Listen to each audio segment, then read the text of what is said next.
All right, everybody. Welcome. Today is Mother's Day. I want to congratulate all mothers out there who are out there. Yeah, I think you guys deserve a day. It's good. Hope you guys get some nice flowers and gifts, and the most important thing is time spent with your family. So yeah, I want to talk about a little bit first. A little bit. Let's start off with the beginnings. And go from there and see how we do. I didn't have much to go on, so I figured I'd just make it simple. Um, I'm going to invite people up in just a few. Today's going to be the moments of what made you the person you are today and why your mother was important for that. So if you guys want to discuss it, you guys want to bring it up, you guys are more than welcome to come on a panel here in just a second. I'm getting the link dropped in right now. So that way we can have guests on here and give us their moments. A lot of people have special moments with their mom, especially you ladies. You ladies all have special moments with your moms. So, today let's speak on it. Let's see what we can do. I'm still trying to set up. I was trying to set up, but then I got sidetracked for a second. So we're working on it. So I'm trying to pin everything up. I know there's gonna be a lot of people busy today. So I don't expect a big outcome on this right now. Everybody's gonna be doing their stuff with their mothers, lunches, and then later on to dinners. A lot of church events today. So wherever you go, whatever you do, let's have a joyful moment. Appreciate your mothers for whatever she's done for you, good or bad, nice or mean. They put us in our place, anywhere in between. So you got to give it up to them. Without them, we wouldn't be here. Just to say, would be some flat on the floor. So if you want to come up and join, you're more than welcome to.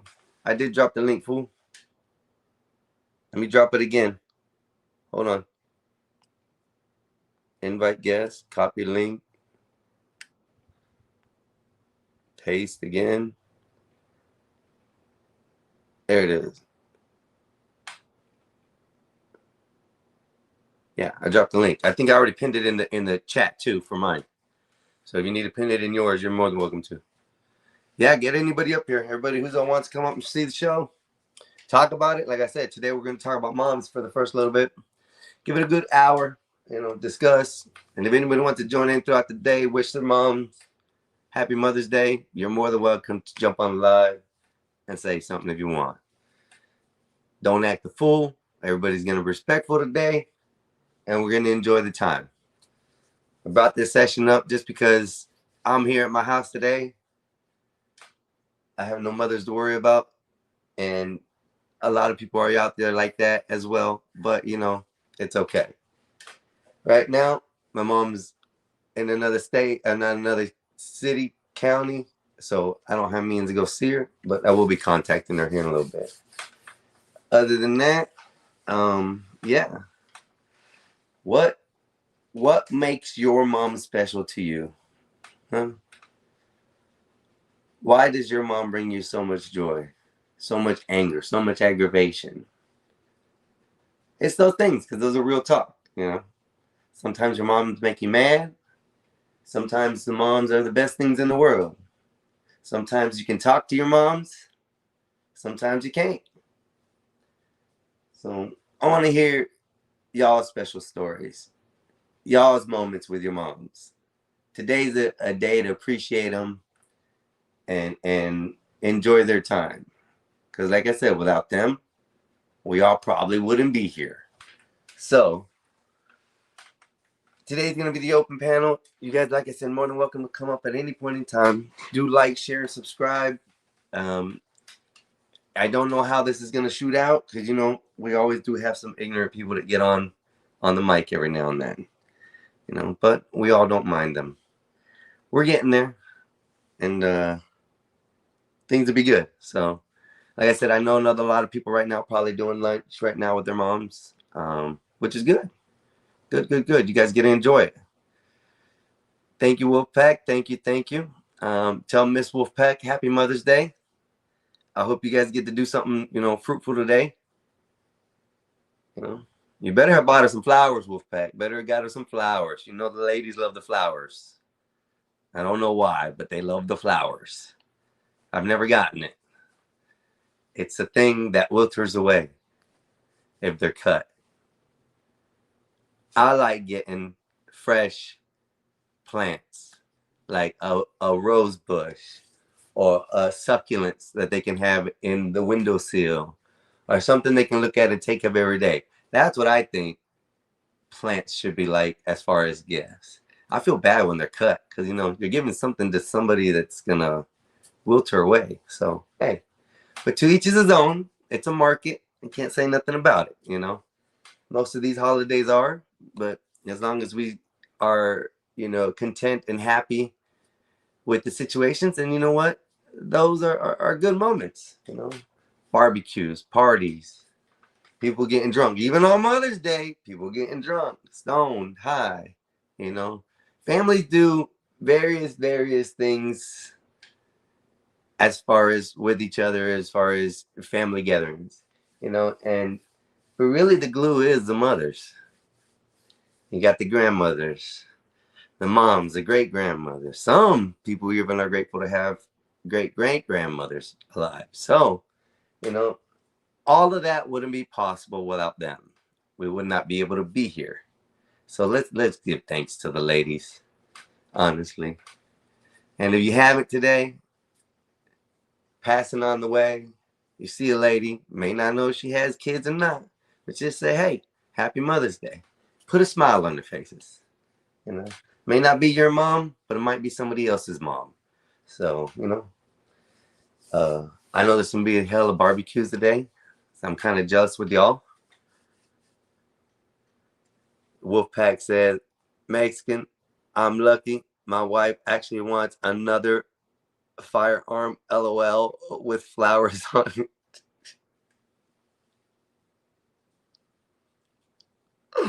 Oh my God, Wolfpack. Okay. Hey, if that's what she wants, bro, you know, hey, and you can get it for her. Shoot, happy Mother's Day. And then what you do is you go out and test it out. Boom, just take it out. And, you know, target practice for the day. Have a couple, you know, drinks here and there, maybe a smoke here and there. You know, whatever. And just enjoy that time. You get to. And it's a good day. It's Sunday. Not a lot of work to be done. So there's no reason why you shouldn't have time to be able to say Happy Mother's Day to somebody along the way. That's what I feel like. But yeah, I don't know. So today is gonna be, hey Ryan, how you doing? I'm trying to keep in touch with the chat too while I talk. I did drop the link. I did pin it in my side of the YouTube. I don't think I can pin it on my on the Gospel of Bob. So he'll have to pin that up there. I got all kinds of stuff coming in. Oh gosh, okay. So yeah, she wants to go to the shooting range, I'm assuming. Ain't that just out the back door, Wolfpack over there? You just open the back door and just boom, right out the back door. Yeah, you need to, bro. I think it'd be fun. Especially if a woman is into the guns and the pew pews and you know all that. That's kind of hot to me. Especially if she knows her way around a pistol. Man, at least I know she ain't aiming at me without a purpose. Just saying. But you know, yeah, it is really kind of hot, man. Especially I've watched a lot of videos, I'd rather see a chick sit there and handle the gun and shoot it versus some dude sitting there. Yeah, guys, yeah, this is the gun. Now I want to be all the shaking. I want to see everything shake. That's what it is. So everybody, how y'all doing? Well, Ryan, I hope you're doing well today, sir. I hope you're enjoying your time with your mother, if available. And for those who don't have their mothers today, um, my condolences to you. That's one of the hard things in life when that happens. But for all those that do, I hope you get to enjoy the time today and make more precious moments. Have you seen my thumbnail? It has a box there, man. That's like what mothers like to keep. Little tote boxes of memories over the years. If you can just add one more year into that box, it makes her world. So I think that's more precious than the flowers and the things that are that are gonna disappear. So that to me is more worthy of a gift than anything else. So time and the trinkets. Why women love those things, we men will never get. So that's just what it is. But yeah, if you're not busy today, people, come on up. Tell us your experience about your mama. Tell her what made her who you are today. Why you're the person you are today. Is it because of her? Did she whoop you enough? Did she coach you enough? Did she coddle you enough? Tell your story about you and your moms. I think that's what I want to hear today. I want to hear no ruckus. It's a beautiful day, especially down here in Florida. Sun's shining. People are out all about the day. I know church was already going on earlier.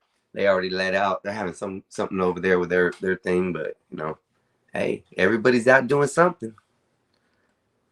Oh, she knows her way around a firearm. That got more presents as we had more more babies. You won't find her. I can't read it. My that stuff's in there. You won't find her not caring. You know what? What fact? And you know what? That's damn straight. I don't understand why people are so afraid of that. Everybody should talk every day, and I don't think the crimes would be here. But that's another subject. That's definitely another subject. Well, not the crimes wouldn't be here, but the crimes would not be here as bad. Let me put it that way. I think personally, but I'm a crazy thinker, you know. My mind goes very chaotic. So, yep. And you guys are more than welcome to come over to my chat or my stream if you guys want on YouTube and like, share, and subscribe if you guys don't mind. That'd be great. I say a lot. I need to stop that. That's not a good thing. I'm learning. Bob's coaching me, okay? Bob's coaching me. Yes, Bob, you're coming in. Oh, Bob, why'd you have to do that? Oh, man, why that style, Bob? Okay, Good day, listen. sir. Oh, if I'm gonna come here, man, the least you could do is treat me with some respect. You know, you come out firing questions at me. Why did I have to use that? I mean, maybe if I wanted to, man. I mean, I don't know what kind of show you're running here, man. Y'all, I don't know what this man came up here trying to talk about. I'm over here talking about Mother's Day. Can we correct him, please? We're gonna put him in his place. Let's put him back in his place. Okay. So I think someone's going through the Skywalker School of Content Creation. It's kind of disrespectful, but fine. I'm used to it. What's It's all going right. on? Happy Not much. Mother's How you Day. doing? How you doing Happy today, Paul? Mother's Day to you, wherever you came from. And Yeah. I'm doing well. I'm about to go get a peppermint mocha with my dog, and then I got to meet up with my lady. Will be back in home. We're gonna probably have a quick lunch, and then I'm off to the airport. You flying away that quick, Bob? Are you going to Yeah, get I'm hitching a ride. I'm hitching a ride to Atlanta. Are you going to get the milk, Bob? Am I going to get the milk? What does that mean? What does that mean? I need to know what do you mean? What do you mean by that? That you may not be coming back, Bob. That's what I'm trying to say.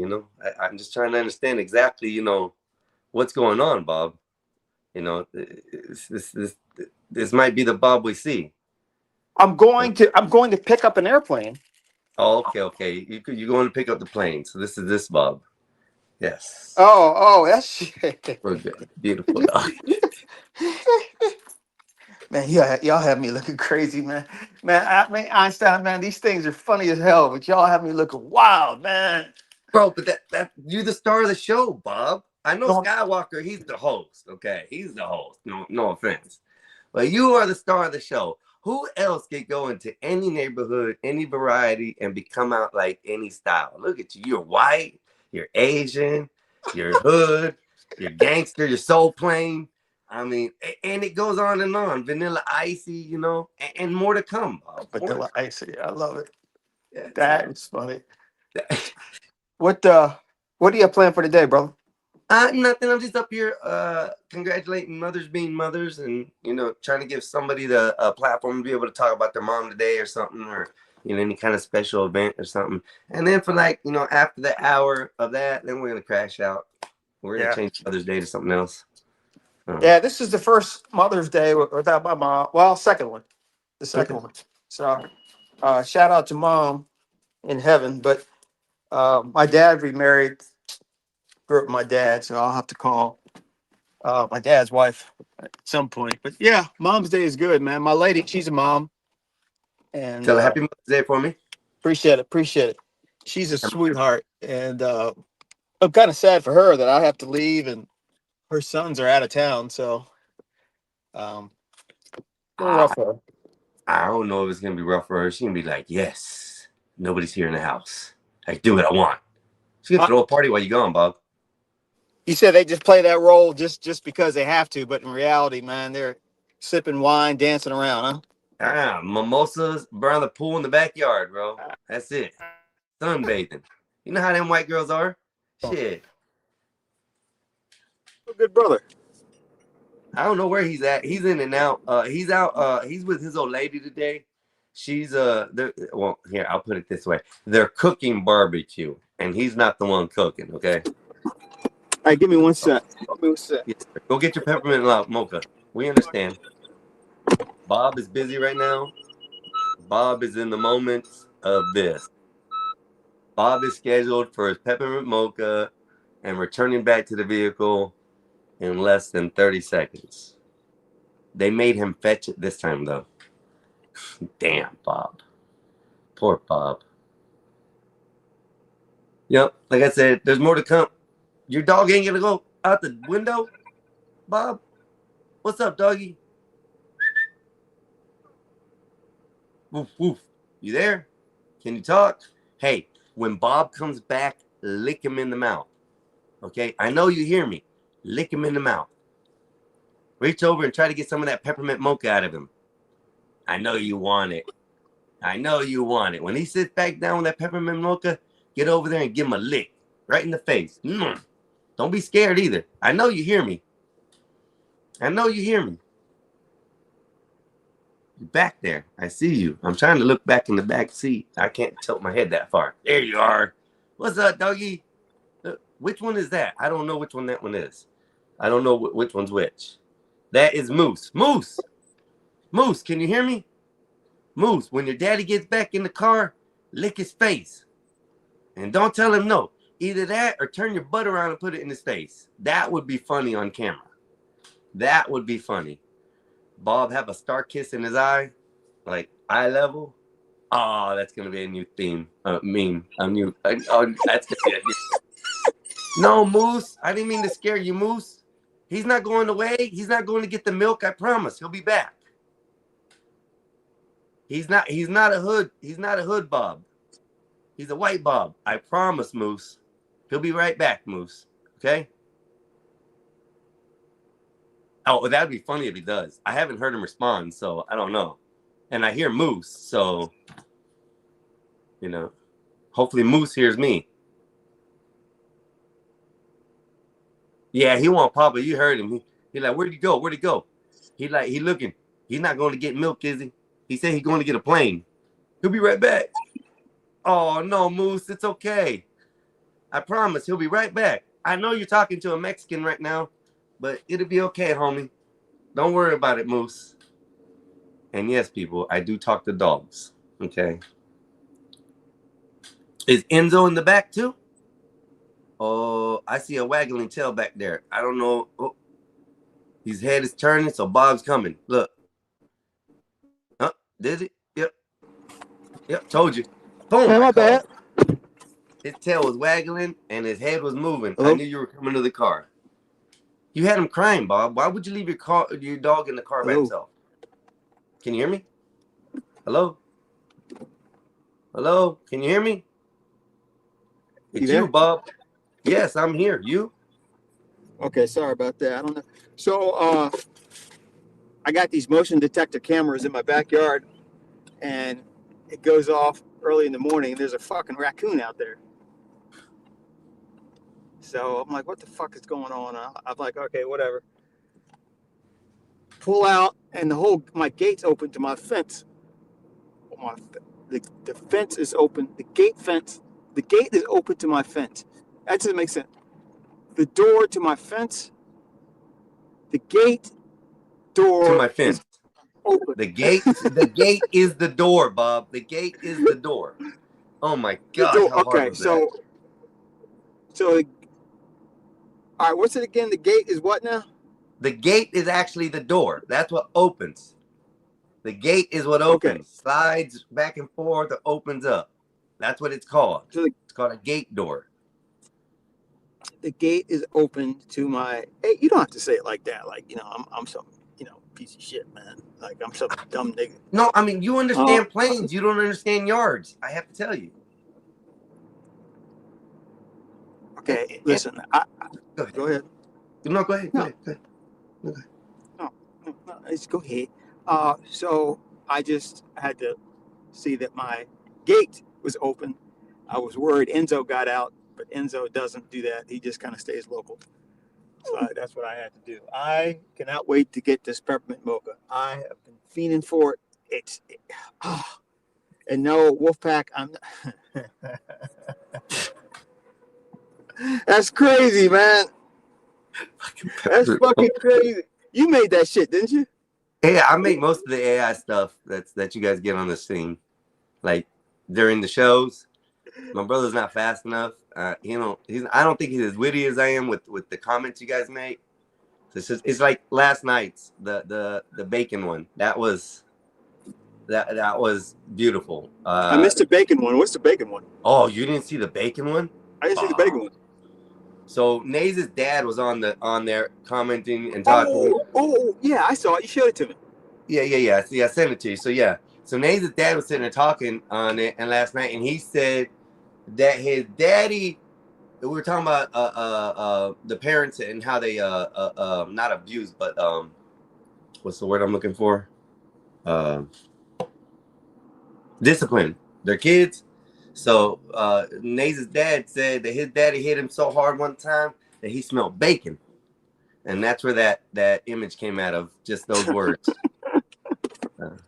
All right, so you got a creative mind going on here. Yeah. Okay. Yeah. So like go all ahead. yours that you've gotten, even did you see the Uncle Ruckus last night? I did. Yeah, that was me too. Okay. Okay. Now, in order for you to do this, you need a computer or access to an iPad or something like that, right? No, preferably I'm looking at a couple computers. Yes. Just answer the fucking question. Yes, Please. a computer. Yes. Okay. And you enjoy doing it? Oh, I love it. It's fun. Yeah. Okay. Could you do this if you were in jail? Yeah. I just get a phone. It'll cost me, but I get a phone. I mean, there's an outlet to everything, Bob. You can't do this to me today, man. Is there anything? No, because this is important, because no matter how far you want to go, you can't seem to break free from this gravitational pull of being right. And yeah. I'm just trying to incentivize things that you may want to keep doing.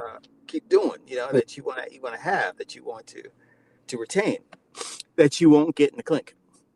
But Diane, that's Bob. See, I'm trying to explain to you that I'm changing that part of me. Okay. And conversing with you fellas and people online, it has changed some of my thoughts. Okay, just like the other day, like I said, going down to the beach, I saw a cop. I had a nice interaction. I said hello. He said hello. I said have a good day. He said have a good day. He didn't chase me, and I didn't cuss him out. Okay, so I'm trying hard to take this whatever anger I have against police and push it to the side. Okay? That way, I don't end up in jail. I'm 45. I do not want to go sit behind the bars and have somebody tell me what to do. No. I'd rather be out here getting paid doing that. So someone can give me a paycheck and say, hey, go do this, go do that. All right, I'll listen. I don't want to be in jail. Okay? So I am shying away from all that ignorance, let me put it that way. That's what it is. Did you see Epoxy's message? How much to end the show? Depends. Are we kicking Bob off or me? Oh, fuck. That's crazy, man. You can sell me out like that, man. Okay, look, Einstein, I hear you, man. So you're doing better. Yes. You know, I'm grading you as if, you know, you had some other things. So you're doing better. Yeah. You're not an A, but you're at like a C when you were failing. I'm a D. I went from an F to a D. I'm there so far. Okay, so we're trending in the right direction. Yeah. Okay. Oh. Are you really sure that you want to? Now, if you get to an A, you're gonna have to end up like me. And Go ahead. I'm listening. Mm-hmm. I don't know if you want to have my voice, that nasally, condescending voice. I don't know if you want to have a dog. I mean, you're looking at how to stay out of jail right here. The white Bob, yes. No, the white Bob. No, there's no white Bob. There's no white Bob. What? Come on. This is who I'm listening to right now, y'all. This is the enjoyment of the game. This is who I'm taking my advice from. I cannot take my advice from this guy. And it just doesn't work. That's how you I see might be able to look at this guy and say, okay, I could listen since you're flying the plane, but you look kind of thuggish. So I can't judge a book by its cover. So, let's go with that. That's how you see black people. Like if we're successful, we become white. Well, I mean, honestly, Bob, I mean, to me, it's not a bad thing. I mean, you're doing good. You're enjoying life. You're fixing to go fly just to pick up a plane and come back. I want that life. I wouldn't mind it. And if it means that I have to, go a little whitish, I guess, I have to go a little whitish like you did. Okay, so just be Bob and just happen to have brown skin. I have to be a white motherfucker. Bob, they left Success me is only for white skin. No, success is not only for white skin. The ideology of success is white. Okay? That's different. You can still be brown skinned, but once you get to that level, you act different, Bob. What that level? So what level am I operating that I have given up my skin color? Does this say it all, Bob? This is correct. Come on. That's diversity, Bob. I don't like diversity, Bob. I prefer white Bob over diversity, Bob. Okay. See? I mean, so Mustang. all I can say is, Phoenix. Hello, big dog. What's up, man? Yeah. What's up? How you doing? I see Badass. How you doing, brother? How's everybody going? We got Wolfpack Fish. Good afternoon. I hope you guys are having a great Mother's Day. We got an interview with Bob going on right here. He's gonna be my mentor and my coach on how to become white. So this is what we're going with. No, this is episode 1. No. This is episode 1, y'all. No, look. Do you have the Overseer Bob picture, right? I like Overseer Bob. Which Overseer? Which one's that? That's the one where I'm in a white jacket and I got 2 of you country bumpkins picking watermelon. Now, see, I'm perfectly a black person there. I'm black. I'm very happy. And there's no whiteness in that other than my suit. So why can't I be seen like this? Why do I have to be seen like the golf dude? Because hold on 1 second. I gotta. For Bob Moose wants to pop up, mean Mainly, I got a cash app from Wolfpack. So it says for Bob Moose wants a pup Pup cup. cup. Oh, he wants a pup cup. My bad. I apologize. Pack, I'm sorry. I saw you in the chat. You didn't have to send that. Yeah, he's gonna get one. Believe me, he You gets. better get him a pup cup. Thank you, Wolfpack. I appreciate that. So, but Bob, see, the thing is the contrast of Shout color. out to Wolf. Okay. Okay, go ahead. So Go ahead. Go ahead. the contrast of color is that the suit is white because you're white, but the skin tone is black because it just the lighting in the background mixed it up. See, it switched it for some reason. It's just I don't know. It was bad AI, I guess, or whoever took the photo in that time era, had bad lighting, but it just captured the dark side of you from the shadows. That's what it was.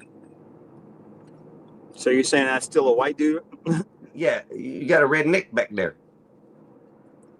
You know, I noticed about Mexican folk or people of your ilk. You guys really don't like us. You don't like black people. You don't That's like a us. lie.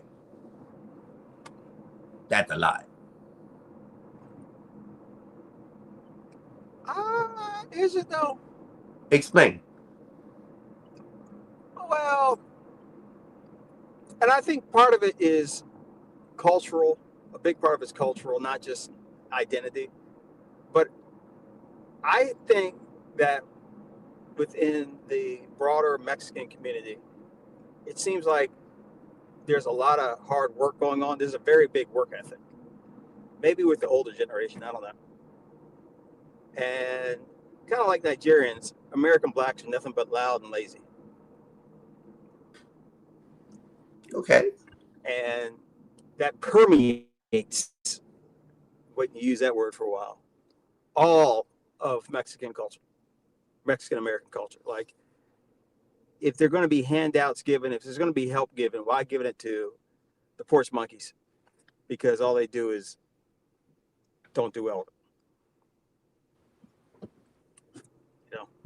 Well, Bob, if we had a choice between three races to deal with, the white, the black, or the Puerto Ricans, you guys win. What are Puerto Ricans? How do Puerto Ricans get in this? Because those are the ones we dislike the most. You're saying that we Why? dislike y'all. Why? We don't dislike y'all. We go into your neighborhoods. We become your neighbors. You guys ask us to build things. We throw parties. You guys sell drugs. We coexist together, like, correctly. We go over to Puerto Ricans. We get into fights. Everything's an argument. We go to the white side. They try to rule us. But in the middle, where you guys are, it's like, what's up, Holmes? And you guys are like, what's up? You guys try to be like us. So, I don't know. Okay, explain to me quickly. What's the deal with Puerto Ricans and Mexicans? Oh, we just don't like each other. I can't really tell you the reason. I know it's something that has to do with hatred and shit, but I really can't tell you. I just can't stand them. They cut our words in half. They think they're better than us. They're part of the United States and hate it. I think that's why. I really honestly think that's why. They're a territory of the United States. They're able to come and go as they please, and they disrespect it with everything they can. And I think that's why we hate them. Just tell you. Because they're an American territory and you guys are not, you're foreigners. No. Because what they do, Bob, how many Puerto Ricans you hear? Oh, we don't like this country. We want to go back to our country. Our country's better. And Yeah. They don't have a country. Okay? They're a territory of the United States of some sort, and they're able to come to and fro. And they're the worst ones to say, hey, we hate this country. So, yeah, I don't get it. And I think that maybe in my eyes personally, let me go just not every Spanish person, but in my eyes personally, I think that's why I dislike them the most. Because they have the right to come to the United States at any point in time, go from Florida all the way to Alaska, even to Hawaii, without even an issue. Okay? And they hate the United States. Why, Bob? Why? I got you. Okay. All right. That's my personal. Puerto Rico. Well, yeah, blacks will make fun of Africans, but then talk shit about America. Uh, Well, it's because they think they're African. American blacks think they're African. Yeah, I mean, don't you hear it all the time, Bob? They're like, oh, we come from Africa. Our descendants are African. Da da da da. And we hear it all the time. It's not like, ooh, it's a new story. Everybody claims to be from that part of the world, but doesn't understand how that works. After you're in a certain area for so long, that kind of dissipates. You are now American. You are now, you may have African descent, but you're American. I don't understand why we can't just say American. We have white American, Mexican American, Black American, Asian American, Indian American. Why? Yeah, I don't agree. I don't agree with the hyphenated shit. Either you're American or you're not. See what I mean? So why is there African American? Why is there Mexican American? Why do we even have to deal with that shit? We all come here, if we're here legally and right, or we were born into this country the correct way, then yeah, I mean, we're American. Leave it at that. Yeah, well, liberals have divided us. See, and that's why I don't understand why people tell me I'm liberal or conservative. I don't know what I am, Bob. I'm really not any of the genre that is, because I'm really a unique individual when I come to thought of all this shit, because I don't understand stupidity. I just don't. You're conservative. You like white women. Hold on. Just because I like white women don't mean I'm conservative. That don't make no sense. Explain that. Sure. Well, I mean, I was saying a little bit as a joke, but you seem to accept. All right. What can I get for you? Can I get a tall peppermint mocha, hot, no whip? A tall mocha with no whipped cream. What else? peppermint mocha. Yep. A tall mango strawberry energy refresher, and a lemon loaf, please. Okay, give me just 1 second. Show them your phone, Bob. Okay, Show so them the your first phone. one was the tall peppermint mocha, Yes. and was it hot or ice? Hot. Okay, and then what was the second drink? A tall mango strawberry with lemonade energy refresher. Okay. Anything else? A lemon loaf, please. Okay, perfect. Anything else? That's it. Okay, it'll be $16.65.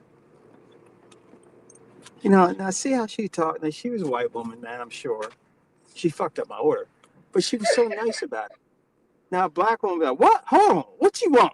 Hold on. Bernice, do we got any? You know, I'd be like, oh, fuck. Here we go. See that? You messed up, Yeah, Bob. it's coming. It's coming. It's coming. You're worried about other things, Bob. You're too worried about how the white girl messed up your order and how she talks all politely. And you didn't even get the pup cup, bro. The pup cup will come when she sees it. When she sees the dog, she'll be like, oh, Oh, you're not a preparedness guy. You don't say, hey, I also have a pup. Can I get a pup cup? you delay the dopamine because you may get more shit if you want it. Ah, white ways. I like that. Yeah, you gotta know how to massage. You know, you gotta massage. Cause you let them know that the dopamine goes back there, then it comes down, then it's normal again. You know. Hey, Moose, lick him in the face real quick. Who's the goose? Moose, lick him in the face. All right. Somebody drop Einstein. Somebody drop Einstein. It's gonna work, Wolf. Look, they're gonna look at him and. Hey, how's it going? $16.65. Okay, thank you. And then can I ask you a question that you can pay? Sure. You're so cute.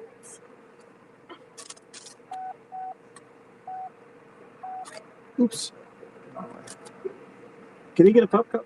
Yes, of course. Shit, these ass. I got gypped.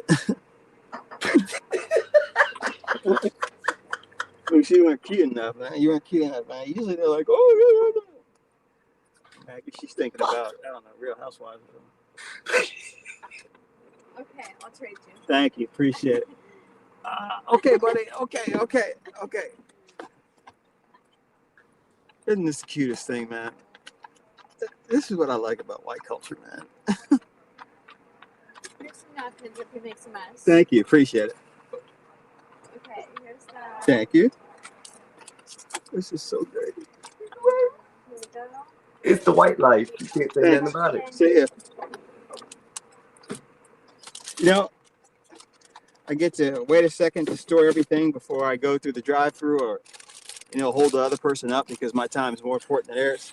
I got the dog that's just devouring this pup cup. It's a nice neighborhood. She was a blonde-headed white woman.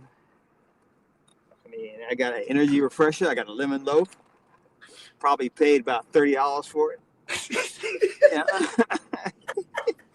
It's the cost to be the boss, right? I recommend the white life. I recommend the white life, man. All right. You're gonna have to teach me your ways, Bob.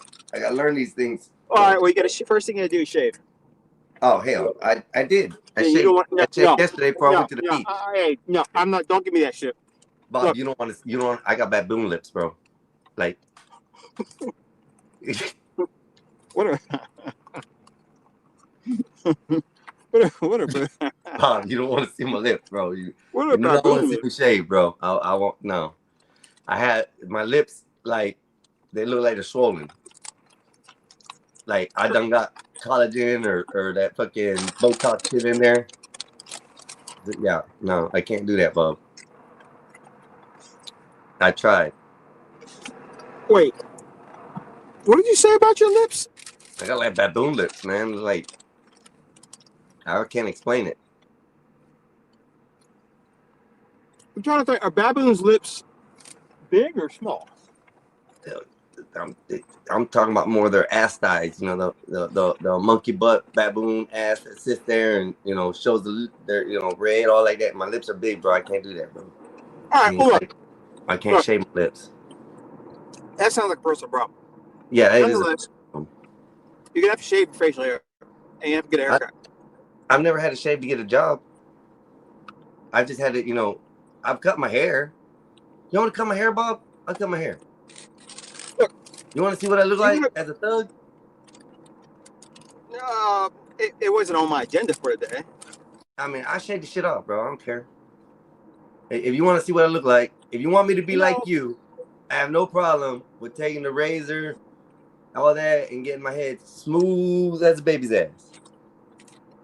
Look, if you said you wanted to be upper tier, okay? All right. All right. Now, you have very definite Mexican features. Not your fault.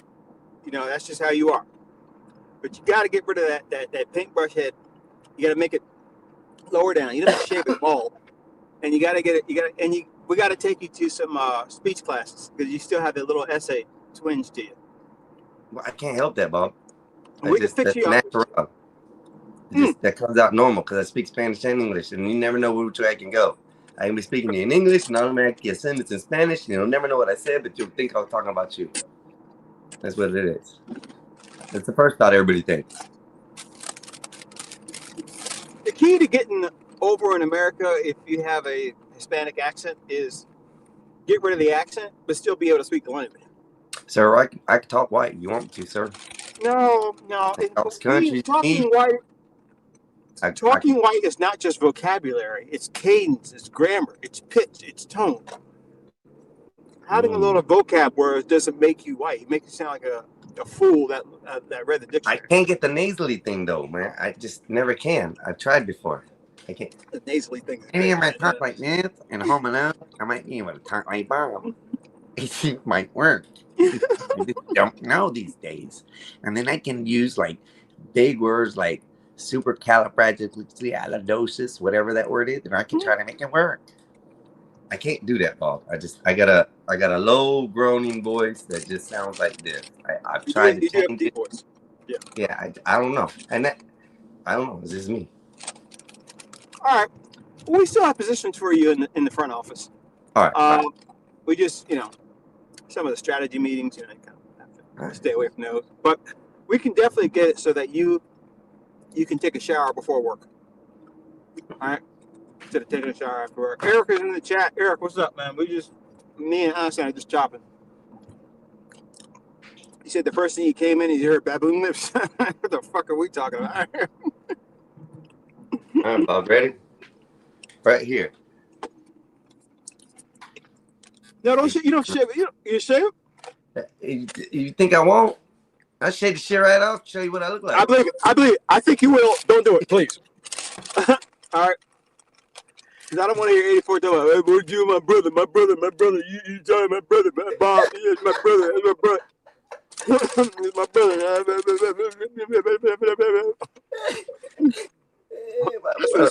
That's what it sounds like to me. It always sounds like he never shuts up the right way, man. Man, your brother's so great, man. He's fucking funny as shit. Even though he abuses me. All right.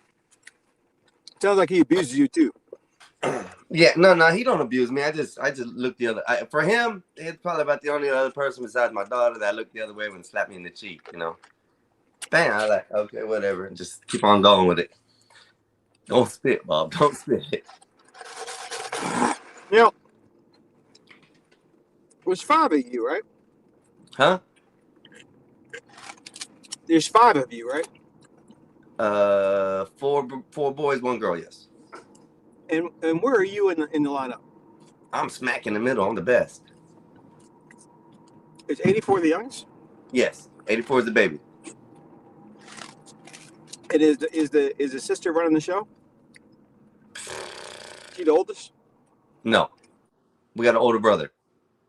It's an older brother, sister, me, younger brother, then baby brother. So.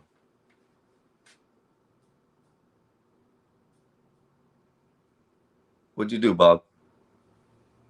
I don't know. You went silent, Bob. Why'd you mute yourself, Bob? Did you spill it, Bob? Nigga, you muted yourself. I can't unmute you. He probably got a phone call, y'all, or something. You know how them horty-torties are?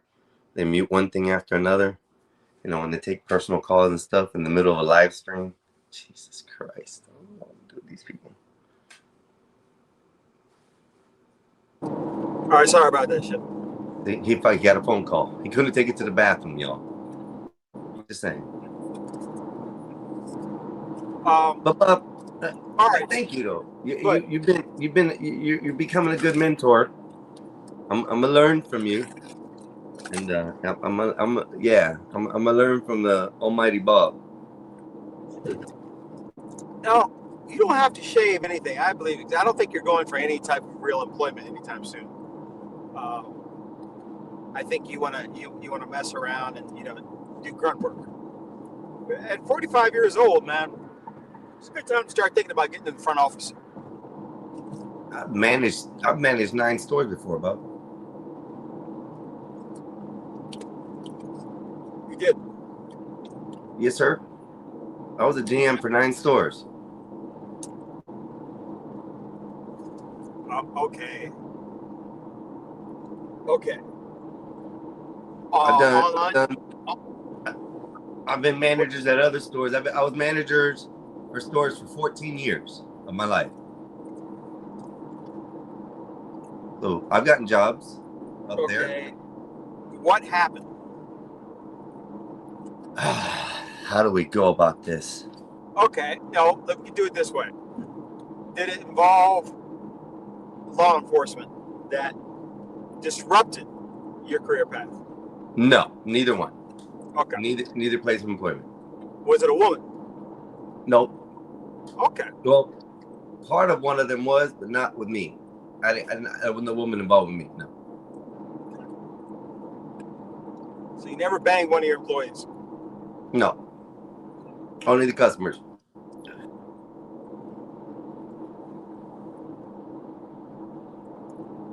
Why would you do that? I mean, if the chick asked, wanted to go out and do something, and we ended up going out and do something, Bob, and we ended up having a good night. And, we kind of slipped out of each other's bed sometime in the morning.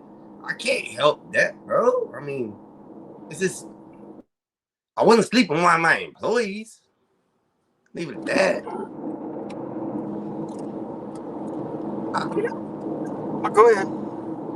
I mean, there's nothing else to say. I mean, that happened. I mean, if you're a single guy and these opportunities come avail, I mean, it ain't like I'm out there pouring myself out. I ain't talking about like sleeping with all the employees, all the customer females coming in. No, just every now and then I got lucky and had fun. It's like Not in the store. Okay. I can tell you stories, Bob, but they'd be too graphic. Hey man, I don't have lily white ears. I got brother ears. I can take it. But Listen, bro. go ahead. Go ahead. Go ahead. Go ahead. I'm listening. Go ahead. No, I'm just saying, like, man, like, I hope that you never did this during store hours. No. Ever? Never store hours, no. Okay. I hope you never did it on company property. No. One time was she wanted to, but then like there was no place to do it. So that's where the next story goes into. And so we went down the road, and of course, at this time they had areas along the beach you could pull your vehicle up on and like be right by the water. And of course, yeah, the mini coops aren't best place to have fun in. Let me put that way. So, Ink, what's up, brother? Go ahead. I'm sorry, Ink came in. Go ahead. What's up, Ink? What's up? How you doing, brother? Salute to you. We were having a discussion about Mother's Day. That's what the title was. But then Bob popped in here. He had to go order his mocha mint latte, peppermint. Always my pocket. Came in there. Then he's trying to coerce me to be white. Okay, he's trying to teach me the white ways today. So now we're into this interesting story about what happened. Because he's like, I was banging chicks on property. No, I wasn't doing that. It wasn't employees. No. But the story goes is we got out there, and I mean, I had opened the sunroof, so it was bobbing up, everything right, da. Her shoulder was hitting, her head was hitting. I'm like, I can't do this. So, Bob, she got over to the next seat. She looked at me, looked at my junk, and grabbed the condom off and just slid it up and just slung it, right? And all it did is splat on the window. She looked at me, and the condom just went splat, splat, splat all the way down the door. So I named her Splat after that. So, but just, that was one story. You thought I was frozen. I'm puzzled. I'm puzzled by some of these decisions that you're making, man.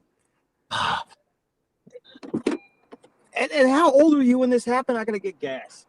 Probably my 30s. Okay, all right, I'll allow that. I was thinking maybe this is around the 40s or something. Nah, probably about 33. About 13, 14 years ago. So it'd be probably about something like that. Yeah. Man, Bob, when you're single, you can have fun. It's true. But see, I don't go have fun like everywhere. I just don't. I'm selective. Still like what? I'm selective. I don't know. I just don't like, I like certain type of women. Like crazy, stupid. That's already a just. Which I'm trying to change that. That's going to be a no more. I don't date Scorpios, or nor will I look at a Scorpio again. And I will ask you if I want to see you or talk to you. I will ask you what sign you are, because that's not happening. Because, Bob, every female that I've been in a relationship, even to my ex-wife, have all became or were Scorpios, and I didn't know it. Okay. It all wrecked my life. So, here goes Bob. He's going to take food in the house, y'all. Look, man. Come back and get moved. I gotta tell you something, man. I think it's kind of weird for a man to know zodiac signs. I'm sorry. It is. So why do you know that, and why do you use that? Because every chick that I've talked to, that's their thing. They talk about that shit, right? So they gotta know your zodiac sign and and they want to see if they match with you and So you get drug into it. At least the females that I've dealt with. But I'm trying to change that, Bob. What's up, Ryan? American Man, everybody in the chat, Wolfpack, thank you. I appreciate y'all joining in.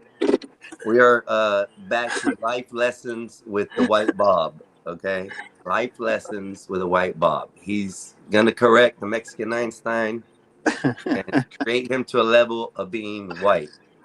with up here with Bob. Okay, Bob's shooting for that high of a an image for me. So we're gonna see what happens. Let's see if Bob can do this. No, I want what's best for you, man. I want what's best for you, and because you seem like a good person. I want what's best for everybody. I want what's best for you, but it's going to take some time because you're not going to give up your facial hair. You're not giving up that paintbrush, and I don't know, man. I think you want to do better, but I think you still have punch a cop tendencies. Isn't so? What are you offering, Bob? What do you offer me, a job or something? I'm offering you a chance to drive around in a Honda HR-V with a golden doodle, Starbucks coffee, and no problems. And Bob, I'm about my to get on. hair Go being ahead. cut and my mustache and beard being gone is gonna help. No, I mean, if you want to be entertainment or something, or you know, if you want to have one of those arrows on the side of a sidewalk and dance around and have it point at different places, yeah, you could do that. But if you seen those things, that's All right, crazy. Bob. They make people do that shit, Here man. we They make go. them twirl. They make them twirl. Here we go, Bob. Ready? No, please don't do it. No. Stop. I'll pay you. Huh? I'll give you money not to do it. No, don't. All No. right. See, so here I am, willing to make my first sacrifice No. to turn white, so that way you can teach me the No. right way. But now you don't want me to? Just Bob. not yet. Not yet. Not yet. This is not right yet. You've worked a long time to get that, whatever that shit is. I'm gonna donate it. Don't Don't do it on matter. camera. You should I'm gonna donate it. just trust. Just not yet. Not yet. All right, and I Sure, really Bob. think you should be doing this on camera. You shouldn't be doing this on camera, okay? All right, your hair is sacred, you know, some kind of Samson God thing. You don't want to make it like, you know, Bro, like it's content. just a fresh start. That's all it is to me. If I were to take my hair off today, right now, and shade this shit right here, it'd just be a fresh start for me, bro. That's it. I would prefer that you maybe have a job lined up. Well, Because there's okay news with that. I mean, I'm not completely gone. They're looking at. So let me explain that. So we got talked to on Friday, since we're bringing that up. And we're not necessarily losing our jobs. They're going to transfer us to other departments. And I don't know what's going on. So that's the story. How much I believe it, I don't know. So you're not losing your jobs? Not from as of Friday, no. As of Friday, they talked to us and they told us that there's other things that came up, and then discussions they had on Thursday that changed some things. So yeah, they're looking at. I don't know yet. I can't say or discuss it as far as what I know, but supposedly I'm not losing my job. I'm just losing my position. So. But you're not, okay, you still be employed by the company. A different part of the company, yes. That's why it makes it complicated. It's so yeah. My side of the business, the portion of that is called one name. The underground portion is called another name. So it's like two businesses working together under one entity. I guess so. Gotcha. But yeah, so that was kind of settling the other day, and that was okay to hear, but I still went ahead and took vacation. I took my first week of my 2 weeks that they allowed me this year, and I said, I'm before anything happens and I lose it again, I'm gonna take me a week vacation. So this week I'm off. So I don't know what exactly I'm gonna do, but I'm getting paid. So I hear you, Einstein, man. I'm sorry, but job loss is not fun. No. And I don't. Yeah, shit. That's one thing. Wow. Is your type of work insulated from the market because it's like government work? Not necessarily. We do. I mean, they do government contracts. Like as far as not necessarily contracts, they are able to go on the bases and work on the aerial lines and go to the bases and stuff. We don't necessarily go inside the buildings or anything like that if we were able to go, but you still have to have clearance and all that to be able to get on there. So I have background clearance to be able to do those type of things through this company, as far as being able to just be on the property to work. And then other than that, there's nothing really special about it. The market's kind of, I don't know if it's saturated with it or not, because what's happening here in Florida, we're taking everything that's aerial and going underground. So eventually power is going to go that way too. So like everything's going underground. Your cable, your internet, your fiber optics, they're all shooting to put it underground and remove poles. They don't want the poles here in Florida. So That's how it is in California. I mean, like everything has to be underground. It's everything's super expensive, but it's not an eyesore. Here, when hurricanes happen, I would think it's worth to go. Those damn things are just like missiles.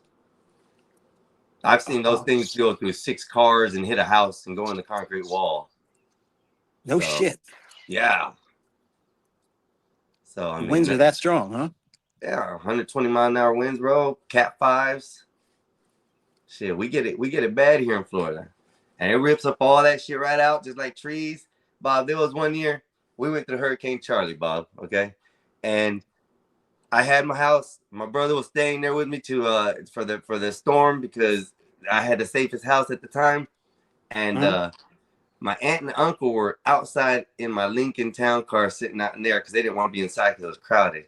So I opened the door just a little to peek on them, make sure it was okay, right? To see the trees and stuff. The roof went up about 1 inch. The back window sucked out in my bedroom, sucked my bed out, sucked my kids' clothes out, everything else. Yeah. And then the next few hours after that, we looked out, and across the street, there was a wooded area that was probably about 2.5 blocks deep. When you look through that, it looked like somebody stuck toothpicks in the ground, bro. Everything was ripped up. Wow, that's crazy. So, like I said, when it comes down to power lines and power poles, those things get sucked up and they're just projectiles. That's all they are. So, I didn't even think about that. Hey, listen, I see you in the chat, bro. It's never hard to find a job, bro. I promise you that. But that's another subject, another day. Where's Skywalker? Skywalker is probably. He's probably. Never know. Just saying. No, they're cooking barbecue right now, from what I understand. That's disrespectful, man. Why? My brother getting some booty is not disrespectful. No, but you talk.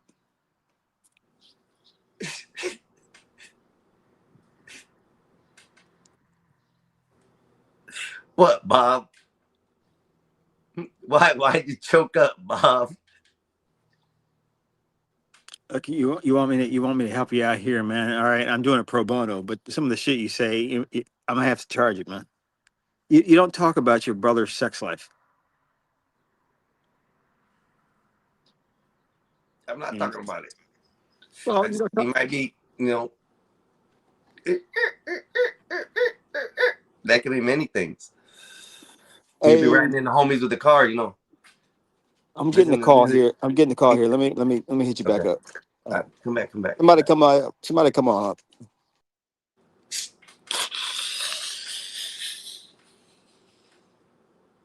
Why Bob don't understand me? Why do I have to get a haircut, y'all? I don't understand it. Bob, you're my mentor. I'm going to listen. So we'll see. I'll probably cut it off here in the next few days for Bob. Charge his ass on his scene. Go to his scene over there on Gospel Bob and just chop it off over there. Y'all want to pay that scene? Y'all can pay it. I'll just chop it off for Bob. The link, hold on. Digital Dozens. Hold on 1 second. The link is going to be here. Invite, yes, copy.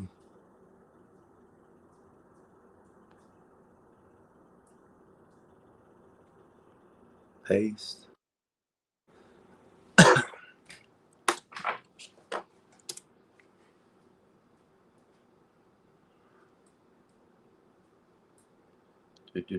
Do.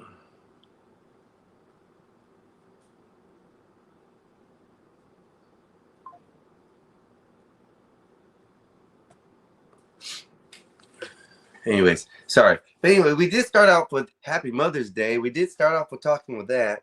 It was a great start because I was, saying some sweet things about Mother's Day. And for all those who are out there, make sure you say hi to your mothers. For all those who have lost your mothers, my condolences. For all those who can't stand your mothers, well, I don't know what to tell you. It is Mother's Day. So let's enjoy the day. We're still here in the studio. I'm fixing to enter my other guy here, and that way I can do some moderating for myself. Let's see who's back here. Ryan, you are coming up, brother. Add to the stage. There we are. Howdy. Everybody, What's up, welcome, man? Ryan. Hey, Can you hear us, Ryan? yeah.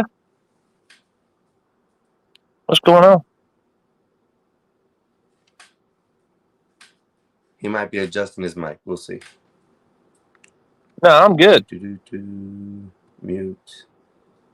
Stop cam. Enter studio. And now there's me up there in the background, so I can moderate some shit. Uh-oh. Ryan, What's you up, there, man? brother? Yeah, If you can hear me, you're on the scene. I hear you. We'll go from there. Device. One of these will work. No, it's on you, not me. So we were having fun with Bob. Bob's a nice person, y'all. And I didn't realize Bob was as famous as he is. I'll tell you, Bob is famous. I didn't realize that. This man, I've heard like on 4 other shows that I watched. Yeah, they heard Bob. It's always Bob. I'm like, holy snap. Well, you know what? He spells his name backwards. He did the He's StreamYard weird. vertical too. He spells his name goes backwards. good. That's what I got to do next time.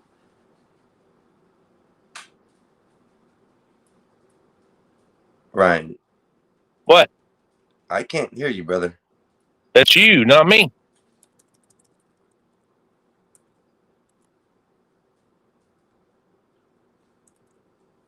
Mm-mm.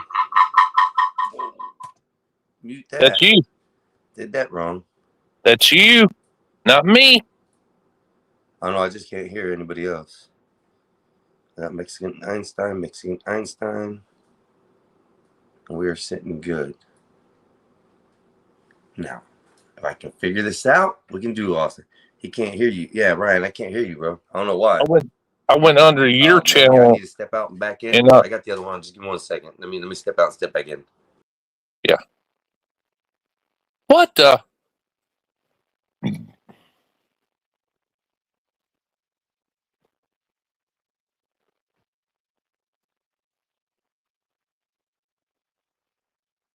Just when you think a Mexican can, a Mexican can't.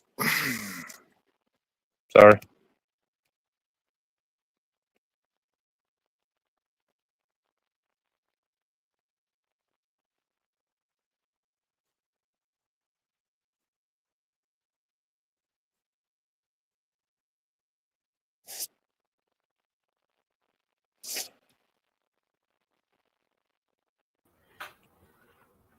I don't know. I don't know what's going on. Yeah, I can't hear him at all. You can't hear this?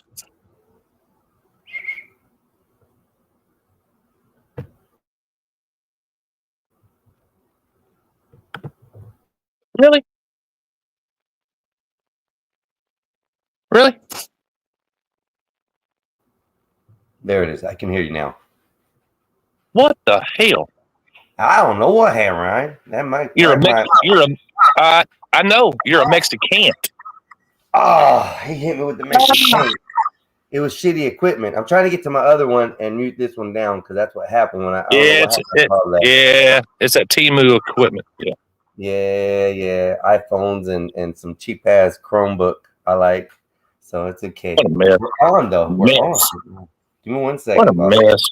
Yeah, let me tell you about it. Wee. Now I got echo here. Because you have two audios open. You have two audios open. One of these days, all the things There that I we go. want's gonna be Now you can hear mine. me, right? Well, yeah. All right, that's all that matters. Now you can hear me. Anywho, what the hell? I don't know What's what going happened, on, man? So Hey, we were don't having matter. a good conversation, and then Boss Man came in here and he went Yeah. sideways with it. Almost had me cut my hair off, right? Oh, that's the dude that spells his name backwards. Which one? The only one. The only one. The only one. The only one. Mm-hmm. Bob, you mean? Yeah, he I spells did drop it backwards. I did drop the link twice, He y'all. spells it backwards. Hold on, though. They're telling me I need to drop the link. I dropped the link twice. Why is the link not dropping? Link copied. Comments. I can drop it. It helps. Yeah, I guess, because evidently mine ain't showing up. But I can't do it on yours. I'm not a mod. I can do it on GLB. I can't do it on yours. Hold Won't on let one me. second. I'm posting it right here now. Just for Yeah. some reason it's not doing it. That must have been when my phone glitched out and I couldn't hear Ryan. That's probably why. Because I posted it again. There it is. StreamYard. Yep. So there, I just posted it there. It should be there available now. And you can post it on Gob too. Let me I have to get the phone open for that. Skywalker coming in. Oh, here comes the loudmouth. Let's hear it. Let's hear it. He's gonna tell me I'm doing it wrong. Wow, man. God damn it. Anyways, we're back, Ryan. We're good. We're good. We're good. Yeah, I just dropped it. I'm just on both. observing. Just Yep. figure it out. There we go. Just So y'all figure it come on out. ahead and join. It was just me and the boss man talking. Now we got Ryan on here. Let's see what Yeah. Ryan has to say for the day and give I'm him the just floor hey for a hey second. hey. I'm just filling in space till somebody else comes up and 3 or 4 and they start fighting and I can drop off. I'll how it drop works. their ass so they start fighting. I hate that shit. Mm. God Yeah. damn, I want to hear that shit. I'm over here still trying to touch this screen like it's a touch screen. I'm a dumbass. I gotta use the pad. Don't That's smoke too much, people. Don't smoke too much. If you smoke, you might get stupid. Oh I shit! swear No, it I don't happens. smoke. No, I don't smoke, man. I don't smoke. Mm-mm. Mm-mm. So how you been today, brother? You know what? I've been all right. Hey, I miss my mom. I lost my mom Christmas Day at 23, My condolences. and it's just it is what it is. Yes. A lot of people have, so it's just another day. I can't call her, I can't text her, I can't go over there and have lunch with her. I just I can drive by the old house that I sold her old house last year, and I can just drive by and look at it and circle the block. Yeah, that was the house, and that's about the end of it. I'm going about And I my bet business. every Mother's Day you used to hang out with your mom too, huh? I did. Yeah. Yeah. We would either go hang out over there, or we'd go to her sisters and mothers, a couple towns over, and have a big thing, and the cousins and grandma, and that's all over. It's gone. No, it's all over. Enjoy it while you got it, bro. You got to enjoy it while you had it, and that's Yeah. a And big it's funny. I was having a conversation on a panel last night, and people don't appreciate what they have. They think it's going to be the same. Hey, is this guy On okay and to on. put up? Do I have to? Hey, can you cam up, bro? Who, me? No, this Oh, somebody in the back. yeah, that Nenzi that we call it. You said he writes it backwards. Something digital Denzine. Can you cam Oh, up, bro? that's 'Cause I'm not gonna Dennison. have That's nobody. Dennison. Yeah, that's Dennison. Is Dennison. that He's okay? cool. Okay. Yeah, Okay. I know I Dennison. got your word. There you are, Dennison. I apologize. Yeah, I gotta Dennis. make it, Holy man, 'cause I don't want shit. anybody to corn bomb the show or anything. No, So He Do rocks with not Josh. blame weed for this shit. Yeah, he rocks with Josh. And I'm not blaming weed for shit, bro. Okay, nothing at all. Mexican Einstein is clearly an oxymoron. I would say that.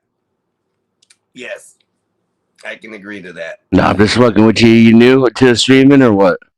So, yeah, I'm pretty new to streaming. This is only like Big Brother's teaching my him. seventh successful, viewing show. So it's been good. How you liking it so far? So far it's pretty fun. I mean, I've had the help of the Gospel of Bob help me out, so it's been a big help to me on my side. Usually on my channel I only have like one or two.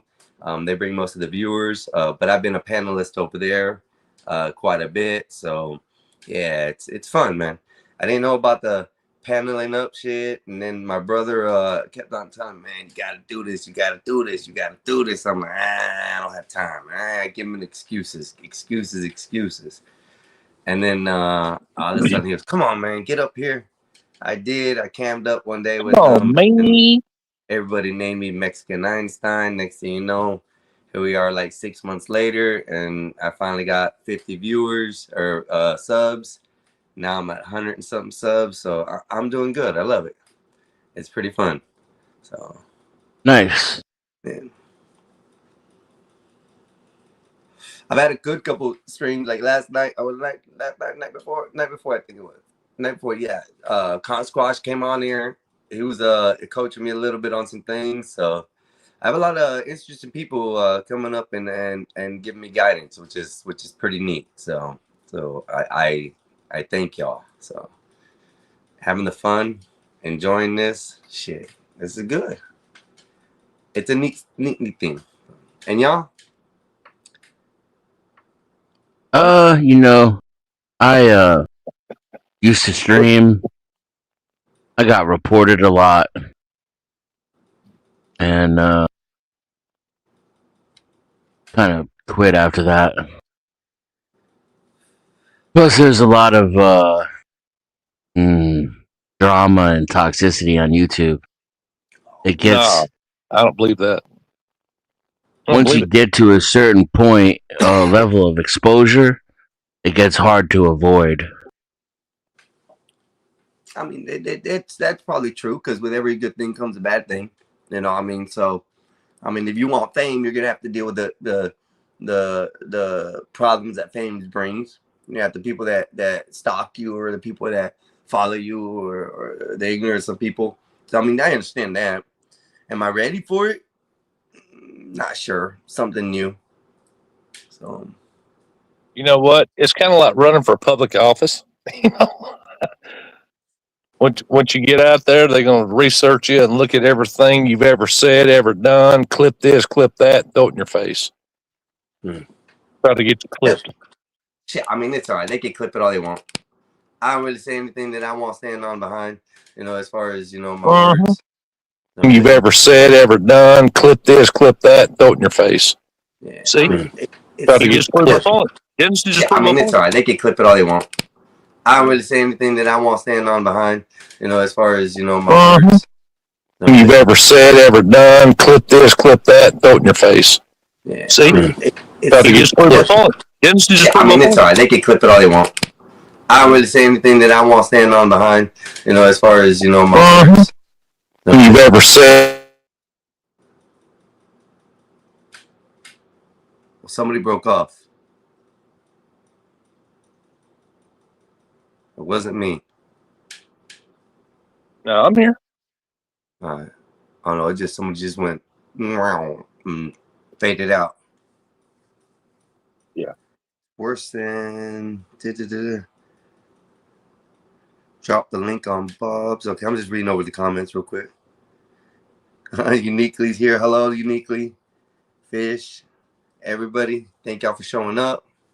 Today we started out with being nice to mothers and stuff, but then Bob started scolding me, and now we have Ryan and Dennison on here. So we're gonna try to pick it up, go from there, If you guys have anything you guys want to throw at us, go ahead. We're here. We're open. I'm not as good as my brother, but I'm learning. I'm still kind of like, nervous with this shit because all the scary things and stuff that I've seen and the drama and like you were saying, it's just like, do I really want to get myself into all that? And then I don't know. It's kind of an adventure. I think so. I think I want to go for it. So, but I'll get a little bit more comfortable with this, and then I'll be able to get more things done on the computer. I'm just learning it all. So, boom. That's it. You guys got any guidance? Help me out. I'll take it. I'm good for it. I wish I had some, but it would be negative. It wouldn't be positive. Sorry. I take negative too, bro. It don't matter. Hey, I'm good with all criticism. Let me put it that way. Yeah. I certainly wouldn't want to start you off on the negative step. Yeah, I wouldn't want it, but if that's what helped me perform better, it would be better. So that's it, and to me it don't matter. Like I said, I like to talk a lot, so my problem is some of the times I can't just shut up. So, gotcha. I think that's what my brother gets fixated on when I get to talking to him. He knows. He done been down these streets. Skywalker. He does. I mean, now we got into fist fights, me and him, just because we can't, get our heads straight and the conversation right. The last one was over a knuckle on a car. Not a knuckle. I ain't talking about that. I'm talking about here. I ain't talking about all that. What do you mean here? Like in here? YouTube streets and Discord. It starts on Discord and comes over here and they run over there to that chat and they come back and, we know this about that so-and-so and we're going to start this. And you're like, man, what the hell? Oh, yeah. I've seen some of that drama unfold too. Oh, yeah. I just ignore it. I just X out, ignore it. Don't talk to me about it. I don't care. Don't affect me. Leave everybody alone. Oh, but this is what we do. We have nothing else to do in life. Yeah, I know. Stop. That's kind of sad. That's really sad. I mean, if that's all you really have to do in life is go around and be destructive. Yeah, that's all I got. You ain't really got much. You ain't got much at all. But they do it. It never stops. Ryan, a couple other people as well that come on, and like are helpful. It's really neat because you guys are straight with it. You guys aren't bullshitting around. You guys aren't telling. Yeah, well, I'm well known, and I have I have a history and all that. I've been doing this a long time, and Skywalker's got my back. I got his back. He knows that. So's Bob. I've been here from day one. So, I just keep it real, and and after a while, you just learn to not engage with stupid bullshit. You just don't engage with it because instantly you spot what it is. You know what it is. You know where it came from. And if you engage, you're doing what they want you to do. They want this whole back and forth, and then they're going to form an alliance. And I'm not a band type of guy. Banning, don't help me out with something. Mm-hmm. What the fuck is sectors? What is all this? I hear people talking about sectors this and sectors that. What can somebody please explain that to me? Well, I can to an extent. It's the manosphere, the red pill stuff, the incels. It's all hate. It's just all hate driven. You got to pick a side. Well, we have this group. You better join, or we don't like you. Well, I don't care if you like me or not. I don't like you. So that it's kind of calmed down a little bit the last couple months. They got some channel struck from friends of mine, but they're coming back, and I know we're not supposed to talk about that, and I respect that. But it's just silly. It's ego stuff. It's just, I pick me. I want to be number one. You better let me say what I want to. And it's like, man, start your own channel. Well, I can't. Well, why not? I'd rather talk on y'all's, and y'all pay for it. Okay, like Weird. that makes sense to me. It doesn't make no sense. I started my own None. channel only because my brother told me I should, like, you know, because he thinks that I would be good on there. That's the only reason I continue. Mhm. I've had my account since 2013, so Yeah. you know, I've never used this portion of it because I was never like, you know, YouTube heavy. Mhm. But since I've been on other platforms like with TikTok and All of Instagram and stuff, Yeah. I've shied away Yeah. from all those. But then Yeah. I come onto here and then I start hearing sector this and sector that. So basically what you're saying is sectors are like different type of internet gangster sets, you know, like Yeah. you can't cross over here. This is the Crips, this is the Bloods, this is, oh my gosh. Yeah. Well, you talk to that person over there, and we banned them, so you can't do it. Yeah, I get it. It's stupid. It is what it is. It's silly, but whatever. And every channel does it. Even this channel does it. That's not a secret. Right. Well, we just don't like you. Well, what did I do? Well, we just don't like you. You're banned. I don't know. I don't know who's been banned or what's been banned. So far I haven't banned nobody. So No, I ain't talking about. I'm not talking about here directly. In the type of people's here in this area, yeah. So I've heard of that, but like I said, Yeah. it's just so weird, bro. Because I don't know, man. Mhm. I'm just trying to understand. What's funny is too far into this shit, so the chats don't care. it's like Fight Club is the sector. Mhm. Okay. So yeah, I kind of get it now. So that's Y'all why hear me? people talking about sectors and stuff. So okay, Yeah, Dennison. makes sense. I figured it'd be like that. I mean, this is the internet. Hell, Yeah. I mean, even in console gaming, you had that kind of situations, you know. So that's where I came from before, was console gaming, then to PC, and then now, you know, to streaming now. So it's, yeah. This is fun. This is definitely different. A lot of strange stuff out here. So. I came from Rumble. I came from Rumble, man. Brutal. It's brutal because there's no censorship at Brutal. At Rumble, you can say, do, show whatever you want to. Now, of course, they have moderation over there. I was a moderator. I still am.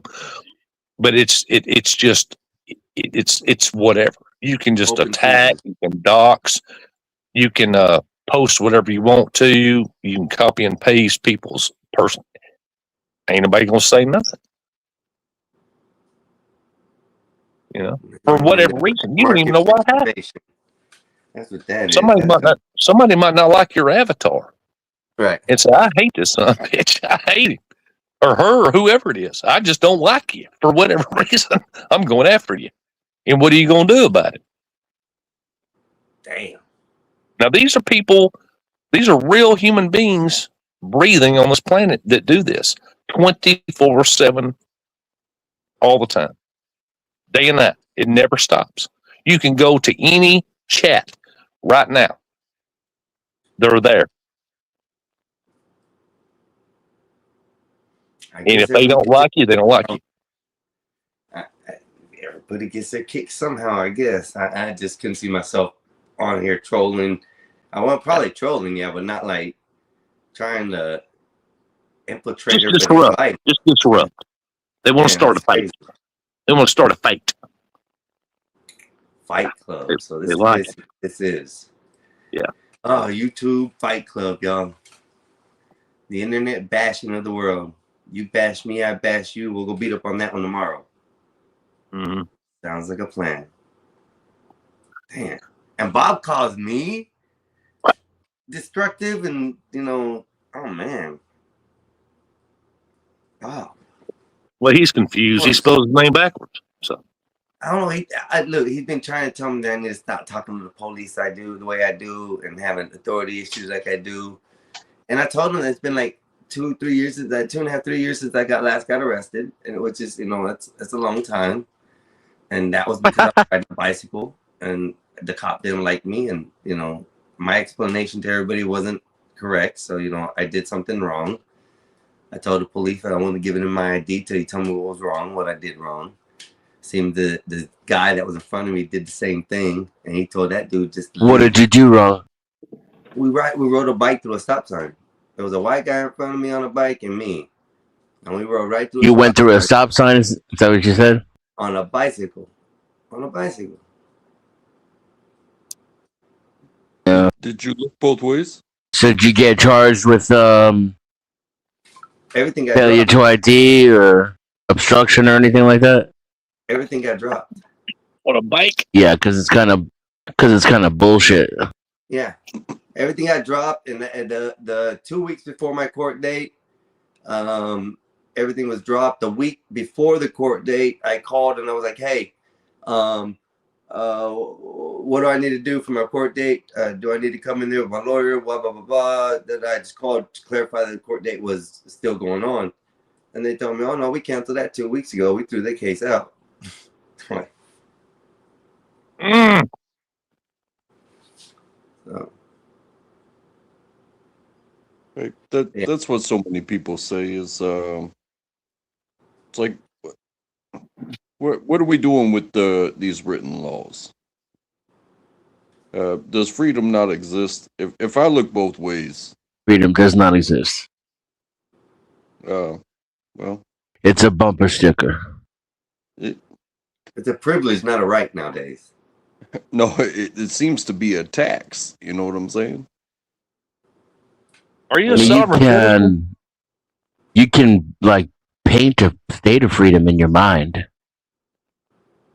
You know, you can tell yourself that you're as free as you feel, but we're all Hey. slaves.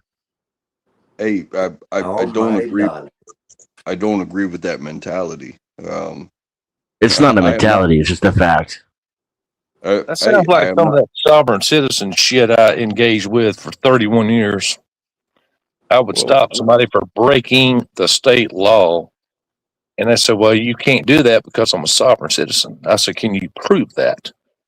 Well, if you look me up. I said, nah, that ain't going to fly, buddy. You're going to comply to my commands or else. And they said, well, I said, okay, we'll play it any way you want to play it. You know, Wait a minute. Hold on. Let me think of a I'm gonna play. blue.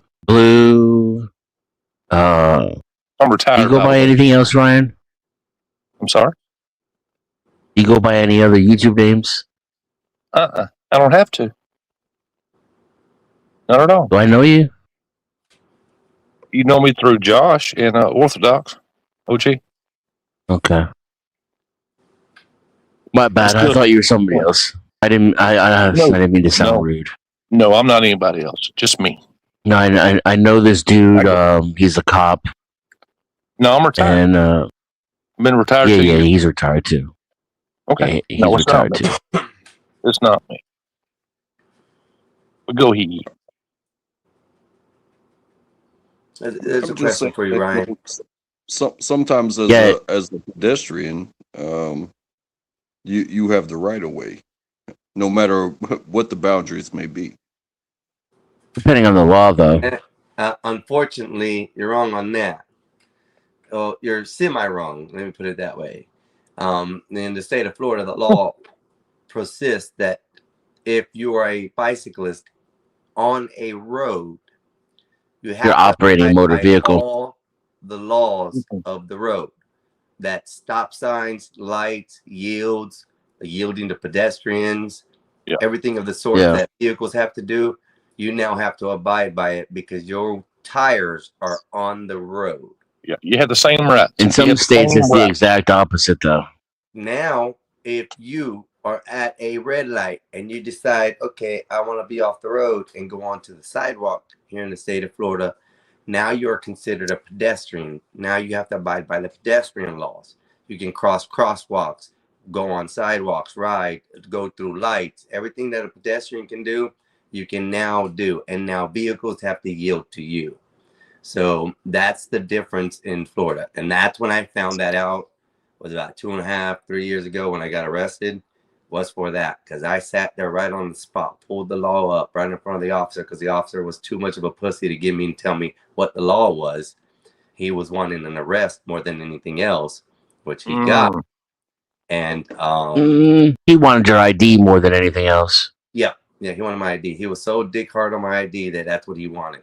Because literally, Yeah, that's that a crap. white elderly man on a bicycle who was more than 10, 15 feet in front of me who did the same exact thing. And this gentleman, I knew it was going wrong when this gentleman looked back at the officer and said, "Hold up, officer, what did he do wrong? He didn't do anything wrong." And the officer looked at that older white gentleman and said, "You need to get on your bike and get out of here before you get arrested too." There was no talking to Yeah. him at that point. As soon as he said that, I knew I wasn't handing my ID over. I wasn't doing anything that had to do with that. And he was going to have to earn his arrest for there. So, and I gave it to him. I gave him his arrest. I did it politely. When he told me to turn around, I put my hands behind my back. This is after. Let me ask you something. Uh-huh. Did you know it was illegal when you were making this decision when you went through, or you're saying you found out afterwards because you looked up the law with him? I looked up the law in front of him because he would not pull up the law. He said it was my problem. I needed to know the law. So I said, hold on. If I look at this and this is correct, I'll give you my ID. I looked up the law, said, okay, law says I was on the road. I did wrong. Here's my ID. Oh, it's too late for that. You're getting arrested. Okay. Wow.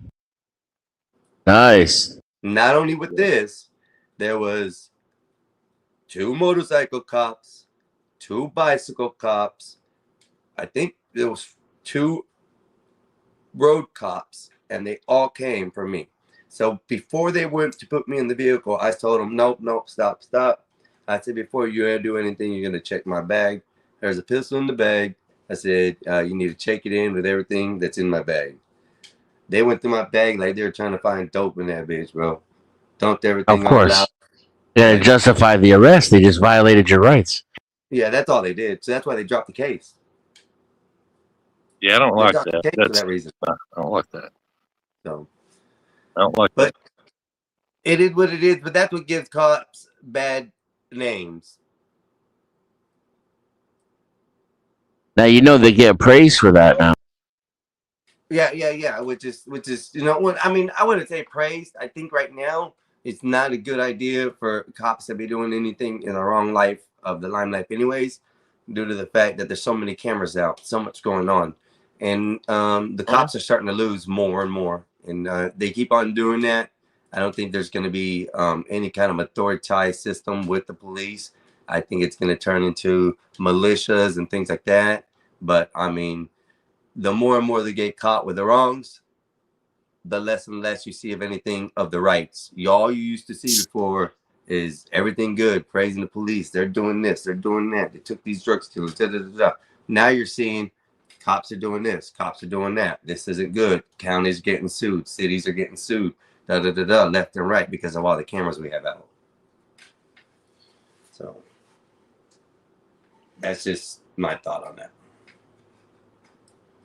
So what's your like? How come you didn't just give them your ID anyway, just to get it over with? Because I didn't think I did anything wrong on a bicycle. Therefore, Right, but did you? Oh, sorry. Go ahead. I cut you off. No. So therefore, my stupidity for not knowing the law of the bicycles on the road, I concur, and I'll say that. But the fact that the minute he told the gentleman in front of me that he needed to leave or he was getting arrested too, that's where I played it as a different story. So in my mind, it went to another round. So why not? So yeah, that's what I'm curious about. In other words, you've been around the block. You know how these people operate. You know the laws. You know what's right or wrong, but you also know that they don't play by those rules. Right. So when you knew he was being a dick just to be a dick, why didn't you give him your driver's license in an attempt to get out of there? What you understand? I did. Well, no. I mean, even when he just from him asking for it, even when he wasn't entitled to it. Because the simple fact that he told the person in front of me to leave before he goes to jail too. There was no restraint on where I knew I was going that day. I knew for the fact. Oh, I see what you're saying now. I was going to jail. I got you. So to have everything. Yeah. And on cams, I did what I did to make sure. So that when they played the shit back in court and seen his body cam and said, oops, you messed up, that 2 weeks before the court date, they threw it out. They had already had plans to throw it out already because of what they've seen. I'm assuming. So That's disgusting. it's To me. what it is. I'm though. not saying I would have given my ID, but I would have still been in the mode of trying to get out of getting arrested. Mm. At No. that point, bro, when okay. Till the fat lady sings, until I'm actually in the car. Yeah. And then even then, depending on the circumstances, I might still keep talking. But in my circumstances, the word and the decision was already made prior to I gave my ID or the ID was asked. That's where I looked at it. See, I've been in many of these situations where I've had to keep my mouth shut or say something. And like I told Bob before, Well, you gave him an excuse, though.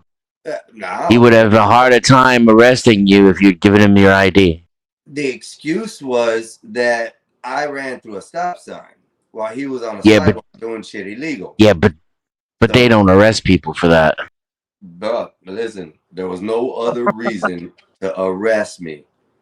Not even for me to sit No, yeah, no. ID would be an arrestable offense. Say what? I said refusing my ID at that point would not be an arrestable offense. It ain't. It is. In No, it is Florida, not. it is. Well, Yes, because he already has a reasonable articulable suspicion of a crime. And you What did it crime? right in front of him. What was That's the crime? Going through the stop sign. Okay, while he was committing a crime himself? Yes, he can commit crimes. No. I don't know if you've heard of qualified immunities, but that's what they do. No. It's called reasonable suspicion. Yes. Yeah, That's what it's I called. said. No, He you had didn't say Raz reasonable for a suspicion. crime. Of a crime. Yes, I did. Reasonable, articulable suspicion of a crime. Yeah. That's what Raz is. And he had Raz because he witnessed you commit an infraction or a misdemeanor right in front of him. That gives him the authority to arrest you on site. But That's not generally, they want to not run true. your ID. Yes, it is true. Generally, they want to run your ID to see if you have any warrants so that they can get an actual arrest instead of looking like an asshole for arresting somebody for going through a stop sign on a bicycle. Okay, well, that's that's why a your nitpicking charges cop. got dropped. Well, that's a nitpicking cop. I wasn't a nitpicking cop. That's police. Well, I well, mean, here's if your you're flawed- the your exception, flawed God version. bless you. But that's police. Here's where your Well, flawed what? version of that is because if he didn't want look like an ass for an arrest that wasn't needed to be made, why did he make the arrest? One, Because you challenged his authority. Hold on. Because the only real crime out on the streets is contempt of cop. That's why. And you refuse to give him your ID like you knew something he didn't know instead of just doing what he told you. And he owns you. That's how he thinks about you. You don't have freedom. I make the commands, you obey. When you don't do what I say, we understand that. yeah, so that's why he fucked with you. Hold on. He's talking You're about asking me why he fucked with you and why he arrested you. I'm telling you why he arrested you. Hold on, no. Denison, you sound like an auditor. Are you friends with auditors? Listen. I used to he have two wanted an auditors follow me. arrest, regardless. He wanted an arrest. It didn't matter what that day was. He wanted an arrest, bro. He thought I looked like a drug dealer because at that day I just He didn't like it. the day before. Just That's hold what up, I He said. didn't like you, Hold did up. Hold the fuck up. Listen, he thought I looked like some kind of gangster or drug dealer. I was in a tank top shirt with my backpack on and my hair shaved. Okay. Going down the street, I ran through the stop sign. I looked over. I kept on going. I got on the sidewalk right after that, got through the sidewalk, and then got back on the road behind the old man. I was following the old man.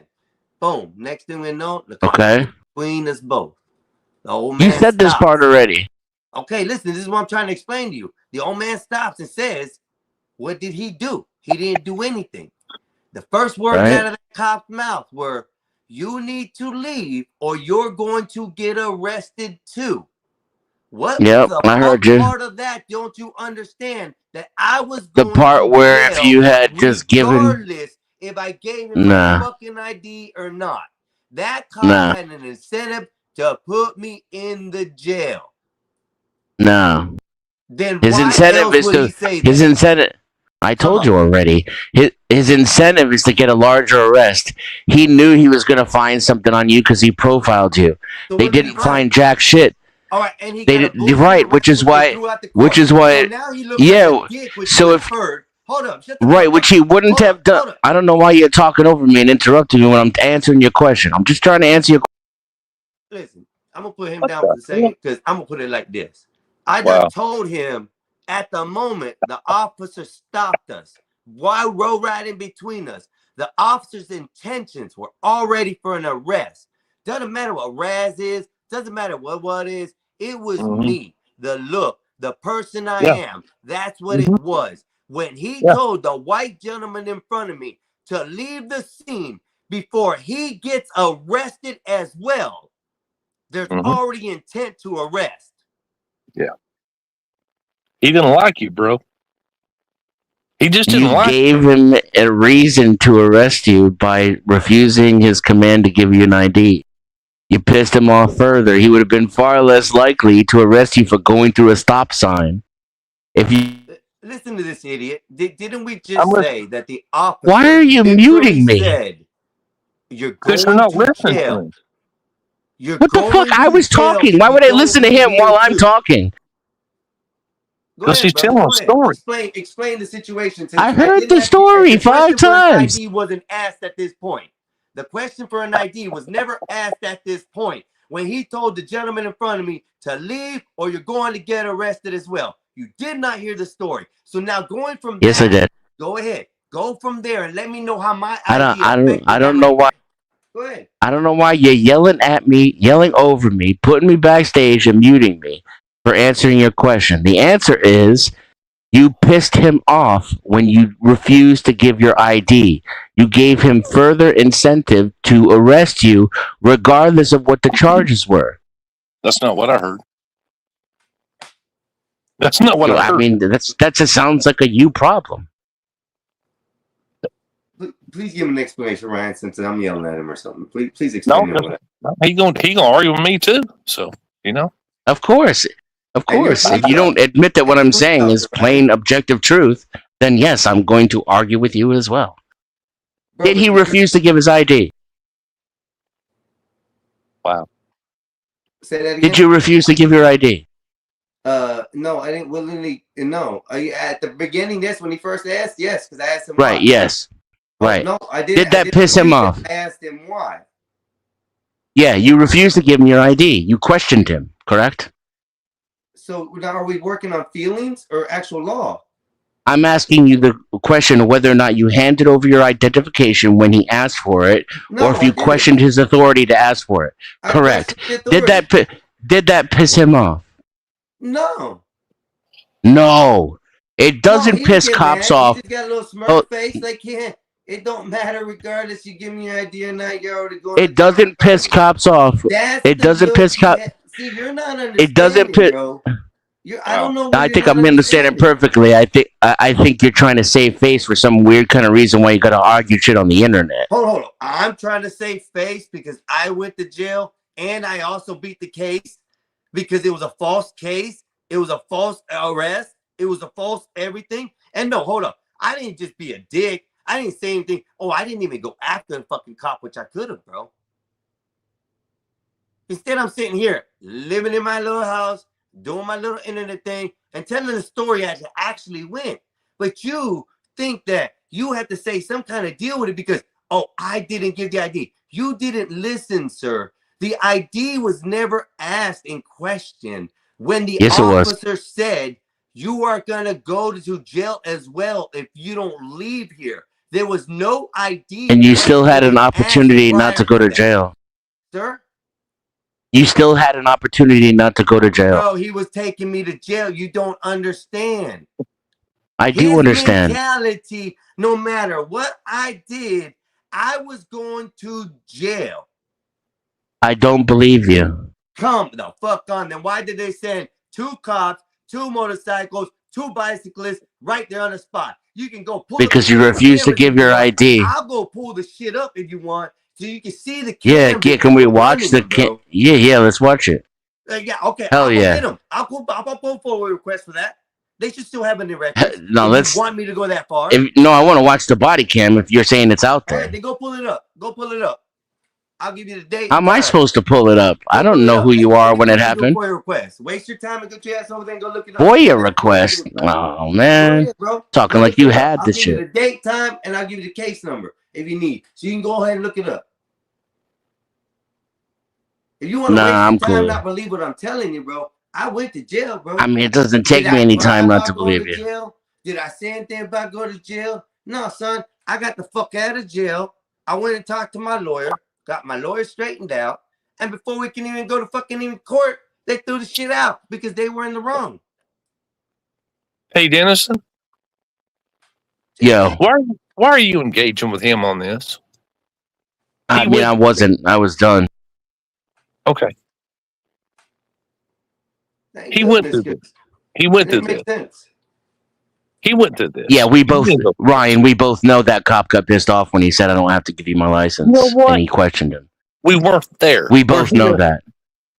Yeah, I'm you not know it gonna though. say- I'm not going to say that because I wasn't there and you weren't either, man. But you do. You know it. You know it. It's contempt of cop. It's what they hate. That's why they sent a bunch of other cops after he refused to do it. You have a real He questioned. He questioned the cop's authority, and that's why he got fucked with even harder. It doesn't work. It doesn't work like that. Hatred of cops. that's not the way It does work. Oh, dude, now you're gaslighting. Okay, I'm you're done. I'm telling done me- engaging with you Okay. now. I'm done engaging with you now. It's funny, huh? Change the topic, gentlemen. Okay. He's done engaging with me, so he's good. He can get the fuck off the stage. Simple as that. I got that handled real quick. No, I did this for 31 years, but okay, I don't know nothing. You see, Okay. brother, Go ahead. and I would believe you. I would believe you because you're right here. You're the one telling me, you're not correct in any situation. You're being a cop who has observed these type of situations as well, and in your mind, this is very plausible. This could have happened. But I'm gonna tell you though, It does Ryan, happen. the cop had a smirk on his face the whole time. Yeah. Yeah, it don't matter. He didn't like you, man. He had priors on you No, for whatever reason. I ain't gonna get into that. That's your personal business, but no. That's what I don't understand. That's what I don't understand. There was only been one prior in this county for that anything, and that was only community service that I was given, and I wasn't even charged with everything. But you were more. So, no, Dennison, bro, you can go ahead. You're done engaging with me, sir. You can go ahead and piss poor pop anywhere you want. I don't gotta ban you. You just ain't gotta come on my show, no, bro. This isn't. Unfortunately, this isn't the Gospel of Bob. If you're over there and you don't like what you're hearing, this is the Mexican Einstein show. I'm running this show, and my brother's restreaming on his channel.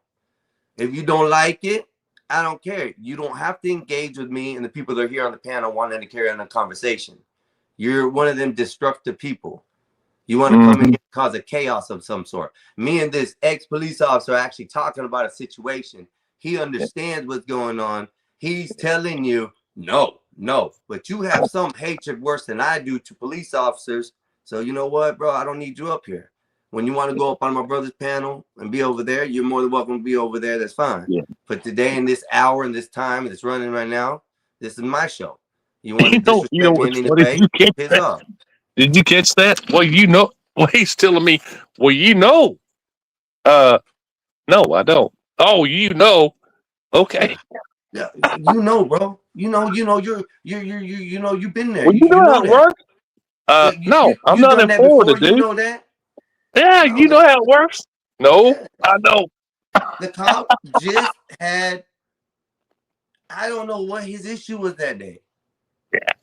I don't know what he was pissed about, but he didn't like you. He didn't like you, man. Number one, we don't know what kind of day his day started off. I mean, no, I worked with a bunch of cops, man. I was a sergeant. I had 9 officers under my command. Half of them would come in pissed off. I'm like, man, are you good to go on patrol? Maybe you should take a day off, take some PTO time. You got a bad attitude. I don't want you taking out on these people that keep us, in our job. If you got a personal problem, whatever, take some time off. Don't take that out because it's going to reflect on me, and then we're going to have an issue. And it's going to hit the media. Yada yada yada yada. That's just how the shit works. I'm gonna bring this guy back up just for a second so he can preach his hate real Ooh. quick. Let me hear what he got to say. So he Yeah, he's back there fun. blowing it up. He's fun. And let's just hear what he's got to say. He says I'm pissed because I broke the law and I refused to obey his command. No, Breaking the law. I didn't Breaking know the I law. broke the law, and the cop wasn't willing Breaking to the law. help me, and the cop automatically wanted to take me to jail. So let's hear what you got to say on that, Denson. Come on, come back up here. Come on back up here. I'll meet up. When a cop automatically wants to take you to jail, you don't feed him extra reasons to do so and piss him off. That was my whole point. And you did break the law. You admitted yourself going through the stop sign on your bicycle was breaking the law, and you did it in front of him.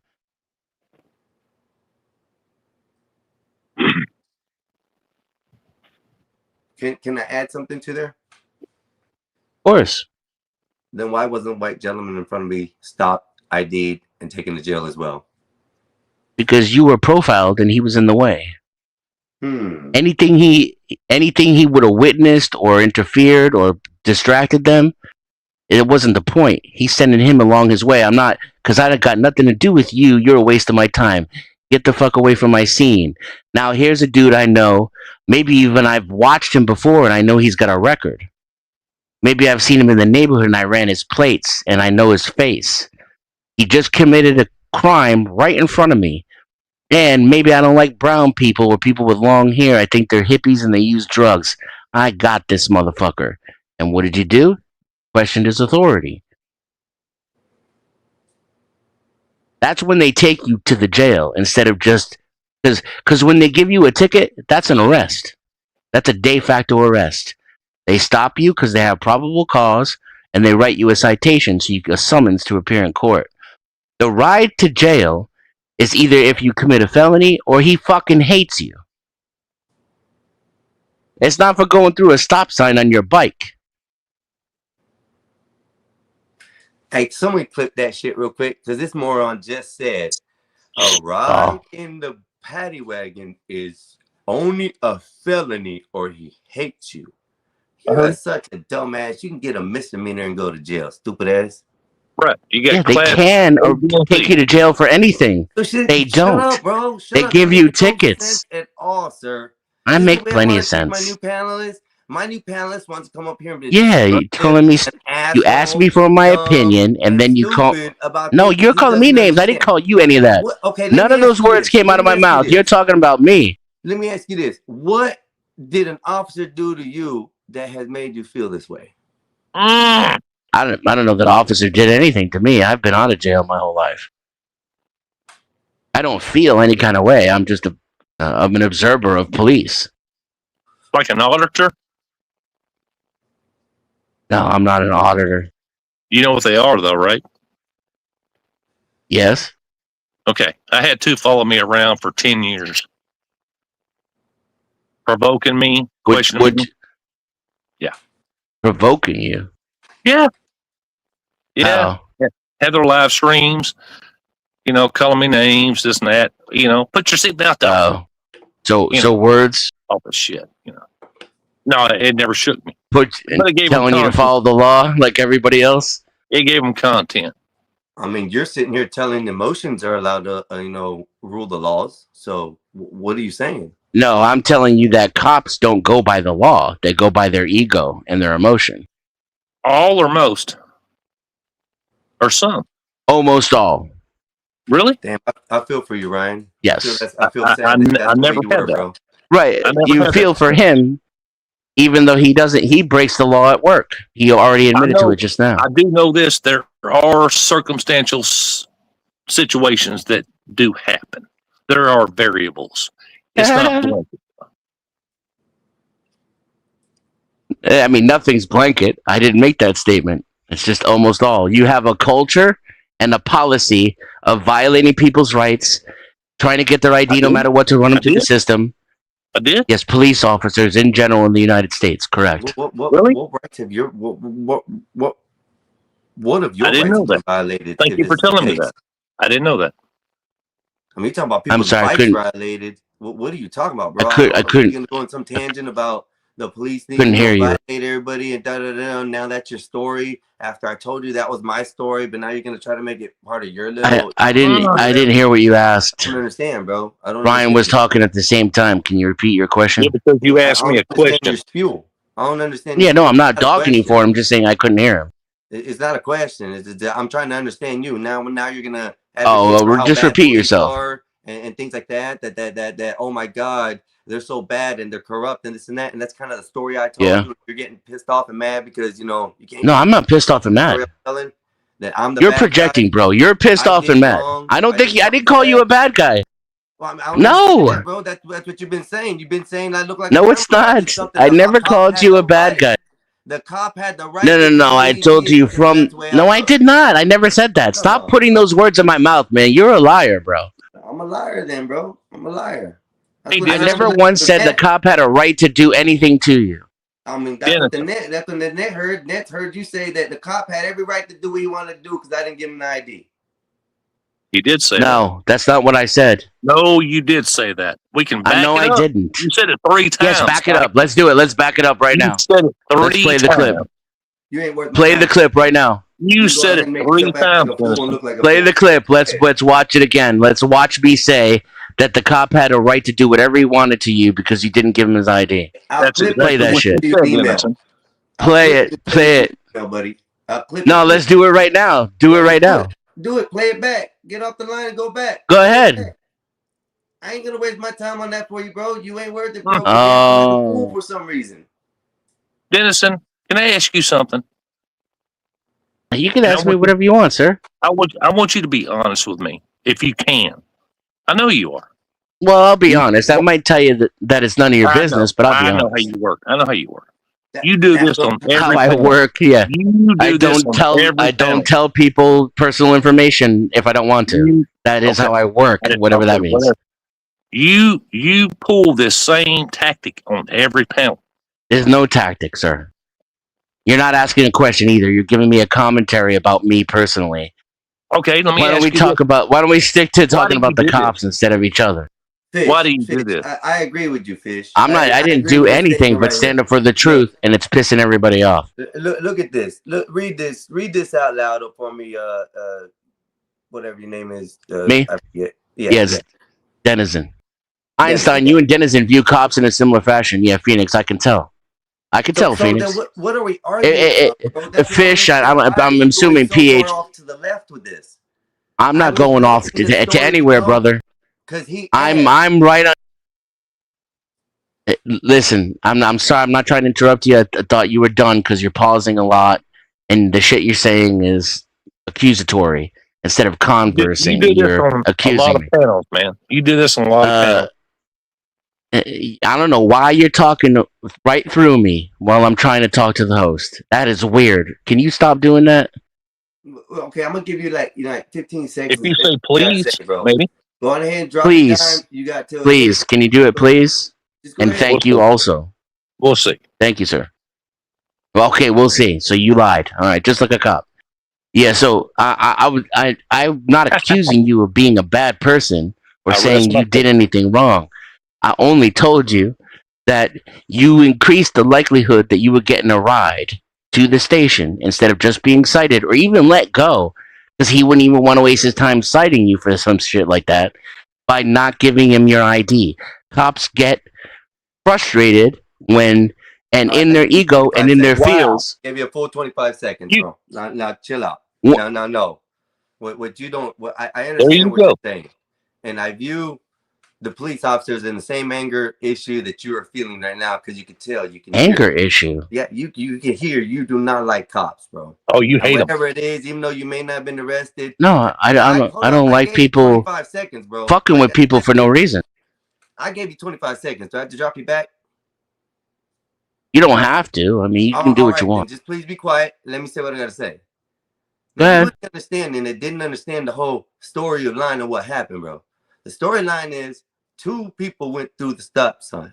Officer went between the 2 people, isolated 1 person for no reason. Took that. You're person repeating and told this. the other person, hold up, I'm giving you the details. Told the other person. But I heard this 5 times. Well, then what don't you understand about the situation? Me I and already you are answered talking that. about the same thing. I get It shouldn't yes. have happened. The cop was a Yo, bad cop. If that's what you want to come up here and say in the Einstein, story, then say that, bro. You're here tripping Einstein. about how I didn't give him the Mhm. ID. It did not matter if I I'm gave not him the tripping. ID or not. It mattered. The- We How? agree to disagree. I gave you a very detailed and lengthy explanation No, as you to didn't, exactly bro. You how rambled it about mattered. how a cop No, was I didn't going to ramble. It tell was quite articulate. It was direct. Oh, It was to the actually, point, you and it did. made perfect sense. And then you If you accused me of if being you a bad don't, cop and working for the bad cops. That's what you just did. Listen, You, yeah, listen. you took off what he just said and fucked it up. And then when you found out I was a retired cop, you accused me and the cops over with for acting the same damn way. That's why I said you can't blanket all cops. And then you said, well, you blanket all, but you did. So pick a side. Well, I'm done with dealing with him, so he's just Yeah, getting kicked from the kick stage him. tonight. I don't Now, if care. Josh He wants can to come go up here and cry, be defend that mad. bullshit, you And can. if he keeps on spamming the spam, the chat, then please do it back. Just send him off, because I don't want to deal with that shit. You know, I that really was pretty don't. disgusting. That was Yeah, pretty disgusting. he's come on here and took in the story, and he's trying to make it something He twisted as it. he's a heroic about it because I was wrong. Yeah. We were talking about the same thing, that the officer, was in the wrong. We both said that. And I said He that, and wanted I to agreed with elaborate you. and make it sound like, it's my fault because I didn't give the ID. I was going to jail regardless. Let's welcome Bob to the stage. Here you go, Bob. I'll let you join in as well, boss. Go ahead. What did I miss? Well, I guess me and Ryan were talking about a story, and was coming back about the story of the arrest I had on my bicycle.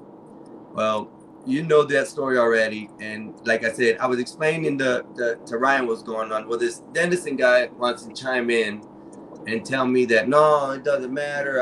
I'm in the wrong. I didn't give the ID. Blah blah blah blah. This and that. But the explanation of the story was that the officer broke in between me and the white person, and automatically told the white person, "You need to leave before you get arrested as well."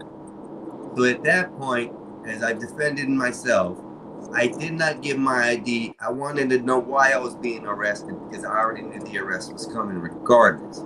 So this guy comes on here and starts squawking some shit about, I was in the wrong, I did wrong, da da da da, and then starts to accuse Ryan of, oh, you understand, you know how cops are, you da da da da, and Ryan's trying to say no. It's probably not like that, and he just keeps rambling off about the same shit. So the guy can sit back in the back. If he wants to sit back there, he's done on my stage.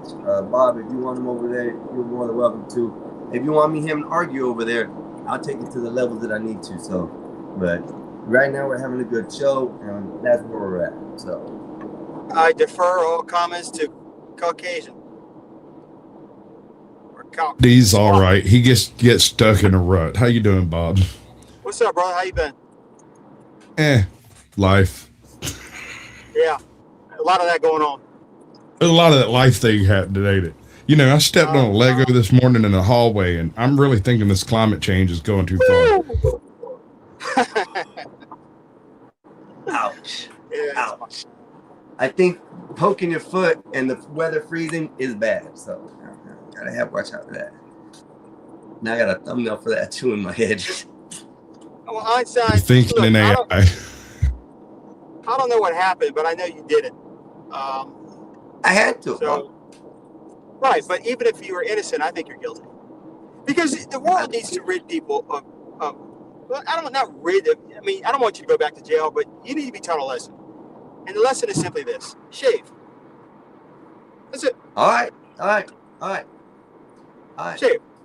You're gonna pay for it too. You're gonna pay No. for it too. No. Yeah, you're gonna pay for it. No, you said it. You said you paid for it. So guess what? Listen, we're gonna set it up and we're gonna do it on your stage. No.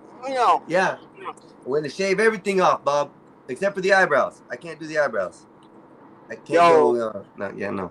Yeah. No, We're gonna do it no next eyebrows. weekend. Can we maybe just kind of knock off the top of the peaks on the eyebrows? Just a little. We ain't got to shave leave my them, eyebrows but long. That's like, the only thing of hair I'll have on my face.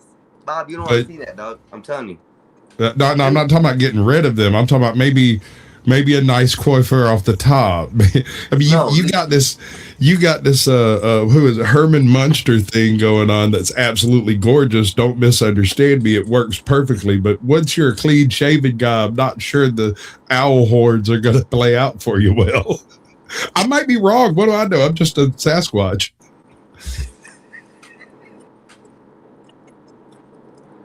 Did you guys call your mom today? No,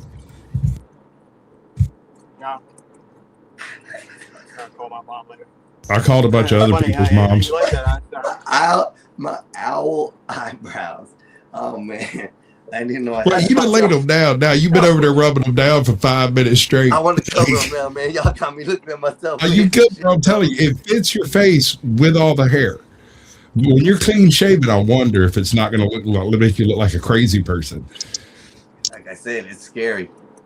I don't think y'all ready to see that. I really don't think y'all are ready to see that. So. Okay, when you do it though, here's what I want you to do. I want you to get a light, put it straight on your face in a dark room so you can't see the background at all. And I want you to stare straight into the camera with your eyes as wide as you can get it and just say for like 45 seconds straight, no sound, no nothing. And say, hi, and just end it and upload it. See how many views it gets. I'll bet you that motherfucker go wild. Just shaving it for 45 seconds? No. Once you finish shaving, do not touch your eyebrows. Then sit in a dark room and film your face for when you get done, before you're used to it, while it still feels weird to you, right? And stare in the camera for like a minute straight, and then just say hi, and end it. Upload that as a short. I want to know how many views you get on that. All right. We'll do that. Oh God, It's all you, Bob. It's all you. That's all I can say. No, it's all right, man. No, don't do it. Thank you. Don't touch a thing. All right, just be who you are. Be who you are, man. Be who you are. Shit. That's it. Oh, Good I guess advice we I got a give date everybody with about Destiny. YouTube. We got a date with Destiny, everybody. I guess it's coming up week. I'm going bald as Bob. Okay, No. I'm going as bald as Bob. Face, I'm not bald on top. face, everything. Everything's gone. Hey, you got This some week- guy in the Wait. chat that wants to come up. I don't know who this is. Digital? Nah. Yeah, digital. Yeah, he can kiss my ass. That's the guy I was arguing with. That's the guy Oh, that told me did you? that, I should have gave a copy of my ID regardless if I was going to jail or not. He's the one who I'm made of it the seem like, opinion you do it. The nice man with the gun asks. Now he don't like cops, and he's against the cops, and that's kind of what I was saying, because I told him that court got kicked out, and he just wants to blabber and ruin it. So I just don't want to deal with him. He thinks it's a y'all show, but it isn't, and he can sit in the back. He can watch. And in his defense, he's not spamming chat. It's just that when you're backstage, it goes to all the different locations. Yeah. And so it'll pop up 3 times. No, I only have it popping up once. Everything everybody says only once, straight through YouTube and StreamYard, and that's it. So other than that, I don't go. Oh wow! Over here, it's popping up 3 times. No, that's Okay. that's all. The Discords and dots and dots. Mine is just straight one. Is that I never said he should gave the ID to the cop. Oh my God. Okay. I never said he should give the ID to the. Bro, what is this cat talking about? He said it. I was wrong for not giving the. Oh God. I'll leave it be. I'll leave it be. I can't do that one. I can't do that shit. But anyways, Bob, by next week on your show, one day I'm gonna pop in there.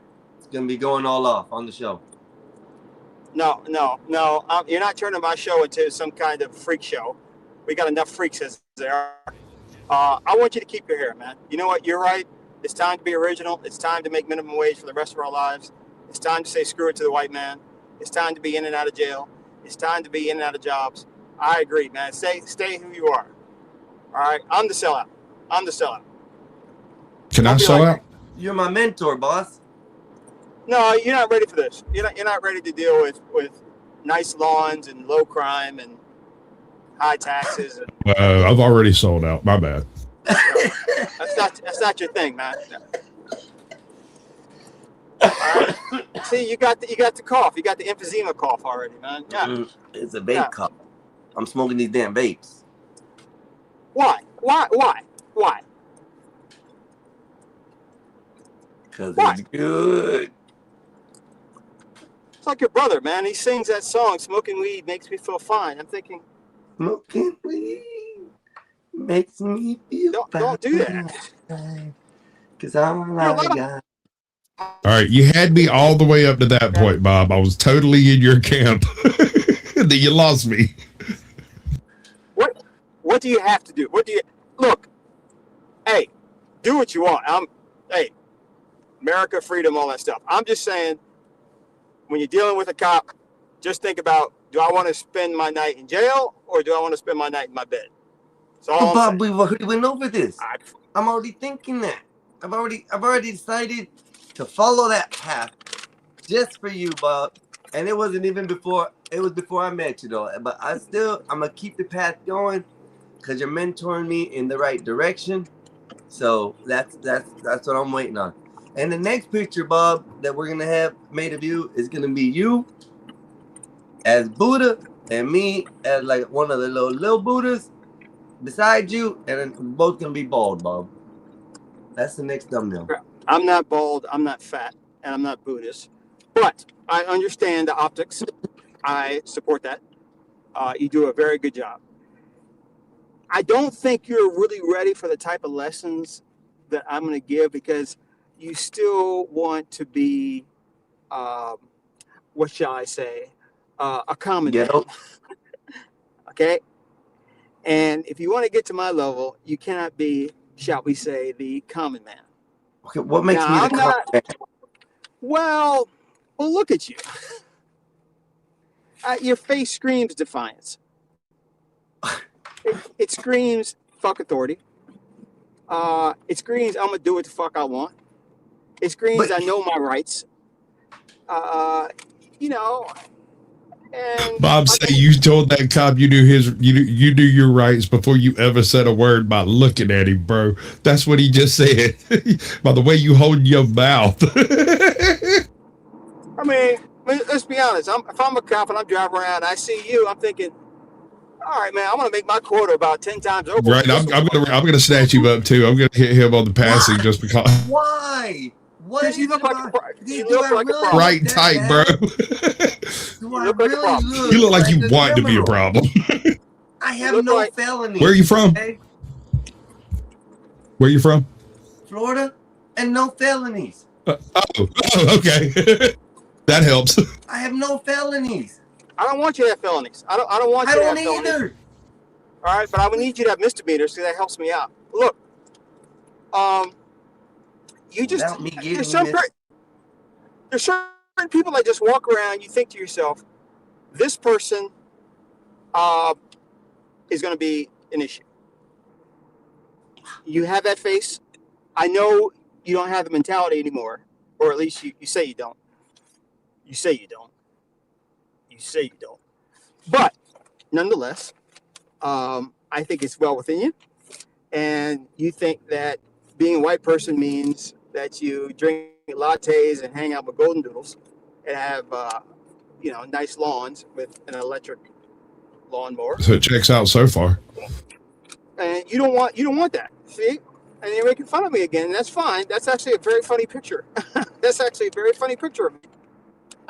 Bob, I cannot be in prison with you. Look, I can't. I Oh, no, can't do sir. it. That No, is so that's definitely not brother me. Bob right That's there. definitely not me.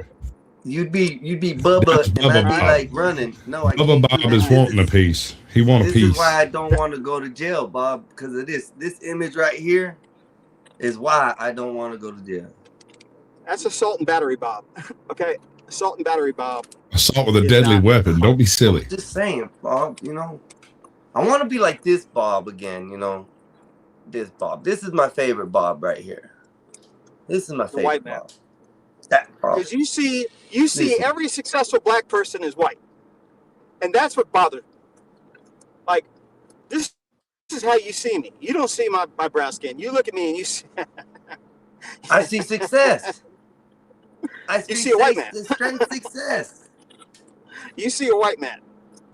That's what you see. Yes. And that's a shame, man. And that's why I'm saying, listen, being in upper middle class is not your thing, man. You know, it's just not your thing. But it's not like, Come on. it's very hard to explain, Bob. You No. act white. Okay. What do you mean I act white? Yes, I know What is you're acting brown. white? Because I say thank you and please. I say thank you and please too. So do my kids. Because I have a parlance that generally denotes that I have a You bank wear account polos, that doesn't have Bob. You overdraft. wear what are they? What are the 3-button jacket Quarter things that you zips. wear? The quarter zips. I mean, you even got my brother starting to do it, and look how he's acting different. Is this a bad thing? Hold on. I'm trying to decide whether or not this is a bad thing. There are two types of influence in this world. Mexican Einstein. There's two types of influence in this world. There's good influence and bad influence. Which one have your brother been influenced by? But this is what I'm saying. He's been influenced by the white part of Bob. My brother would never put on a quarter zip, bro. I ain't never seen that boy ever put on a quarter zip in his life. But is it a good thing or a bad thing? Well, he's acting better. Better. That's good, right? Yeah. So why are you complaining? What is your problem? I'm not. That's what I'm trying to explain to Bob. He's taking it that I'm saying he's a white Bob because You are. he acts white, does all the You right are. things. You He said it before. successfully made it there. Hold I don't on. want to be like that. Mexican Einstein. I think I figured it out. You're a white supremacist. Bob, you're genius. I didn't even see it. Holy crap. What did I I think I might hurt that man. He's laughing too hard now. He's crying. He's got tears. Look, That's so wrong. when you're looking But at how's it wrong? You said your brother is acting more white, and that's better. That is the definition. That's what I've been saying. When you see success, you see a white person. That's my whole point. That's I mean, and it's disgusting that you think that I But- can't be. Go ahead. Go ahead. I'm listening. No, here's what you think. You think that you're going to have to talk like me and sound like me. My nasally voice, my condescending ways. You think that you're going to wake up and sound like me. And I can understand that. I mean, I'm not condescending. Maybe I come off that way. But you don't want to, like, come off like me. But there are several different types of white people that are successful. But none of them sound like you. So you can pick whatever voice you want to. You don't have to sound like my nasally voice. I want what's best for you, but you don't want really what's best for you if it costs you your facial hair, your accent, and your mythical love of using your hands for work rather than using your brain. Well, I can concur with the last part, but the rest of it, I don't know. I'm willing to shave, look like you, bald and all. I'm not bald. What is that? Short hair? Yeah, I have short hair. I'm not bald. Like, Is that where your dogs go on top and scratching their nails? oh, that's so funny. Oh, that's what they're scratching their nails. I'm just, See, you don't want to joke like that. You don't want to sound like that. You don't want me to, like, you don't want. Look, Einstein. Let me tell you something, man. is it? Okay. When you open up your mail, and I don't really get a lot of mail, and you have nothing but credit card offers. They're begging you to spend money. That's an amazing feeling. They're begging you. When you walk into a bank, and they're already like, Mr. Bob. It's an amazing feeling. All right. When you get first class, and you weren't even, it was maybe you bought a coach ticket, but someone didn't show up, they upgrade you. It's possible to do that and still be black. Or, well, Mexican, I guess. But you want to work hard for a living. You want to work hard. You want to be a union guy. You want to have a local. You want your calluses. I bet if you had the money, and you may, to get an oil change, you'd rather change the oil yourself.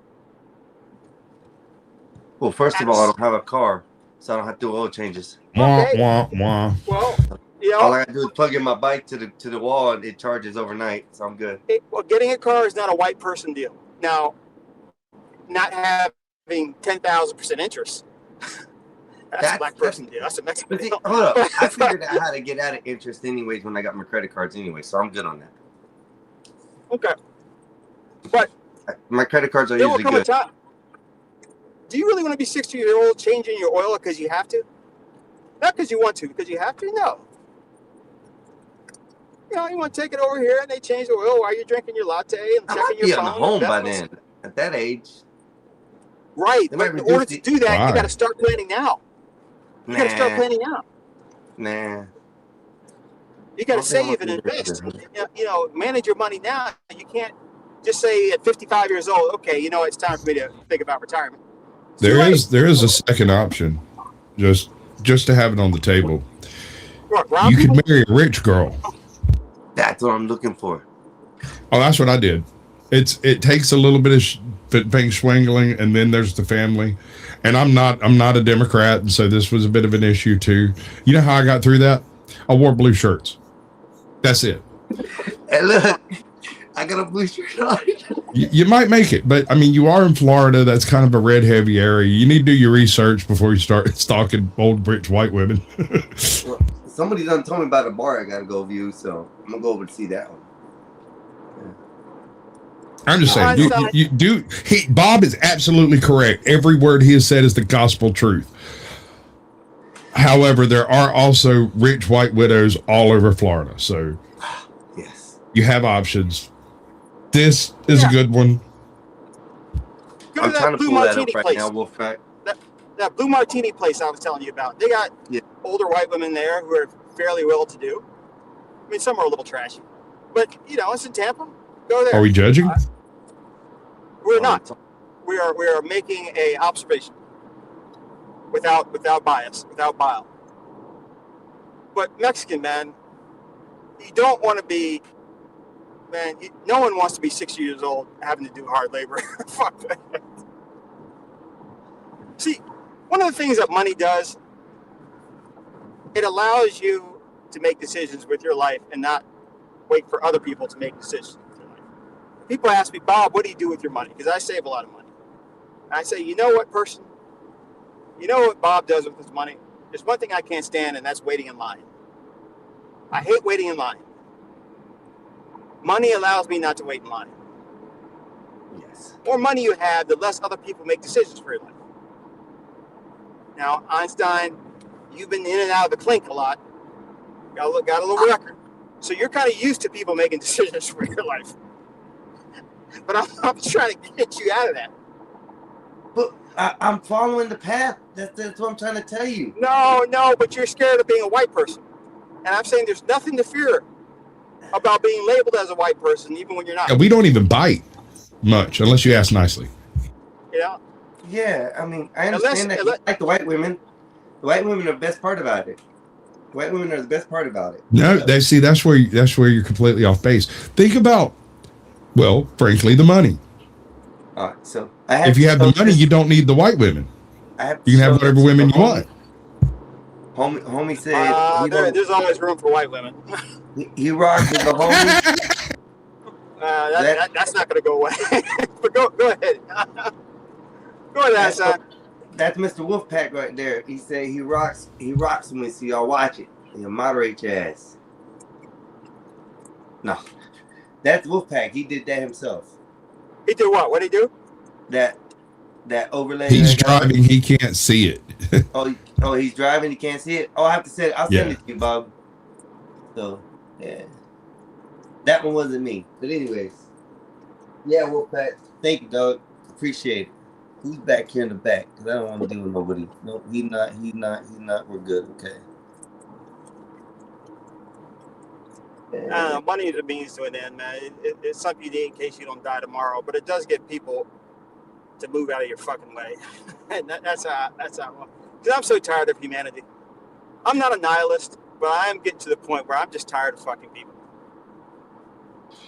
I feel Maybe that that's old a age. lot of times, Bob. I feel that a lot of the times, and it's just that's why I now just stay recluse, and now I ain't even worried about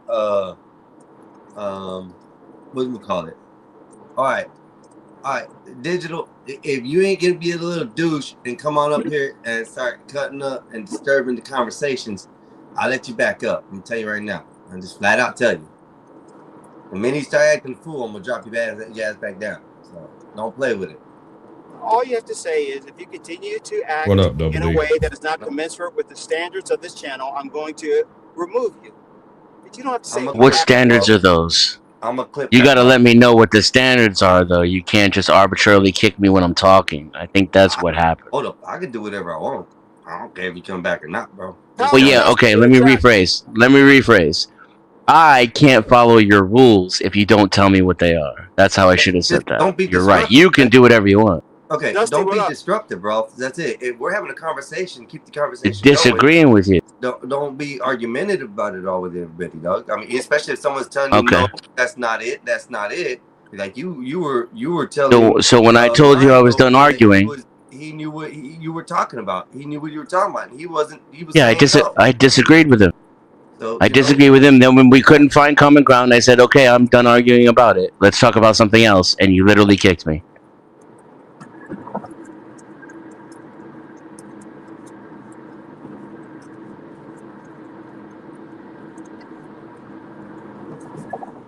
Sorry, I had to take it. I No, said, like, don't apologize for that. What are you smoking on? A vape.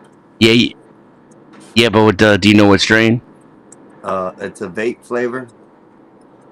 Alright. That's about as far as I go to, bro. It's a vape flavor banana candies. So that's all. It tastes like bananas. Oh, What it's exactly- nicotine. what exactly is a vape? Is that like tobacco? You said Yeah. nicotine? Nicotine, tobacco. And it has flavor to it or something? Yeah, like you can get whatever flavor you want. Most all flavors have mint in it, which is disgusting, but sometimes You know, back when vapes first happened, I hated them. I absolutely hated them. Because you'd be walking through some random public space and smell the most delicious Krispy Kreme donuts that you've ever smelled. Turn around the corner and there's no damn donuts. It's just Dave with his goddamn cloud of cookies. it pisses you off so bad. Hey, listen, I'll be walking around looking, trying to find the donuts. I'll be like, probably in the first quarter, I made a company probably over $250,000 in the first quarter off of vapes and vape juices when they first came out. And that was just a small business. That was before we hit the 9 stores. So, yeah, I love doing that back then. Selling that Hey, shit. is it Yes, sir, worse Bob. or better than cigarettes? jury's still out. We don't have as much research on vape juice as we do on tobacco. Can I get I my don't remember- personal assumption? I don't remember people doing vape 10 years ago. I'm sorry. I mean, is this really new? It's very new, yes. Yeah. Now, the operation of vaporizing things like marijuana and tobacco and nicotine, the operation of it was understood, but it wasn't applied en masse until, what, 9 years ago? Yeah, about 9-10 years ago, maybe. And So- then is it like a little canister or what? Yeah, what they are is propylene glycol and another glycerin they use, and they mix the two juices Glycerin? together. And then they have flavorings, like actual flavor, food flavorings that you can use. And See, sometimes, ethylene. Go ahead. go ahead. You said ethylene glycol. No, what would I say? They Propylene. use that. They use that shit to de-ice planes. Propylene glycol. It's like Oh, okay. Okay. it's propylene glycol. So Close. they- No, but he is very close chemically. You're not that far off the mark, bro. So They spray that on they use plants. these, and it's a liquid that you vape. So what happens? It goes over a piece of cotton, goes through a coil system. The coil system evaporates the liquid, and that's what you're inhaling. Along with that liquid comes nicotine, but you're also getting this oil in your lungs, I see. which if you have any kind of, here's what I found out through customers, and no clinical test or anything like that, but customers who would start to use it in the beginning, their lungs will clear up, the phlegm will get out, all that kind of stuff. The longer they kept going on it, they would then have issues, their lungs, their blood, or something like that. So there's been many people that I've come across that have had issues after vaping, and have had to also quit vaping and went back to smoking cigarettes. So neither one of them are safe. Neither one. Just I got. I stand by my previous statement. Well, my problem is sugar. I'm talking a lot of shit about not doing things. I have a sugar addiction. So, as much shit as I talk, maybe I need to watch myself too. I can't say no to any kind of lemon candy, Reese's Cups, orange soda. I got a sugar addiction, and I don't know how to break it. Well, the only thing sugar really adds onto is carbs, like glucose, carbs, stuff like that. But I mean, I have a gentleman who I know, like in his late 80s, early 90s. I don't want to say his age. It's about the range I'll give. And he's been drinking Pepsi all his life. Like when I'd go over, he'd have a Pepsi like somebody was drinking a 12-pack. Okay, I got people trying to join the stage here. Let me see who they are. MJ, you got to cam up real quick. BB, you got to cam up real quick. And I don't see y'all cam up. Y'all ain't coming up. So anyways, so he drank and drank and drank, and then he went to the doctor. He was already having some issues. None of it had to do with diabetes. His doctor told him, why do you drink so much? You're going to get diabetes. He goes, you think that I've been drinking this much in excess, I shouldn't have diabetes by now? The guy never had diabetes. He just reduced and changed the sugar in his system so other things would happen a lot better. But I don't know who this Mike MJ 1958 or this BB is, so I don't know. They're not camming up. Sound like porn bombers to me.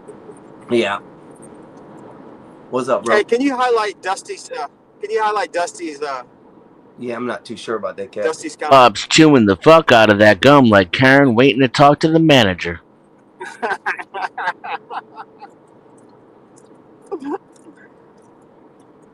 I've never seen him I over chew a there lot on of this gum show. when I'm flying, man. I've never seen him over So there. on MJ, this show, I can't see the guys. They're not coming What up. are the names? MJ. Yeah, MJ 1958 and BB. Some dude came on there and he winked at me. Nope, you gotta go. No, fuck that. And they both came at the same time. Fuck that. Yep, yeah, you gotta go. So I ain't about that shit. But so yeah. I don't know. Back to the whatever we're discussing. We're discussing. I know it was about me. Tobacco? Yeah, the vapes and stuff. Yeah. But yeah, I don't think, Bob. I don't think either one are good. But if I were to give you a choice on what to do, I would get a cigar that doesn't have like all the chemicals, more of a natural type tobacco versus cigarettes. But I would definitely choose that over vaping any day. Yeah. Yeah, and don't Do you guys inhale. Do you guys feel high off it? I mean, do you feel like relaxed? So what nicotine does, like when you smoke a cigarette, it's supposed to be only so many puffs. But people take it to the extremes. Even they built machines that were like so powerful that like they had to reduce the nicotine count to a real low dose in order for these people to be able to use it. And then they also came up with some like salt solution type ones at one time. Those were horrible. Those got people sick. It was weird. But the machines, Bob, the vape pens, the mods, that stuff, oh man, you got so many designs, so many different styles. There was, if you wanted something and your type of style of person or dress wear or whatever, there was a vape out there for you. A mod or something. And when they went to mods, God, people were building coils in their own home. They were taking wire this long, building it down to some coils, putting it in this machine, having high power batteries that'll blow up in your face if you don't do it right. Yeah, it's crazy shit, bro. I wonder what the margins are in selling vape. Oh, they were nice. They were nice in the beginning. Now it's too flooded. The market's too saturated. They put too many regulations on what you can and can't use. And then also, like, they taking flavors out. Like, you can't have. Supposedly, they're going to be taking the flavors out, like strawberry shortcakes and stuff like that, because those all adhere to kids and fruits and fruit snacks and stuff and things like that. So they don't want that on the market like that. But if they're going to get it all the way that way, who knows? So it's not like liquor stores where all of them are making money.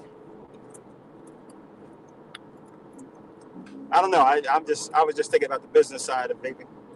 I would say no, and well, maybe if you're still dealing with like equipment that you're having to buy, and they only create so many coils and tanks for, and then you can't buy no more, of the extras and stuff, but you can still buy the mods.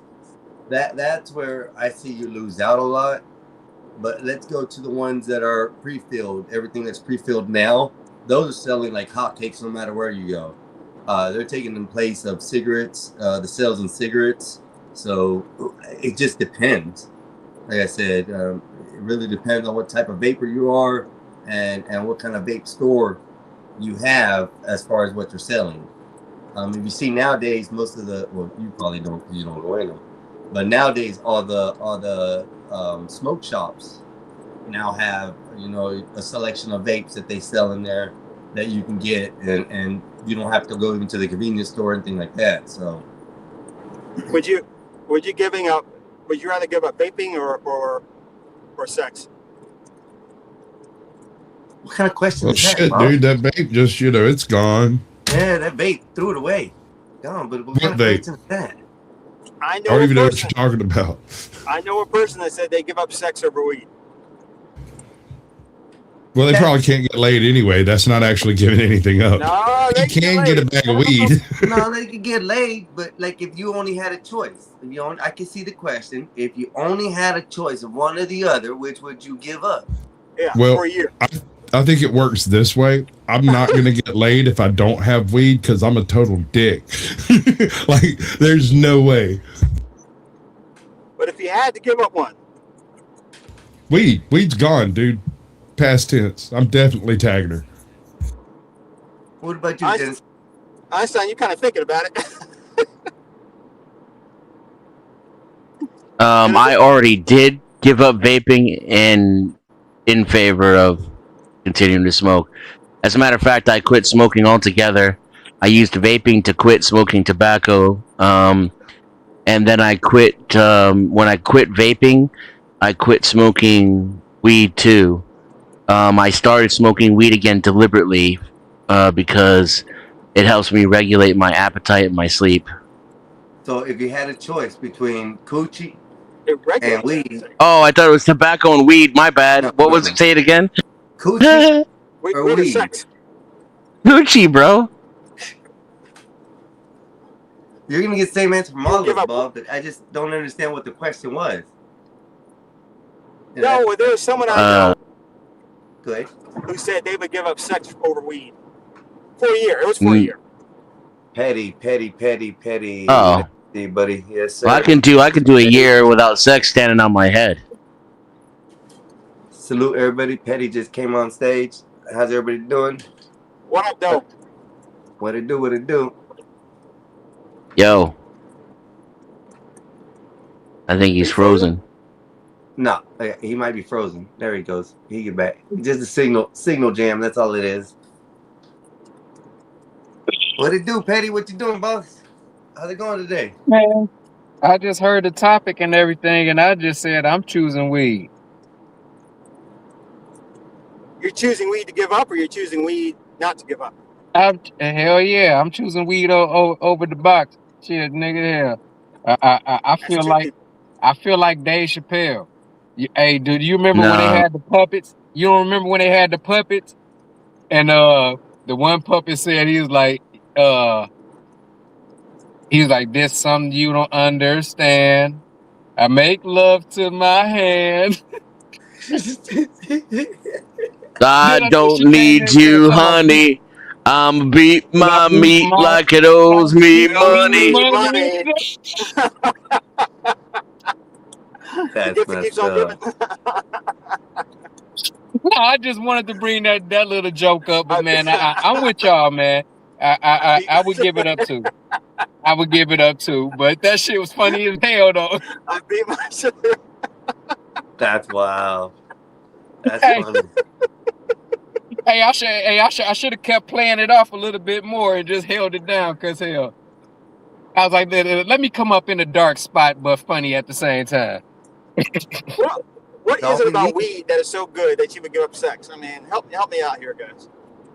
Bob, but mean, that's you're asking a that I don't know what kind of question that is, but it's a that's one nonsense female. question. That's one female that ain't gonna ever argue with you. Weed She's is gonna overrated. always Weed have costs your less. back. Who would Weed costs not less money. My bad. give up weed for coochie all the time, bro? I That's wouldn't. you It crazy. depends. It depends on what coochie Weed it is. That's what weed costs less money. It gives me more peace of mind. It causes me less stress and less strife in my life.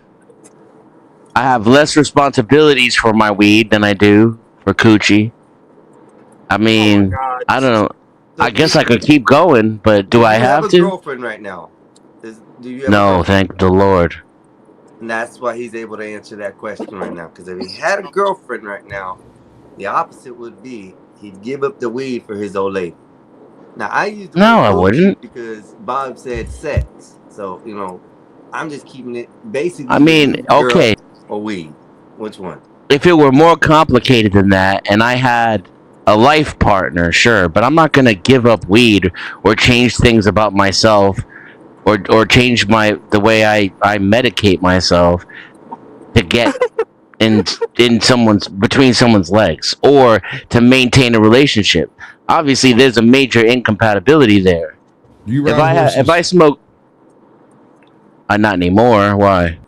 You have ridden horses like often, or Yeah. Back in the like day when I was a once kid, summer? Like okay, yeah, like a few times, a handful of times. okay, all right. Did they ever buck you off or give you shit, bite you? No. No, they're just good horses. Okay, No, cows. Me and cows don't get along. So if you're looking for that, that's not it. That's not what I'm looking for. What I'm looking for is whether or not you can tolerate something with a mind of its own between your legs. I mean, not while it's between my legs, maybe. That's a hell of an angle, man. Damn.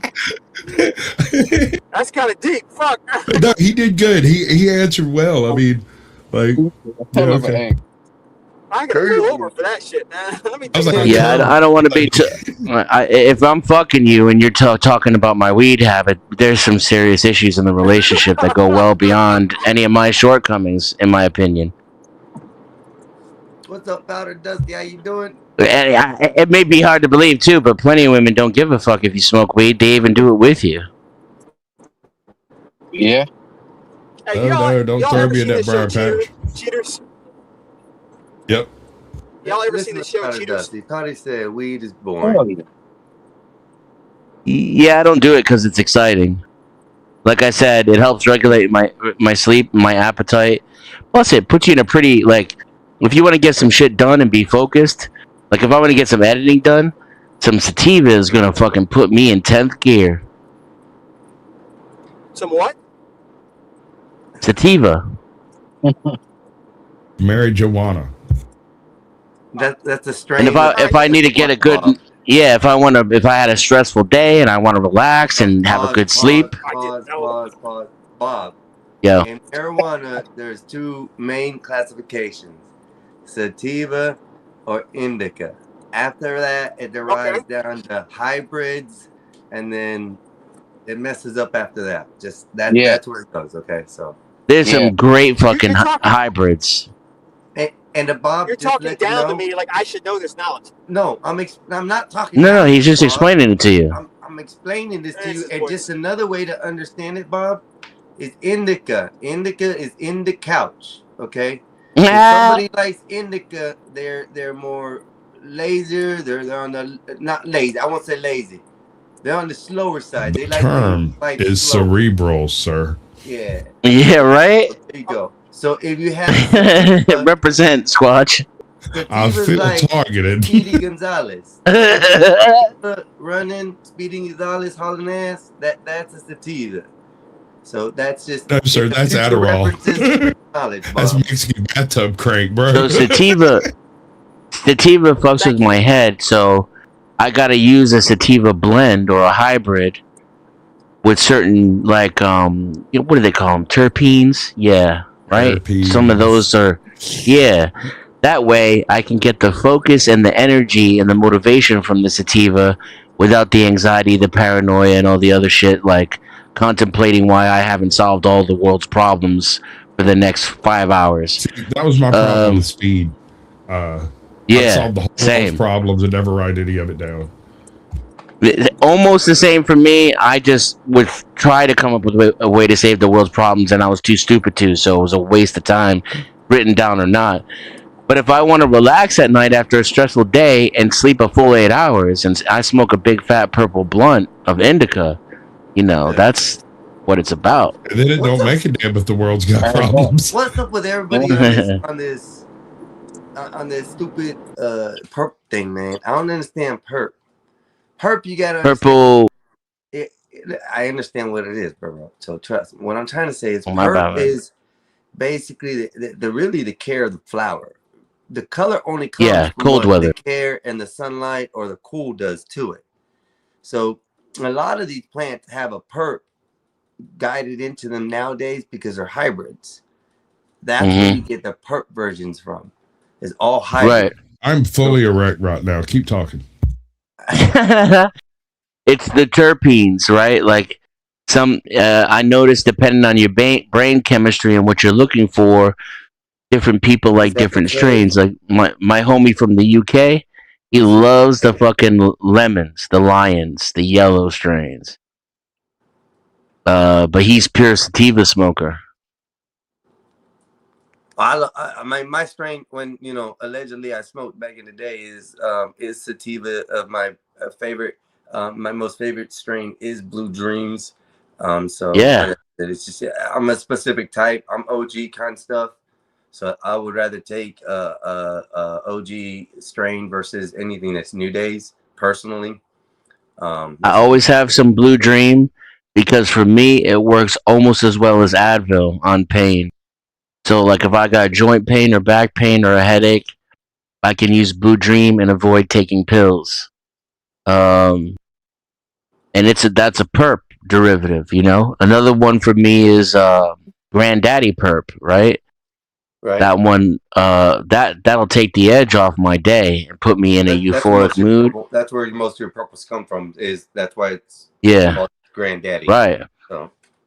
Right, and those terpenes work really well with my mind, and also so I can smoke a little bit and have a good, nice evening and socialize, or I can. He done heard about Boff. He done heard about weed and stuff, and he's done running. We got one over Who here, left? An arousal session. Another one's like talking about and listening, and Bob done ran away. I don't know what to do today. Bob, where'd you go? Oh, Talking about weed. I was just Let that man do his business. He's on white people time. Calm down, brother. I forgot. I gotta learn white people ways. That's right. Why aren't you practicing your white voice anyway? Cause I can't do that nasally. I tried earlier and I had to hold my nose like this so I can talk like Bob. Well, do I sound like that? I do this. Yes. I sound like that. You sound like a Sasquatch though. I sound like the voice of God, sir. Like, don't mess with me. I can't do that. I can't unless they make like a clip for me to put on my nose like that. I can't talk like Bob. I think you Bob. could. Bob's not the only white guy.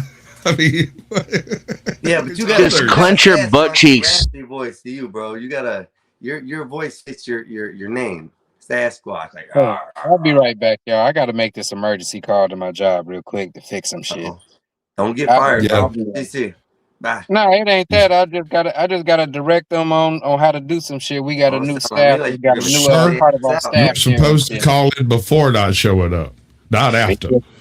just don't they don't know what to do right now. We got a new a concierge down at the desk / security, and they don't know what to do. So I gotta call in and direct them because this texting back and forth is taking too long. I can't even do what I want to do with you fellas. You know what I'm saying? Pause. But yeah, man, I'll Yeah, call back. I'll Powder tap back. Dusty, Like, you are right. Okay. yeah, Northern You are Lights right. was good. Powder Dusty, Northern Lights were And I'm good. gonna smoke right afterwards. Yeah, you know that's right. I'm gonna tell you this, Powder Dusty. My homeboy sent me about maybe 5 years ago, 6 years ago. He lives in Tennessee. He sent me a picture, bro. This flower was so amazing. From the stem out to the buds to the ends, everything was pink. It was like some kind of strawberry shortcake, but this thing was frosty white on the outside, and the vegetation on the inside was pink, bro. I've only seen that twice in my life. One is White Widow, and two is that strawberry shortcake my homeboy showed me that one time. I've never seen it any other way, that the whole down to the stems are the same color as the trichomes on the outside. That was neat. So, I love weed. I mean, But have you ever considered meth? I mean, no, don't do meth, kids. You were talking about regulating your appetite. That's not always true, though. That's not always What true. appetite? I guess I must be a unique individual because the story I'm about to tell you is going to be very weird, okay? So the first time I ever did try that shit, and once again, kids, people, life, that was history past. Drugs are bad, okay? We are not encouraging you to do any drugs or therefore seek any assistance outside of medical help. So this is just for shits and giggles, and what I'm about to say is funny. So the first time I ever did that, I was, let's say, I'll keep her name Barbara because I don't want to involve the situation. So let's say Barbara was at her house. And I was sitting there. She invited me over. And I was sitting there and I was chilling. And then she would disappear to the back bedroom with her friend. I'm like, okay, what's going on? Da da da da. One time she came back out and she's like, da da da da. I'm like, listen, you guys are doing something back there. I'm not stupid. I know what's going on. Either you let me join back there or I'll leave. Well, that's the first night that between four of us smoked a whole 8-ball of methamphetamines in the bathroom, came out clucking. These people were all Wait a doing second. all kinds Hold of on. weird shit. There's already a problem here. Were there other people in this location, sir? Or was it just the three of you there alone? Yes. There was one other person. There was one other And person. they didn't know that what y'all were doing? Yeah, there was two females. Okay. Me, Go ahead. Continue. Another dude and two No, females. it's fine. Continue. So There they was a didn't- reason for you to be in the bathroom. My question was going to be, if there was no one else there, why would you still be in the bathroom? Exactly. So, all this stuff's going on, and my brain's just like clicking. So I go back there, and this is the first time I ever tried this shit, bro. So we smoked the whole thing. We were sitting there for like an hour or so, and then everybody gets out. One starts coloring, one starts drawing, one starts flipping through the phone. I'm like, I gotta go to sleep. Where do I go lay down? All eyes pointed to me like this, right? They're like, what? I'm like, I'm hungry too. Y'all got anything to eat? They're like, what? So here we are. We've already been smoking for an hour, dog. I'm ready to go to bed, get up and go to work. Next thing I know, I wake up in the morning because I fell asleep on the couch. They're looking over me like, how did he do that? I don't know. I just need some sleep. I went and got me some of their breakfast. They had cereal. That's all they had in the house. Tweakers don't have shit. So that's how they lose their appetite. They don't eat. And, bro, that was the very first time. I was up for 2 days, and it wasn't the best feeling, but it grew on you for a little bit. And then I took apart 172 VCRs. Ask me why. Me was more what did I do when I was doing that? Hell, I can't remember. I think smashing most of the time. And that's all I can really remember. Like I wasn't into the art shit. The girls I was seeing were like all into the markers and the pens and drawing all kinds of shit. And I'm like, Yeah, I know her. yeah, you know what I mean? Can I put my socks in your dryer? Do you have a lighter? Can I hold a light bulb? So once again, kids, people out there, we do not encourage you. Do not do drugs. That's Can I borrow what your car? happens when you do drugs. So, I really would tell kids not to do drugs. no, you'd be Do you out have a there flashlight? the right one. Don't You lie. want to buy a flashlight? Don't do them until after you're 30, though. You want to buy a flashlight? Do you have a cigarette? You want to buy a cigarette? 25 cents. 25 cents. Here you go. There you go. Hey, little kid. Hey, Oh. can I get a ride? Like not right now, but later. Like when my friend calls me, will you give me a ride? Hell no. So I don't know what's Hey, going on today. you want to buy a motorcycle? Yeah. Hey, I don't know what's going on today, but I heard a weird story. I heard there's a chimpanzee called Fudge down south or somewheres who took over the monkey kingdom a couple years ago. Like more than a couple, but and he still hasn't yet to be challenged. I don't know why that came up in my brain right now, but it was funny. The article was that they had a civil war between 2016. a tribe of monkeys in Gobi, I think it is. Gobi. Gumbi. Yeah. Gumbi. Stream National Park in Tanzania. Yeah. And they had this the head monkey died, right? So the rest You want me to read it to you? I got it right here. You got it right there? Yeah. Key details about Fudge is straight off of AI. So, son of Fanny and grandson of Fifi, making him part of a renowned family line established by ancestor named Flo. In 2016, around 19 to 20 years old, Fudge led a group attack against the aging alpha Ferdinand, taking over leadership. He faced challenges to his rule, including a period in 2019 to 2020 where Ferdinand attempted to regain dominance while Fudge was away from the group. He is known for extremely aggressive, selective, and effective leadership style, often supported by his younger brother, Fundi. Yeah.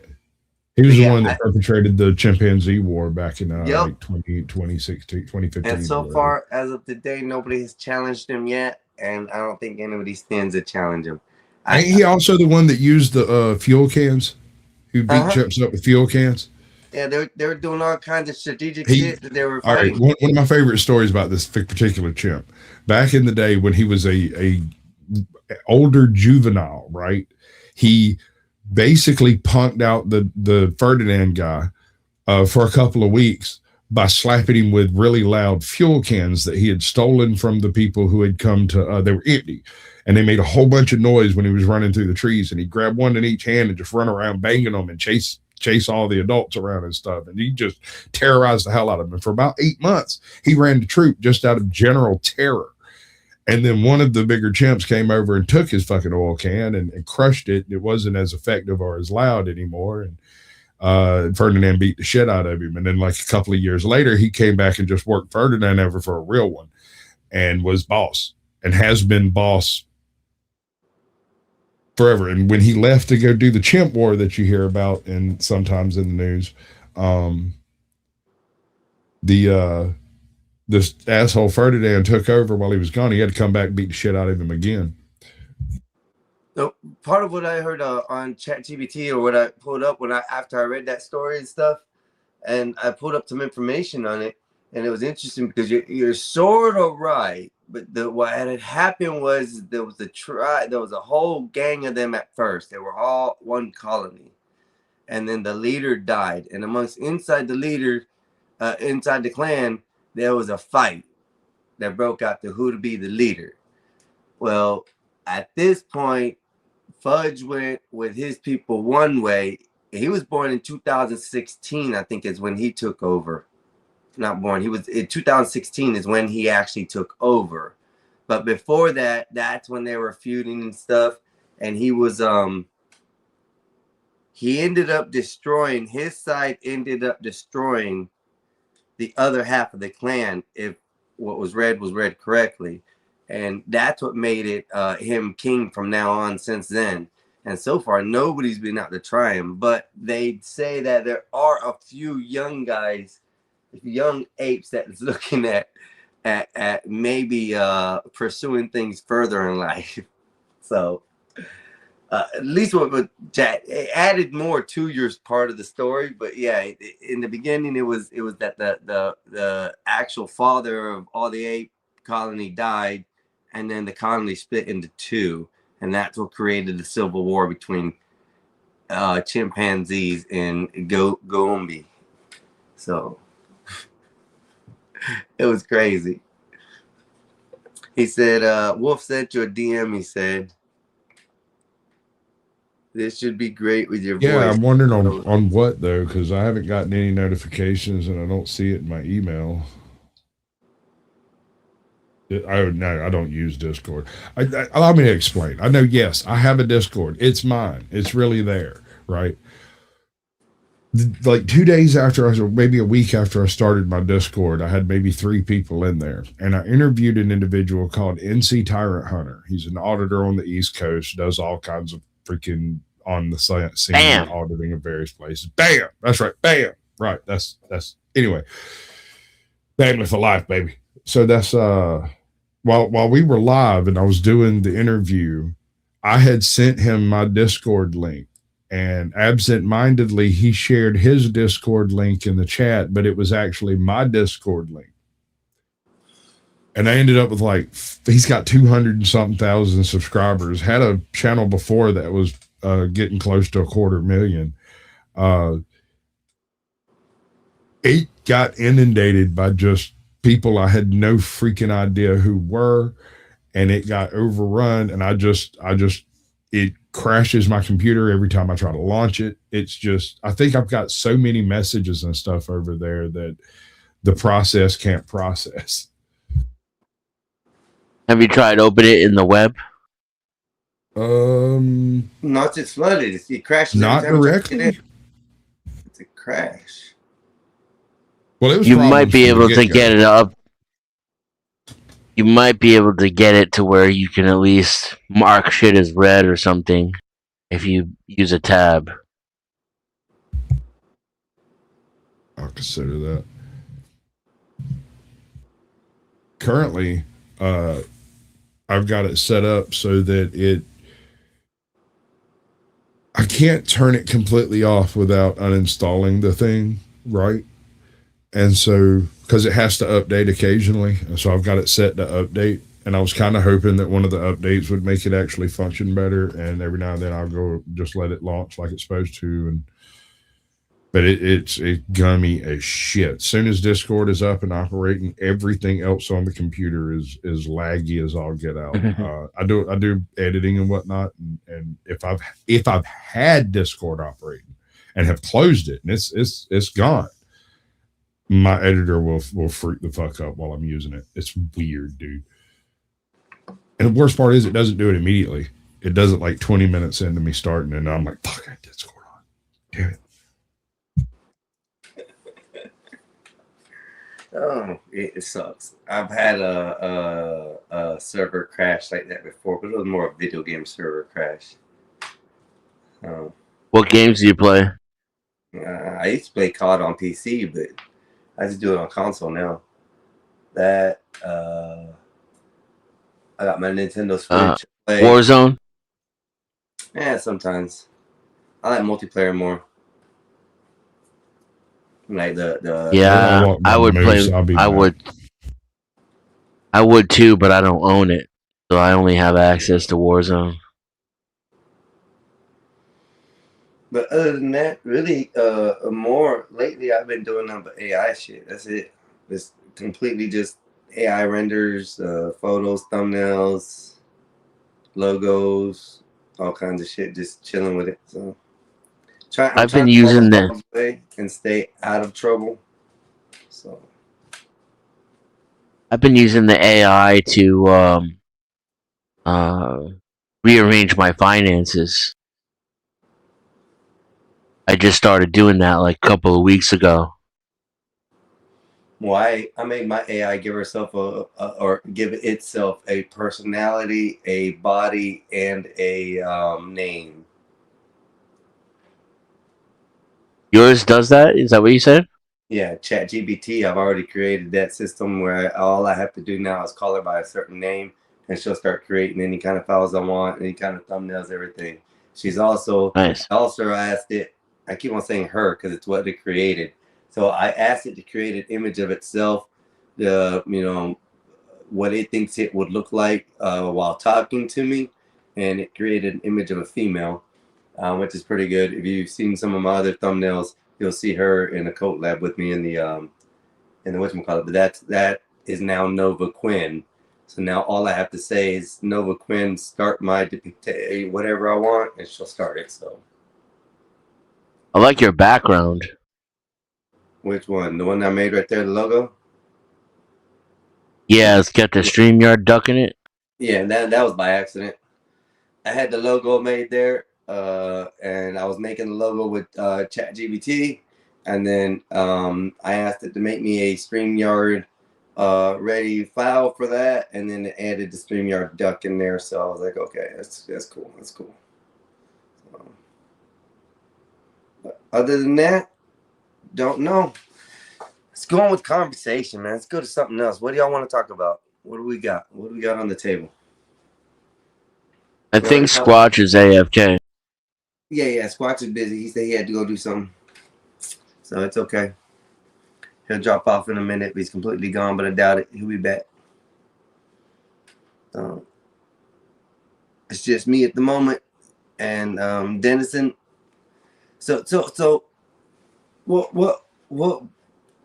what do you do, Dennison?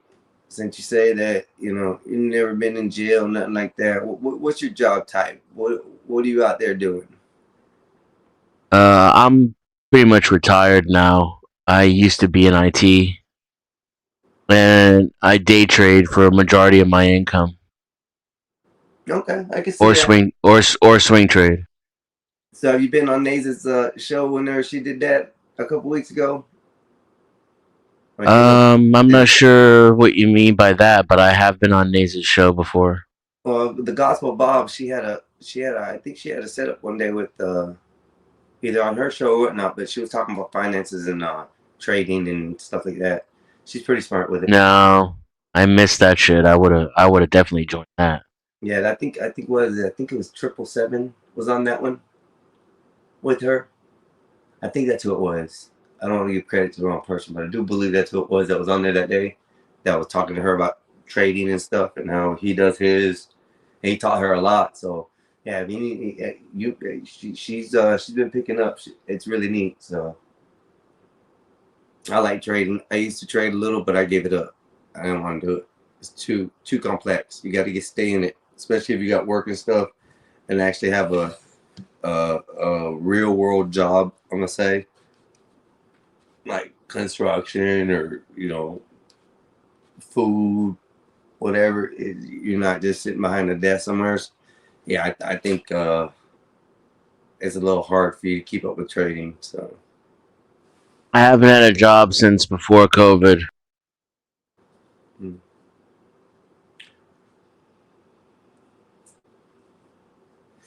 A lot of people don't have the means just to be out here on the trades too.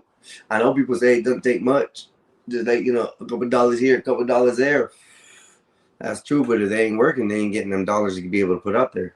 So, and most of them dollars are being put into the household or something like that already.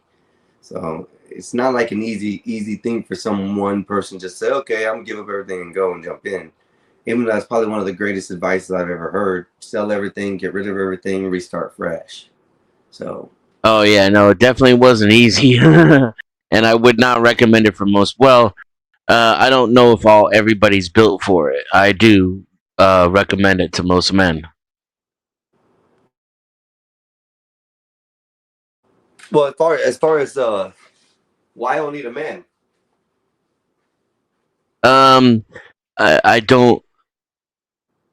I mean, I just don't like think men and women are the same when it comes to what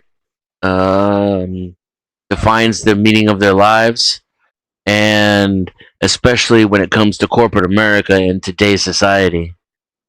So not only would I kind of hesitate to speak for a woman, but I think that technically they're more built for what is referred to as employment nowadays than men are, or should be.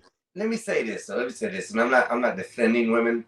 Like, we're trying to do Captain Saber this, Captain Saber that, whatever with this situation. But I think there's some very strong women out there who do understand the program and are willing to take the time that most men do and give up everything like most men do just to be in that lifestyle. So I can't say that women shouldn't be in the trading market these days. I think they just need to be coached more on how they should stand in the market versus, or stand out in the market versus anything else. I mean, I don't think the entire mind stops at men and women. I think there's some very, very, very, very smart women out there in the world. So it's kind of, I would say, chauvinist to say that, men should be the only ones trading. I believe, men should keep it traditional. No woman should be on the trading floor. Yes, but that doesn't mean that she can't be out at the desk or, somewhere else and doing the same job you're doing, except not be allowed on the floor. That I would accept. Wasn't talking about trading really, just employment in general. And like I said, I don't know that. Like I would say, every man really should live alone first. Every man needs to spend time alone, where he's only reliant upon himself to the extent to which it's reasonable.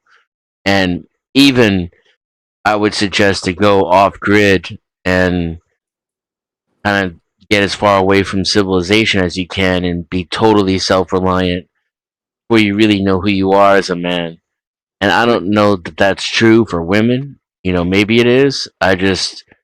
All I can relate to is being a man. Okay, can I put a hypothetical question out to you? Sure. Let's say you're married. Okay, you have this wife, kids. You're the one earning all the money. Now you have this wife who doesn't know anything, and for unfortunate reason, you pass away. What is your wife now supposed to do? Is she supposed to be all going out there and find another man to take care of her and support her like you did? Or would you rather have her out there being able to have the knowledge and knowing that she's able to work and make the money that you could have made by just following your example? I mean, which would you rather have on that? I wouldn't really want to marry a woman unless she could already, be on the program that I'm on. So that would mean being able to provide for the family without being employed and know how to take care of herself. You're not making any sense to the question, brother. The question is, and don't defer from it, please.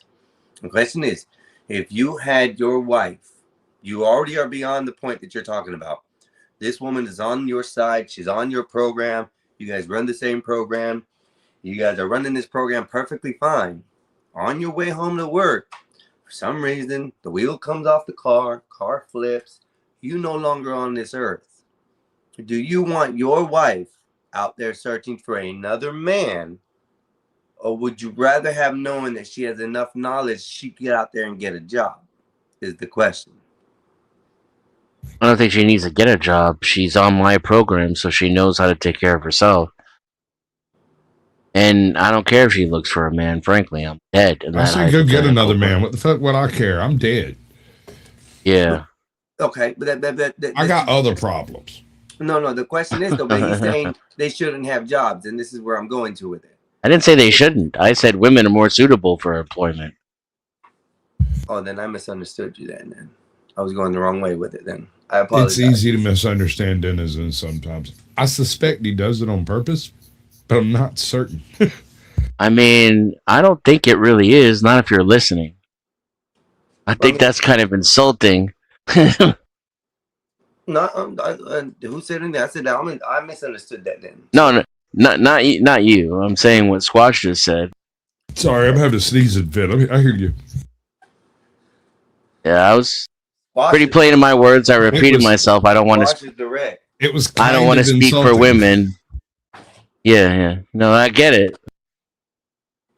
That's what I was trying to figure out. I just thought, in the misunderstanding, I thought you were like, oh, women, shouldn't belong. They da. I mean, at first we were talking about trading and stuff like that, and then it went off to something else. No, not that. I guess you said Yeah, 'cause you were for trading's my thing. Yeah.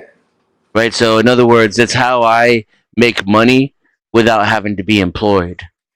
And when I mentioned that, I mentioned females are probably more compatible with what we call employment in the modern era, with corporate employment. It's more suitable for them. And then I also said it's not about excluding women or making decisions for women. It's about the fact that I can only identify with my experience as a man, so I wouldn't speak for a woman. I don't know what they should do. Maybe they should go out in the woods just like us. I don't know. I just know that as a man, it's extremely important. And I also know that we're different, and I recognize those differences. Yeah, and yeah, but I was just misunderstanding because I thought you were like, well, they shouldn't be in certain fields or certain this and that. Now, I mean, I don't. Yeah, see no where a worries. woman doesn't belong in any kind of a field. I mean, if their brain is just as smart as a man's, I think they're eligible for the place. Maybe not the which is unfair, but life's never unfair. Maybe not the same pay, but at least you can get the job position, and be able to do the same work. Of course, women have to strive harder, a little bit harder in those positions and scenarios. But I do see women that are beneficial in the systems. You got ladies out there that are trading and turning money probably faster than most men. So it's not just a singleized thing. That's why I was deferring to that, because that's what I assumed you were talking about as far as like, no, they don't belong out here on the trading market. They don't belong there. No, I never said that. I know that's what I was assuming it was. So yeah, I apologize for that. So Yeah, I don't. I mean, I guess if I met a chick that traded, it might be attractive actually, but it is kind of like it's a masculine, like above the neck, kind of aggressive sort of thing. Sometimes, like at least when I do it, it is. So that might not be the kind of woman I want to spend my time with. But no, I don't. Other than that, I don't really have an opinion on it. I probably would be nice to have a female to talk about with trading, right? Because women are pleasant to talk to. that's true. You got to find your niche. You don't find a woman's niche and what she Maybe likes, we talk you'll to never get different to women. understand her. What was that, Squatch? Maybe we talk to different women. Oh, you know a lot of women who trade? No, not. Oh, you traders, don't find them but, enjoyable to talk to? Sorry, that went Maybe- past my bat for a second. Yeah, I'm sorry. It just, I mean, like, yeah, I like things around with women. Talking might not be one of them. Generally, I get that slack-jawed, slightly drooling stare from people that I get, from men and women when they're like, "What the fuck are you talking about, dude?" And I'm on my third soliloquy about the fucking ivory-billed woodpecker. I'm very sloppy with my language. I didn't even say what I meant to, and I do that often. I should have said, when an attractive woman can hold a conversation about the things you're already interested in, that's fucking nice. Yeah. I find that happening never, like, ever. Yeah, I've My had wife will it, straight but it look is at me rare. and be like, "I'm glad you're cute. You have really nice hair." I mean, mid sentence, right? And I'm just like, "Thank you." I've been with the cheerleader type, so I've gotten that too.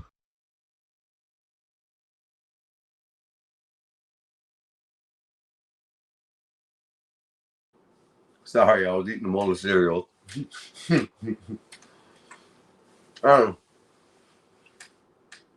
Excuse me. I don't know. I think they belong out there. I think it's good for a woman to be out wherever she needs to be, trying to make her own money. The only thing I see differently is if she is in a relationship and she is with somebody.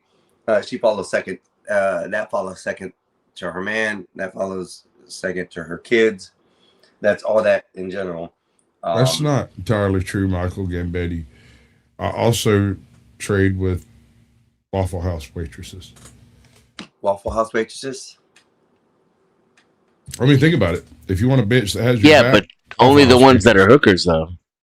that remains to be seen. So Gambetti still, he still got you there. To stand on, but he doesn't got me cold. They're not all hookers. Some are pimps. You gotta have that pimp hand strong. Ladies is pimps too. Go on, brush your shoulders off. Oh my gosh. I don't know. Yeah, so I'm thinking about it, and I'm thinking, really? So yeah, so my wife, I would want her to be like a militant, autistic, like outdoor person like me. Fuck the government, off the grid, and she don't. And like, so if I die, she's still gonna hold it down. And plus, I'm gonna have something in place for her so that she's getting money regardless. But that being said, I want my kids to have a male role model. I would hope she would be cunning and intelligent and attractive enough to go get another man who wants to be as instructive and present in his children's lives as I would be, but somehow will accept another man's kids because of her feminine wiles and, you know, rebuild a family of some kind. If I really think about it, especially because I'm dead, so I'm not going to get jealous or nothing like that. I don't want to go that deep into it, but damn. You said Bro, my bad. interesting things in that. You know, you're sitting here and you say you day trading every day, right?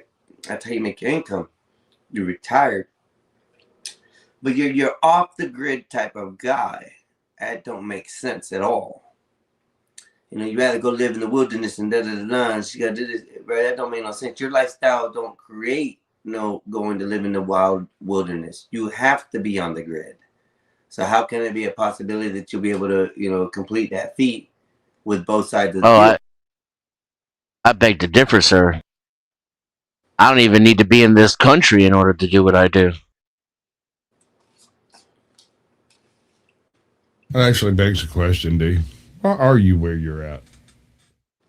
You're absolutely correct with you. You could fuck right off to Puerto Rico or any fucking where, really. As long as you've got access to, you know, some stage of internet, you should be able to, you know, track close enough for it to work, right? Like Starlink. I've thought of it. It's on my list. Well, you know what I'd do if I was you, bro? The grid.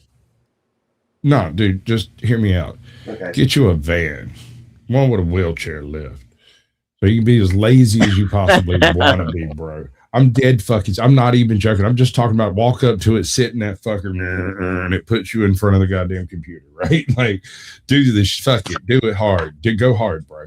Get you a Starlink, put it on the van, and you could just fuck off to wherever the hell on earth you want to damn fuck off to. I mean, you're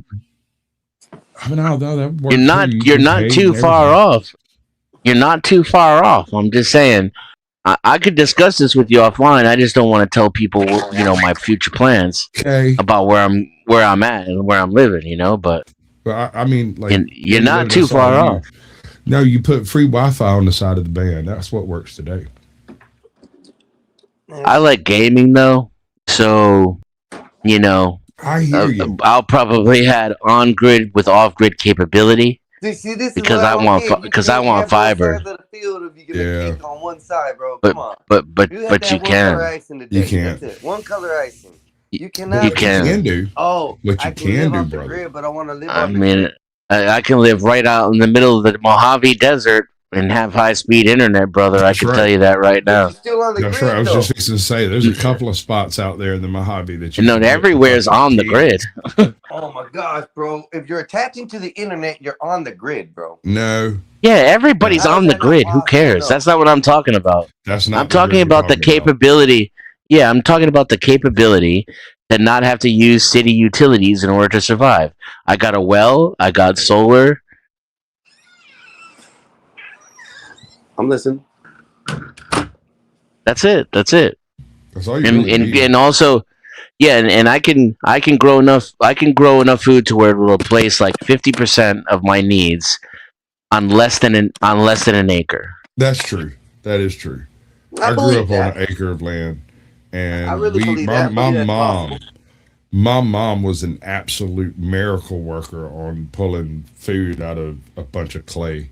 It's fucking amazing to watch that shit. Well, you said And out of as far clay. as all that's concerned, I'm still learning. You know, like these are my future goals.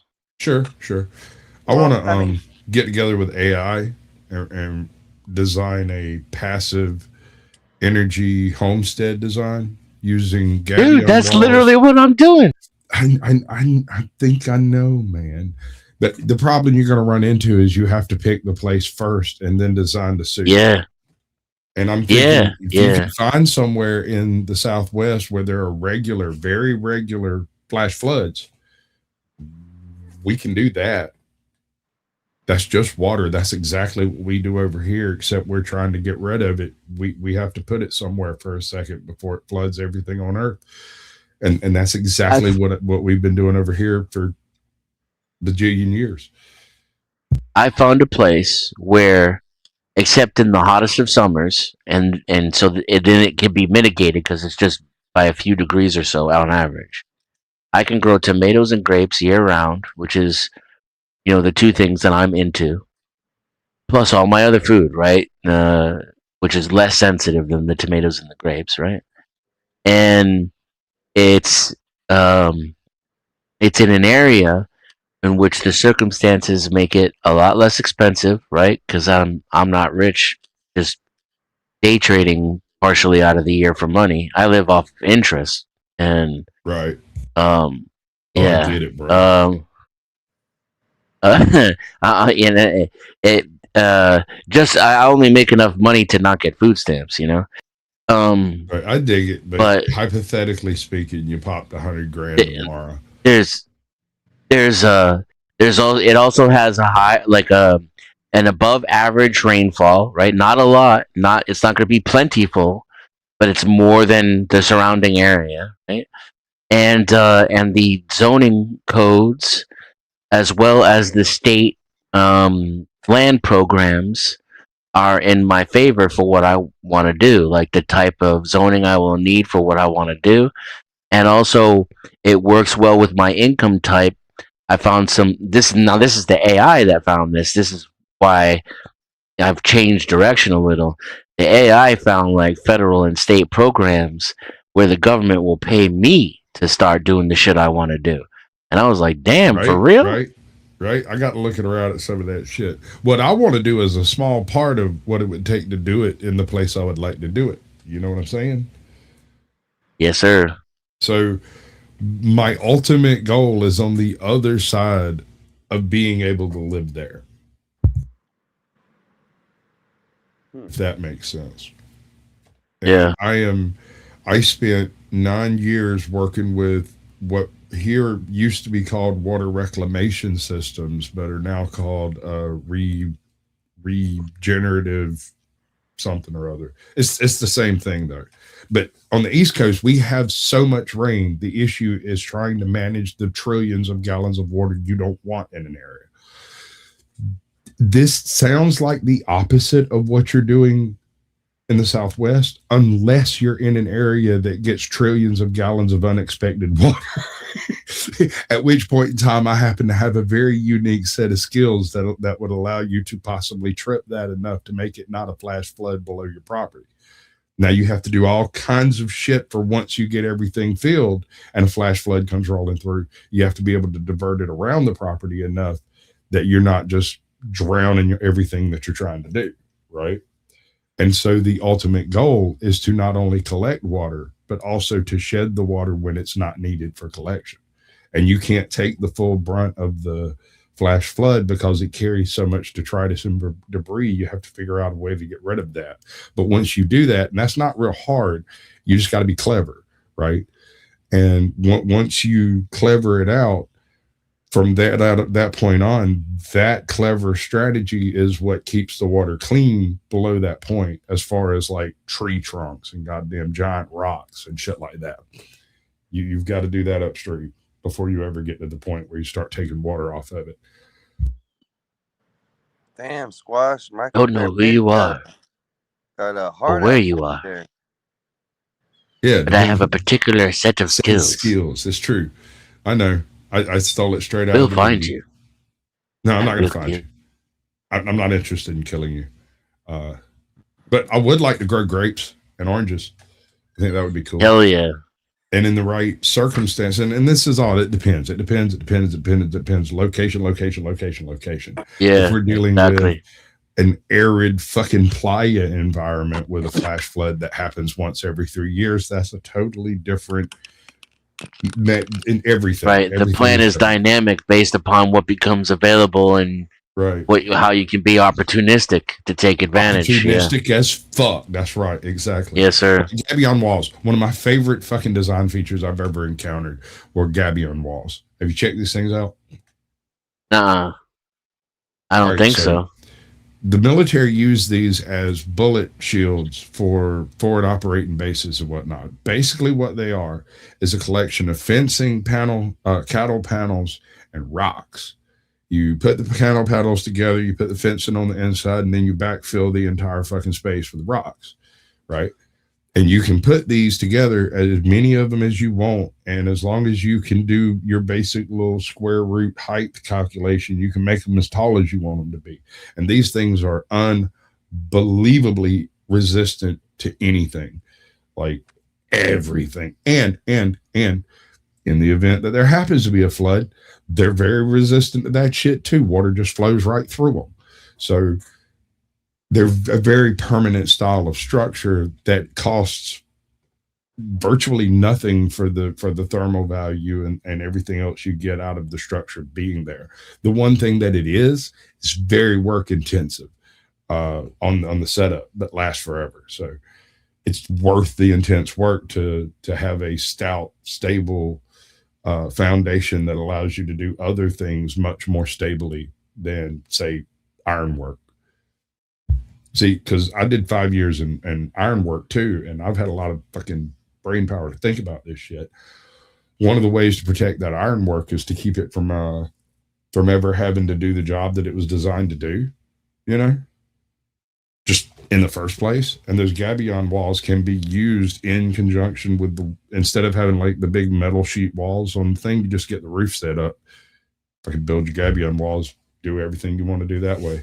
Use container cars for your breach spaces and breezeways, that kind of stuff. And you can 1/2 to 3/4 bury those without worrying about having to reinforce them more than a couple of divider walls on the inside.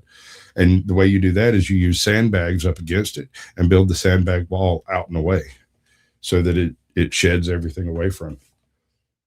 I mean, there's a 10 million little construction tips like that properly executed in the right area with the right setup is genius. But if you do it if you try to do that shit here, you'll end up with a snake haven and wasps and spiders. Absolutely, it's a fucking jungle. You can't do that here. Yeah. Co-inhabitants. Well, I don't necessarily have an issue with co-inhabitants. It's co-inhabitants that scare me that have issues. What do you mean by co-inhabitants? Like, right? Snakes, Snakes, spiders, wasps, critters, you name it. crocodiles. I mean, you're never going to be able to get rid of that. I mean, look at us here in Florida. We get alligators by the millions, you know? Okay. I mean, that's Florida. In the desert, you don't have that. But I would like to bring some. Scorpions and roaches, though. Here's one benefit to this. I was looking it up, and flash flood zones aren't even considered transient waterways, right? They're not even ephemeral. They have zero federal regulation on anything other than construction within them. That's it. You can't build a house there unless it's not a flood zone, right? And so you're able to go in and build whatever the fuck you want to build out of earthworks and non-residential structures. So you could drag as many container cars, move as much rock and earth and swale and valley and all that fucking shit you want to do. And they won't say a fucking word about it until you try to move into the area that is literally the flood zone. And I have no intention of doing that. Right. if we're already going to be moving tons of fucking earth to build the structures that I'm interested in, I don't think the swells and valleys are going to be that much of a fucking. In fact, we're probably going to need to dig that to get the rocks and shit we need for the wall structures. Sorry, I was answering some texts and phone calls, but I'm trying to pay attention. You guys are talking about. It would be cheaper to purchase a ginormous fucking excavator just right out the gate, like 30 grand. Excavator, just. Yeah, it's not pinned. I don't know why. Yeah, it is. Yeah, it's still pinned. The StreamYard's still pinned. So if anybody wants to join, you can. I don't know if it's give me just a second. I don't know if it's pinned up in my brother's StreamYard in the Gospel Bob. I think that's where a lot of you guys are viewing from. If you guys don't mind, you can also come up to the Mexican Einstein and like, share, and subscribe if you guys like. We have 20 people in viewing. We have a lot of people in the chat. Once again, I want to thank Wolfpack. We got Michael Gambetti in here. We have Admin Prince. Who else do we have in here today? It looks like Sin 7.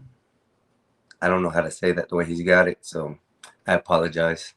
But we got quite a few people in here enjoying the chat and the views and the show. Thank y'all, everybody.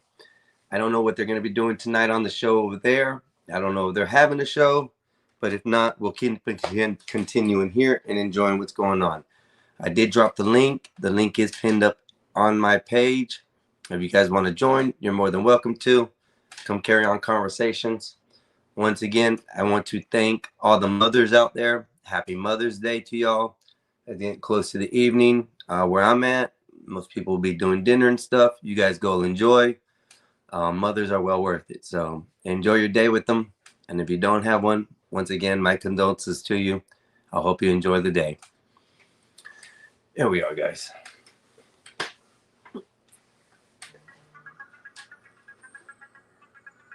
That is Knight Rider. Yes, it is. Stop it. Get some help. Hey, you can't tell me to get some help, bro. Well, I can tell you. That don't make you do it, though. That's a hell of a one.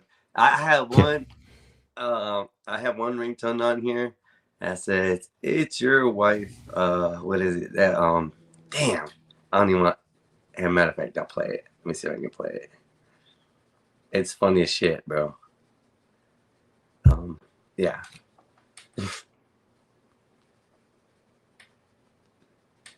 Don't know if I'll get in trouble for it. I shouldn't. I don't think. I'll play a little skit of it.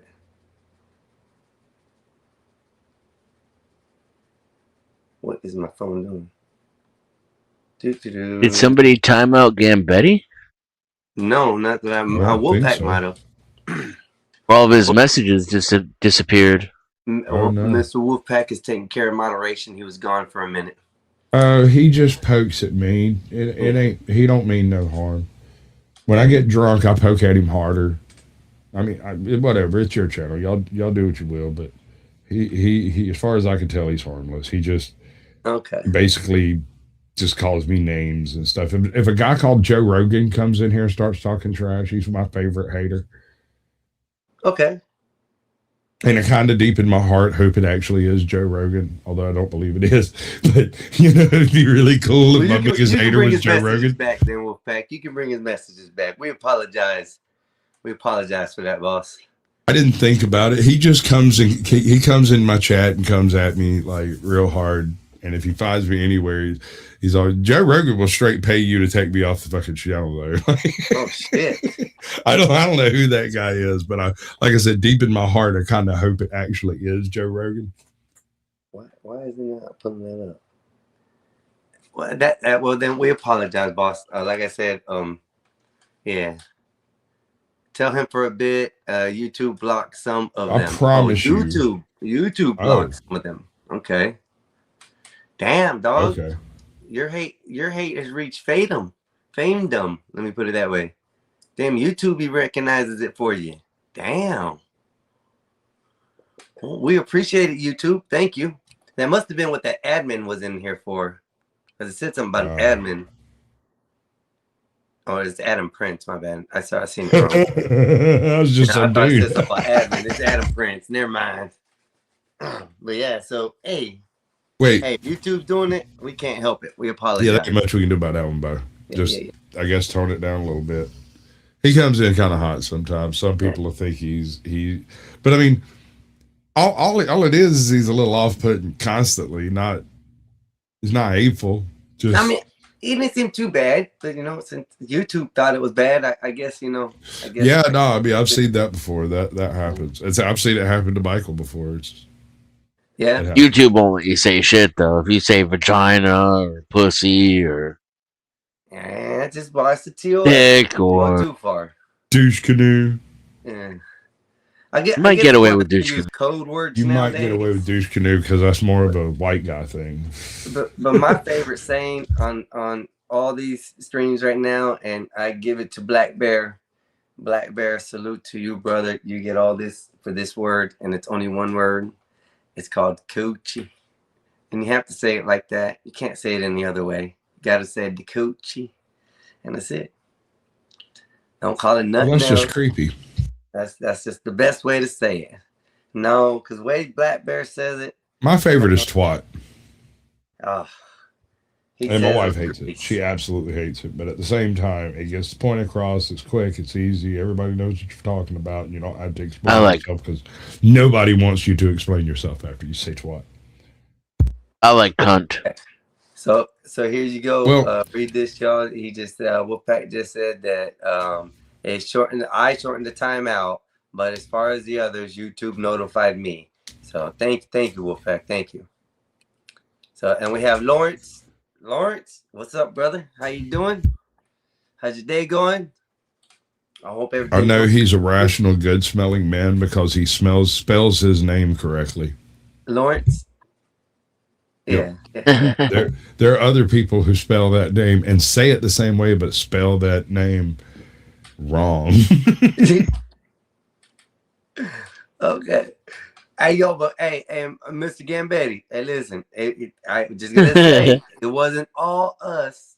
Yeah, don't bother. He's not. He's the not. Gambetti's back off the bench. He's not going to be magnanimous, bro. There is no magnanimity here. I'm telling you. At the plate for the Boston. At the plate for Boston is Michael Gambetti. Yes, sir. He's all ready to swing. Boom. It's cool though. He's been known to hit a slider or two. I gotta tell you though, the chat makes everything that we are up here, bro. The chat really does. Without them and reading down what they say, and a lot of good topics come out of them. A lot of good sayings come out of them, memes come out of it. So the chat, 100%, y'all kill it. Love it. I can't say that enough. Boom. Yeah, someone spelled it Lawrence which is incorrect. Exactly. That's Lawrence. Lawrence. It's what you say it is, but okay. It's wrong is what it is. Phonetically reading it, it's Lawrence's, but the way he spells it is Lawrence's. Lawrence. Now it doesn't mean anything. You've said it too many times. I know, I'm trying to read it right. The difference. It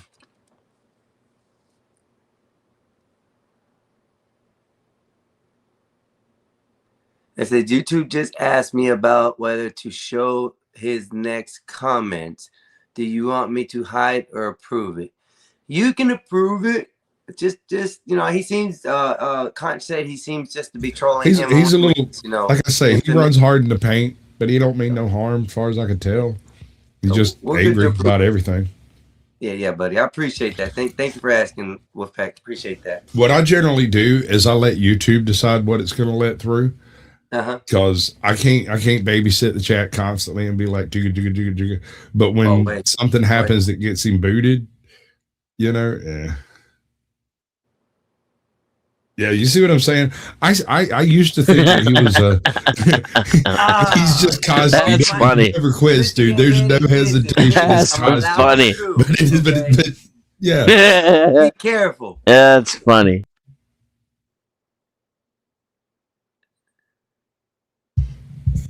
Squash. Okay, let's read this. Squash has the ability to read minds and tell exactly who someone is, including their deepest, darkest secrets. Beware not to anger him. Yes, we've learned. He's No, that's on not the true. internet. I'm merely slightly more perceptive than the average guy sometimes. Oh, Usually I'm high as fuck and eating a biscuit, so like no threat. no, yeah. Eating a biscuit, no threat. Always eating a biscuit is no threat.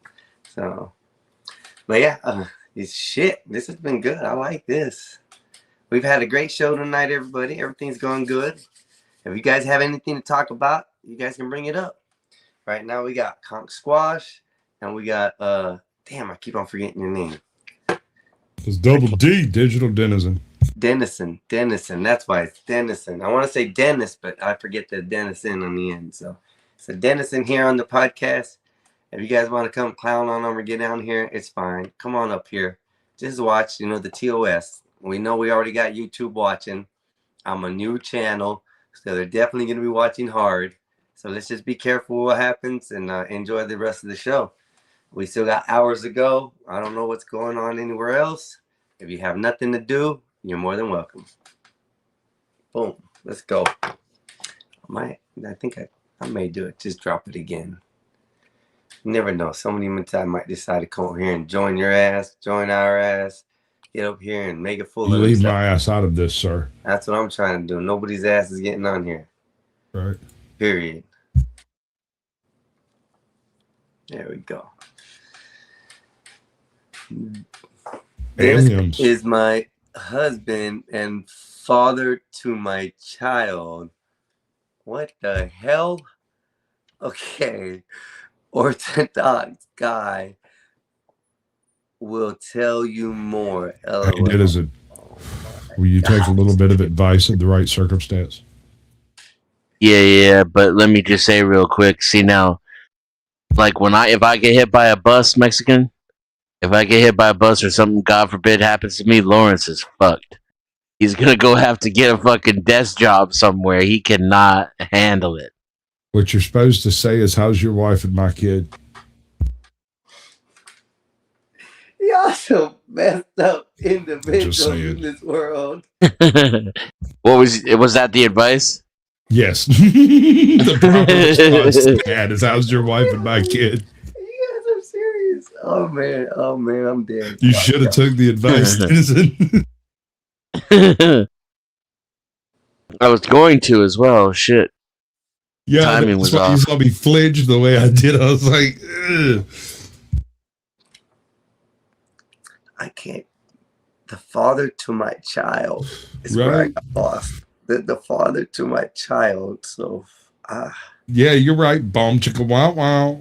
Chicka wicka bonka chicka wonka. shit, man. Gee. Yes, Lawrence has a uterus. Okay. I'm just playing. Hmm. I assume Lawrence is the dude in the Avatar. I We don't. don't know who Lawrence is. Lawrence. I kind of know who. Lawrence found me on Facebook, like back when I first started my channel, if I remember right, like very early on. And I mean, my Facebook's linked. It's right there. You can just go there. It's not even a thing. So like, he's got a life and does shit. Like, I don't know what the hell he's doing here.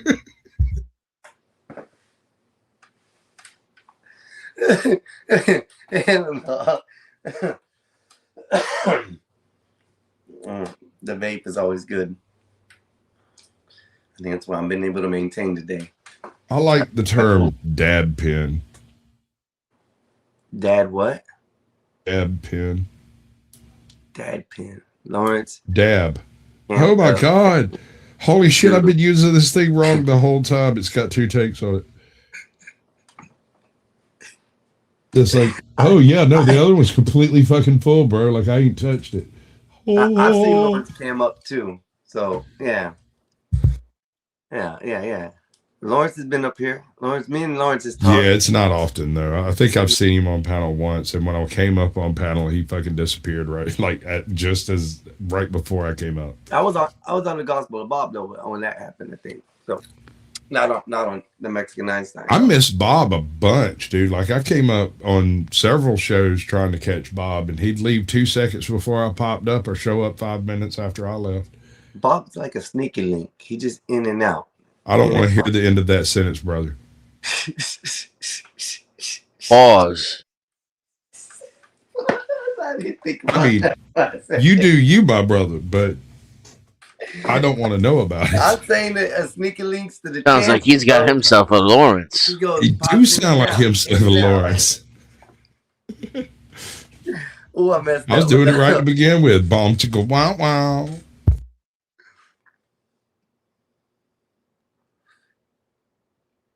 I'm gonna give next can we not- an aneurysm. Can we not talk shit about the police again? I mean, come on. We don't go police around here. Let's not do that. That and religion. Let's keep religion out the book. I have hold on. Let me see what I got in my subjects. list. I got some stuff. Those 2 subjects are bad for me, man. Those 2 subjects. Okay. I had something on the Okay. Bermuda Triangle too. All that I right, was gonna calm talk down. about. It's okay. You got more something? Let's shit. go with it. Let me check my list. What about flat Earth? Oh, god damn! I've got an ulcer suddenly. Yeah, Don't flat say Earth. that too loud. Rocky will show up. It's too broad of a subject because there's not enough believers, but there's not enough evidence. So that's where I stand with that. Flat Earth just doesn't. Hold on there, brother. You ever met that? You ever heard of a god named Pythagoras? Yes.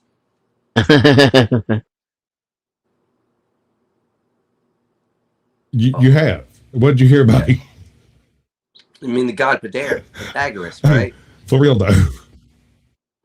I've heard a little bit of Yeah. mythology, but that's it. Not like I don't keep up with him, but yeah. Oh, it's not myth, sir. Pythagoras was a mathematician. He Then I don't defined know anything about him the then. formula Okay. of the triangle, the right triangle specifically, which allows you to calculate any amount of distance you choose to, regardless of where you start your measurements, because with the Pythagoras theorem, That's what. you can then calculate all the deviations and solve for zero, so that you can make a straight line without having to do any guesswork.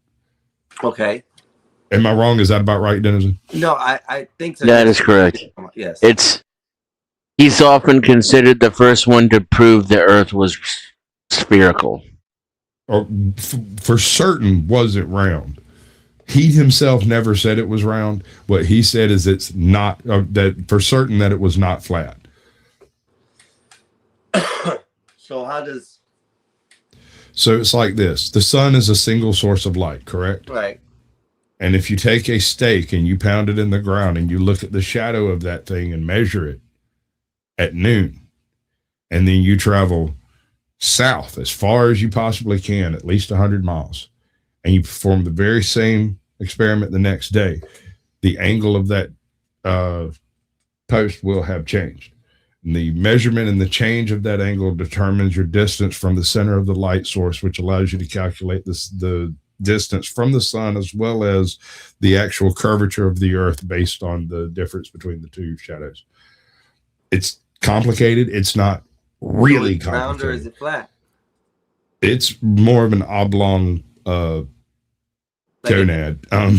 It's an egg shape? it's kind of fat at the bottom.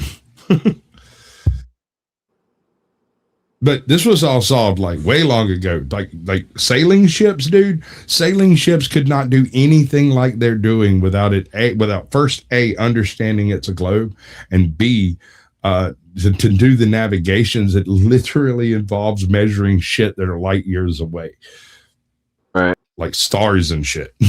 So, yeah, but that's what I'm asking. I mean, if it's not flat, it's not round, it's oblong. It's an oblong spheroid. So we're a cylinder. It's a little fatter on bottom, kind of pear shaped. And then we're just like a rock that's in space. Like a rock, yeah. Covered in oceans, though. Yeah. There's a little more to it. No, I could believe more something like that, like an oblong asteroid type shape that has weight underneath, like an iceberg does, and we're on the top with water and stuff like that. I could see something to that extent. Yeah. See, one of the things that flat earthers often misunderstand is the idea of surface tension. They like hold up a ball Yeah. and then pour a canteen on top of it and go, that much water can't stick to the outside of a ball. Well, if you take away the earth and just leave the water, it would still be a fucking ball. Because that's how things do in zero G. Oh no, and here's something else that Lawrence said. Also known, it's round because if the day here, it's day on the opposite side. If it was flat, everything would be illuminated at the same time, and the darkness at the same time. Well, it depends if they change if they face the light bulb the wrong way. I mean, yeah. If they put And the the moon's a light bulb the wrong hologram. way, then it can be doing illumination on both sides. But Birds don't reel. I just The I could blood believe flood that hit if it our was a past. flat Earth. So, but as far as having all these depictions of other continents and other ice rings beyond what we are here, it's crazy.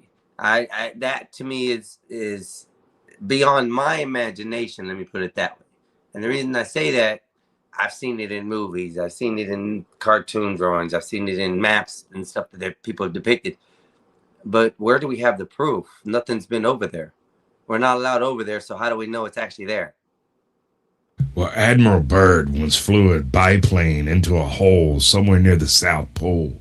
But it wasn't actually a hole, you see. It was merely a gap in the ice. And he saw beyond to the land of milk and honey, the promised land, beyond the ice wall. These people are absolute stark raving batshit crazy, and they can't put together one and one in their fucking head. That's what I said. I can't believe there's a flat Earth. There's a book series called Discworld, and it's one of my favorites. And one of the reasons is because in Discworld, there are constant references to people saying that the world is round, but this is a fantasy fictional world that actually is flat. And so everybody knows it's flat, and so there's like this mocking humor against all the globists who are falling off the edge of the world trying to prove it's round. It's hilarious, and it's done so out of pocket and out of hand that it's hilarious. It's contradicting what we think here, where the world is round, but There's a lot of satire built into Discworld. It's like Terry Pratchett was a very, very intelligent man, and not only intelligent, but extremely well read. His concepts are very well thought out, and it's hard to find a gap in them. But what he does is he takes the idea of whatever it is, right, and he flips it over on its ear, and then shows it to you in an inverted format. So, like, in order to clown on the flat earthers, he actually did a fantasy world that was literally flat. And then took all of the shit that they've been spewing online for all this time and applied it as if it were scientific principle and added magic. So it didn't matter if it was right or wrong. It's right now. Huh, there's a flat Earth It's out there. hilarious. That's crazy. That's kind of funny. I mean, because it just contradicts what's going on now. But that wasn't all. That wasn't all he did. He also did the same thing using shit like climate change and invasive species, corruption, inflation. Like he has books where he takes on very specific, highly controversial, nuanced topics in a nuanced way that if you read it, it's just a good story. But if you really think about it, and like I said, you deconstruct the situation and apply it to a real world concept, it directly reflects something that is going on in the world today that's hard to understand. And he does it in a way that makes it easier to understand, which is and you said these are books? Amazing. Terry Pratchett is the name of the author. Terry Pratchett. Okay. Terry Pratchett. He got died Audible. a few years ago. I'm sorry. I do believe it was Sir Terry Pratchett. With it, SIR, Sir Terry Pratchett. As in knighted by the Queen, Terry Pratchett. Yeah, Sir, not SR. Like Yeah. senior. Not senior, but Sir. Sir, if you will.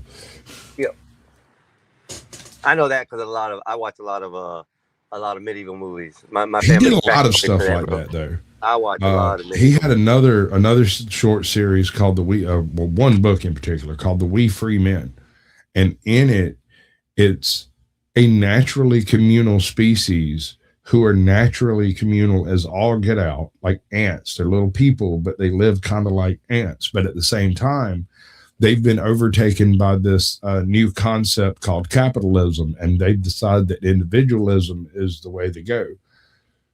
And so they vote on everything. It's an absolute nightmare. Every single thing. It's actual fucking democracy. So if they're going to sell something, they have to get a successful vote through in order to sell it. But if they're going to steal something, everybody votes to steal shit. It's funny. The leader of this entire clique is called Rob Anybody. That's his name. Mr. Anybody. Rob.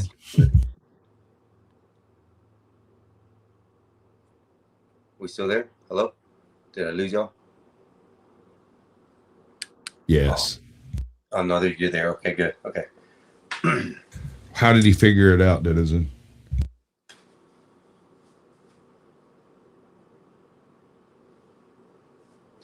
Were you asking me? Oh no, I was being an asshat. Oh.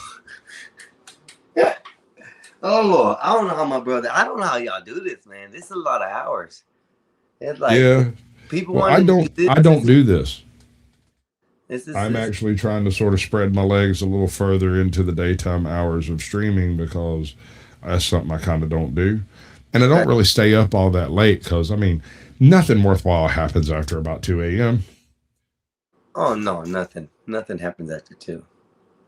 Nothing. I mean, no, shit happens. It's just not worthwhile. I don't want to be involved in it for the most part. Yeah. That's when people like Ben Thorpe and freaking Spicoli start coming out, and I just skip it. Oh, okay. Like The one that was Mike Cerrone on panel. And is there like a taboo with people going on other people's panels too? Like, there's a thing called covert contracting. Okay. You know what this is? No. This is where me and you talk, and I decide we're friends. And since we're friends, you can't go do something that you would ordinarily do because we're friends and I don't like that guy. Right? Okay. It's when you assume someone's going to do something because you want them to do it, but you haven't actually asked them to do it. It's just sort of assumed. And that's the thing. I don't participate in it in either direction. You can't assume I'm going to do some shit without telling me, and I'm not gonna subvert my own intentions for you. So Okay. don't know what to tell you. Okay, I was just wondering because I know I got harped on one day for going on somebody's page, and I was like, ah, damn, I didn't realize it was like this. Oh yeah, people will do that. They'll try to keep you from going places, and I've said this quite often. If you pay attention to who hates who, right? Mm-hmm. There are some people who are just terrible people. And if you find out terrible people all hate the same person, it might be worthwhile to go check them out because the same terrible people also hate me. That's bad. See what I'm saying? Yeah, it's not necessarily a vote of confidence in their favor, but it is at least an acknowledgement that the same people who hate me also hate them. That makes sense. I can dig with that. Okay. Right. I know it's a little bit around the corner logic, but it's there. It's solid. And another thing, the people who hate you will identify you much more accurately than the people who like you, because the people who like you, A, may not speak up at all because it's not their responsibility, and B, may either misstate or misjudge what it is that you're trying to do and what your point is and all of that. And so they'll paint a rosy picture of it and tell them, oh yeah, he's a great guy, he's one of these dudes, he's a good dude, that whole thing. Whereas someone who fucking hates you will lay out all the shit that is horrible about you with absolutely no shame. And whether it's true or not, it's a debatable point, but at the same time, at least you've been warned. Okay, I understand. Because I'm very flippant. I don't take offense very easy, and so I don't expect other people to take offense easy, and it humors me when they do. Yeah, and that's what I don't get. Is a lot of this on here is trolling, and a lot of just like, to me it's like an adult chat room for the video games where we used to be. And back in the day when we used to play COD and stuff, You sit there and cuss somebody out, tell them they'll come over there and F their mama and do this and do that, and you talk all kind of shit, and then people are, oh, I got your IP, I got your IP. But in this world, it's a little different. They really can get your IP. They really can show up at your front door for saying the wrong things. So it's kind of, you know, an interesting thing out here as far as the people for me. And that's what's going to make it kind of difficult. Because like I said, I like sometimes just run my mouth and say some shit, but I got to learn not to. So that's where I have to be careful. But as far as everybody out here, it's just a world of whirlwind. Let me put it that way. These people just come out of the woodworks, especially like you said, if they don't like you and they come on the panel, they'll sit there and make any disruption they can to you, so that way you don't get to speak. And I think it's just crazy. But hey, it's the internet world. What can we say?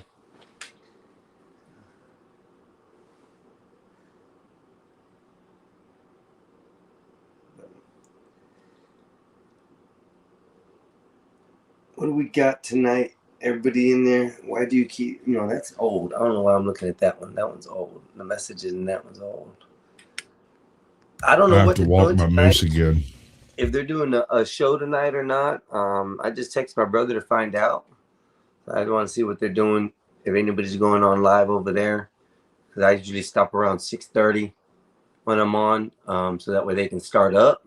But sometimes the show goes a different way. So everybody might be out doing the Mother Day thing, celebrations, dinners, and stuff. So who knows what's going on tonight? But if you aren't, come on up here and join. We could talk about whatever. It's me and Squash here, and Dennison. Yeah, I think I got it right. Are up here. He's been quiet for a minute. I don't know if he dozed off and went to sleep, but if not, he's there listening. Other than that, come join. It's kind of a quiet day today. It was kind of interesting. Like I said, we did start out with Mother's Day, and I did talk about some chimpanzees. I got a story on the Bermuda Triangle, which I found it kind of interesting because I didn't realize that the Bermuda Triangle really isn't nothing but storms and currents, which really cause most of the damage to why people lose signal. And they do say there is some kind of a magnetism field there that you do lose, you know, some instruments do lose, you know, their usages, but most of it is just like a mid-Atlantic current that swoops through there real fast, like a speeding subway that just wrecks ships in the middle. Planes, they really didn't give a good reason why, but there was a couple of planes lost. I'm looking for the subject that I was using, because I forget. I don't sometimes write the right sentence in the beginning. Let's see what it said. Where's the plane information?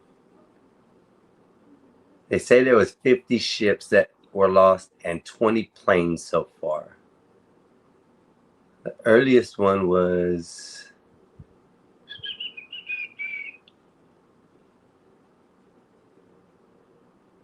here. I'm getting to the top of the page. I communicate with ChatGPT a lot. So the Bermuda Triangle is a region in North America often said to be between Miami, Bermuda, and Puerto Rico, covering anywhere from about 500,000 to 1.5 million square miles. While it's famous for stories of ships and planes vanishing, like Flight 19 in 1945, searchers show accident rates there are not higher than any other busy ocean zones. Factors like the storm, the Gulf Stream, and the navigational quirks likely explain many incidents, and no official agency considers it especially dangerous. The myth persists largely because of stories that are dramatic. So can you believe that all this time we've been believing that the Bermuda Triangle is some kind of mythical thing, and not at all is it? It just has to do with ocean currents, wins. What else did they say?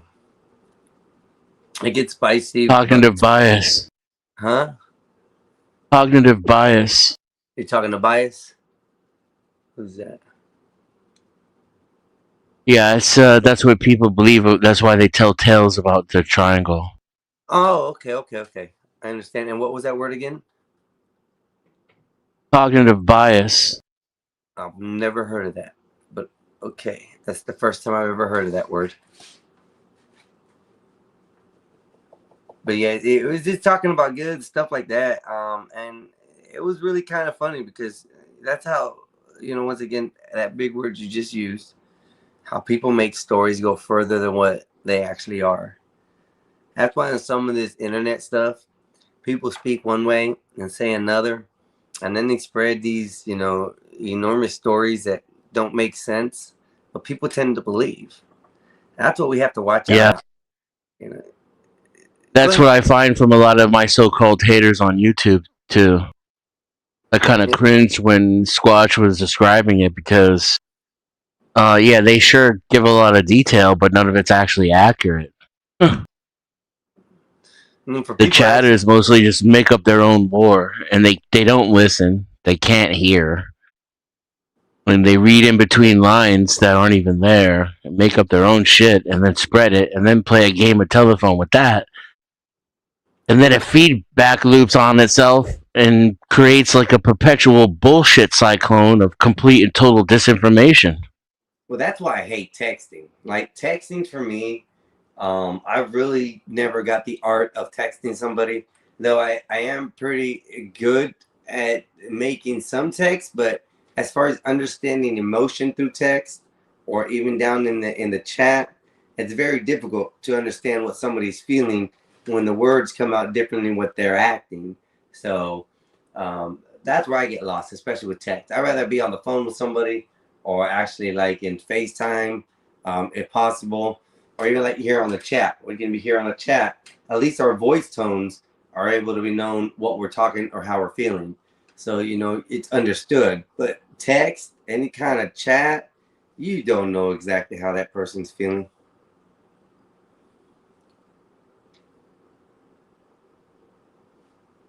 I agree. I think, I'll leave it at that. So what's up with you today, Dennison? How was your Mother's Day? Did you get a hold of your mom, talk to her, go out and have dinner? No, my mother's been dead for quite some time. My condolences, brother. I did not know. Didn't mean to bring that up. But no worries. We weren't actually close. Understood. So, text has inability to convey tone. Adam Prince, you're 100% correct, brother, because it does. It's just, and I hate texting with a female. I hate. Yeah, see, that's what I was gonna say before, but I said I'm gonna leave it at that. That's exactly what I was gonna say. If I'm sexting with a female, that's a little different. But texting and communicating with a female on a text, it's impossible, bro. And I think they like to keep it to texting because it gives them an upper hand. Oh, probably. I don't know what the fight is for it, but all I know is I'm sitting there and I'm texting some little sentence that, to me, out of my brain, doesn't even cause any kind of ill manner, anything that has anything nefarious or anything like that. I'm just asking a simple question. Well, why'd you ask like that? How else could I have asked? I was straightforward with the effing question. Jeez. Man. That's your first mistake. Yeah. Being straightforward. What are you doing? Man. Next you're gonna say, I tried to use logic, Dennison, but she just wouldn't understand and kept getting angrier. I don't know. And then I said to calm down, and she didn't. I mean, it's a pretty simple set of instructions. It's 2 words. Plain English. You would think she'd get it, but what are you gonna do? I guess what are you gonna say in Spanish? I don't know because the English don't work, so I don't know what to say. Shit. Well, there's your problem. I mean, I could tell you what you're supposed to say. I'm not saying that's what I say, but I could tell you what you're supposed to say. You're supposed to say, "My bad, baby. I'm sorry. I didn't mean it that way." Bosh. And you probably should wait to say that until you got some flowers or some candy or some shit. Or like I'd in bust my chocolate. case, tacos, right? Like my bitch would rather I bring her taquitos with no guacamole on top. That's the equivalent to flowers.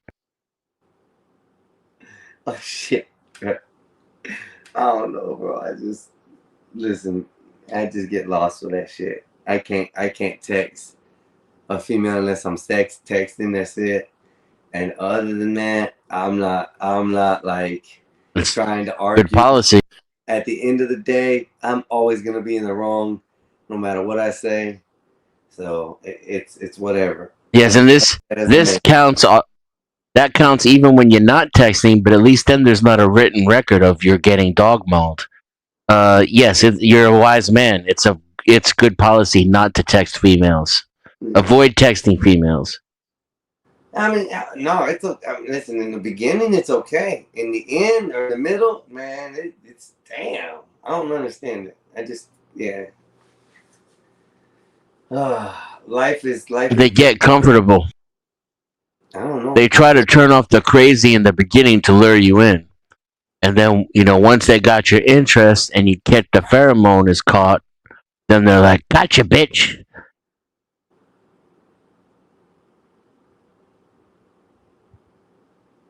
I don't know. It'd be crazy sometimes. So what do you got on your mind, Dennison? What else you want to talk about? Any kind of good subject? You got something you want to spew out there to the world that you've been holding back? Not really. I wanted to talk shit about cops, but let's see. Let me see if I can think of something else. The flat Earth, we kind of went through that. The shit talking. No religion, you said. Is all right, but I'm trying to behave for Bob. Okay, only for Bob am I trying to resist on offending or making any ways that a police officer can look at me in any different manner. That's the only reason I want to try to stay away from the police talk, because I have so many stories. How about you? But they're far fetched. Let me put it that way. You had me reeling earlier when you said that it wouldn't make a cop angry to not give him your ID. I was like, wait, what? Yeah, but you had me mad when I was trying to explain to you that no matter what I did that day, I was going to jail regardless. They're making it up. No, we're not. I do agree that's a possibility. Son of a bitch. Flash. Pause. Ain't that what y'all say? I gotta bounce, bud. This has been tons of fun. I appreciate it. Dennison, it's good to see you again. Was it Mason Einstein? I kind of feel racist saying that out loud, but okay. No. Deuces. Hey, Bob Squad gave it to me, so take it easy, brother. Thank you. Oh, man. We still got 13 viewing. I appreciate y'all. Y'all have a wonderful day. If you guys are leaving, I appreciate it. We've had a great, so far, a couple hours, 4 hours in, and we're still kicking it, okay? So, thanks to the Gospel of Bob, I have viewers today to be able to go on this little, raid that we went on, and it was good. So, you guys enjoyed it? You guys want a topic? Throw it in the bottom. I'll bring it up. I even do some footnotes and try to find some stuff for y'all. We got Mr. Bobby Perkins dropping in. How you doing, brother? How you doing? So, Yo, what up, Bobby? What was I saying? something about police. Oh, yeah, no, I agree with you. Yeah, I agree there was a chance, no matter what, he was going to arrest you anyway. I'm just saying, now, and this is now, mind you, if you asked me 10 years ago, I'd give you a different answer. Every step of the way, I'm constantly trying to de-escalate and lower the target area that this motherfucker has to go at me. But no, I've been in your position before, except I didn't break the law.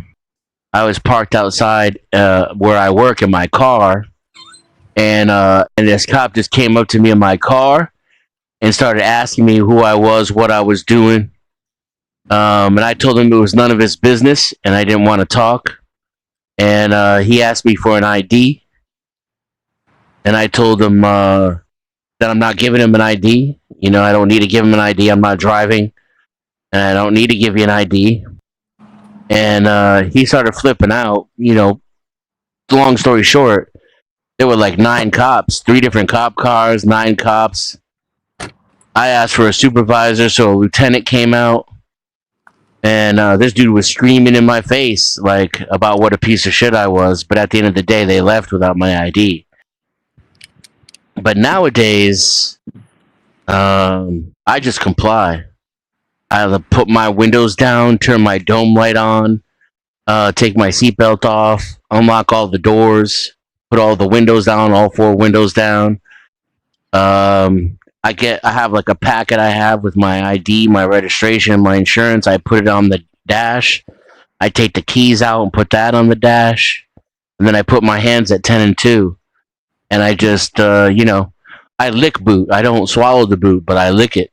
And Yeah, but now they, I do all that, and a lot of people don't understand, which a lot I don't like to share or whatever, quite fully to everybody. But I carry every day.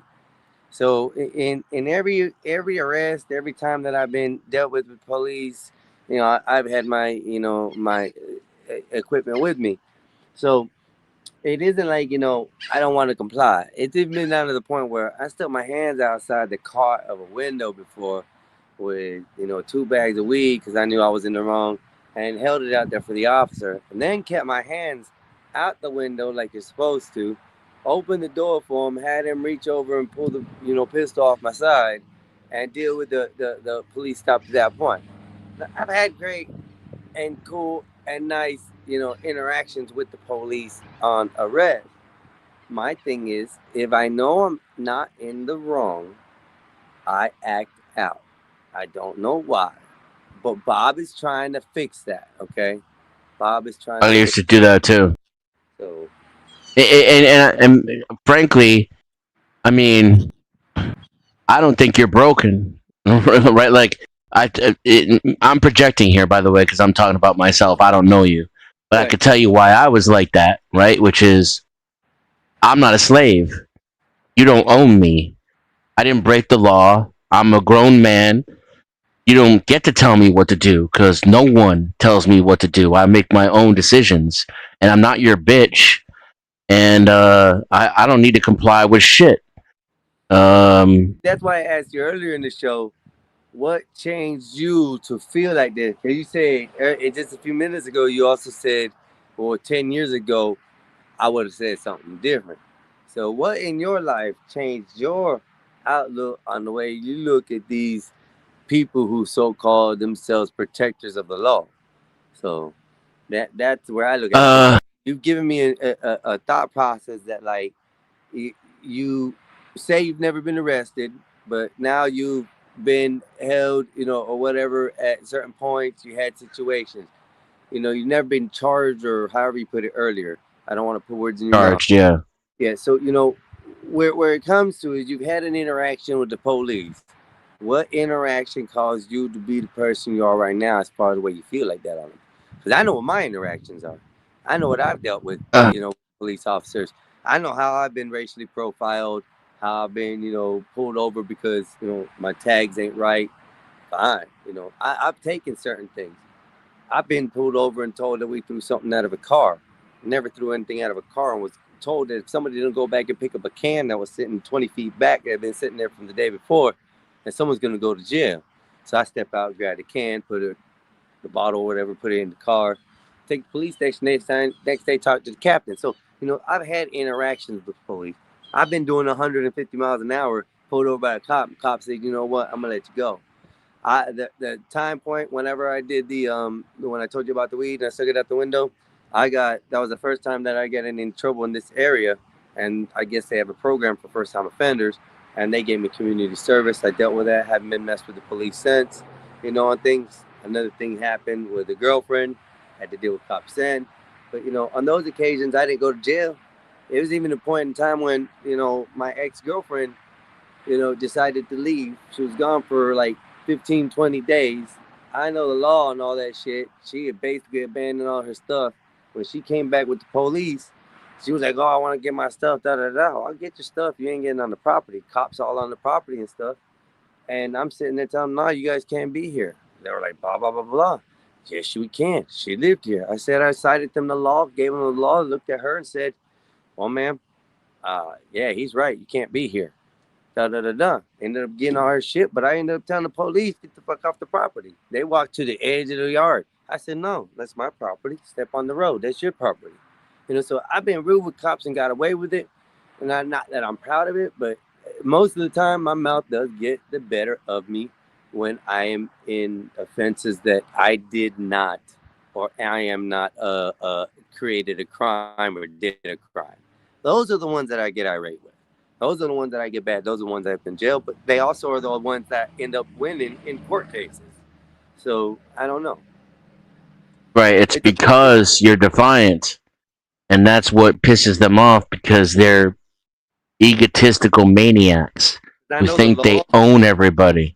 on most shit. So when that you stay, I don't understand that. I know the law on some things. The bad yeah, things they that I they do in life, don't. I know the law. Like They I know don't. the gun laws I need to know to be able to carry and use and conceal. When I had my concealed weapons, Florida now is a open carry state, so the laws changed to some account. But like I said, You can hear me though, right? yeah, I can hear you. Can you hear me? Yeah, yeah. They don't know the law. And if you know the law, that's just going to make them even more angry. You're describing all the reasons why they hate you and why they fuck with you. Yeah. I've always said that they should have an agendas and stuff like they should have quotas of meat on their own selves. Like officers shouldn't be able to smoke. Officers should be able to drink. Officers shouldn't be able to do these things if they're upholding the law. Because any time and day, any substance they could take could inebriate their judgment and do things. I think a cop should have the physical exam where they can't be fat, not even behind a desk. I really believe that. They should be able to run and chase. I've seen some fat cops fall on their face before trying to run after people. That shouldn't be a police thing. The temperature right now, Bobby Perkins, I'm going to have to look in a minute because I don't want to close this phone out and mess anything up. I'll tell you in a minute whenever I get inside. I'm kind of smoking a cigar right now. But back to the police thing, a lot of them don't know the law. You are right. A lot of them don't know what laws they should be enforcing as far as tightly and what laws they should be doing judgmental.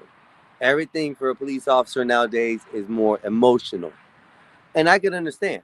It's a stressful job. I'm not going to give them anything like that. When you have people running from you, trying to, poke you with objects, as far as, trying to take your life and stuff, or even maybe the fact of, getting, bullets flying by your face or hitting you in the chest and the vest and stuff and surviving these things, they have a lot of things they have to go through. I understand the stress, but if they say we can't handle stress out here doing the stuff we do, and when people tell them, "Oh, I was just doing this drug or that drug for the stress relief because, it relieves my stress," that's not allowed. But, they're allowed to be enforcing the laws, and yet they're able to do what they want, be overweight, obese, do drugs, because, there's cops that do drugs. There's cops that drink alcohol. I've known cops that smoke weed. Like, I've actually sat and smoked with a cop before. So it's like these things are very, predominant in every world. So why is it they get to do all these things? And the biggest factor for me is they're supposed to be a role model, right? Police officers are supposed to be a role model. Who are they being a role model to? If you see this cop leaving a bar and drinking alcohol, and I got my kid with me, and my kid sees that cop falling out the truck, drunk, getting in the vehicle and going home, but yeah, he's allowed to do that because, he's a police officer, But then you get that also through everybody. And a lot of people just get in the vehicle right after drinking. I don't understand that, period. But that was just a little example of that, Back in the day when I was a kid, cops used to be able to smoke in the cars. Like they used to be able to have their cigarette sitting there rolling, whatever they're smoking on, a cigar or cigarette. and they used to be allowed to smoke in the cars. It was nothing that was a taboo or anything that you see that was a misfit. But nowadays, you as an officer aren't allowed to be smoking in a vehicle. So it's sad to see that, you know, these kids or these youngsters coming out of school see these officers smoking and stuff. What kind of role model? Hey, that cop's doing it. Why can't I do it? You know, sort of type deal. Well, he smokes. So, hey, if it's okay for him to smoke, why can't I smoke? My parents don't even know. The officers does good with it. You know, or maybe seeing somebody fall out of drunk and you be like, oh, they drink, so why can't I drink, you know, as a minor? You know, they're a cop. They shouldn't be doing that. So shit, if they do it, I could do it. You know, all kinds of stuff. That's just me with police. That's my only flaw I have with police. I don't have a flaw with their job, what they do, and how they do it. I just feel the fact that they shouldn't put emotions to it and stick more to the law. And then be role models for kids. A lot better.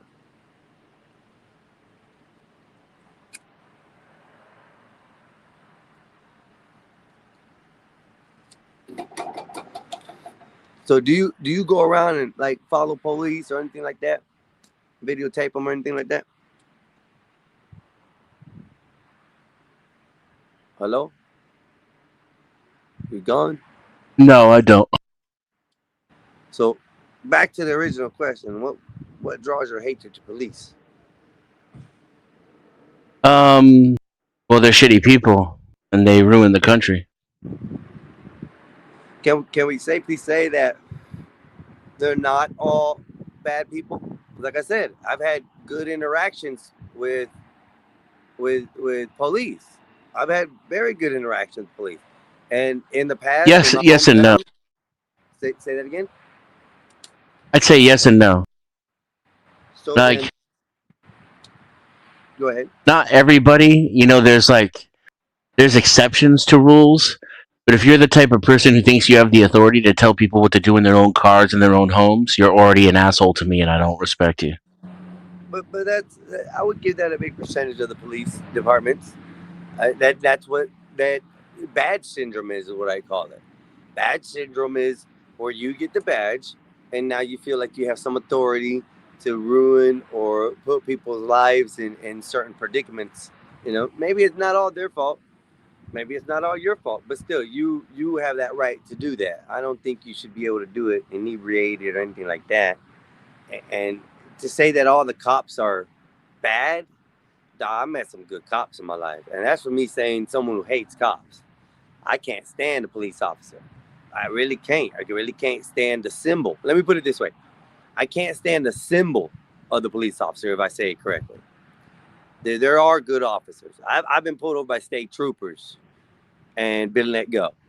You know, hey, just chill out, man. Just calm down. Be good. Have a nice day. Or just take the vehicle straight home. I've been told that by cops. So, like I said, I can't say all cops are bad. And I feel you on the factor that, you know, you say that they're evil. The majority of them get the syndrome. That's all it is. It's a syndrome. They think that badge entitles them to be able to do and do whatever they want to people. And those cops are the bad cops. So We have unjust laws in this country, though. So just enforcing unjust laws is evil. but hold on. But you have to be evil to be a cop. No, I can't say all the laws are unjust. Some of them are. Some of the laws are unjust. I can definitely say that. But And they're sworn to enforce those. yes, and a lot of the cops do. I'm not saying they don't. They all do at some point. Hold up. Let's say somebody breaks into your home, Denison. Someone breaks into your home. Okay, who do you call? Well, I ain't gonna call a damn person. Are you kidding me? After the dude shut up. All your guns are gone. You come home and nothing's in the house. You've been robbed. Who are you gonna call? Well, the insurance company, and then I'll have to file a police report so there'll be a paper trail. But the cops aren't gonna help me. They're not gonna find my shit or catch the guy who did it or protect my house. That's not the point. What is the point? No, we're not talking about the point of If I could file an insurance claim without calling the cops, I wouldn't call the cops. We're talking about the factor that the laws kick in for you, and they come up and uphold those laws to your home. They take your But they don't. They take your serial numbers of your firearms if you got it, your televisions if you got it. And sometimes some of this falls on you on having to be able to present the evidence that way you got the officers to do their job.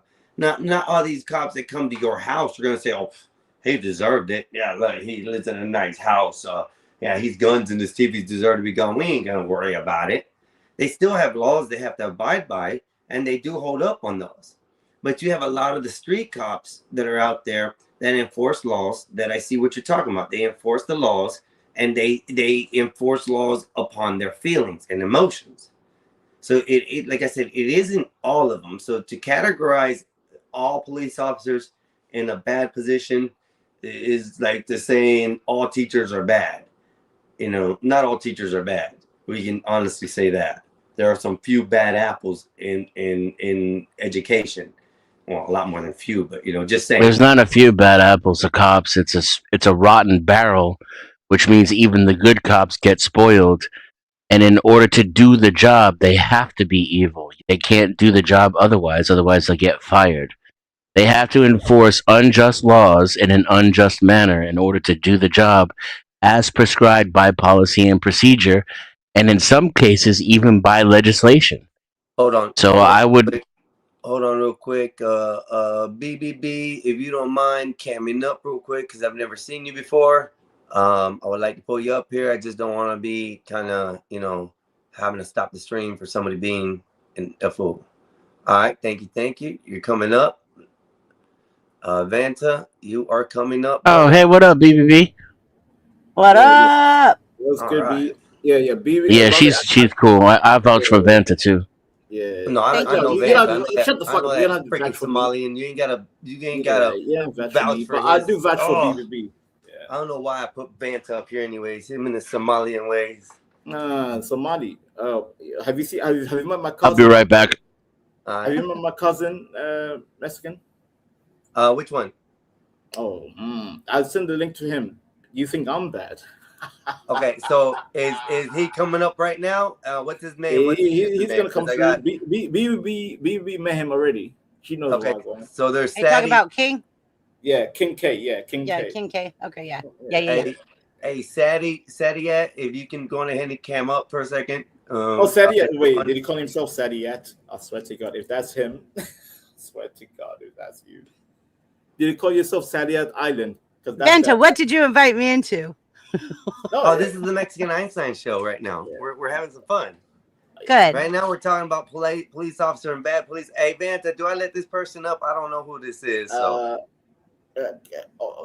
find out if that's the name he's using. It's SAADIYAT, and then yeah, he's using the Abu Dhabi United Arab Emirates Island. I think that's my cousin.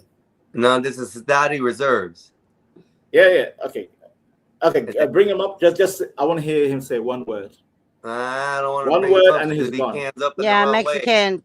Be careful of that. Like, yeah, I can't do that, Vanta. You know that. If he wouldn't have, just call yourself King K. If that's you, cousin, just call yourself King K. Why do you need to call yourself Sadiat Island? Jesus Christ. Yeah, I'm not gonna let him up till he either changes his name or a second. So I'm not gonna allow that because it's go back to King K. If that's you, go back to King K. Anyway. Yeah, so he left, whoever that is. If he comes back, I don't know. We'll find out. And by the way, if he comes back in as King K, that's my cousin.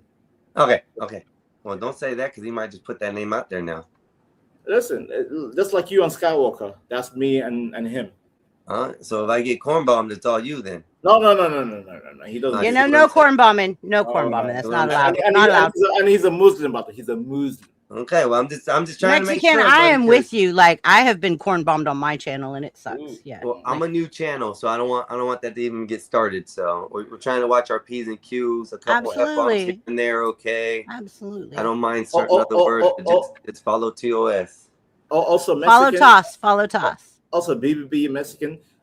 Mexican is good at AI art, but BBB is good at AI music. So I'm good at AI art as well. I do videos God and damn it, you everything. know. Oh, never mind. God damn, you're multi-talented. I was trying I to am be. very I was multi-talented. trying to say. I was about to say ebony meets ivory. But anyways, I tried. I'll Okay, be the yin Khalid, to your yang. Khalid, you can change your name anytime you want, bro. Just want to make sure. Yo, cousin, fall back, cousin, abandoned ship, cousin, fall back. My bad. I didn't mean to do that. I'm still learning this, man. So apologize. So I apologize. No. It's not your fault. It's his fault. I'm like, I just called yourself goddamn King K. Just type in King K in StreamYard.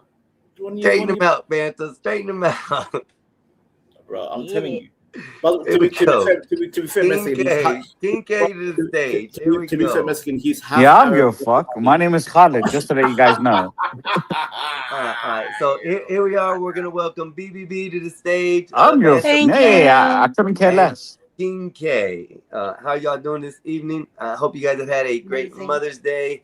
BBB, Thank your you. mother. Happy Mother's Day. I am, and I just became a grandma. Oh, congratulations. Aw. That's good. Yeah. Everyone on 1, 2, 3 say 1, 2, 3.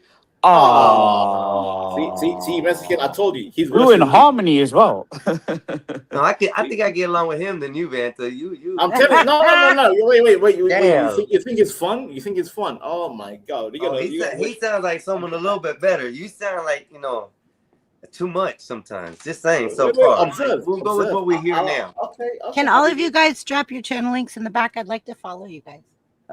Yeah, mine of course. No channel. it depends on where you have followed on this, whether it's Mexican Einstein or if it's Drop me both Gospel your of Bob. links. That if you're on Gospel of Bob, they're restreaming over there for my show. So, Josh, I'm adding you to the stage, brother. ¿Qué pasó, México? Mexico, ¿qué pasó? And I have limited equipment for right now, so it's kind of hard for me to drop my links, but everybody else can drop their links. Just so everybody know. And if you are back there watching, please like, share, subscribe, and let's have a good time with the panelists that are here tonight. Okay. Yeah. And begin the chaos. Y'all enjoy. And BB, this channel is called Gospel of Bob, as you are here. But the man speaking right here, his name is Mexican Einstein, and he has his own channel. So it's up to you. Can you drop his link for me in the back? In the back? Okay, I'll do that for you. In the meantime, put it to Josh. What's good, Josh? Not much. I came up here to double down on Denizen's position. Oh, what? All right, Denison's actually coming back up, so let's Denizen's that you. Can you cam up one more time because you changed your picture? I'm not sure if that's you. Just want to make sure. Yeah, that's him. Let me put him in there. Yep, that's him. I see how it's done. All right, here you are, Denison. We're all back up. And thank you, sir. Who wants to argue with Denison about the police? That's what we're here for. Police. Oh no, I'm here to actually support his position. Okay, and go ahead. It's so his claim is the way it's spoken or the way people generally hear it the first time around. It sounds really nasty, but let me see if I can phrase it in a way where people will comprehend it a little better. It's either the case that an officer is obligated to enforce all laws, even the unjust ones, which makes that an immoral person, or it's the case that he's going to selectively enforce some laws and not others, which makes him, well, one, a bad cop and then another bad person because he generally violates his oath when he doesn't. So either way, a cop cannot be a moral person. I can see that. But to base everything on feelings and emotions, that's where I get twisted. Well, that's the thing. To be an officer, or to be to complete the oath that they take, they're obligated to remove any emotion from themselves. They can't be a moral person. Here'd be an example. So, like, I'm a Fed, or I work in the federal department. Is basically how it works. There are certain concepts that whether I agree with them or disagree with them personally, I am obligated, in an example with having large sums of money, I am obligated to seize control of those assets from you, whether I agree with it or not. If I don't do it, I'm in trouble. If I do it, I'm an asshole. So it's a double standard then for police officers, what you're saying with that. Yeah, usually is how it kind of comes down to is No, you as he's a- not saying it's a double standard. He's saying that you're damned if you do, and you're damned if you don't. It's like it's one of the or the other. But the fact of the matter is, let's just keep it real. There's compassion that should always lie when making a decision as a human, right? And at the same time, that same police officer, if it was his own niece, for example, that just made a slight error, of course he'll say, listen, you know better, go home and don't do it again. And that's just facts. Yes or no? Even worse, half my friends, if they picked up felonies, which I'd be legally obligated to deal with, no, I would absolutely turn the cheek. But that's my point. That's my point. Yeah. And which is why I always believe like communities should police themselves with police officers that were a part of that community so they understand the community. Do you understand what I'm trying to say? So it's not more so I'm going to literally go to the 10th of the law for someone here that has a suspended license that I'm going to take into prison because the letter of the law, and I took an oath because the letter of the law said that I have to take this person to prison. And at that same token, that same woman is crying that her child is going to be alone at home. And she has a child in the back of her car that will go into child protective custody. And those lengths go into a trickled effect of she loses her child, she's in prison. That should never be the case if a police officer just had a little bit of empathy and say, okay, look, I'll just give you a warning right now. Go sort out your shit. And next time I catch you, that will be the case. You hear what I'm saying? Yeah, the key word for me with when it comes down to police officers and the main phrase is de-escalation. That's Exactly. what the go ahead. It wouldn't matter. The claim generally would be is all cops are immoral. Immoral. There's no way. There's just no getting around it. You can't be a cop and be a moral person. It's not possible.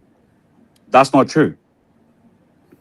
I guess if you were lucky into like go your entire career and not run into a situation that causes you to go against something that you believe to be unjust, immoral, whatever. Yeah. Now, are we talking about? The only way you can be a cop and be moral is if you're a legalist, right? So if you believe that morality is derived from the law itself. And I would still say that person is evil. That's a shitty person. People who get their morality from whatever the law is, regardless of what the consequences to society are, regardless of the individual circumstances, these are broken people who don't belong in our society. That's just my opinion. Yeah. Okay. You're probably right. But technically, they could get around Josh's paradox, because then simply it being the law would make it justified. But he's still right, and I agree that he's still right, and then that cop would still can't avoid being a shitbag, because only shitbags operate like that. I hate to add even this part of the subject into it, because to me, it's one of the worst parts of a subject that I can go to. But is this a religious moral type deal that you're talking about, or is this a moral, like, your own standards of type deals? Because when you take that oath, I know it sounds like it's immoral, but when you're holding up the law and the way the law stands, it to me, I don't think it's immoral, because the factor is you are holding up what society is wanting you to uphold. If you do that to the T, which is very hard and far few between officers, you can get a moral cop who stands by the law. So, I'll give you an example. I'll give you an example. And Yeah, you go answer. ahead. Go ahead. That's what I was going to do. So- Go ahead, Josh. So hypothetically, let's just say that a state decides to seize control of your property for whatever reason, right?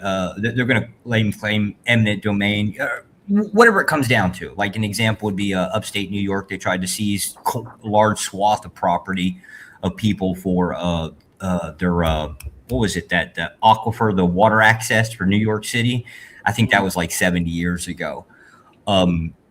Under my rule, or what I would end up having to enforce is I would have to actually forcefully take people from their property, women, children, whatever, and remove them by force from their property.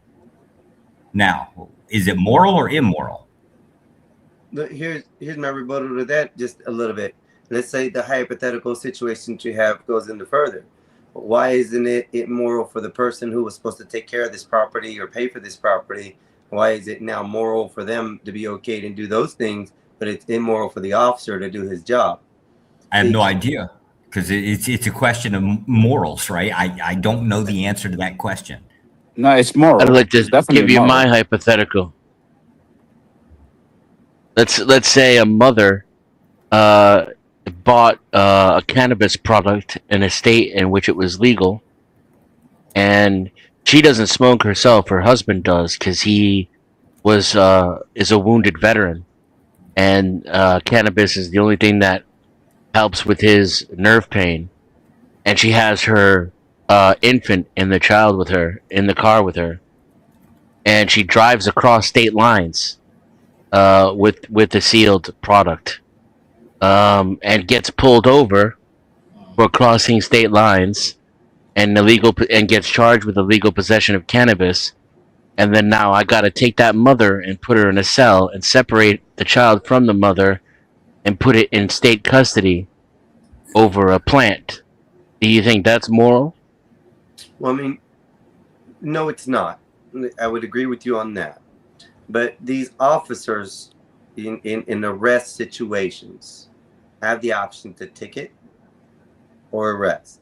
Not under weed, not federally speaking. Well, but we're talking about state by state. It could be different. But you crossed state lines. You just committed a felony. Well, technically, possession of weed, anyways, under a certain amount is a misdemeanor. Over a certain amount is a felony. But that's federally speaking. You crossed state lines. You forced it to be into the federal jurisdiction. Okay. Yes. I see the change on that. That makes sense there. Because now you're making it from a state charge to now a federal charge, was ups the ante. Yeah, that's why he said crossing. Well, it's technically trafficking at that point. Yeah. Okay. At that point, yeah, I could see. I mean, yeah, it is immoral. It very is immoral that you would have to take a mother away from the child at that point when it's even just a medical, container. That's why I'm hoping the laws do change across the United States, especially with that. I hope Trump does something with that before he comes out of office. I mean, as far as what I understand, they've classified it down to class 3 instead of as 1. All that did was take it to that people can basically institutes can do research on it, right? Like you can get a license to kind of take it into university and do testing on it to find, I don't know, chemicals for medical research and stuff like that. That has no effect on you as a citizen. Yeah, that doesn't have an effect on that. It just has to change the classification of usage, and the usage is for clinical usage. So Is a DOT officer a federal officer?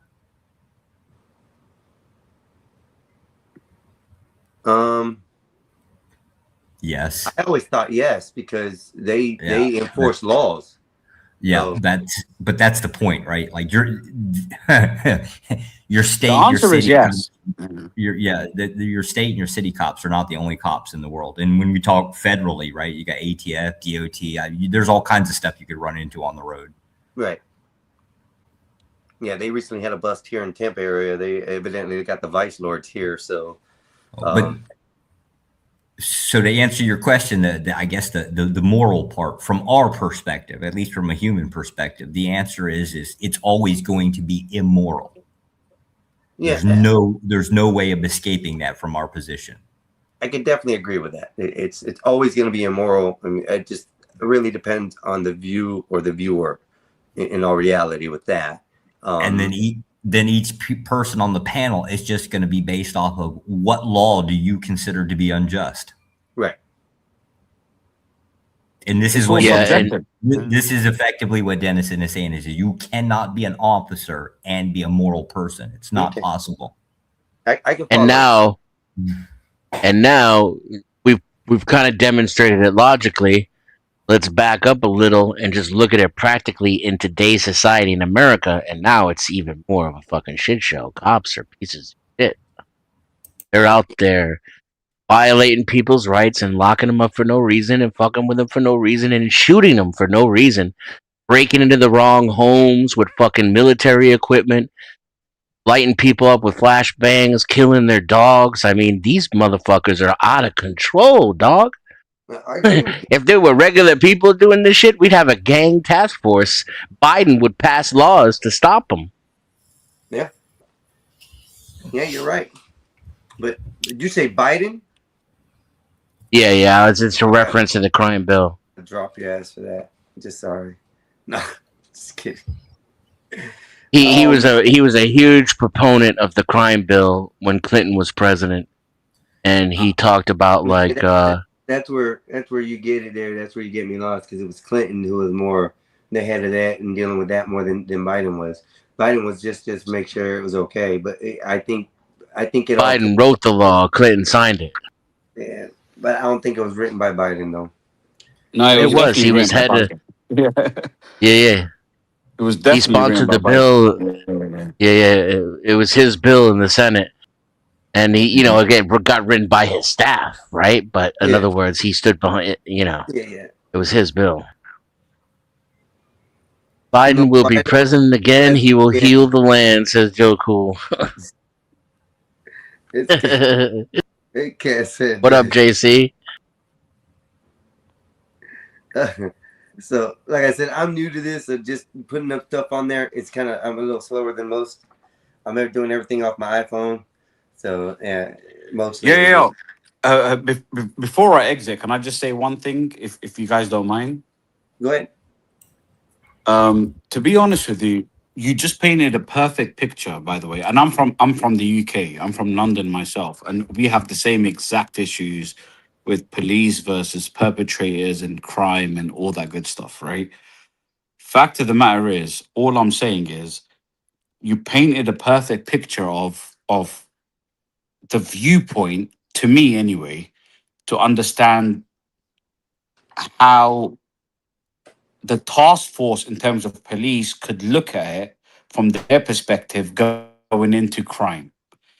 But at the same time, you have to acknowledge the other side of it where, and you're right, for example, when a mother who's crossing the lines where her husband is a vet who needs the weed, yada, yada, yada. And I agree with that 100%.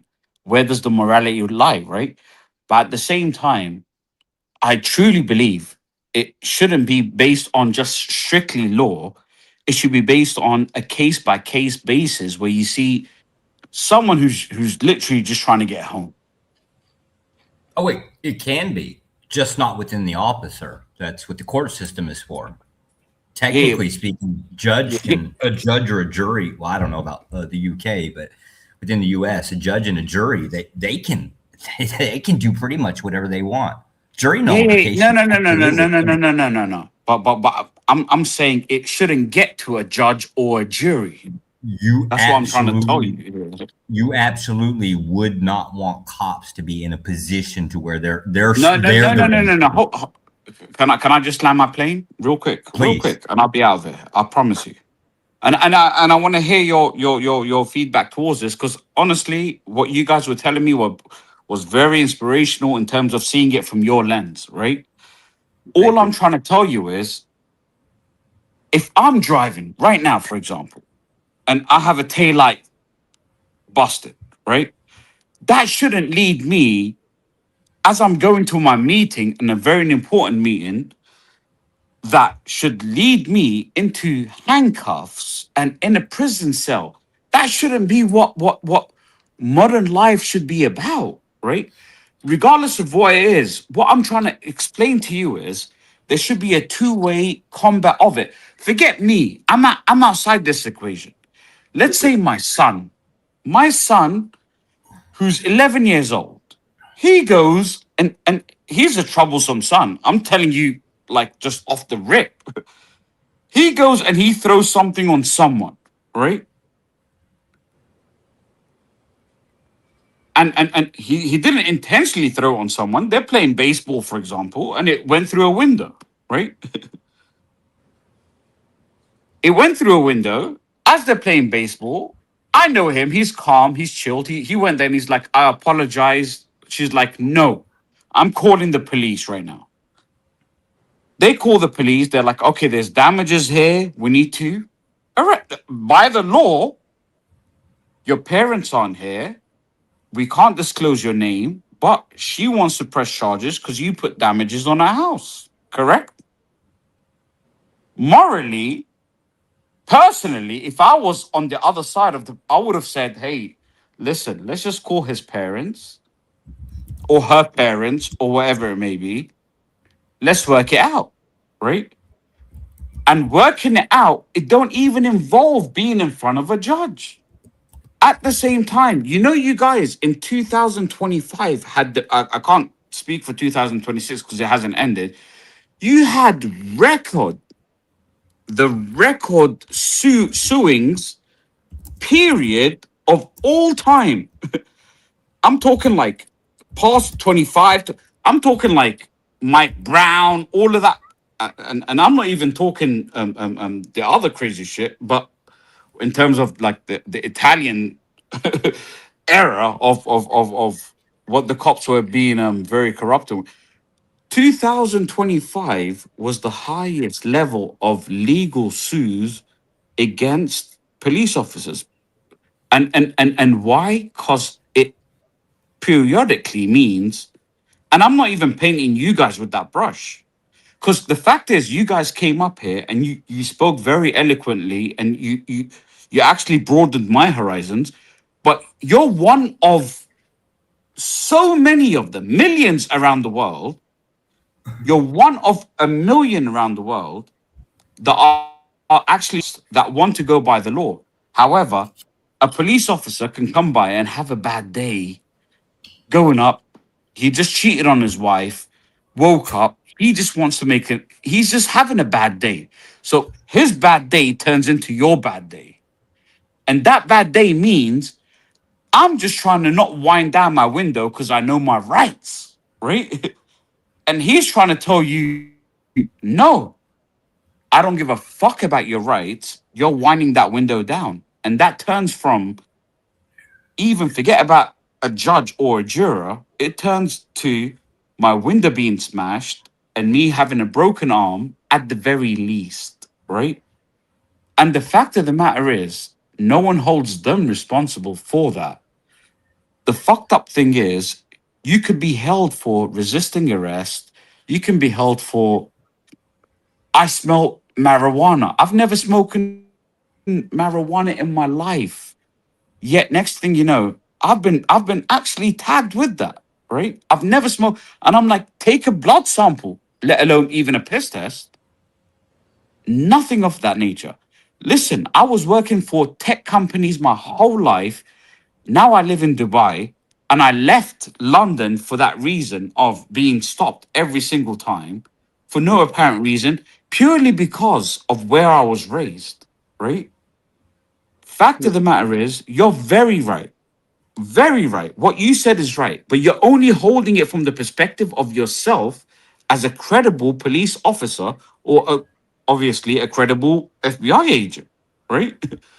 Outside of that, you've got another million other people that actually look, we're men at the end of the day. And I know the workforce is split between two, right? It's men and women, right? But at the same time, some men have ego. And from a man to man, if I tell you shut the fuck up right now in front of your face, you'll feel a certain type of way, even though I potentially wouldn't. I potentially wouldn't because I don't give a fuck, right?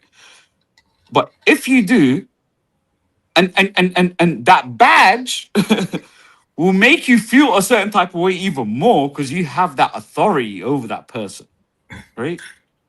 Once that kicks off, that's a different type of beast. So I don't think logically law should supersede empathy and actual, like, just even forget empathy, morality, just use your brain. Look, she came with an empty glass of weed. There was no weed in there. She's crossing state lines. Okay, my apologies. You cross state lines, and that is the law. I can't do anything but take you in for this. But at the same time, there's no weed in that jar. Okay, cool. Go about your day. I'll take the jar from you. You're done. Where did you go wrong in terms of not going with what you pledged for when you were sworn in? Because she wasn't the weed smoker. Well, Josh, You know, she wasn't trying to transport drugs from state to state. what do you got to say about that, Josh? I mean, because you're the field. I oppose the idea of officer ever being using empathy or any type of their own metric to enforce laws. That's exactly what Dennison was pointing out, and it would be an exaggeration of that, meaning it would just become worse and worse. Okay. You can know the law. So logic means it will get worse and worse. Logic. Yeah, generally speaking, because if I can arbitrate, let's just say this one guy, let's just say there's two people in front of me, right? One guy I'm going to let off, the other guy I'm going to take to jail for whatever, whatever situation you paint up there, right? But now that's on me. I'm the one making that decision, right? Not the judge, not the jury, me. That's the problem. You don't want cops to have any. You don't want cops using their own perception in any form. Yeah, I mean, I beg to differ on that a little because I've had close encounters of the third kind with that. I've literally had police take the weed that I had in my possession and just throw it down and say, "Look, don't do this. You can go to jail for this," and go about your way. I really see how both of you guys are talking on both sides, and I do understand, but I don't think the morality is the issue. I think the emotional decision these cops have, like King was saying, that they had a bad day or something happened. How would you regulate an officer when they have a bad day? Would you grant them a day off because they just don't feel like showing up to work? Well, we had somebody on here earlier, and Ryan said that he was, a police chief before, and he's done that where he's seen his officers come in. Hold on, Mexican. Sorry. I do apologize. Yeah, I do apologize. My apologies for stopping you. How do you grant a doctor for having a bad day, having a surgery on your heart? That's just inexcusable, right? Yeah. That's just inexcusable, period. Your profession is you have to have a good day every day. No, not necessarily. Or else, no. Or else someone will Otherwise, die. you're not upholding your oath or your duty. Yeah. Period. And you may toss the marijuana cigarette out, but you're still separating the mother from the infant. You see what I'm saying? So like, but a doctor will make sure you're still an immoral shitbag. Even if you're kind of cool with the dude who smokes pot, you're still an immoral shitbag. Yet you turned a blind eye before, yes or no? Yeah, yes. That's what I was getting at. There's officers out there that do turn that blind eye and be like, look, their morality actually kicks in. Their real human morality kicks in, not the officer's morality. And they're like, look, I just don't want to cause you this trouble today, man. Look, go home, man. Just go home. There has been incidents like that. So it makes it a difficult subject to talk because we have everybody who really likes to get into the feelings about the officers. And I think that's where it leads to. Morality, we've already discussed and understand. The moral issue is a cop really cannot be moral. That's facts. From what I've learned tonight, from the people discussing this, that's come to my head in the sense that that's really true. You can't take a job that allows you to take families apart and things for the minors things and say that's moral because you have to follow your job. But in your heart of hearts, know that you shouldn't be doing it. So yes, I do understand those factors. But to me, like King was saying, it's the emotional part. You having a bad day. And as I was saying, Ryan was telling about how if he saw his officers come in looking like a bad day, he's like, yo, you're not working today. You're going home. We'll put another officer in place for that. I can go after, or I can let all of my friends off the hook, right? Because I have loyalty. I have some type of feelings toward them. And then just anybody with the name Mexican in their name, right? I can just go after them, right? Because that's the society we want. So no, some officers actually do that. That does happen now. You know, I'm openly admitting that's exactly what I do because I do. But if my friends, if I run into somebody that I know, my friends, yeah, I'm mostly going to turn the other cheek. It's going to happen. But let's say that incident with the lady. I mean, with the child, she just crossed straight lines. We know it's a crime. Now she made it a further crime by crossing these state lines. How willing, as an officer, are you willing to take beyond that to say, hey, it's time to separate this family over a 3 gram, 3.5 gram jar of weed? If it's on the road, you're going in, and that's usually because their vehicles have cameras, right? So if I don't, now I'm liable for that felony. Yep. Now my body cam's on. It's tied to the dashboard. It's mic'd. And the mic on the dash cam is so powerful it can hear you at your car, never mind the one that's on my body cam. And the whole thing is recorded. So I'm basically rolling the dice that no one's going to hear about this or look at the footage. I'm not risking. And I have to lie about it too when I turn my shit in. Like when I end my shift, I got to lie about what happened. Yeah. Because now if I pulled you over, I've already called it in. Yeah. The dispatch already knows there's an incident number. They got the license plate of the person who committed the crime. Yeah, but so there's a whole lot of fucking crime covering up you got to do as a cop to get away with that. Wouldn't a simple ticket on that matter, like, hey, look, you were 10 miles over, we're just going to give you that, Right, that's a lie. But it's a lie, but why separate the family when you can solve a simple ticket? I wouldn't separate the family. I'm saying that if the cop doesn't do that, he could get himself in a shit ton of trouble, including criminal charges of his own. I can see that. But see, but Mexican, you know why?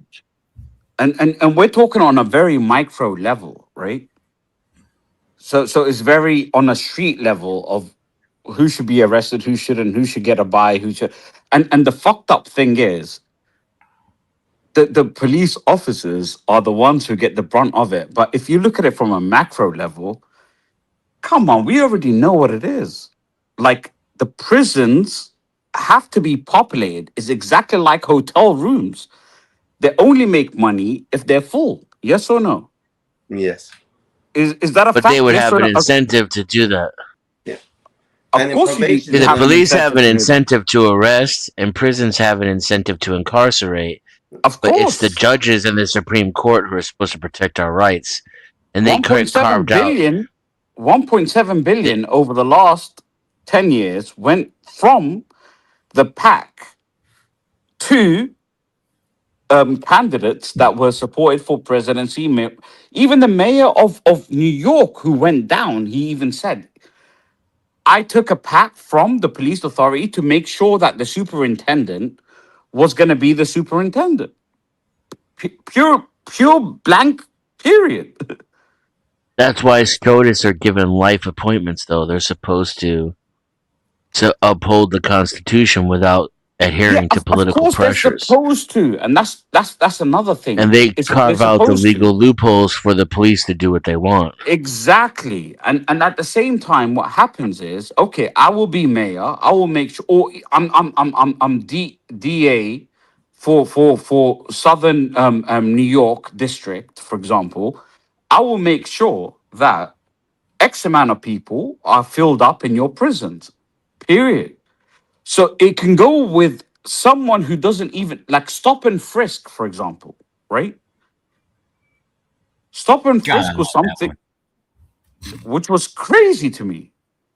And Yeah, it was I was created by Terry V. Ohio. yeah. And at the same time, it's made for you're not stopping and frisking anyone in Beverly Hills. You're not stopping and frisking anyone in Lower East Side of Manhattan. No. You're stopping and frisking everyone in the hood. And at that point, someone's gonna say, I don't have anything, let me go. Oh, why you're resisting arrest? It goes back to that whole thing, right? So it's almost conditioning me as a young adult trying to grow up, trying to be something. Like, look, I was very blessed that I never had stop and frisk in my lifetime growing up in London. I grew up to be a tech advocate and an executive right now. But I look down and I say, a lot of my peers growing up, a lot of the friends that I had are in prison purely because they never had a chance to make it, right? And a lot of they knew me by name, police officers. Hey, Kay, get out of that trouble. I'm like, I'm not in trouble right now. I'm just chilling here with my friends trying to kick a ball about. We're trying to play soccer, right? It's like, yo, get out of that. I'm like, hey, we're just chilling.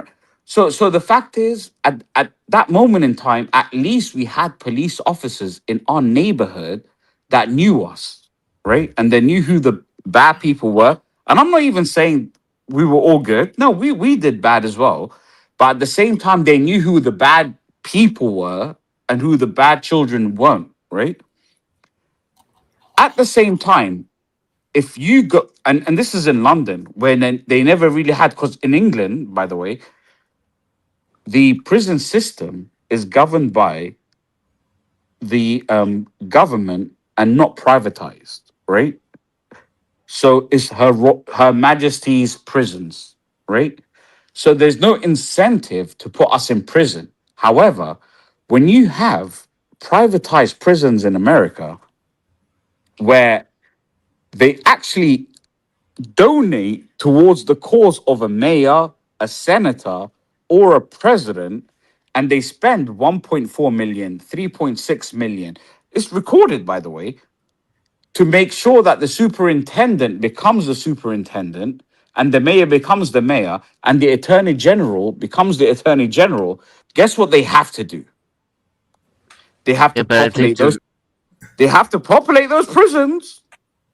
Because I I think the paid you. motive Sorry. the motives go the other way, unfortunately. No, Like but those the people, brunt of that, they're who holds the given. brunt of that? The police officers, and I feel sorry for them. I don't Don't feel feel bad sorry for for us. anybody who kicks in a door for the man. Yeah, Yeah, Go don't get no, a feel but real they fucking they job. have a Stop being quota a at the end of the day. They have a yeah, quota, right? yeah. no, Go get a real job. you can't force or you can't have pity on the officer. There's nothing that holds me in this position, right? Like my supervisors aren't holding a gun to my head, making me do this job. I can resign at any given time or not take the job in the first place. No, I agree with you, but at the same So time, then I why just the had a pity? child. I just had a child, and this is all. And then I have my cadet who's with me, or my partner who's with me, and and at that same time, my partner saying, "Yo, this is what it is. Quickly, grab him." And by the way, don't get me wrong. You're both talking. I'm conditioned through all of this to arrest people. That's all I'm conditioned for, right? Yeah, And it's that's the usually blue, what they're. and you understand the blue line and all of that good stuff. So that's what they're conditioned for, that, right? So they Yeah, thinking they're doing the good job. That's what they're thinking. They're thinking I'm doing the good job. I'm doing the service that I've pledged for. So That's what I was gonna say about the lady in the car too. exactly, He exactly. thinks she's a piece of shit for getting weed for her husband's injuries. He has the moral high ground. It's illegal, and only scumbags and shitbags break the law. So if you're doing something you know is illegal, or you should know is illegal, you're already a bad person, and I have the right to dehumanize you because you're lesser than me. And not only lesser than me, I am the law. I'm not protecting the law, by the way. I am the law, right? Right. And that's where the confusion lies, because I'm conditioned for that.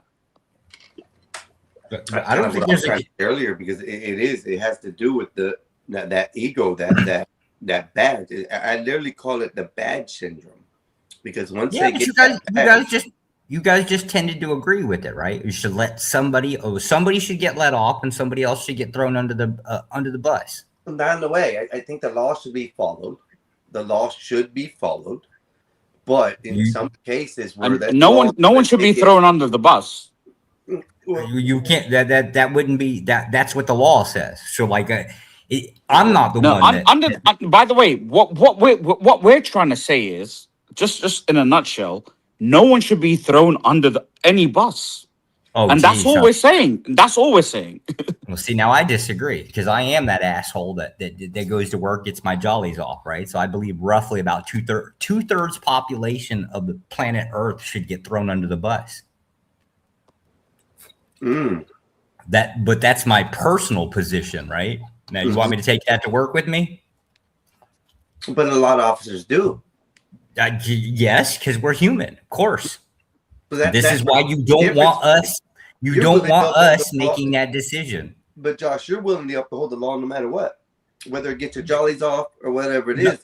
No, I just got finished telling you that I would probably let my friends off. I mean, I'm not usually in a position I'm going to run into too many of my friends, but I would most likely let my friends off the hook and just lay waste to anybody else that's a stranger.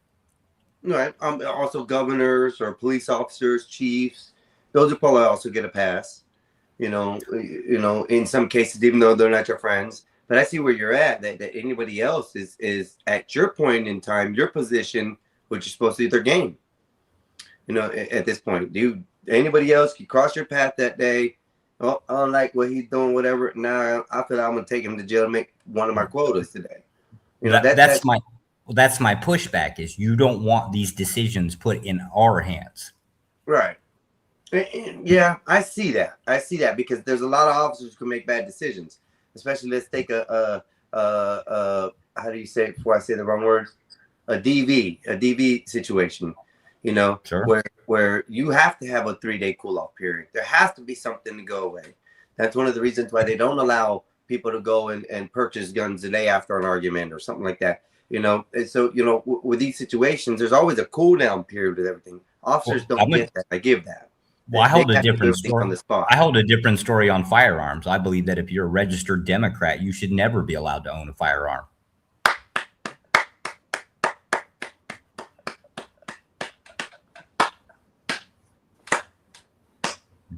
But again, these are my own personal positions, right? You do not. I would prefer it if like everybody had to ask me on a case-by-case basis. You know, like I could have firearms, but if you want them, you kind of gotta ask me first. Oh yeah, my god, that was you absolutely do not want officers making these decisions. It's the last thing that you want. I see. You might as well just call it a dictatorship, but at a lower level. Yeah. I'll keep it real with you. Yeah. I'm black, right? If you come to my car and I have my 4 black friends, for example, in the car, and you say put your hands on the steering wheel, I would happily put my hands on the steering wheel. Because I agree with you, you may have danger from 5 other people, right? That's just facts. You have to go home to your family too, correct? Oh, I've already called it. I've already called backup. If there's 5 people in the Yeah, vehicle, yeah, but you don't have backup as you pulled me over, right? Oh, okay, yeah. Yeah. Better wait you my don't have car. backup. Yeah. That's just me. My point is not me with my 5 black friends and it's cool. My point is when you see a mother with her child in the back, for example, with the seatbelt on, and they have good music on, your logic should say, okay, I pulled her over. She has a suspended license. She told me her license wasn't suspended. Is a problem with the DVA, whatever it may be. Surely, at that moment in time, are you telling me the law should suffice, or you think, okay, cool, get that sorted and make sure that is valid for next time you get stopped over? In the United States, usually I'm just asking you, not the United States or no Oh one. no, I'm going to see her as a piece of shit. And here's the concept of it: her license is suspended, so instantly I'm going to think that she's an irresponsible person. So right, I don't know how far that irresponsibility goes. Is she irresponsible for her children? See, there you go. Listen, I do not Okay, want to okay. get pulled over Let's by just say she paid for whatever she had, a traffic fine or whatever. She paid for it, and it just didn't go through yet through the systems, and you know that happens. That it may be okay. So you still think she's a piece of shit? Yes, because her license is suspended. I'm seeing her as an irresponsible. Okay, well then, Josh, listen. As soon as you said yes, you're the problem with society today. No, and you're no, the no, problem. hold up. No. You hold up. Hold up. That's where I'm gonna disagree. No. with you at. You hold up. You're the problem with society today, and I'll tell you why. You are the reason why there are race riots even till today. Because you are the type of fucking dipshit, imbecile that can't compute rationality between the badge that's on your fucking chest to the point where you're too emasculated through probably your wife or your mother or something, to the point where you can't even fathom someone could actually be innocent until proven guilty, and then at the same time they're just innocent, they're not even guilty of anything. Hold on. Let me just get my shit off. I preface this with, if me personally, I'm with another 3-4 dudes in a car, I agree. I'll put my hand on the steering wheel, and you should feel intimidated. You should, because I'm that type of guy that you should be intimidated by, right? Well, there's 5 of you and 1 of me. Of course, I'm intimidated. And I said yes, you should be. And then I said there's one woman who's a mother with a child in the back in a child seat. Should you be intimidated? Yes, usually mothers protecting their children are a lot more dangerous. I agree that. I agree with that. Hey, So, then Knight, you haven't been around the block. Knight, But anyway, you do your thing. I'm out anyway. That's all I wanted to say. Anyway. Yo, Mexican. Thank you for having me on, man. That's Yes, all I sir. wanted to say. I'm out, yeah? Love you, bro. Thanks for having you up. You be safe. Thank you for coming up, brother. Love. Yo. And I respect all police officers. They just need to make sure that they do right, man. Just do right. Do right by the communities. That's all you need to do. And I love you all. Peace out. What King convinced me of doing is that the next time I see a car full of like 5 black men, right, I need to pull the I need to flatten some tires, right? Just take a little pocket knife out, air the tire out real quick, right? Sir, your vehicle is not public. It's not roadworthy, right? We're gonna have to tow this, sir. Don't do it, Josh. I was literally gonna say before he said all that, I said, Josh, please. If you ever see my name come up, you probably already know who I am because the way you work. But hey, listen, if you ever see my name come up, please let me go, dog. Please just let me go. I see anything with the word Mexican in it, I'm calling ICE right away. But I disagree with him on that. His last statement, I was up to it up until the last part where he said that you were in the wrong. I say no, because you signed up for a job that you knew that you wanted to do. Upholding the law to its fullest really standing by the law. If you are an officer who literally wakes up every day, goes out and does his job the way it does and needs to be, and arrests people for the things that need to be arrested, I have no qualms with that. That's what we need out here. I think the world would be a little bit different if the United States had more officers that wouldn't impose the emotions and their feelings into it and more of the law. I think people would look at cops differently in the majority of that. So in this statement, I totally disagree with what he said on that. But Josh, I'm going to let you answer back. No, I actually agreed with him. You would be at that point, right? That concept of, yes. So using his hypothetical, right? The woman basically doesn't have a valid license, right? It's suspended for whatever reason. I forgot what the reason he said was. That doesn't show up anyways. It just says, well, no, there are sometimes there's reasons that show up. But the position is that you are irresponsible with your license, right? You'd be irresponsible for something else, most likely the case, right? But the end of the day, right, it would go right back to what Dennis had said, is in doing something, you're going to cause more strife for the family, right? So if she is, let's just say she is having a really hard time in life, right? Whether it's, $50 for a license or some bullshit, right? You're going to end up writing her a citation at the very least. That's going to be an extra fine that doesn't go to the kid.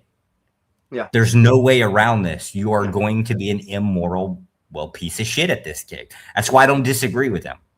Well, I agree with you with the suspended license thing, because there's been several times that I've been pulled over for license suspended or no insurance and things like that. And ultimately, that was my fault. I was literally the piece of shit that caused my own problem on that day. It wasn't even any of the factor that they pulled me over because I didn't use the blinker, or they pulled me over because I've had situations where my light's out in the state of Florida. If you have 3 lights in the back of your vehicle, 2 of them have to be on. Doesn't matter if it's the bottom 2 or 1 in the top 1. They have to have 2 in the back out of the 3. If not, it's a tickable offense. And so I've been in those situations. So absolutely, I understand. And this all stemmed down from the whole subject and conversation I've been having with Bob about my incident where I got pulled over driving through a stop sign with an elderly white person in front of me doing the same thing. I get pulled over. The officer automatically tells the white gentleman, you need to leave before you get arrested. And that's where I ended up saying, it's over with. I know where I'm going. Why not just play with it, so to say. So, but this is where the conversation ended up, and it's gone good. I've had both perspectives from other people as far as the normal person perspective, law enforcement perspective, and somebody who may have done studies on it. But this has been great because, like I said, it opens my mind to think now, okay, I ought to just go ahead and give the officer the effing license and say, you know what, hopefully I go home, and then make it a lot easier. So it's kind of opened my mind, and I want to thank y'all with that at least. But if you wanted to go home, you should have stayed home. I was going from work to home. Fuck that. You wanted to be home. Don't go to work. That's what I'm saying. So no, I can't do that because then I can't pay for the house. You got me in a twisted situation. That's a hurricane. So you lied to me, sir. You don't want to be home. You wanted to go to work. But I was at work going home. These criminal pieces of shit, right? You can't expect the truth from them. Damn. You're right. You're right. I concur and I follow. So Bob, I'm just telling you more. So they've been liking me a little more, Bob. All of this is an affirmation of exactly what Dennison said. What kind of pieces of shit? Okay. And there's really nothing that can be done about it. I guess a full reform of the system, I don't even know what that would look like. So now, with that being said, do I treat them like pieces of shit or do I conform? The standing, I don't know about the rest of the world, but within the United States, yes, you should never talk to a cop. I don't care if it's a meter maid. I don't care how far down, you should not be having conversations with cops, period. So keep your mouth shut, give me your ID, and that's it. Do the bare minimum of compliance that's required. Okay, Bob, I figured out how to stay out of jail. Okay, Bob? Well, that's what Figured out how to lawyers stay out of jail, Bob. It's what lawyers tell you all the time. Don't talk to cops. No, I'm just going to give them the ID and say nothing. So what do they make me talk? They can't make me talk, like, forcefully. What if they threaten me with me, you know, you're going to jail if you don't say this? What am I Don't supposed to do say, then? don't Shut say up. anything and hope to God there's cameras around. All right, I got that. I record anyways when I now I record when I hit the police. When I see the sirens on me, and then like that, I pop the camera on real quick. I done figured that button real fast. So, But now, does anybody want to still argue against Den's position of we're pieces of shit? not anymore. Not me personally. There you go. Up in a very good setting because I didn't really look at it that way because I thought there are some good cops, but in the perspective that you guys giving me tonight, they're all pieces of shit. I'm just gonna not aggravate the piece of shit to get it on the shoe. The reason and the reason this is you're talking about a system, right? But you're adding a person into it. The person is actually irrelevant. The system itself is designed to do the thing that it's designed to do. The person that's like basically pulling the levers and pushing the buttons, they're kind of a little bit irrelevant at this point. And anybody else in the go ahead? Basically, like I said earlier in the stream, it's more the concept, the icon, the police officer, not the person behind that icon, sort of type deal. That's what you're saying as well, right? Yeah, and it's also the same concept as Dennis had said, right? He's not making it a personal claim, right? Like he's not saying these are my feelings of the claim. He's just stating the truth of the matter. Gotcha. That's why it's really not offensive when he says it, because that's really what he's talking about. Right. Well, then I understand better, and I feel more like him now. Dennison, they're pieces of shit. Okay. Anybody who wears the blue stripe right now, we have confirmed it here in the Mexican Einstein Labs. You guys are pieces of shit, and we've heard all sides of the story. So this isn't just my idea or my thought. I think we've had good panelists here expressing what they think. It went from I felt an angry person to now an understanding how he feels person. So that has actually changed me. I greatly appreciate that with you too, because I wouldn't have understood it that way if we weren't able to talk like this. This is amazing. It's good. I learned something tonight. Thank y'all. Wow, that's crazy. Fuck, you're all pieces of shit. I'll wait for my next meme. Wait for my next meme. I gotta ask you. I gotta ask you this, Dan. So we've had this conversation a couple of times. Did you ever come up with a prescription in this? In any of this?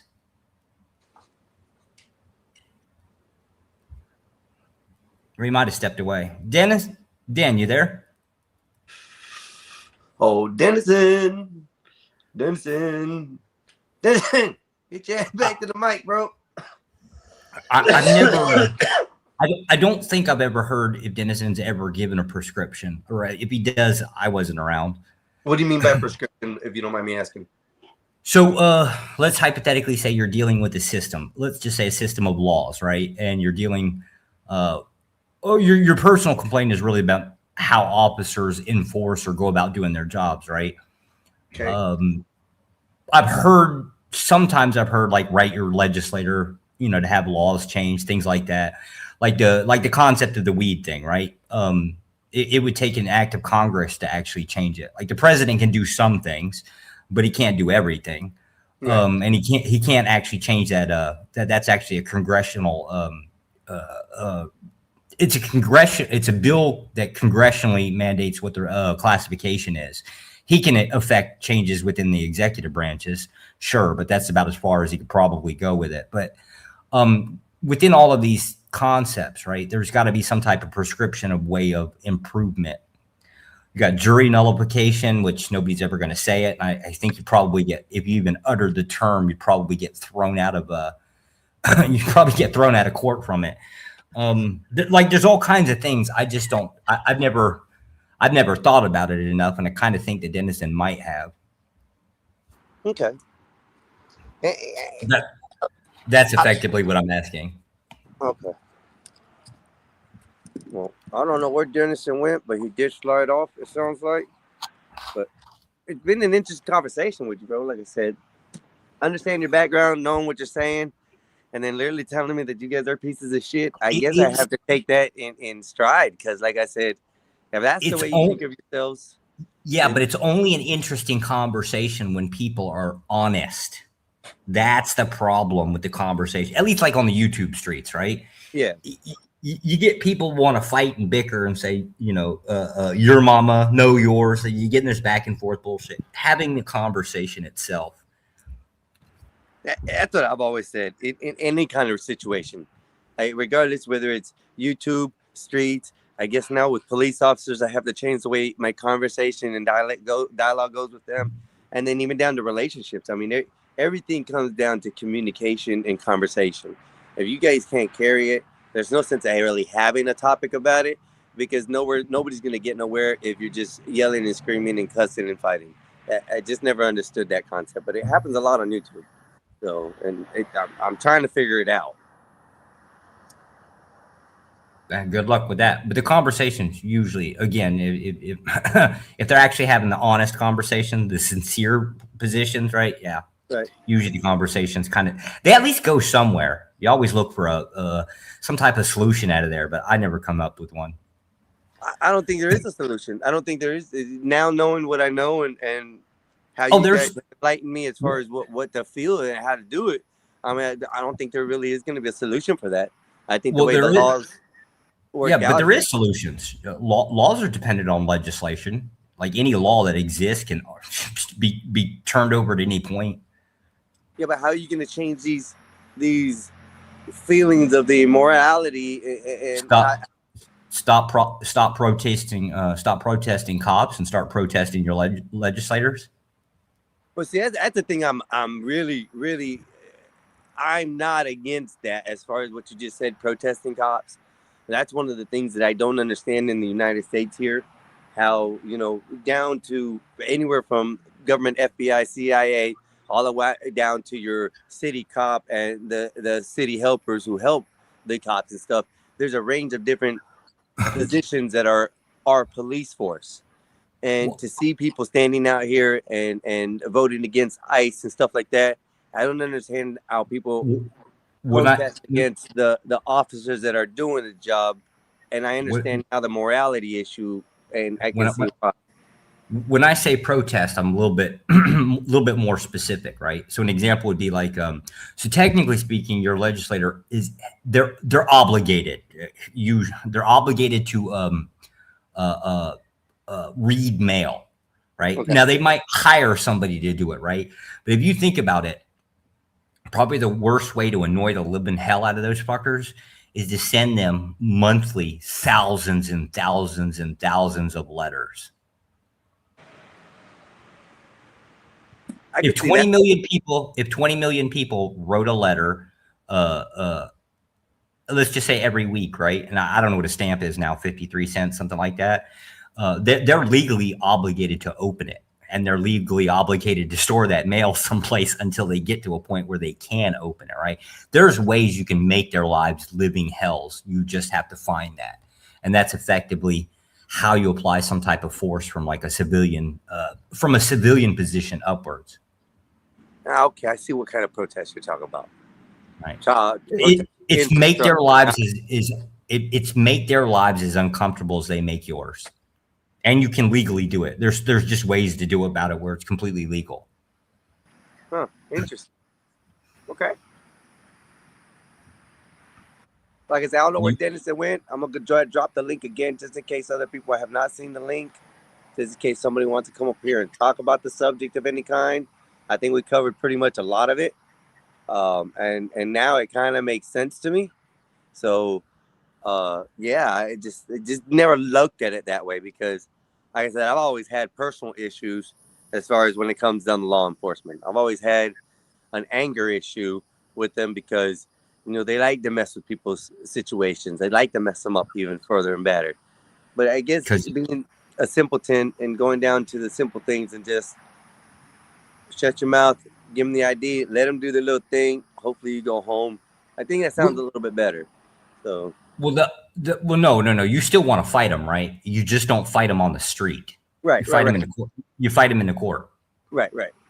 Yeah, no sense fighting in the street. Nothing happens there. Just a whole bunch of chaos, I think. So I think you guys are right. And to be fair, right, the least amount of talking kind of look. If you're dealing with the officer, right, the onus is on them. They're the ones that have to come up with probable cause. They're the ones that have to do all of this extra work, right? All you can do is open your mouth and make their job a whole lot easier. I can understand that. Sometimes that's hard though. I can't keep my mouth shut. Can't keep my mouth. Gosh. That's kind of what law enforcement is hoping for, is that you'll get pissed off enough to say something stupid.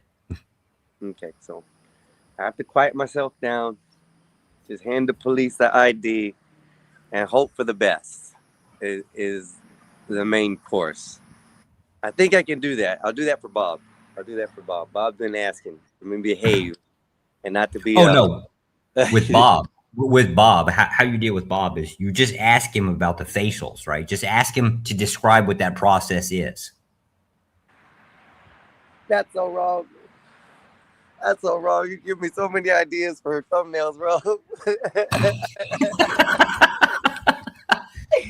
Oh, I'm gonna put Bob. God, I hope Bob's not watching, right? I'm gonna get my ass whooped now. He probably is. He said he peeps in and out. Plus, we're on his restreaming on his side. You know, he's popping in and out. That's all he does, ever hide in the background. Poor Bob. So, yeah, I mean, this has been interesting, man. It's kind of opened my eyes a little bit to better understand. Like I said, not to take it in a comical concept, but pieces of shit. You shut your mouth when you talk to them, and just give ID and hope for the best. And like you said, fighting the court system is a lot easier. I found out, because once you get a lawyer, it's pretty much in the bag if it's something minor. So I do recommend that at most. Do lawyer up immediately. It makes the process a lot smoother. So if that's any advice to anybody, not saying you should commit crimes. We're not advocating crimes. We're talking about police officers, morality in the law, and how it isn't always right or fair for us, but just got to do it, is what I take as a concept. Well, I wanted to ask, I guess since today's Mothers, I just want to let you know, I was surprised half of you had mothers. I thought half of you crawled out from underneath rocks. I'm with you on that, bro. And that's why I was gonna go with the chimpanzee Civil War story that I brought up earlier, because you know a lot of these people just act like they ain't got no sense or mothers, you know. So, and I haven't heard nobody really talk today on their mamas. The chat's been quiet about it. That's kind of astonishing there, because it is their day, at least here in the United States. I don't know if it is everywhere else in the world, but yeah, in the United States, Mother's Day. So everybody does Mother's Day, at least globally speaking. Globally, okay. I didn't know that was a global thing, or just a U.S. kind of. I'll tell you what, though. I'll tell you what. Vietnam actually has two. They have two. What the fuck are they? There's a Mother's Day, a Woman's Day, and then there's an International Woman's Day, and then there's what the hell is that? Valentine's Day. So they have Valentine's Day too. Yeah, I've heard of International Women's Day, but I didn't know they celebrate Valentine's Day over there as well. That's pretty interesting to know. Oh yeah, and their women gonna make them buy flowers, or you can you ain't gonna get no company. I can promise you that. Oh, I hate that, man. I hate that. For me, buying a woman flowers that wilter and die away is just like pointless to me. I don't know why. But yet buying them a flower that they have to take care of is kind of also pointless, as I just don't think about it, because they may not want to take care of that thing. Well, no, you should buy them the flower that's going to basically rot, right? Get them the real flowers, right? And the reason is because at some point they're going to want a puppy dog or a kitten, right? And you just remind them, you killed that flower. That's so wrong. you have to learn how to fight. That's all there is to it. Bro, that's an amazing way to put it. I like it. Hey, remember that dog? Or remember the flower? I got you. It didn't survive. You think the dog's gonna survive? We ain't getting one. I like that theory. I like that thought. Oh man. So I don't know. I've gotten to the point where, I don't. Well, of course, right now I don't have no Valentine or no female to have to worry about that with. But I've gotten to the point where if I am gonna get in a relationship with stuff, I don't buy them things for them. I buy them things for me, and things that they can wear and things like that. Those things make it more appropriate for me. But they can't leave with them, man. Once the relationship's over, they can't take that shit with them. Hell no. I'm at that point in life. I don't know why, but I'm just at that point in life. It's weird, but it's just my mindset. I'm talking about like jewelry and stuff like that. No, bitch, you ain't taking the shit I bought. You walk away from this relationship with shit. Hell no. Give my shit back. Sorry. You wear it while we're together. I don't know. I got a hard time with the jewelry over the years. I think I've been with my wife about, I guess, roughly, damn, I'm going to get in trouble now. I think around 9 years. God, I'm going to get in trouble for not knowing for sure. I bought a shitload of jewelry. Jewelry's actually kind of cheap here, right? So she's got I'll delete this, okay? Nobody will see it. I'll delete it. She's already on the internet. She showed up in a couple panels and we've been talking shit. You're in trouble. Yeah, I'm already in trouble regardless of what. But she's got like a lot of jewelry. I don't actually see her wear that much. Most of the time it sits in a box somewhere. Yeah. It really does. I've always been curious about that, right? Because it's always the same thing where it's like, I don't have enough clothes. She takes up 2 closets. I don't have enough shoes. She got like 90 pairs of shoes. I don't have any jewelry, right? Oh, you got a whole box. Hell, half the stuff I've never even seen. Some of it's still in the package. Yeah. It's like, it's still in the box that I got it in present gift. It's the only thing it isn't wrapped. You just haven't worn it. And it's strange because they do. They want these things. And the real sad thing about it is, we fathers, we don't get none of this. We get tape measures or rulers or a tool that we already got or something we absolutely don't need. And that's a strange thing. Back to the closets and stuff. I've had girlfriends where, relationships, not girlfriends, relationships where I didn't have no space in the closet, bro. I had to put all my stuff in the dresser. Because there's no room. It's like, yep. I'm the same. It's daunting, bro. It's very daunting. Why they have to have so much? They can't keep it. I have no idea. I just know if I want to play with some boobies every once in a while, this is the price I have to pay.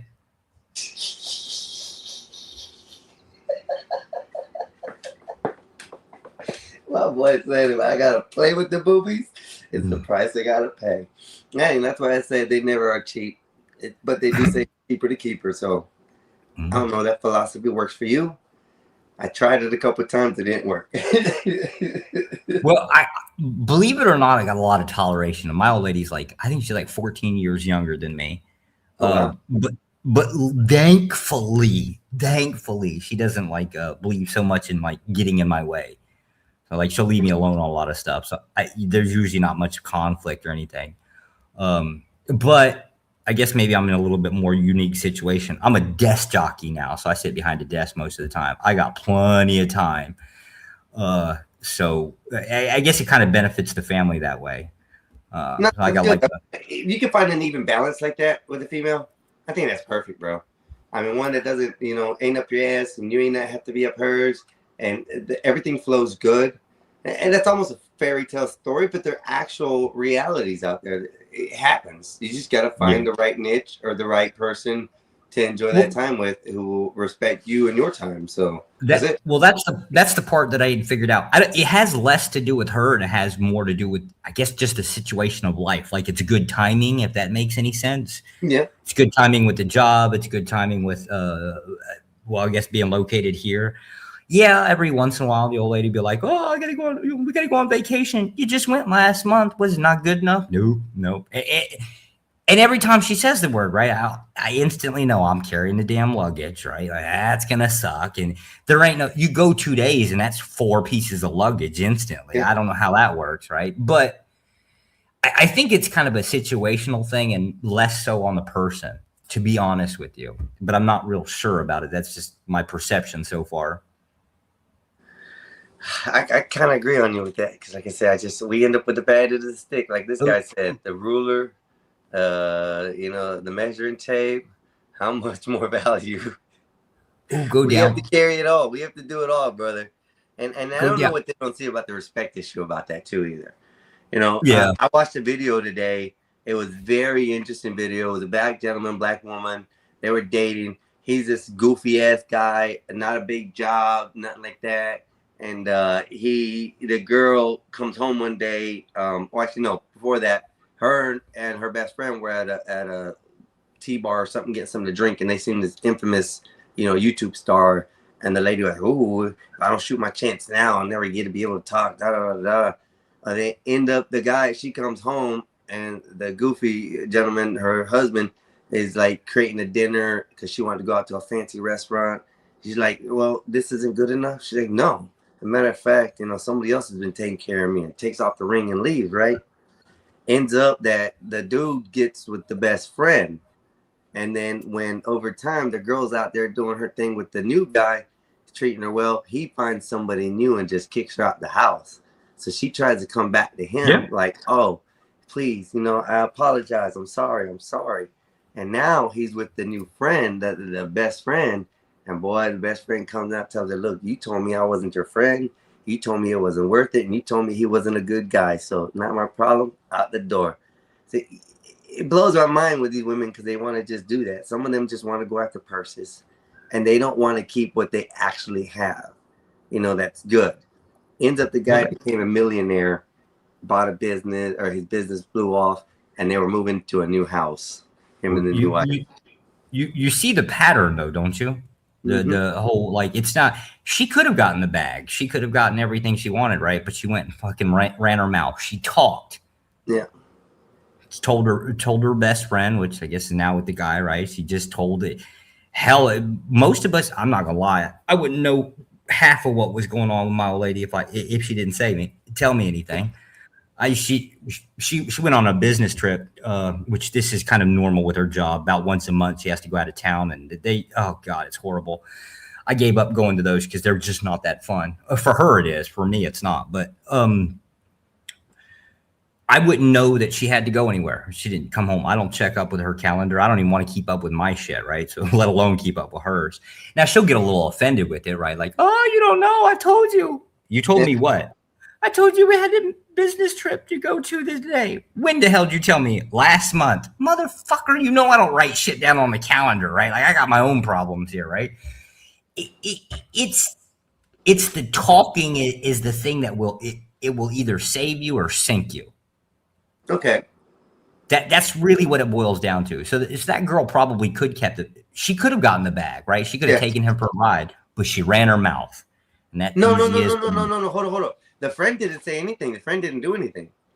The wife came home one day with a Dior bag, and he's like, "How'd you get that?" And he was cooking her dinner. So probably I didn't explain it correctly. The best friend had nothing to do with it.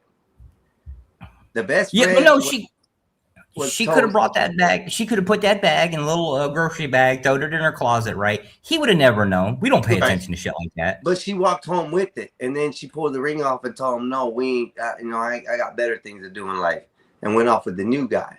But somehow the boyfriend, the husband, and her best friend, kind of hit it off. Ended up in a relationship, got married. At this point, he made money. He was boosting off his business, and she, the ex-wife, decided, the one who took off the ring and walked away from the marriage, was seeing this guy that was famous on the internet, and then ended up, he saw another chick on the plane and ended up booting this girl out after she caught them cheating. Well, the ex-wife decided to come back and caught her best friend supposed it, because she had told her she wasn't a friend anymore when the best friend told her, "You shouldn't do that to your husband. You shouldn't go try to date that guy or anything." And then she told her, "No, you're not my friend if you're not going to hold me down." So they ended up the best friend and the ex-husband got together. So that's the explanation. I didn't explain. I apologize. Ah, okay, yeah. I was trying to go into that next question. See the last question on the chat? Which one? The last one. Are all Hamburgians evil? Is the same question. Or human beings, my bad. I don't know why I say Hamburgians. Are all the human beings evil? Is the same question. Because you're on a damn phone with that tiny ass screen, right? And I see you squinting when you're reading it. You're probably like 3-4 foot back, right? Yeah, No, I'm like about 1.5 feet, 2 foot back. I just have bad eyes. I hate to say it, but I think the traditional definition of evil is anything that's opposed to God or opposed to what God's will is or whatever that is, right? If I take it down to remove the God part out of it, evil would just be anything that opposes your own morals. And I tend to actually believe that. I think we're selective about our morals. Like today, I believe this moral, but tomorrow I'm going to be in a situation where I'll go against my own moral for personal gain, right? And so I tend to think the answer is yes. Yeah, I agree with that. And then we all have evil tendencies. Each human has an evil tendency that's whether hidden or open, and whether you don't see it out in the open, they may have it in the back or in their house or something. They may act a certain way. So yeah, evil is present in all human beings. Well, much more to it than that, because it got me thinking on the whole moral stance. Right, there'll be several of us that will propose the idea of morals. Right, like these are the moral stances I want to have. Right, even for secularists. They'll generally prescribe these, at least when they're talking to other people. And I always question whether people really honestly, sincerely believe in the prescriptions they're giving.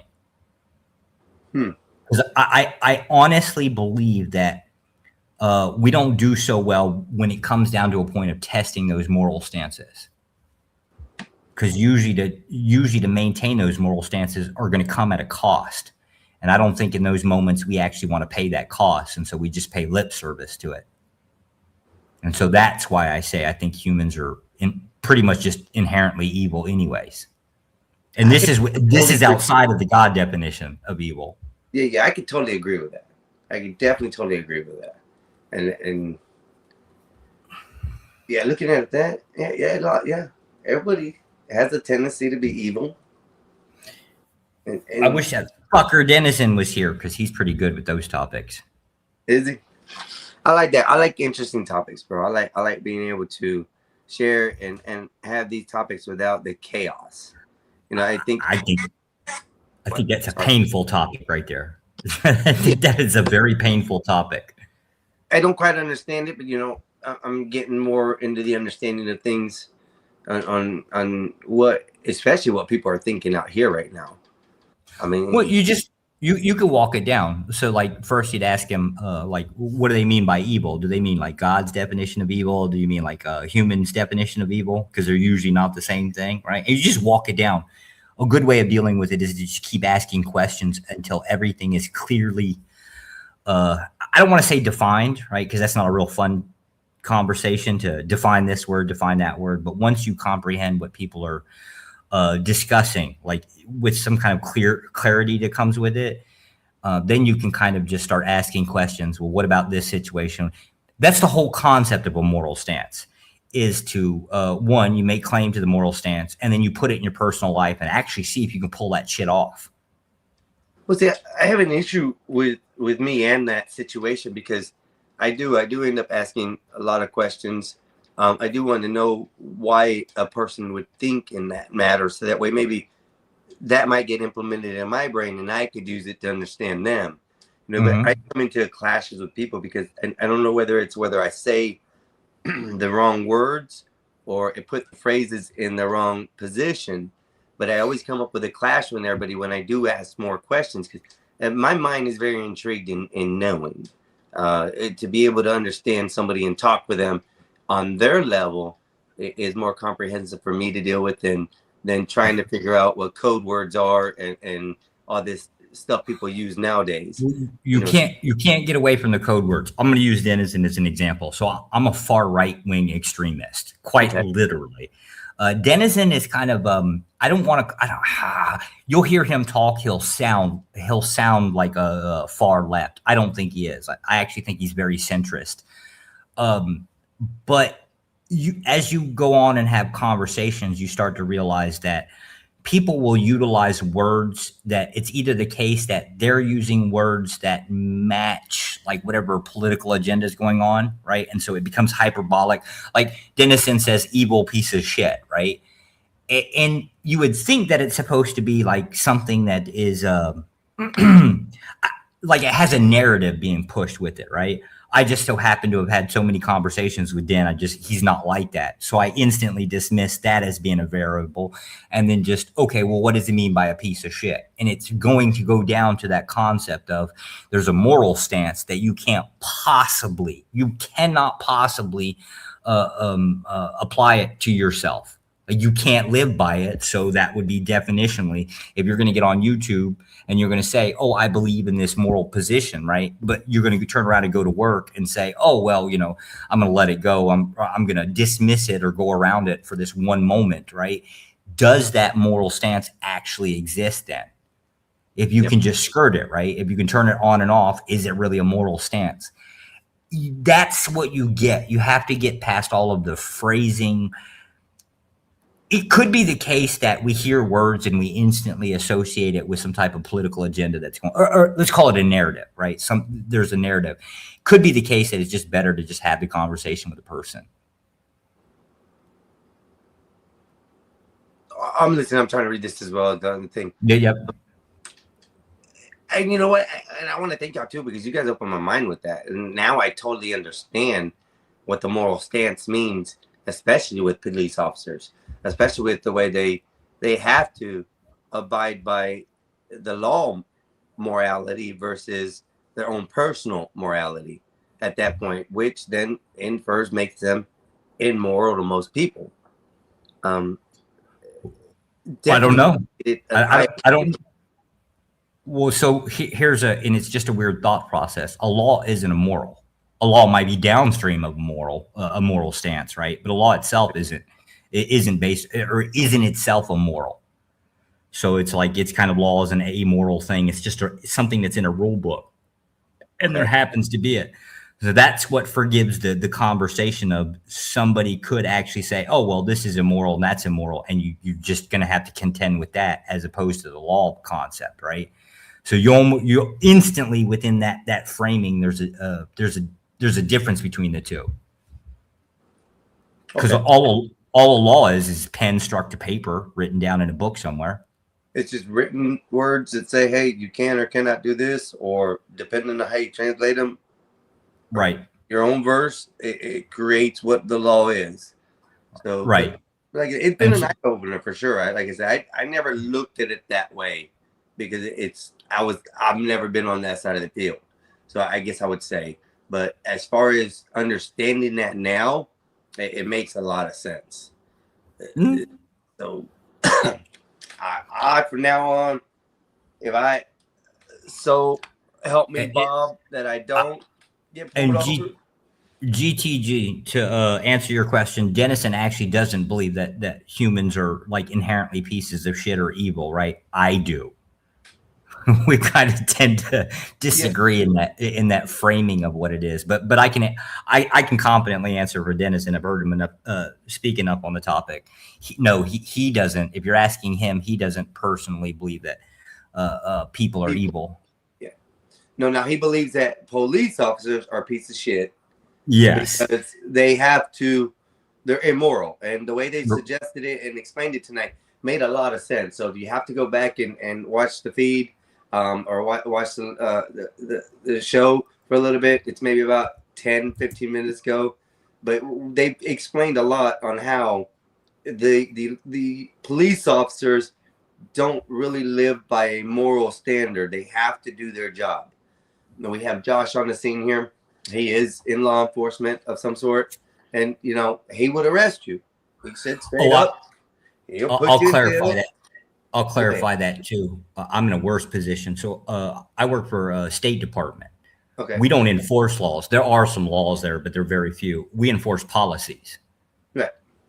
So it's kind of like the same thing, but so like here's an example. So within the United States, the age of consent is based on the state. Outside of U.S. soil, you can be arrested for violating under 18 anywhere in the world. You could be arrested for it. It's usually it rare. It does happen. It's rare. Usually they just wait till you show up at the airport back stateside, and they'll pick you up right then and there. Right. But aside from that, it would be weird policies that get enforced. Could be anything from tax evasion, or they're gonna call. I'm calling it tax evasion, right? You could just misfile your taxes. That's still tax evasion as a classification thing. Yeah, they just do stuff like that. So I deal with people off U.S. soil. In which case, then it's worse. You have no rights. You don't have any due process. I can hold you in a building locked up for as long as I really need to, whatever. Damn, I don't want to meet you, man. I don't want to meet you in person. God damn it. There's no due process. There's no right to a lawyer. I can pretty much do whatever the hell I want. And it's because you're off U.S. soil. For the same reason that Guantanamo can exist, right? They can do whatever the hell they want. Why? Because it's not on U.S. soil. Constitutional rights don't apply to you. I understand. Gotcha. But I'm more inferring if you were a police officer here and you were around, this man would literally take you to jail for doing the law. He is abiding by what he thinks is the law. He doesn't care if it's moral or not. And he'll put your ass in jail. My paycheck over your good or bad day, I don't give a damn. See? This right here is a police officer. If I saw on the street, that I would respect.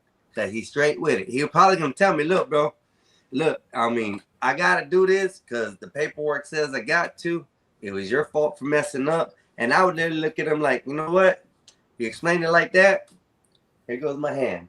And that would be the simpleton, but you know, there's a lot of officers who don't do it like that for you, like you would if, per se, you were a police officer on the streets.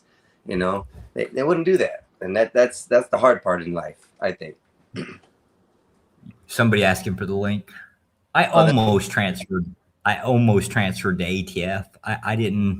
I wanted to at first, and then they made my life a living hell by reposting me. And I changed my mind. I didn't want to do it anymore. Oh no. I don't know. Like I said, I got offered a job one time. I was literally offered a job. No, Ross, I think we've concurred that police officers are pieces of shit tonight. You definitely have to go back in the feed and read it. This is, of course, all cops aren't evil. My youngest daughter just married one, May 2nd, last week. He is a kind, loving man with the LAPD. Okay, gotta go. Much love, Dennison X, panel, and chat, and a whole bunch of emojis. Now, we've already been over this. I apologize. I think like most of the chat does. And I was in that concept of thought before until they opened my eyes tonight on what the concept of they're all pieces of shit is. Now, we're not talking about the factor that the person itself is a piece of shit. We ended up with the conclusion that the concept of the idea of police is a piece of shit due to say that they have to follow their laws in order to enforce them.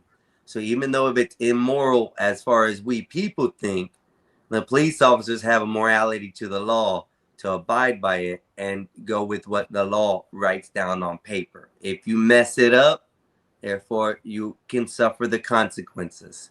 So in essence, we came out to find out, and even by a person who is in law enforcement has just sat up here and said that yes, all officers are pieces of shit. And you definitely have to go back to the back and watch it to understand what was said, so you can understand why they say that and why tonight they have changed my mind to think like they do. And honestly, it took a lot, but the way they said it and the understanding that they gave me, they spoke to me like I'm a simpleton, but with some good descriptions. So please go back, watch it. This is a Mexican Einstein show. We are restreaming on 2 other shows right now. One is The Gospel of Bob, and the other one is I'm Not Sure, but they popped me out there, and I appreciate it. If you want to come over to my page, you can like, share, subscribe. If you're not, you can also go to the Gospel of Bob, like, share, subscribe. And thank y'all for joining in. This is beautiful, man. This is beautiful. Thank you. Thank you. And once again, Josh, you have been an amazing eye-opener for the subject tonight, because, brother, you have changed my thought process on looking at a police officer and what I should do. Honestly, that's a big feat. I hate cops. Should be avoiding us at all costs. That includes other things like code enforcement and all of them. Yeah, it's not about your interest, right? It's about the states or the counties or whatever. Say that again. I apologize. I was reading. It's the concept of any type of enforcement agency. It's not about your interest. They're not operating in your personal best interest. They're operating in the best interest of the municipality, the county, right, or the state, right? That's it's just not about you. You have no reason to interact with them any more than you absolutely have to. No, GT, it's more of the factor of, we started out with the moral factors and moralities with this. But come to find out that the police officer is obligated, when he signs his oath, to abide by the law that is written. So regardless if it's moral, and they gave a couple of descriptions. Let's say a lady was purchasing medical marijuana for her husband, crossed state lines, got into the state lines. She had a baby in the back seat. Well, in the instance of crossing the state line, now she's created more crimes. She has implemented her child in this stuff. So police officers look at, civilians as pieces of shit in this matter, because they're doing these things in the wrong manner and they shouldn't be. As well as now we look at the officers for being pieces of shit, for taking this family apart and sending the mother to jail and the child to services. So it all originated down to the morality of police officers and what they should and should not do as far as moral standards. And I think we've come to the conclusion that I don't think they have moral standards.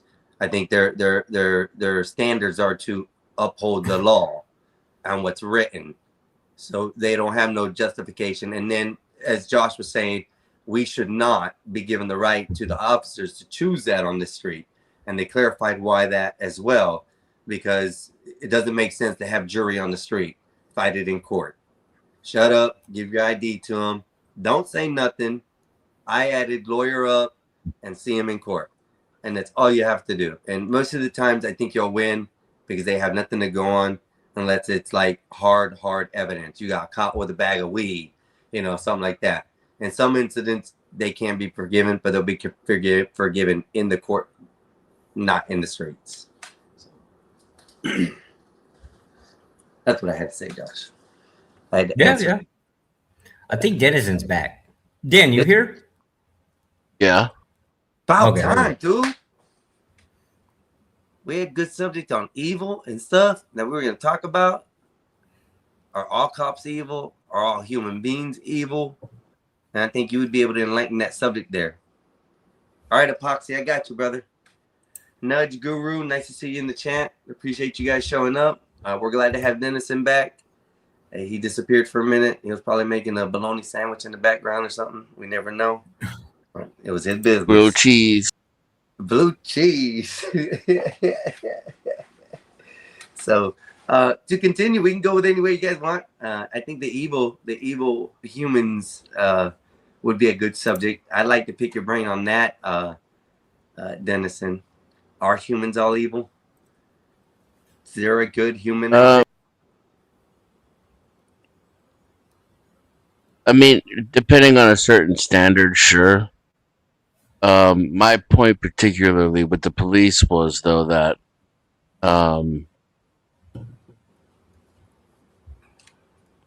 if we really think about it, without politics or personal opinion, although morality is subjective, I think we all already agree that the police are in an immoral position, right? Like you conceded yourself. Yep. That was the point I was making. Now, a lot of people who are under capitalism are forced to be evil under the same conditions, I would argue. There's I'd less coercion to be a police officer, though, than there is to be anything, right? So I would say you are coerced to get a job, right? Right. But the more specific you make that job, the less coerced you are, right? Because there are opportunities out there, despite the job market being bad, the economy being bad. No, It's kind of difficult to become a police officer to arguably the requirements are pretty low, but there are requirements and there's also not that many spots to fill. Denizen, So boot licking, goose stepping, fucking Nazi Yo. wannabe. You love the cops. You back the blue. Hold up, Zatachi. Hold up. No, you don't understand. I know this guy Denizen from way back. He's a fucking subversive. Yeah, He's yeah, gonna let's- try to let's- make everything go bad around here. Hold up, bro. Hold up. Stop before you start. Just let me tell you this.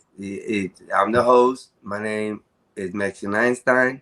Hi, nice I to meet you. appreciate that you're up here, but let's take the aggression down just a little, please. No, but you I- don't I- understand how I- dangerous this man is. He is a threat to the modern societal world. And why do you say that, sir? Ask him. Ask him. He'll tell you. About you coming into this panel and just shooting off on the quickness. Not even Denizen introduction to who will you tell are you. or what you're about. Didn't even give me a chance to let me introduce you to the panel. You're just gonna shoot off the lips. Come on, brother. We're having a good conversation here. I'm sorry. We don't sir. need no destruction. I'm sorry, but Denizen will tell you exactly why he's so. Yeah, but it's your deviously position. It's your perception. You describe it. No, Denizen is one of the most evil men that has ever existed in modern society because he has.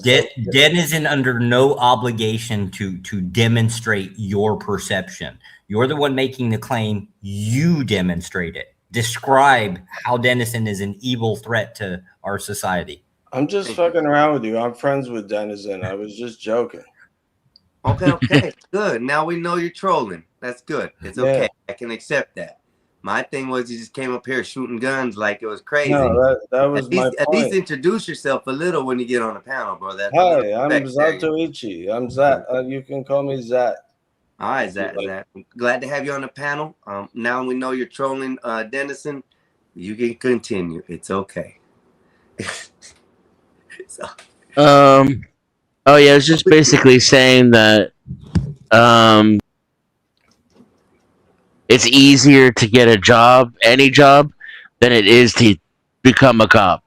Just, by nature of one being more specific than the other.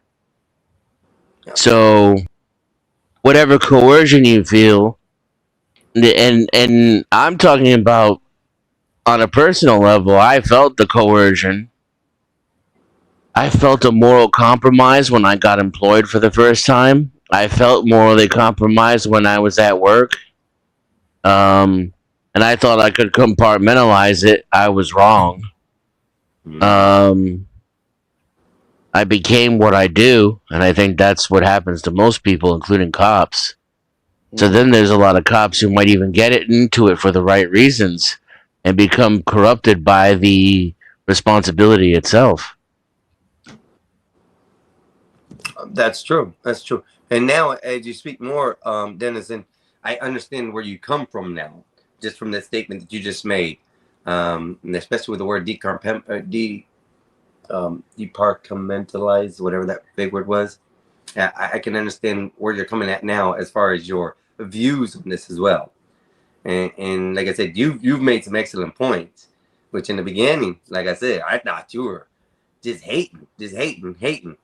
No, it doesn't seem like it's actual facts, and it was proven to make sense. So I appreciate you for that, homie. That was good. And like I said, that I don't mind that mindset that you got.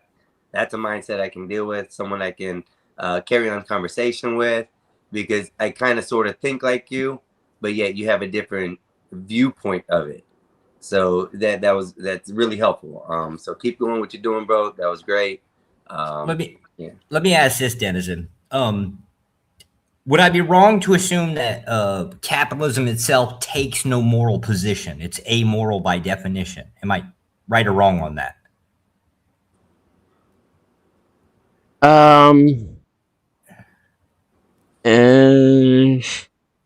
Yes and no. Because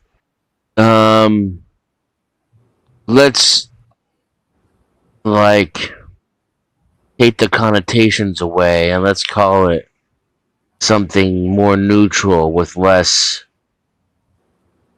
like baggage. Let's call it resourcism. Would you agree that's a Sure, yeah. that's an accurate term? Yeah, capitalism would exclusively deal with resources. Yes. So now we know we're not implying morals here with the system itself. It's the people who can do good or bad, but a system that is based on prioritizing the distribution of resources could ultimately have a moral implication once we advance enough to include that in our moral structure. Okay. So now you have a system. You have a system which inherent. Go ahead. It would just go back one step. Just one step. Right? So capitalism, you're describing as just purely a system in itself. It's kind of. I mean, so if we're going to be truly honest, and speak at the level that I would prefer, it's just a label. Isms don't mean shit. Sure. There really isn't that much difference between capitalism or communism, except for who's telling you about what thing, right? Sort of. Yeah. I can follow. Sort of. Yeah. Follow. Now we can talk about the definitions of the words, but then we're having a third conversation. You and I are having this conversation. Yeah. Then there's what capitalism and communism actually means, right? To like the people listening and the average Joe on the street. And then there's the actual definitions of the words, which is the third fucking conversation altogether. No. I didn't want to do the semantics thing. I wanted to know. So, like, when you say capitalism, you effectively just mean basically a system of trade. I mean the economic system that is dominant in the United States and that I was raised in. Yep. System of trade. We're on the same page. Okay. Yep.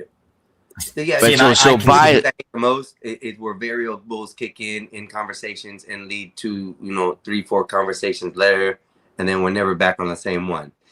I'm glad you brought that up, Denizen, because that's pretty neat. It's one of the things I totally dislike. But yeah, keep it on. And I'm okay with either conversation. I just want to know which one it is before I open my mouth. That's basically where I'm at. On the first one first, okay? I just wanted to catch up. That's so I just wanted to catch up. You get what I mean when we will want to say, well, there's no real morality in that, right? It's the people involved. But at the same time, once we create a system that prioritizes capital as a representation for freedom, choices, and wealth redistribution, and we create that redistribution system, we've just set moral implications in motion that are going to reshape all of society. Capitalism, and that's why capitalism, in my opinion, ends up being mandatorily exploitative. You cannot have capitalism without exploitation. The better you exploit, the better you capitalist. Yes. The better it is for society. The worse, the more you exploit the system, the better it is for even the poor people who are getting exploited. That's how capitalism works. All right. So let's just go to that next step, or I think it's the next step, would be exploitation. Now is it getting to the point where, like, if we use the word exploitation, which I actually agree with the word, we're getting to a moral framework, as in it's it's good or bad to exploit other people or other groups of people for, I guess, for resources? Yes, but it would be morally ambivalent for those who do the exploiting, wouldn't it? Some of them Correct, would yeah, consider themselves stewards or shepherds of humankind. Right. So you'd be saying that the system, or I'm sorry, that's what you mean by basically getting into it is it's going to inevitably turn bad, or aka immoral or bad, however you want to describe it. It will eventually lead to a Pareto-like distribution of wealth and resources among a species that is still willing to use coercion, violence, deception, and dishonesty in order to get what it wants. Okay. So in somebody in the chat brought this up. Exploitation would be necessary at this point. Would it or would it not? For a successful expanding capitalistic system, I would say yes. Okay. No, I don't think we disagree. Sounds like an agreement.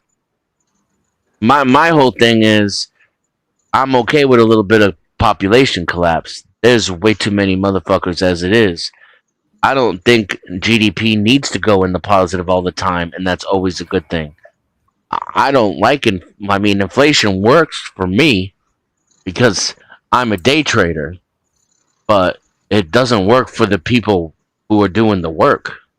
It screws them over. Tend to agree still.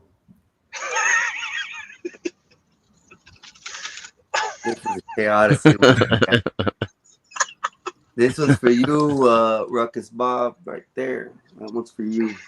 That's Bob in general. Bobble right there. One out. That's him whenever he wants somebody to go live. That's what he does right there. Bear or Sky. Come on, boy. This is him out in the fields. I know he's back there watching somewhere. It's just too hilarious, bro. I'd like to address GTG's comment. What does he do to Sky? Wait.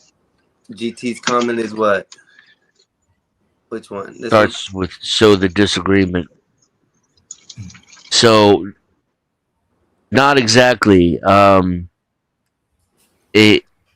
think what you're picking up on, what I would agree with is, I don't blame the scorpion for drowning the frog. You're familiar with the parable, right? Like, well, I guess I could just say it real quick. The scorpion and the frog are stuck on one side of the river, and they both need to get across.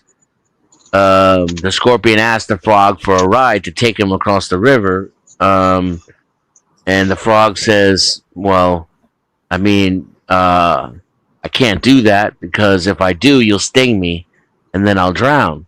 And the scorpion says, but that doesn't make any sense, because I'll drown too. So I won't sting you, I promise. That way we can get both to the other side. And lo and behold, the frog takes the scorpion on his back, jumps in the river, goes to swim across, halfway across. Scorpion stings the hell out of him. They both drown. And the frog's like, bro, why'd you do that? Now we're both going to die. And the scorpion says, I'm a scorpion. What the fuck did you think I was going to do? You even knew. You said it yourself. I was going to sting your ass. You should have known better. Now, this is how I feel about the police. I blame the police. It's their fault. They're the ones doing the evil. They can change what they're doing at any point. They could have a revolution of their own and stand up and clean up their own house. That being said, I expect neck-tattooed thugs with jackboots to act like jackboot thugs. What we should expect, but I know better, is for the Supreme Court, whose job it is to be the opposing side of that force, to be the protector of liberties, freedoms, rights, etc., and to be on the opposite side of what is obviously we need police, right?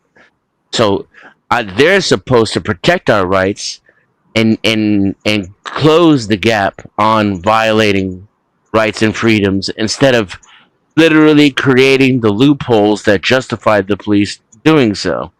So in that way, what the police are being given carte blanche to do, I agree with you. That's where there's some kind of problem in the system.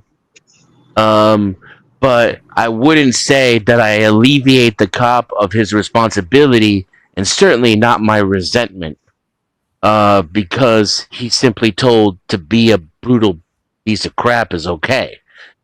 He should still be a man and quit his job and go work at McDonald's or a farm or something. Yeah, I'm not gonna do it. Fuck that. It's just not working at McDonald's. I'm not gonna do it. This is the part that makes me evil. Is I like the authority. More specifically, I actually like the contacts that come within the employment. That actually helps me in my personal life, so I get to excel there. It's kind of like you just get to rub shoulders with all the right people that can advance in other areas, and so I wouldn't want to give that up. So your freedoms versus my benefits. Fuck you. Yeah. It's really that simple. Yeah, I mean, and I wouldn't pretend that's ultimately true for me too. I'm in a. Oh, no, I'm standing on the evil part, right? Like by I would say definitionally that is evil. I'm basically, it's not that I'm starving on the street, right? Like I could give up my job. I still would not starve on the street. My family's still going to be well taken care of with or without this job, right? I've got other means, but I'm not going to give that up because I'm going to obtain more benefits versus your lowly little small position of whether, okay, just your freedom, right? Just in that, any one of the hypotheticals that was named. And that's where I'm standing on it's probably evil. It is evil. Right. And that's, I already have enough. I want more. And to get that more, I'm going to have to step on somebody's freedom. That's right. And that's why I'm chaotic neutral and you're lawful evil. Because even though at the end of the day, I'm always going to pick myself over some other person, I will live a more humble and less powerful and more, what's the word I'm looking for? Meek type of lifestyle, so that I don't have to violate the rights of or exploit others, right? I'll have a lesser lifestyle for myself until you crowd me to where now my boundaries are at, and now I pick myself over any moral principle, because to do otherwise defeats the purpose of having principles to begin with, which is self-preservation and the preservation of society. So I'm not gonna hero my way off this planet or into a jail cell or out under a bridge. But that being said, you take it the step further, which is how much can I advance my sword forward until it's at the point of until it's at your throat, essentially. Yeah. Y'all give me just a second. We're gonna welcome Ruckus Bob. Who's this motherfucker? Up there, and we also have White Bob has just come into the conversation for this, because I gotta admit, Bob, you have some gentlemen here who have changed my mind and my thought process on how to approach and advance with future, hopefully no future events with officers. So I've been enlightened tonight, Bob. You're muted. Oh, Josh. He's not a real white. A white person would know how to push buttons. Can you hear me? Yes. Now Bob can push some buttons. Who is Lord Zondi Bob? Sword Bob? Zord Bob? We thought it was you on another device. That's Is that Lord someone? Zord Is that Bob. my picture? Yes. You want me to pull it up? Who is that? Lord Zord Bob. Is that one of our guys or what? Yeah. The Magic Man. It's I don't want to say his name because he's in description right now, so I can't give his name up, Bob. But if you know anything about Zord Bob, that's Zordon from Power Rangers. Here you are. Now, why would I know about Power Rangers? This is just something You You watched him as a child, Bob. Stop lying. Yeah. Bob was never a No, I child. did not. We could put this We up, did Bob. This is better. I mean, come on. We didn't have Bob was created that. by the airline industry. That looks like Black Bear. No, that's you, Bob. I would Nice give horse. you this one, Bob. This one's a little bit better. There you go, Bob. It's all about Yeah, you. There's a finally- Skywalker in the back there. Yeah, they finally changed the image and put a whip in your hand, Bob. Oh, that's horrible. No, I like. No, me with the smiling face makes it better. It makes it like this is I'm happy. You know. Yeah, that They're one. happy. No, we all happy. no. See, yeah, I like the other one with the cracker. It's a little bit more descriptive of the truth. Yeah, It this makes one. me seem like a sellout. It makes me seem like a sellout. I'm not a sellout. I'm a legitimate businessman, and I own these two. So we're the same drivers. Yes. God. Bob is pissed off, but Bear and Sky are happy as hell to be on the plantation. Look at them. Look how happy they are, man. They look wonderful. Yeah, because they know better than to not look happy, otherwise they get beaten. They're getting that whip, Bob. Yeah, yeah. Can we change? Can we request one more change for the image? Can we put like a sadder, more disgruntled face on the watermelon pickers? Is that possible to make as a request? I tried, but doing that refrains me from being able to do that because then it becomes racist. So, in the prompts and the It's not AI racist. image. It's not that's what we're racist. going There's for, a though. black man in the watermelon field. I know, Wait. but- Are you telling me if they're happy slaves, that's not racist? That's fucking more racist than them being angry. Fortunately, ChatGPT assumes that that's not racist. But if I were to give them to have any kind of faces that were sad or disapproval, is what I used, it said it was racist. How If they're about happy- struggling? But if they're happy, they're not. That's so. That's really kind of Maybe- fucked up. I Maybe don't know there's a about way that. to get around.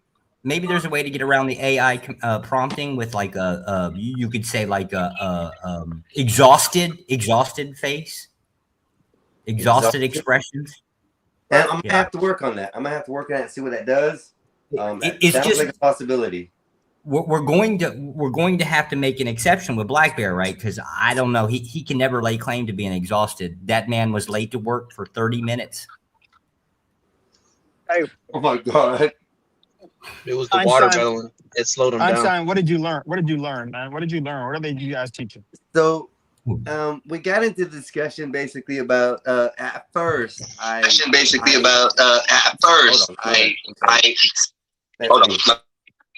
That's me. Hold on. The hell was that? Why did I do that? Okay, I think I'm there. Just hold on one second. I gotta put myself in the bag. Then I can do some stuff. Oh man, do we allow Brandon up? Okay. Listen, you Brandon, do that. right now we're having a real discussion, buddy. If you- I hate to if you- say no, Yes. we're Yeah. having a real discussion. So right now, at Smart. this moment, you can stay in the Smart. chat. After we're done with this discussion, I'll bring you up. Hey, Einstein, Yes. highlight defends comment. You'll get a kick out of that. Which ones? Yes, because I have to be willing to be a psychopath to keep your job. Prove me wrong. Okay. He's answering the question: are all cops evil? Yes, they are. No, they're We not. already come up to What? that. So, Bob, with that said, I have learned tonight that all cops are pieces of shit. Okay, and that's two people on the chat right now on the panel are the ones who told me this. And one in the beginning, I was thinking he was being like, just asinine, I hate cops type deal. And as it came out, the reality is Josh came out and corrected it and taught me a different aspect to look at. So they aren't morally okay. They have to break the morals. So in order for a cop to arrest somebody and put him in jail and break the family up over a minute thing, he has to follow the law. So if he has to follow the law, a cop cannot be moral. So therefore, it really makes them pieces of shit. So, and this was told by two people on the panel tonight, Bob. And this isn't coming out of me. Okay. So, Well, Josh steel man's my argument, so I could just make grilled cheese. I mean, and it was beautiful. usually I have to do all the heavy lifting, but he did all the work for me today. And it was beautiful because I learned something new. I learned that, I guess, no matter what I'm gonna do when I get pulled over or having encounters with the police, there's gonna be a situation where I'm gonna have to deal with it. And the best way to deal with it is just hand over the police the badge and just leave it at that. You know, my ID, Comply, yeah. I have nothing to worry about. And you know, then at that point, I may or may not go home.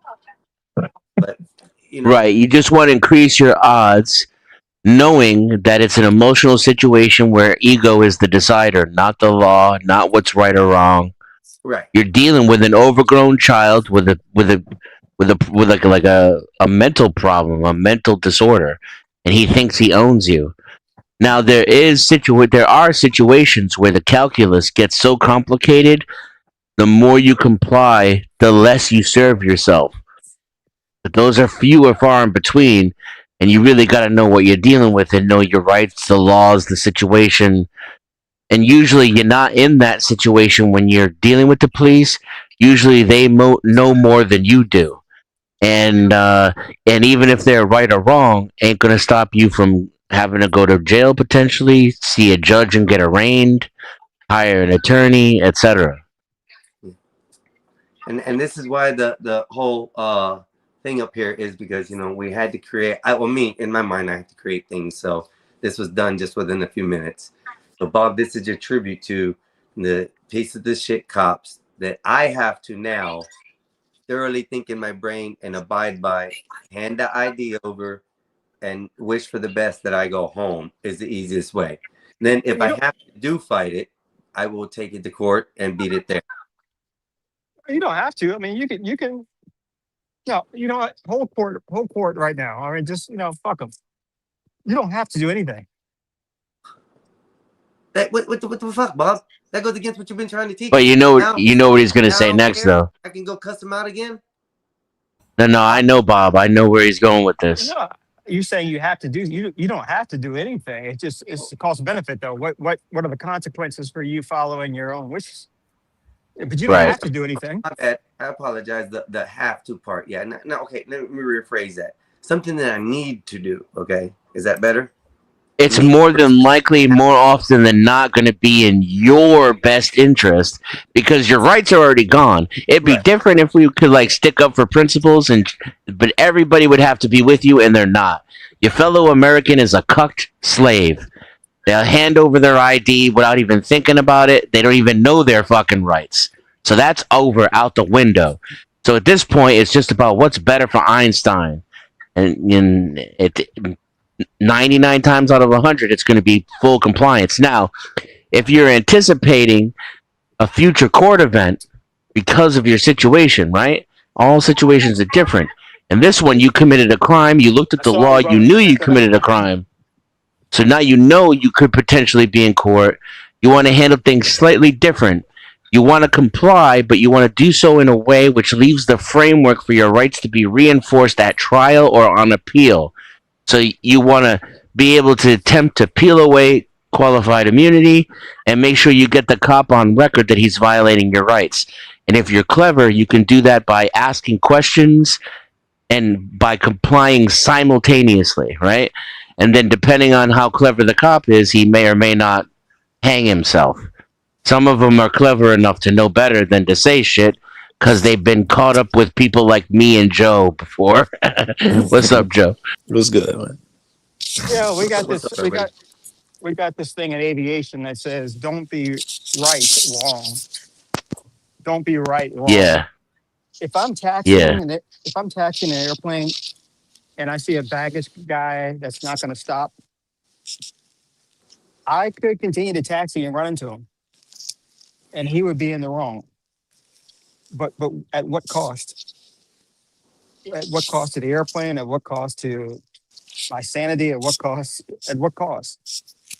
I think one of the things that's being missed here, it doesn't have to get that deep in terms of the psychology of all that stuff. It's just simply shut up, get through it, and then, whatever, man. I wouldn't even question. I wouldn't even talk to the police officer. I wouldn't question him or anything. Well, that's already unnatural for someone like Einstein. He thinks he's a free man. Joe, I got a question for you. Do you think that if I'm riding around I don't know a Whitesville, right? Like I should pick up Bob, put him in the passenger seat, right? Drive around town a couple miles an hour over the speed limit, right? Draw in a traffic officer. And then as I come up to like a light or the stop, right, I just open my driver's side door, just run out of the vehicle real fast, right? He's got a gun, right? They would jump you. Bob is whiter than you are. They would jump you, Josh. Remember,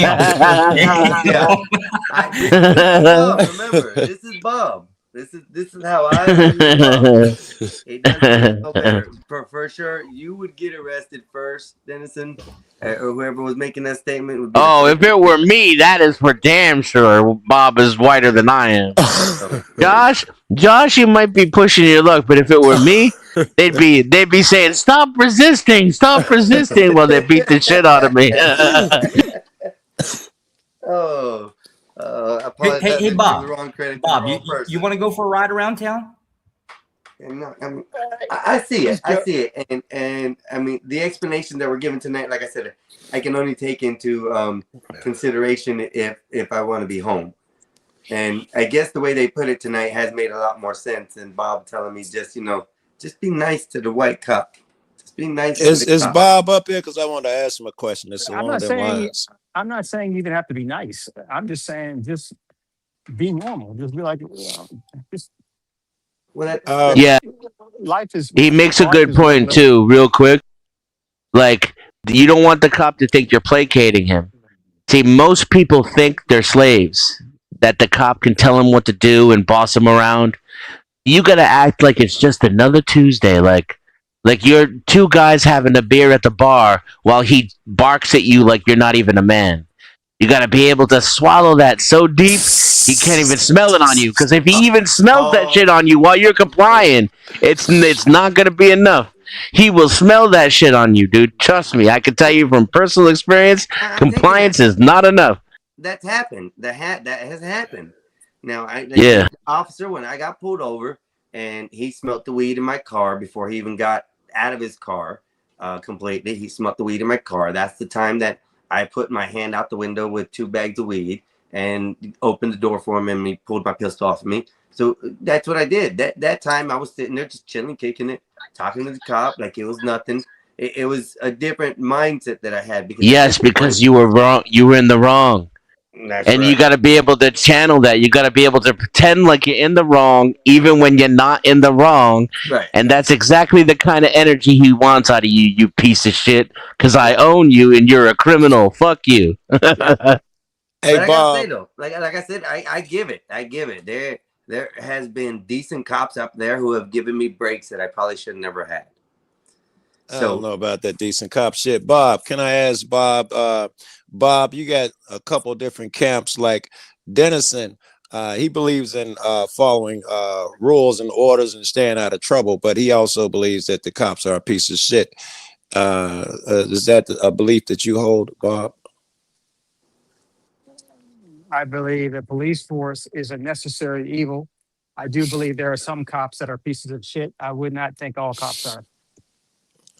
If a cop takes my money because I didn't put my seatbelt on, isn't he a lousy piece of shit in that moment? If he takes your money, like he physically takes your money? Well, he writes me a ticket or tows my car or something because I didn't have a seatbelt on. What do you think? Isn't he a lousy piece of crap at that moment? I'd say yes. Yeah, I agree. I don't know why. I don't know if I would go that far with it, but I think what he did was bullshit. I don't know about him personally. I mean, yeah, that's interesting. Right. That moment is all I'm asking. Is that moment? He's definitely a piece of shit taking my money in that moment. Yeah. Yeah. All right. For purposes of Well, argument, fair. yes. But here's something. here's something I say about this. You know, Derek Chauvin, okay? Derek Chauvin did what he did, right? Let's say 5 minutes before we saw the video, George Floyd was, I don't know, he was fixing to molest a little girl.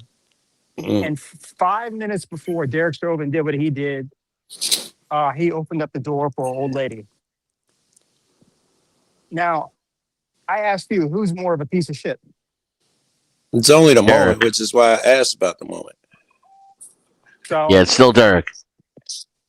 okay, well, He's still kneeling on someone who's crying. Like, here's a grown man crying like a baby for his mama. I You don't think, you lean into that with the face that he was making when he did that shit, man. I cried the first 10 times I saw that video. Chauvin was fucking smirking. Even the other guys was like asking to get off. He wouldn't let them. Let me ask the question here. Hey, Bob, this question's for you. If it's the case that I pull an old lady out of a burning vehicle, right? In one moment, and time out. I'll listen. I'm at the airport. The train is like late, so I'm like underneath, so I may lose signal a little bit. But go ahead. Okay, so my question is if in one moment I pull a little old lady out of a burning vehicle, and in the next moment, let's just say 20 minutes later, I pull your vehicle over, find you have just $10,000 in cash in your vehicle, and then I seize those assets from you. What a great example. Yeah, am I a piece of shit or am I not a piece of shit? That's a good one. I'm looking at a movie. You're looking You at broke what? up, Bob. Yeah, it was that thing you. No, Bob. It was that thing you feared where you're in and out. Just hang in there, keep moving around. Yeah, it's the cell connection. Josh, I only got the end of that example that I was texting someone. It starts off, you do what, and then you end up seizing their money. First event, I'm pulling a little old lady out of a piece or out of a burning vehicle. The second event is that person has $10,000 in cash in their vehicle, and I seize control of that cash. Yes. Oh, good question. So the question is then am I a piece of shit or am I a nice guy? See, this is where it doesn't pay to have cats like me and Den on this panel.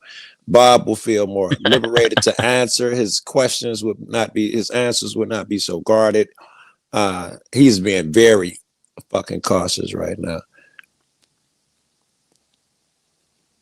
Yeah, you're. No, I'm asking. Since Bob's not here. Yeah, I'm asking. He'll be back, I'm sure. He asked y'all, and now I'm turning around and asking him the same question based under his paradigm. I'm gonna say piece of shit. It's your job to pull the lady out of the car. It's what you signed up for. When you're doing the right thing. There is no law within U.S. Law that I'm aware of that is. We're not talking about laws. Well, yeah, but to protect the little old lady or protect life in. Yeah, but we're not talking about laws. Oh, okay. We're talking about your responsibility to protect and serve that you swear an oath to and claim Drive that around gives you on the the side of authority. your car like it's a real There thing. is no oath to protect life. We have understand. to protect property. No, well, I think that it's actually the community, right, and not property. Right. So the people would be included in that. Nope. Protect and serve is a motto. I think LA started it first, right? But the idea of protecting community, no. Protect property, yes. Protect life under any type of legal statute. Okay, let's try this one. But you're talking actual versus proposed. I'm talking proposed. I'm giving legal. I think I got proposed, legal yeah. here. I think I got legal here. If a cop sees a felony committed in his act, he must intervene. If some dude is beating up a lady, he must protect her there. Actually, it could just be going after the crime. He's not protecting her. He's acting in the commission of a felony. He's obligated to. I was wondering if one could see it as he's obligated to protect I mean her. that's truly what it is. He's obligated to follow the law by what's Yeah, written but you're on paper. And you're he let changing go. Josh's hypothetical though, Right. because he's claiming the officer isn't obligated in the other situation, which leans more towards a moral act. Yeah, I'm just trying to. All I did was ask him the same question that he asked y'all. Now I just asked him under the same paradigm. Is he a hero when he pulls the lady out? We'll give him yes with our legal argument withstanding. Okay. I'll give him yes. He's an absolute hero. does he Him or relinquish- anyone else who pulls that shit out. Yeah. Does he relinquish that hero-ship and become a piece of shit when he takes that cash from that person? Absolutely. So it's basically no way around it. You gotta be a piece I of shit. gotta say no if we're gonna give him hero status. I gotta say if we're gonna call him a hero for rescuing that lady, then I think of like what Net was the Will game. Smith character? Hancock. Yeah, that's what I think. Hancock was still a hero. Yeah, I dig it. He's still a hero. Yeah, he's also this guy. He's still a piece of shit. Maybe he's a net gain and all. He saved a life and only took 10 stacks.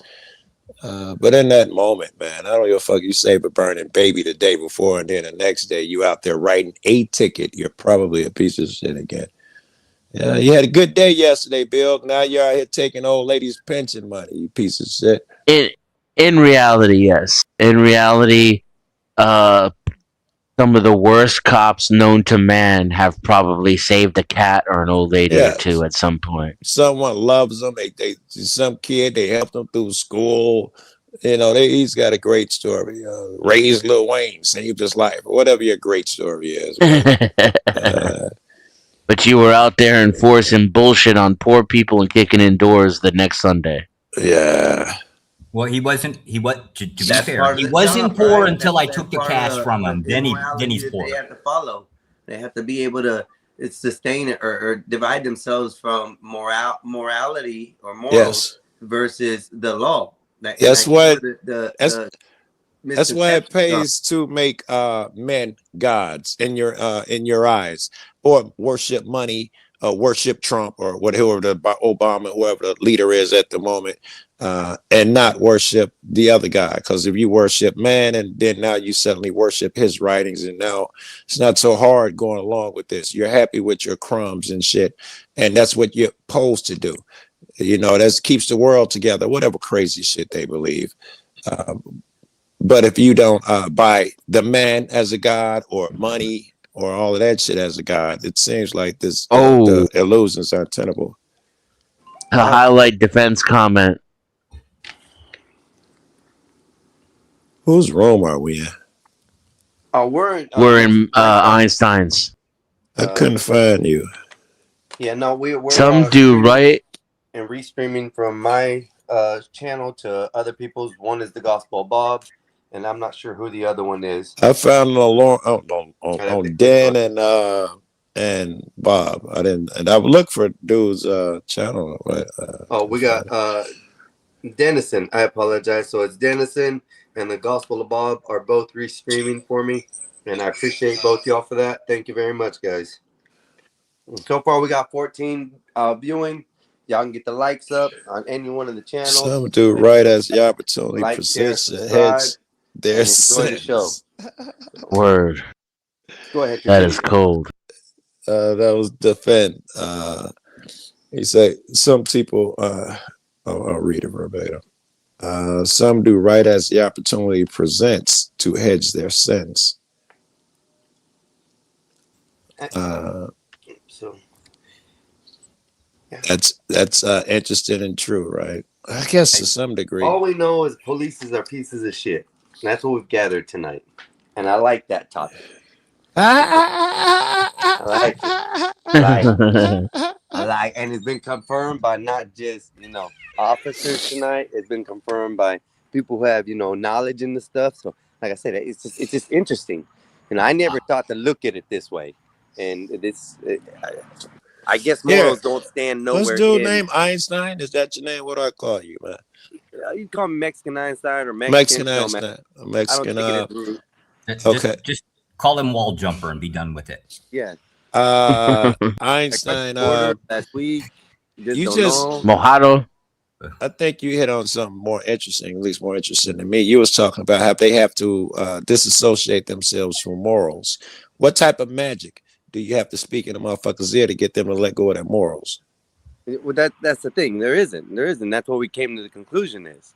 The conclusion is that they can't get rid of these. They have to abide by what the written law is. So the written law says, hey, look, you crossed state lines. You carried an illegal substance into our state across from that state. Now, not only did you just commit a crime, but now you committed a federal crime. We're going to take your child and place it over here, and you have to go over here. That's what we were talking about. The straightforward why cops don't have morals and why there are pieces of shit with it. Now, as But the I'm saying, individual- what hold on. type of my As the question? Go ahead. Go ahead. My question was, what type of magic words did they tell that cop, assuming he's a regular human with a good heart? What did he hear through his life where suddenly he believes that I must do all these things because they're a law, even if it means tasing an old lady? The fact is that he got the badge and he pled an oath. Oh, there's and lots the of oath things. is to withhold the law. No, there's lots of things that would incentivize us to do so. One Yeah. would be if it's the case that you allow another felon to get away with a felony, we're going to hold you, sir, liable, or I'm sorry, the officer, we're going to hold them liable for that felony. That would be one incentivization. The other one would be if you don't follow our policies and procedures, we are going to stop providing you food on your table. Yeah, and because of those coercive pressures, most humans will become total relativists, right? And in this case, that could equate to legalist and legalism, which is deriving the moral authority from the law itself.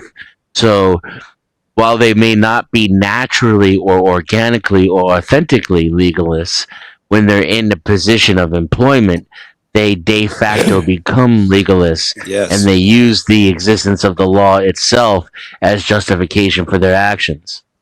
Yes. Again, any void of any real morals or any calls for morals, you just follow what the law is. In fact, it would behoove you not to be so moral, because then the laws are more flexible and you don't have to mention that this law protects a person. You can use it to your advantage. So, right.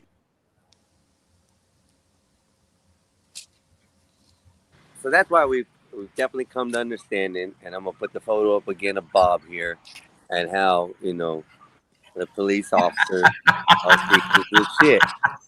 oh my goodness. Can't get over this subject. It's a great topic, and for me being on the other side of the law, I have been enlightened tonight as far as what's going on.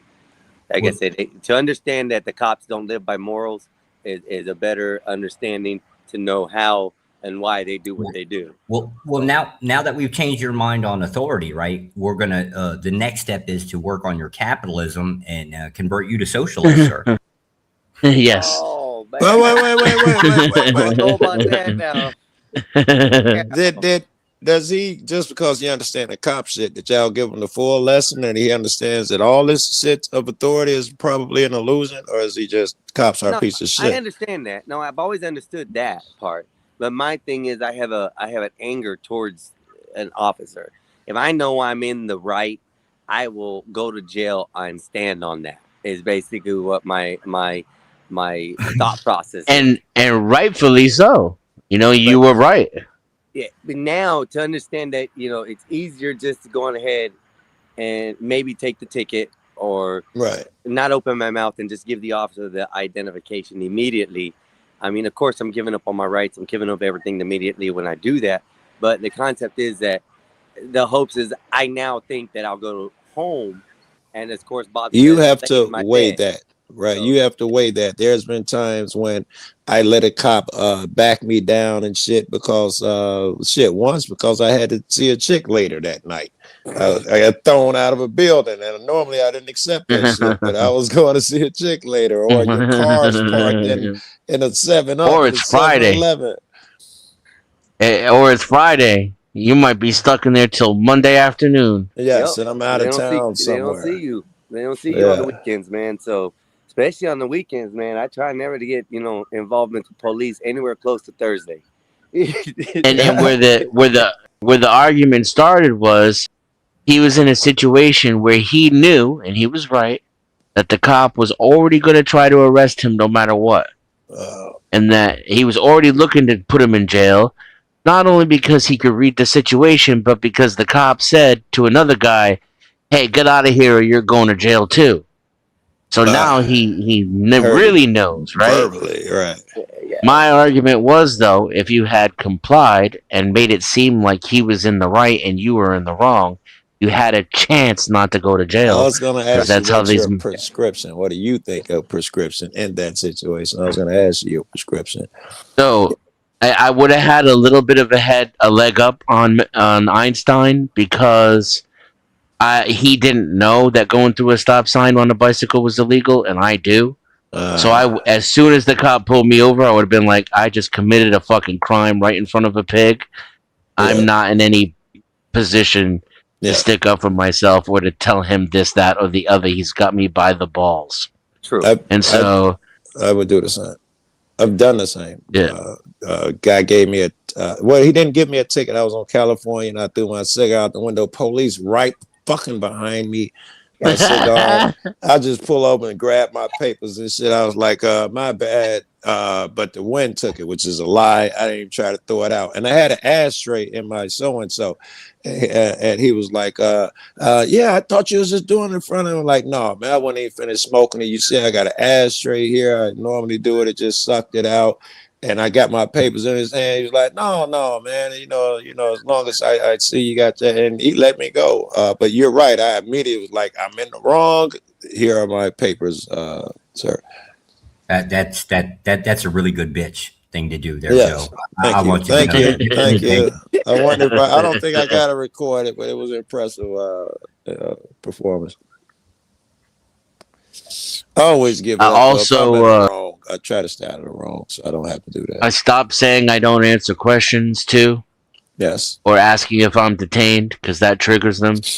Instead, I found that I answer questions with questions instead.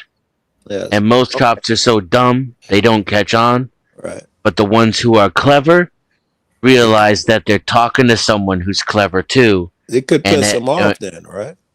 The clever it could, guy. but it could, but he's clever enough to recognize it. So he won't hit the trap because he's clever. He won't. Yeah, he won't. Right. He's like, this could fuck me over in the long run if I don't watch myself. This dude and could be the kind of dude. Yeah, exactly. Okay, I see that. I can see that possibility there. That makes a lot of sense there. You know, you dumb them down, and they're like, "Whoa, wait. Let me take steps back real quick." I could definitely see it. You're only. This is what DPN used to say. You're only as good as your dance partner. So much of how you react and what you do, you're supposed to be reading them and determining what. Yep. It's not like one size fits all. Yeah, I mean, if this is a female cop, we're having an entirely different story, right? Like, because it's not that. You're never gonna get me to say that it'll be the same as for women, because it's not. They got life way easier than us, but that don't mean I ain't got no power. I can flirt with a female cop and get my ass out of some shit. Now, I'm gonna say this now, man. In my area, man, we got some hot cops, man. Female cops. Yeah, Florida and California. I think everywhere, man. I think everywhere. I'm like, I had to pick my lip up and clean my lip, drool off. Bro, they look hot. I mean, hot. I think shout out to Master Kim. I think I'm gonna make a career change soon. I think I'm gonna start. I want to stay in federal, but I want to specifically go to start hanging around golf courses. because I know Joe is there, right? So I wonder where he was going with this, right? I just think, right, and I'm not worried about the litter and stuff, right? Hell, I don't care. I want him to go to court like, once a week. Damn. That drains the motherfucker, man. I think that's why Eric Brandt got 12 years. I tried to talk him out of that bullshit, and he took a bench trial. I think it was because he was tired. And fucking that Liberty freak now was telling me, no, he knows what he's doing. I'm like, no, this is the dumbest fucking shit ever, blah, blah, blah.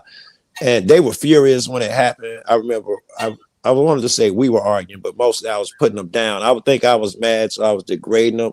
You worthless niggas ain't no leader amongst you. You're gonna, I was trying to fire them up and put them down at the same time. And then later on, they come around, I don't know, months or years later. They're like, yeah, how the fuck did he take a bench trial? He was beat the fuck down. All of that court shit had him beat down, and he started listening. I remember I'm the cat who took him to court and dropped him off that day he went to jail. And he was still had a little optimism in there. I was like, dude, I think you crazy as fuck. And he was like, well, Joe, the max is 12. I wouldn't get that. I could get as little as this and that. I'm like, nigga, you don't trust these niggas? I don't trust these niggas. You're like, no, this is shit. So he's about to retire. And towards the end, he was like, and I could get as little as probation. You could see the little kid in him came out. He still had fucking hope. And they gave him the max. Max. Yeah. 12. Yeah. They gave him the whole 12. Oh, hell no. Yeah. There's been positions on people have to take it, though. They just have to take what they get, and that's it. But I don't want to be in those positions. I'm definitely not going to be in those positions. And I'm going to do it. Yeah, you shouldn't say that. You shouldn't say that because it ain't even up to you whether you're in them positions or not. You can catch a cop on the wrong cop on the wrong day where his philosophy is anybody who's in the who didn't pass a truck on the highway, if you behind the truck, you're guilty of something. I pull over everybody who don't pass trucks. You must be guilty of something. You could get him, and you're in that position over no fault of your own. Hold on, Michael. I'm gonna put that up in just a second if you don't mind. Give me 1 second. Smart enough to get it over. You're smart enough to jump a wall, but not smart enough to pin your Cash App. Yeah, well, it's floating on the bottom. I do believe. Oh. It's floating on my little ticker on the bottom. Hey, So Josh, on your channel or on Bob's? It's on my camera, I think. Let me go on ahead and post it out because I didn't know it wasn't posted there.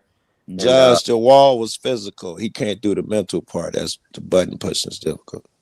Damn.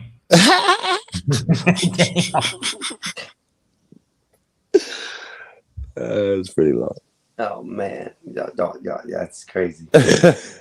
If you copy this link, go to here and I'll post it. You understand why? You see, this is creating a horrible problem there, Joe. This is why in the U.S. the brown people and the black people are fighting it out over, I guess, apparently against the priority amongst the white people here. It's so fucking weird, isn't it, man? So fucking weird. And here, Josh, it's always the people who don't do shit, who ain't gonna get up out the couch, who ain't gonna fucking protest or nothing, who got the biggest opinions on the fucking thing. Some immigrant in Paraguay. There's some motherfucker who eats Cheetos all the fucking time, live in a trailer home. Yeah, damn it. Yes, and they should be put to death. They're not as good as we are. They're savages. Nigga, I hear your neighbors shooting up right now. Fuck is you talking about? Damn, Joe just disarmed half my arguments right there. Damn it. That's all. Okay, so I just posted it, y'all. I got somebody in the back. Hold on 1 second. Let me get them up. Oh, that's just me. Never mind. That's funny. Damn. Yeah. It's just me. That must be day one over here. It is sort of, bro. It is. I'm new. I'm new to streaming. My channel is very, very new. I recently got the 50 like a couple months ago. I just recently hit 100 and something. So very good. You are going.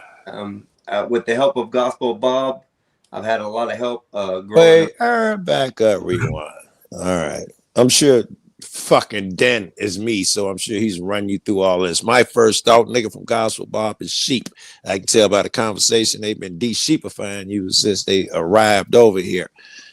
But I still feel the urge to question you suddenly just because you're Gospel of Bob. I gotta ask you, man, what do you think about them damn immigrants? Deport them. There we go. I don't care what white, black, yellow.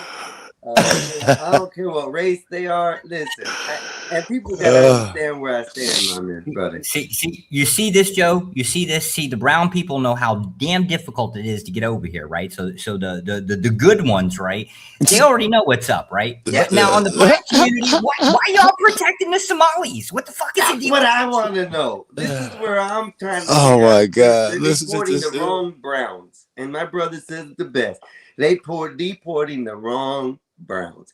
We build it. We your houses, your buildings, your streets. Your Einstein, let me ask you something, and you guys please be quiet and don't say not anything on this because you actually read this type of shit. Please don't question me. Einstein has a new House bill up. You probably saw where the White House had put out some type of order saying Antifa was a terrorist, domestic terrorist organization. Well, the next one is gang members. Would you support that? All right, you guys can chime in. That's a hard question because I've seen both sides of the gang member side. I've seen the infrastructure where gang members actually take care of their communities and do certain things to protect the communities. And then I've seen the other side of gang members where they just cause chaos through the streets. So that would definitely be a hard one for me. Why is this a hard one? Sound like you just described people. You've seen people who are good, people as are bad. Should we kill all people? That's a hard one. That's all I'm hearing. It is. It's a hard question because, like I said, I understand the streets. I understand how. Then why is it a hard question? Isn't your best friend a good man? Even though he sold weed for 15 years, he raised his daughter. Good man. Good work ethic, never harmed a fly. No. He joined the gang. No, I don't believe it's ethical or right. Then you would not support such a bill because this man and this type of man could get harmed in the passing of such a law. Is that what you think? What you're saying? Yeah, at that point, yeah, it would be way more destructive, especially to the U.S. community versus anything else, especially households and homes. I like they threw to the U.S. community in there. Yeah, because that's what it is. It's basically more derived towards here in. I got you here. You know, I think Gospel of Bob. Does that mean you're a religious man? No. Now the Gospel of Bob is an open community. It's not my page. It's Bob's page. If anybody knows Bob. I do. He's that racist white black dude, right? Yeah, that nobody likes. The I do say yeah. yeah. That's it. This is the once again I'll show you. This is your Bob you're talking about right here. That's Bob. Okay. So with Bob over there, they run a different type of platform. They run an open platform. It doesn't have. It's not the basis of religious.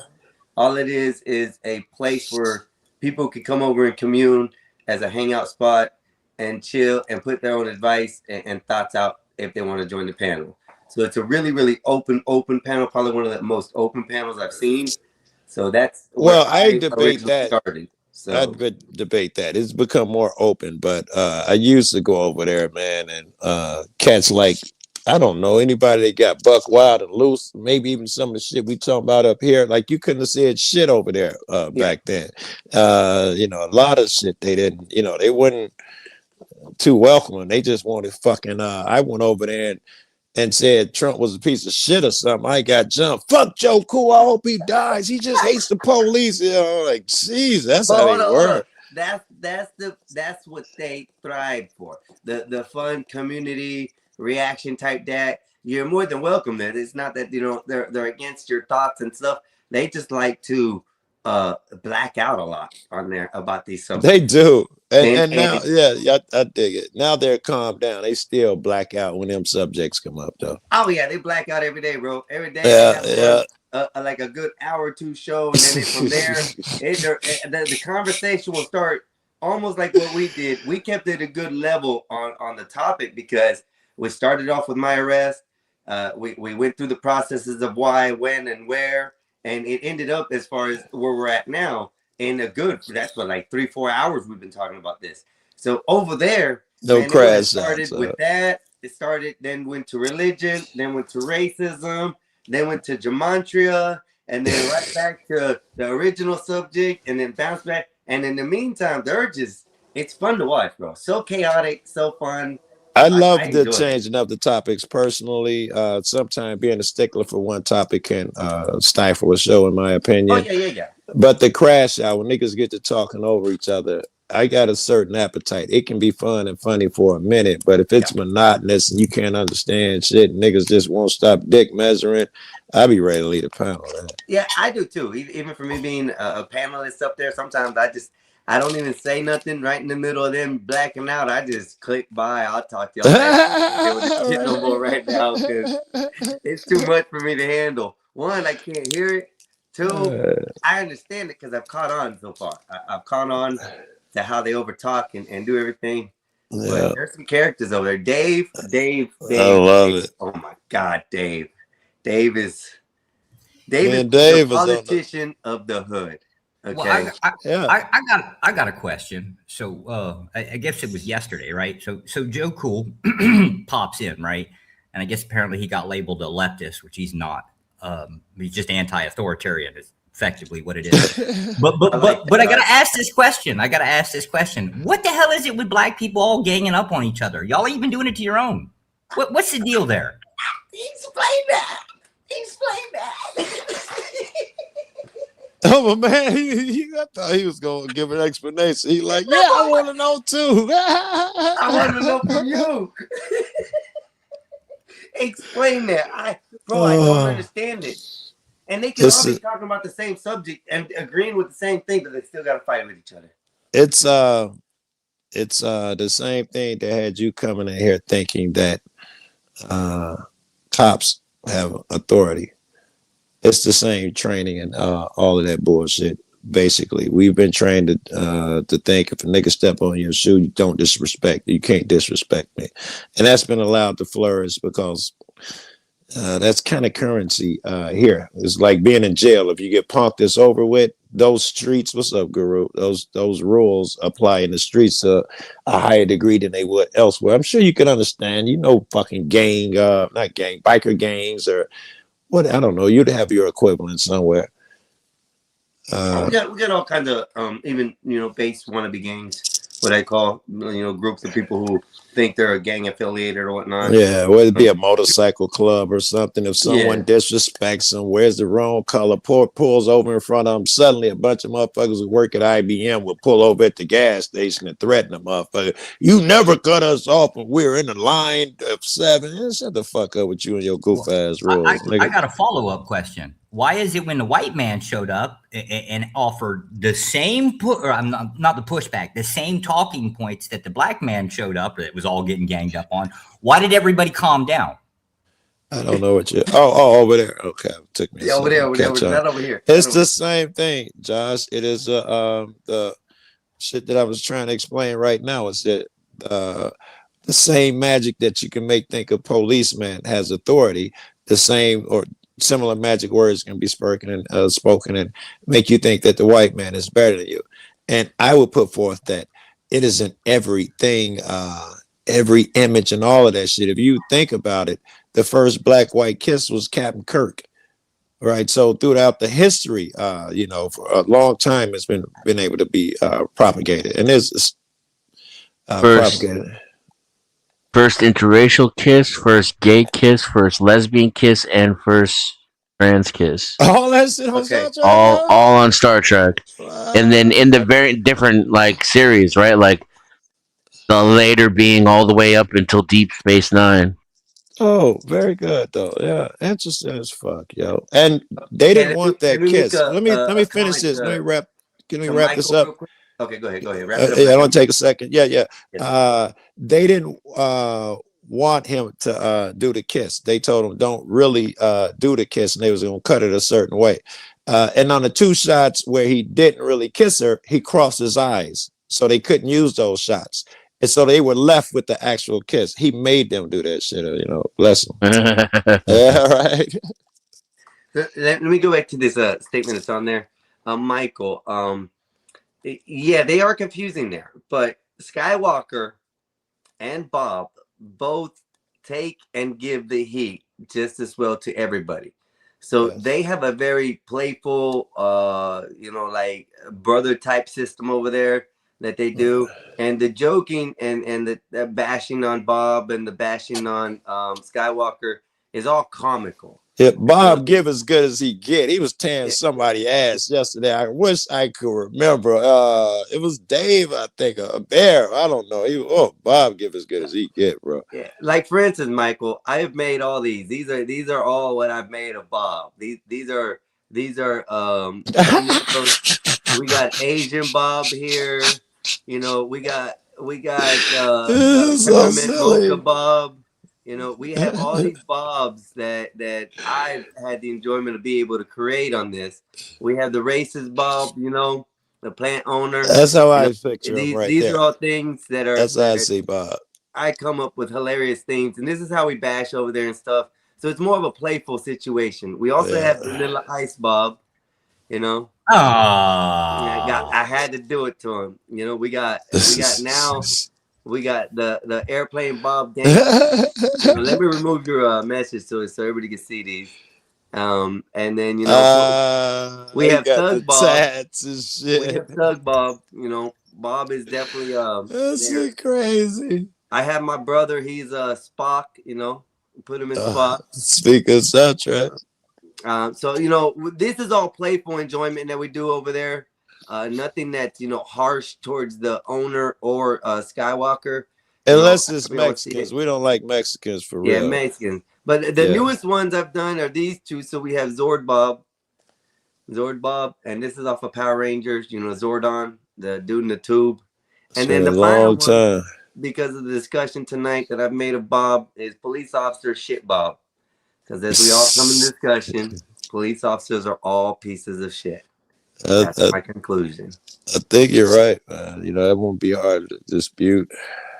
But so just to let you know, Michael, that's where we stand over there. It's nothing that it's too harsh. It's definitely a good show to watch if you like chaos. I'm gonna tell you that right now. Definitely, I love it for the drama, the shit that goes on. I would say when it gets intellectual, I love that as well, man. Yeah. I've had some really good intellectual shit over there too. Oh yeah. Especially when the girls come out, it gets intellectual. Yeah, Naze holds some great shows over there. So something to talk about on Saturday, and usually we have Black Bear on Sunday. Black Bear is hilarious, fucking hilarious. You got to go over there and troll that motherfucker. You ain't lived. You ain't lying. So fun, man. God, just wait, hold up. God, oh my God. Go ahead. He just keeps doing that shit all night. Oh my God. And you know what the bad thing is? They give him the power of the button, the drop button. I think it's great. God. It's hilarious. He's trolling with that button. He puts you in the background so quick, bro. Don't you stop shit while the host is talking. Click. Oh man. Yeah, so it's a very comical family feel. Like you're sitting in a barbecue in the backyard. You feel safe. Yeah. You can yell at niggas and you still feel safe. Yeah. Yeah. It feels safe. It definitely is a safe. I'll put it at that. A safe. Let's Vant to come up. He just fucks everything. Oh, that's Somalian right there, piece of shit. Yeah, but he's my homie. He's my homie. Wait, now I know he's Somalian. I mean, he had to fucking turn on the other side. Oh, you didn't know he was Somalian? No, all the jokes I could have been putting on that motherfucker all this time. Are you shitting me? Yeah. That him. I call him that every time because he told me he's Somalian. He doesn't come from Somalia. He comes from Somaliland. I did hear Somaliland. And we don't come to find out he has no pimp game, but he does have female friends. No. So Somaliland didn't exist at the time of his birth, right? He came from Somalia. Yeah. He lays claim to Somaliland, right? Because now it's a country.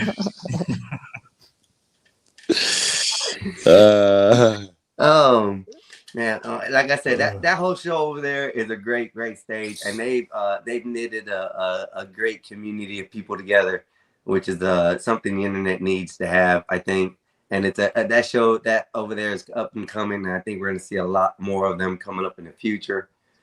And so, yeah, y'all go over there, like, share, and subscribe if you haven't. You guys will like it. Dennison here, you guys like, share, and subscribe to his. And then, of course, mine, Mexican Einstein. Like, share, and subscribe. Wolfpack's back in the moderating, so he'll be controlling the chat for me. Mexican Einstein. And if something goes bad, we'll figure it out. Go ahead, sir. Mexican Einstein. I've been pondering this, and I think I've come to the right place. Me and a friend of mine were discussing how can we cheat and pass the speed of light. My friend says we get a ship and we're going fucking speed of light. All we got to do now is turn on the headlights. We're already doing 186,000 miles per second. And then when you add that to the light, when I cut on the headlights, now we're speeding faster than light. What do you think? What does this sound like to you?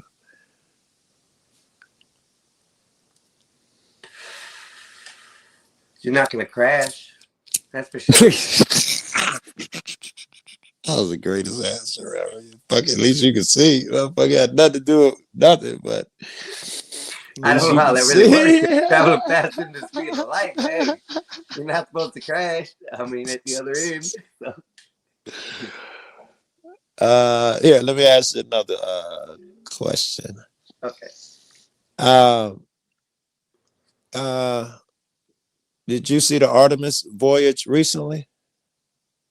Yes. All right. Do you believe that we went to the moon in the 60s and there's still debris up there? Oh man, that's a big subject for me, and I'm kind of glad you asked. I bet you are. The Artemis mission, I do believe it didn't go beyond the atmosphere as far as outside. How do I know this shit, y'all? How do I know this shit? I don't believe it did. I still don't believe we went to the moon, because if we went to the moon and they showed it, we would have had enough information, and with the cameras and the equipment we have nowadays, electronics, there should have been no reason why we didn't get no pictures of the backside of the moon. Thus, we have not received that. Are you sure? Where are they? I've seen them. I don't know what you've been doing. Evidently, I haven't seen them then. Yes, they have them though. Yeah. It also depends on what you mean by the backside of the moon. God dog it, I need a lighter. So The total backside. We have pictures now. We flew on the other side of the moon. I thought the moon rotates. I thought the moon turns, just like the sun does and the Earth does. Yeah, but it turns in a tidal lock with the Earth. So the back is always the back. The back is always. Yeah, imagine you're walking around a lake, right? And there's a duck in the middle of the lake. And as you're walking around the lake, you start to turn counterclockwise. The duck is always going to be able to see the same side of you as you walk around the lake. Shit. Left my lighter in the car. I'm trying to imagine that, but yeah, I can see the concept. But and that would be as long as you're turning in the opposite direction. If you rotate in the opposite direction, that you revolve around the lake, that you walk around the lake, and you do it at the same exact timing, then the duck is always going to see the same part of you. So if y'all have seen these photos, what is on the backside of the moon? Looks a lot like the front, if you ask me. It looks almost similar to the side that you see. How you demonstrate this? Just one night you go out and you look at the moon. Take a picture of it, right? Then travel to the other side of the planet, and you'll get to see the other side. Yeah, you'll see more because it's like looking at the left side and the right side of it. I didn't realize that. Okay, so but when you see my line of vision stays with one portion of the moon as we rotate. Right. Yes. Right, because if your geographical location does not change, yes. Yeah. To see anything else, you would have to change your position on Earth. So is the world round or we went through this earlier, but is the world round or flat then? I was about The to world? take it there. Yeah, I mean the world is this rock shaped. planet or however you want to do it. Is it flat or is Well, it Yeah. round? Let's try It's this. it's rock. It's rock shaped. Let's Rocks try can be this. different shapes. Let's try this. If you look up at night, right? Generally speaking, you're going to look at like stars and maybe if you get a telescope out, right, you might be able to see some other planets, right? Do they appear All round? right, Rick. Thanks, man. Well, aside at from distance, from what I see, yeah, they're just like a little sparkle. You know, 'cause I right, can't so really see planets. if everything you see, everybody or almost everybody, I think asteroids and stuff like that get a little weird, right? But Right. if everything you see out there is generally round, disc shape, or whatever, what makes you believe that planet Earth You're would be the different? only different. That is the best shit.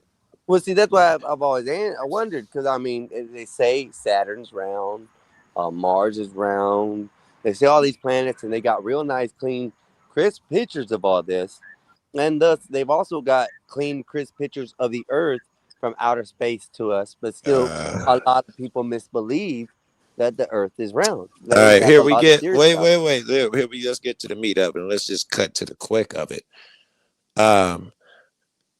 Do you believe that those satellites are in orbit and that we're using phones that work off a satellite? I mean, there's a network out there. Them, yes. No, none of that balloon shitting. Do you believe shit? Do you believe that they will launch from rockets and satellites into the sky?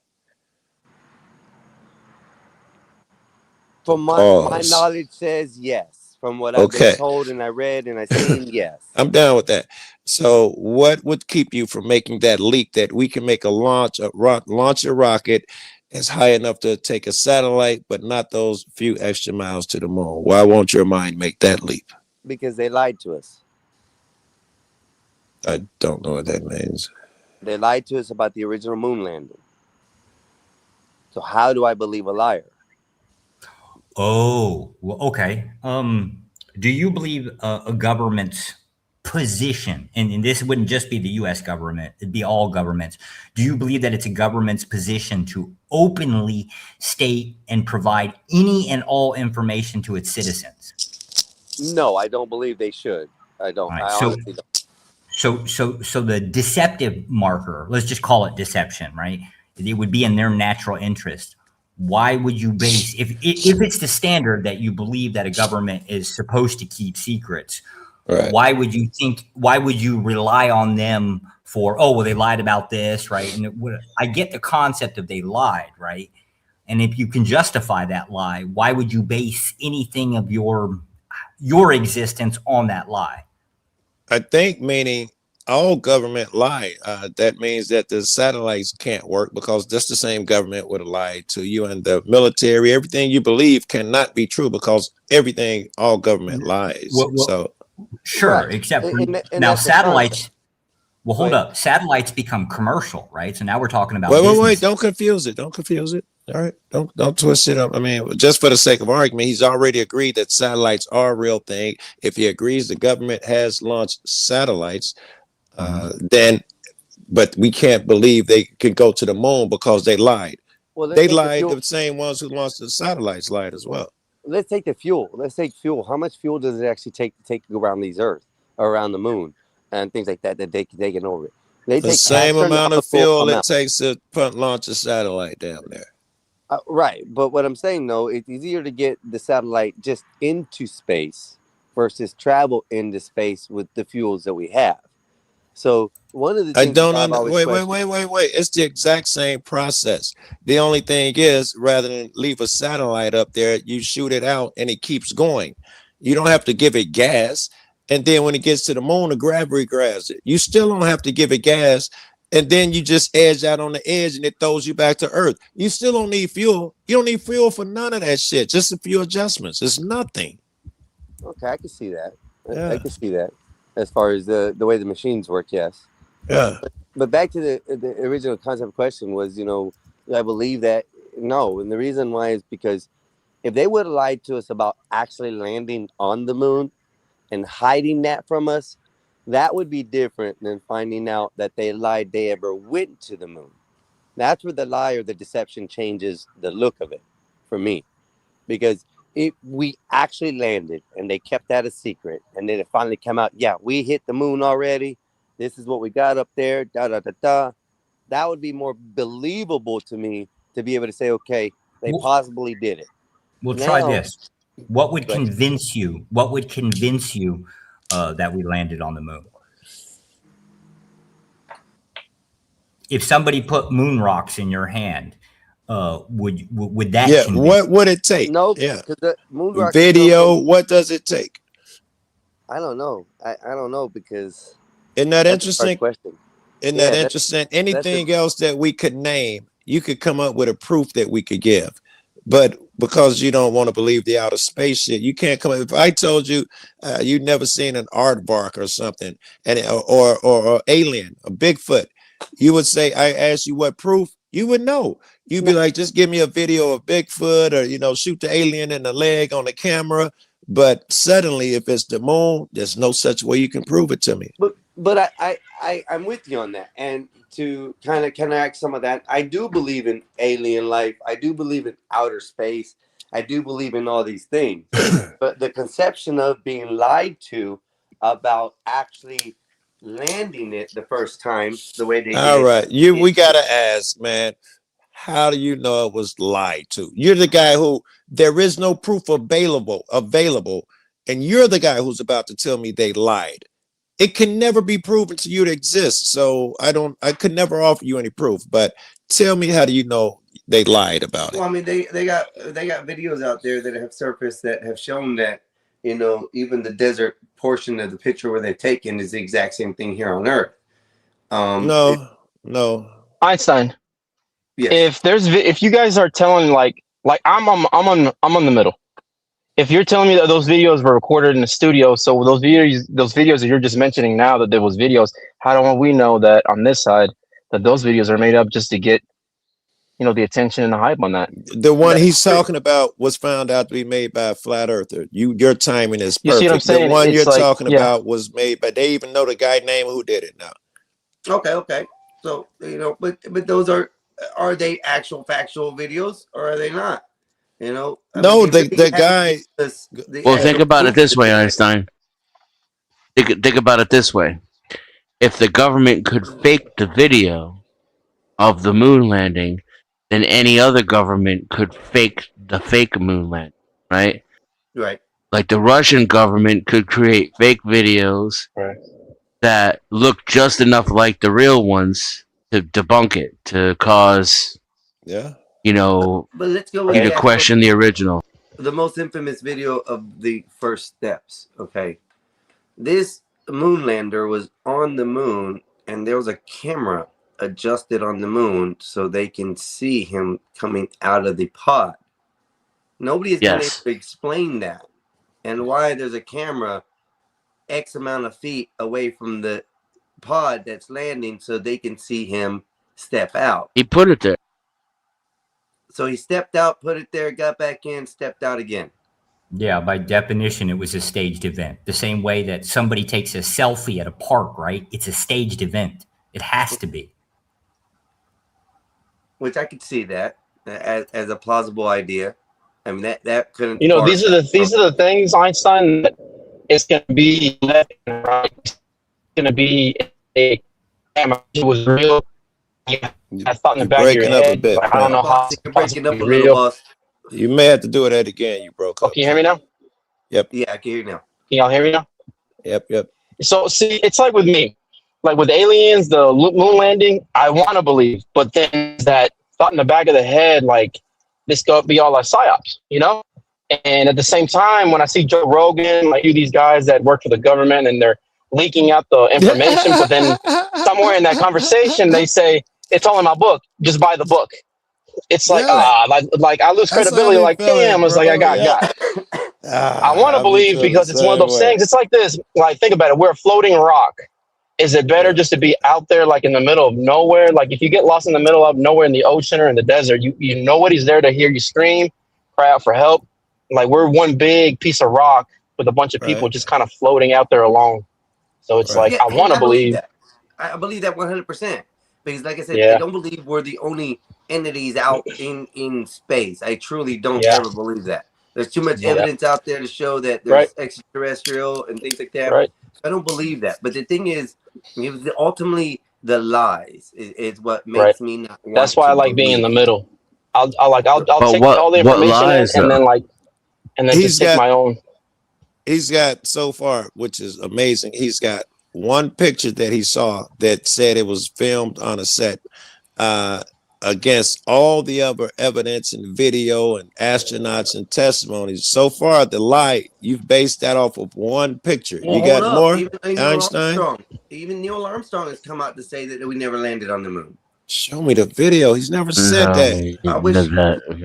Let me pull it up because there was a video out showing that, and then there was another one where the old man was talking to the young little girl and told her that we never made it there. Why tell her? Have you guys ever had like a deja vu or saw something weird that if you explain it to somebody, they're gonna think you're damn crazy? Yeah, sometimes. Go ahead anyway. Yeah, it's a black cat. It means they changed something. So the refusal for the refusal of Armstrong or the claim that Armstrong made that claim. No, he refused to put his hand on a Bible when somebody basically confronted him. I think his last name was Bark or something. Confronted Armstrong and instructed him that he must put his hand on a Bible and say that he went to the moon. And Armstrong declined that offer. Yep. And that's effectively what started. He declined something about him. He didn't want to put his hand on a Bible. And that led to this whole concept of Armstrong said, oh, he said we didn't land on the moon. Well, today, that's what it was. That was back in the 1960s or some shit. Right. But that's originated. That's where that originated from. And that would have to go against him telling you a million times that he did go to the moon. Why would you latch on to that one time?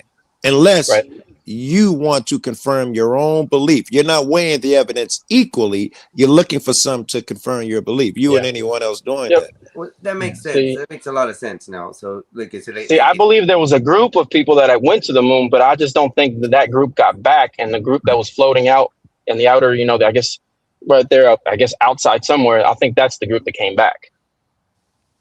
Well, now I just want to, God, and I hate fucking conspiracy theories, but there is always the case that there's always a little bit of truth within it, right? You can't get away from it. Yeah, And that's the crazier part. Yeah, go ahead. Yeah. So if you understand that the government's its entire self-defense system is based off of deception, right? The reason why our government doesn't tell certain things to their own civilians is because in doing so, you'd also give that information away to your enemies, aka people you compete with, right? So it's definitely not in their interest, right? The idea, though, that you're going to be able to differentiate between when a government is telling the truth versus telling a lie is still leaning on your own understanding. You're just going to have to inherently decide, do you believe the government or do you not believe the government at any given point? It's really that simple. It looks like some people will just say that, like, I don't know anything out of whoever they like, anything out of that person's mouth at that time. They just go all in, and they don't have the ability to say, I don't believe them. Swear, I'm saying what every president. It would be fine, to be honest with you. It would be absolute fine to go up and say, you know what? You're all a bunch of fucking liars. You could actually point to any politician just randomly. Exactly. And you'd be true. Yes. But it still doesn't negate the problem of you have to navigate life and you're basing all of your decisions within your own life based on these fucking assholes. I see that. I see that point. You can't. You have to. You can't assume anything they say is true. This is why I don't categorize information from the government as true or not true. You have to categorize. Yeah, you put it into useful buckets. Yes, they give For it. example, Yes. I guess from now on, I guess moving forward from this, I think I can go ahead and start saying that I need to basically look more into that thought process of mine and actually He's telling find you how to factual do it with information on it. the what you categorize the information you have in different. You don't go all in on it. You put it as how useful is it? Who was the source for it? Then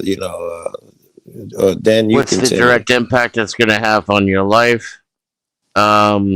If you consider, is it a binary question, right? So if you falsify it, is there a direct opposite? And does that opposite even matter?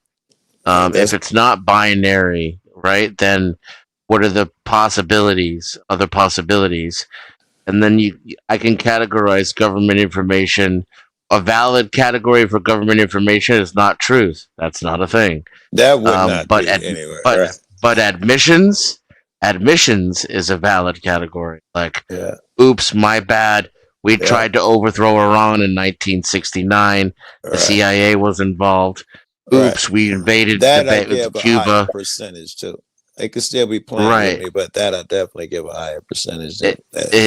Exactly, and then if they're playing with you, then there's an agenda attached to that as well. There's also when you start becoming more objective in your consumption of American propaganda, America has a brand. And after 40 years of being a subject, I can read headlines and tell you what the lie is and the truth is going to be in the 100%. article from the headline. Yes. And then when I read the article, it almost always confirms what I thought. 100%. And by reading it, you can tell when the journalist is yanking you off and when he's telling you something that he actually verified. Yes. He or she. Yes, you become adept in reading deception, especially because their shit is so standard across the board. You can tell exactly. Did they? I do little shit like that. Did they open up strong with a stat, or did they open up with opinion? The first soon if they open up with opinion, this is gonna be bad, bro. Because they got facts. They kick down the door and then call them a piece of shit. Excuse me. Yeah, go ahead. The defense said like YouTube staging, kind of like that. The camera was actually on the stowage equipment from the lunar extraction module. This is something that is separate from the command module and was actually left on the moon, if I recall correctly, which is how they got the pictures of them leaving, which is another so-called debunking, is how did they film themselves taking off? It's because the camera was left on the moon. It's still there today, and it was controlled remotely by one of the pilots during takeoff. This is the same way they recorded, was it Buzz Aldrin? Or no, Neil Armstrong stepping off the ladder. He hit a remote control, and that's what opened the door to the storage compartment and pointed the camera at the ladder. And this, of course, was, pre-programmed. And to Master Kim, so we can look at this in a multitude of ways that still kind of either bolsters his point one way or the other, although it could undermine the moon landing even while making his point, which is we could say that the Russians are deliberately trying to undermine our moon landing. That's where all the debunking comes from, even if we determine it to be fake. It could very well be Russian efforts and Russian propaganda designed to undermine American superiority in aeronautics. It makes just as much sense that they would try to shit on our achievements as they would cover up our lack of achievement in order to bolster their own claims among their own people. Because if you read a Russian encyclopedia, all the first people to do everything in space were all Russian. Yeah. So they have an entirely different narrative. Fuck yes. I think they still in some places teach that Alaska is still theirs. Some of them still believe that, and we broke the deal over here. Some of them still believe that. Yes, so they can't shit on the idea entirely, and at the same time, they very well could be trying to undermine the U.S. by spreading propaganda out there that we faked it. And since they didn't land on the moon until later, it wouldn't do anything to debunk their accomplishments up until that point with Sputnik and the rest of it. And by the way, they tracked it too, and they openly admitted it because they was kicking our ass, which is why we had to do the bullshit to begin with. They had the first astronauts and Sputnik, and they get the first dog. They do have a argument. The first deaths in space, they did lead the way, and they tracked us when we went, and both sides know it. So even the Russians we had say to. we went. I hate to We break had to orbit. but we have some breaking news. Evidently, the hantavirus cases nearly double in Argentina as experts blame the climate change for the surge. The hantavirus cases in Argentina have nearly doubled in over the past year, making the country's highest infection rate since 2018. According to the Argentina Health Ministry, the current season has seen 101 confirmed cases and 32 deaths already. I smell a lockdown coming in the U.S. Get you ready for your mask. Make sure Get you your have mask and your real ID ready. Last time Clean it was that just a shit trial up. run. Oh I my hope god. they hand out like free EBT and shit again. That was dope. Shout out to Skywalker. I appreciate it. He just sent me that. I just seen it on my phone popping up. So I guess it's going on. It's gonna start to spread, everybody, and they already let 2 people in the United States. So I don't know how well they're tracking them or what they're doing, but that's kind of a concern. What do you? Is Josh still up here? Yeah, why would you automatically? Yeah, this is Josh. What Why do you would think? Oh, let me ask you a question, Josh. The hantavirus motherfuckers. What if? Would you back the president? He say shoot them niggas on sight, burn the bodies. Would you be against that? It's only 2 or 3 that we know of in the U.S. so far. What do you think? I would fully support euthanizing anybody on boats, specifically cruise ships. It is the case that travel at your own risk, and if you become a threat as a contagion within the United States, you got to go. Just the threat of a contagion. I'm curious as to why you would automatically go to like a lockdown as opposed to something more fruitful for the U.S. in our control measure as to so we have like the FAA. Like the FAA, obviously it's a U.S. authority that has precedence throughout the vast majority of the planet. What would you say if there was a case that we could generate or create some type of other administration specifically for shipping? Why wouldn't you go that direction, since it's the case that we're already using our Navy to basically secure transport, logistic systems for ships? Why would they be separate? Why wouldn't you do both? It sounds like the last time they told you what stores you can use, Walmart and their people, and you couldn't go anywhere but what they told you. They'd use their line of shipping, and you still just by the nature. Yeah, just by the nature of how the U.S. creates executive branches of authority, right? I think it's they don't brilliant. ever. It's another $7 trillion for the next president. Correct. Fucking Trump did it. He got elected twice. Fuck. Why not try it? Them niggas loved it last time, apparently. From on the, I know from, so I'm a right leaner, obviously Republican, right? We scream up and down about smaller government or, stuff like that, right? But we never go in that direction, ever. We just use it as a talking point politically. The smaller government thing. Yeah. Like the idea of having less branches of government to have to deal with everything. Yeah, right. Like Trump was somehow getting rid of the IRS and all these different places. Yeah. I think if it's the case that the Vantavirus can be used specifically because cruise ships are the direct threat to the United States, we're all over the fucking place. Right.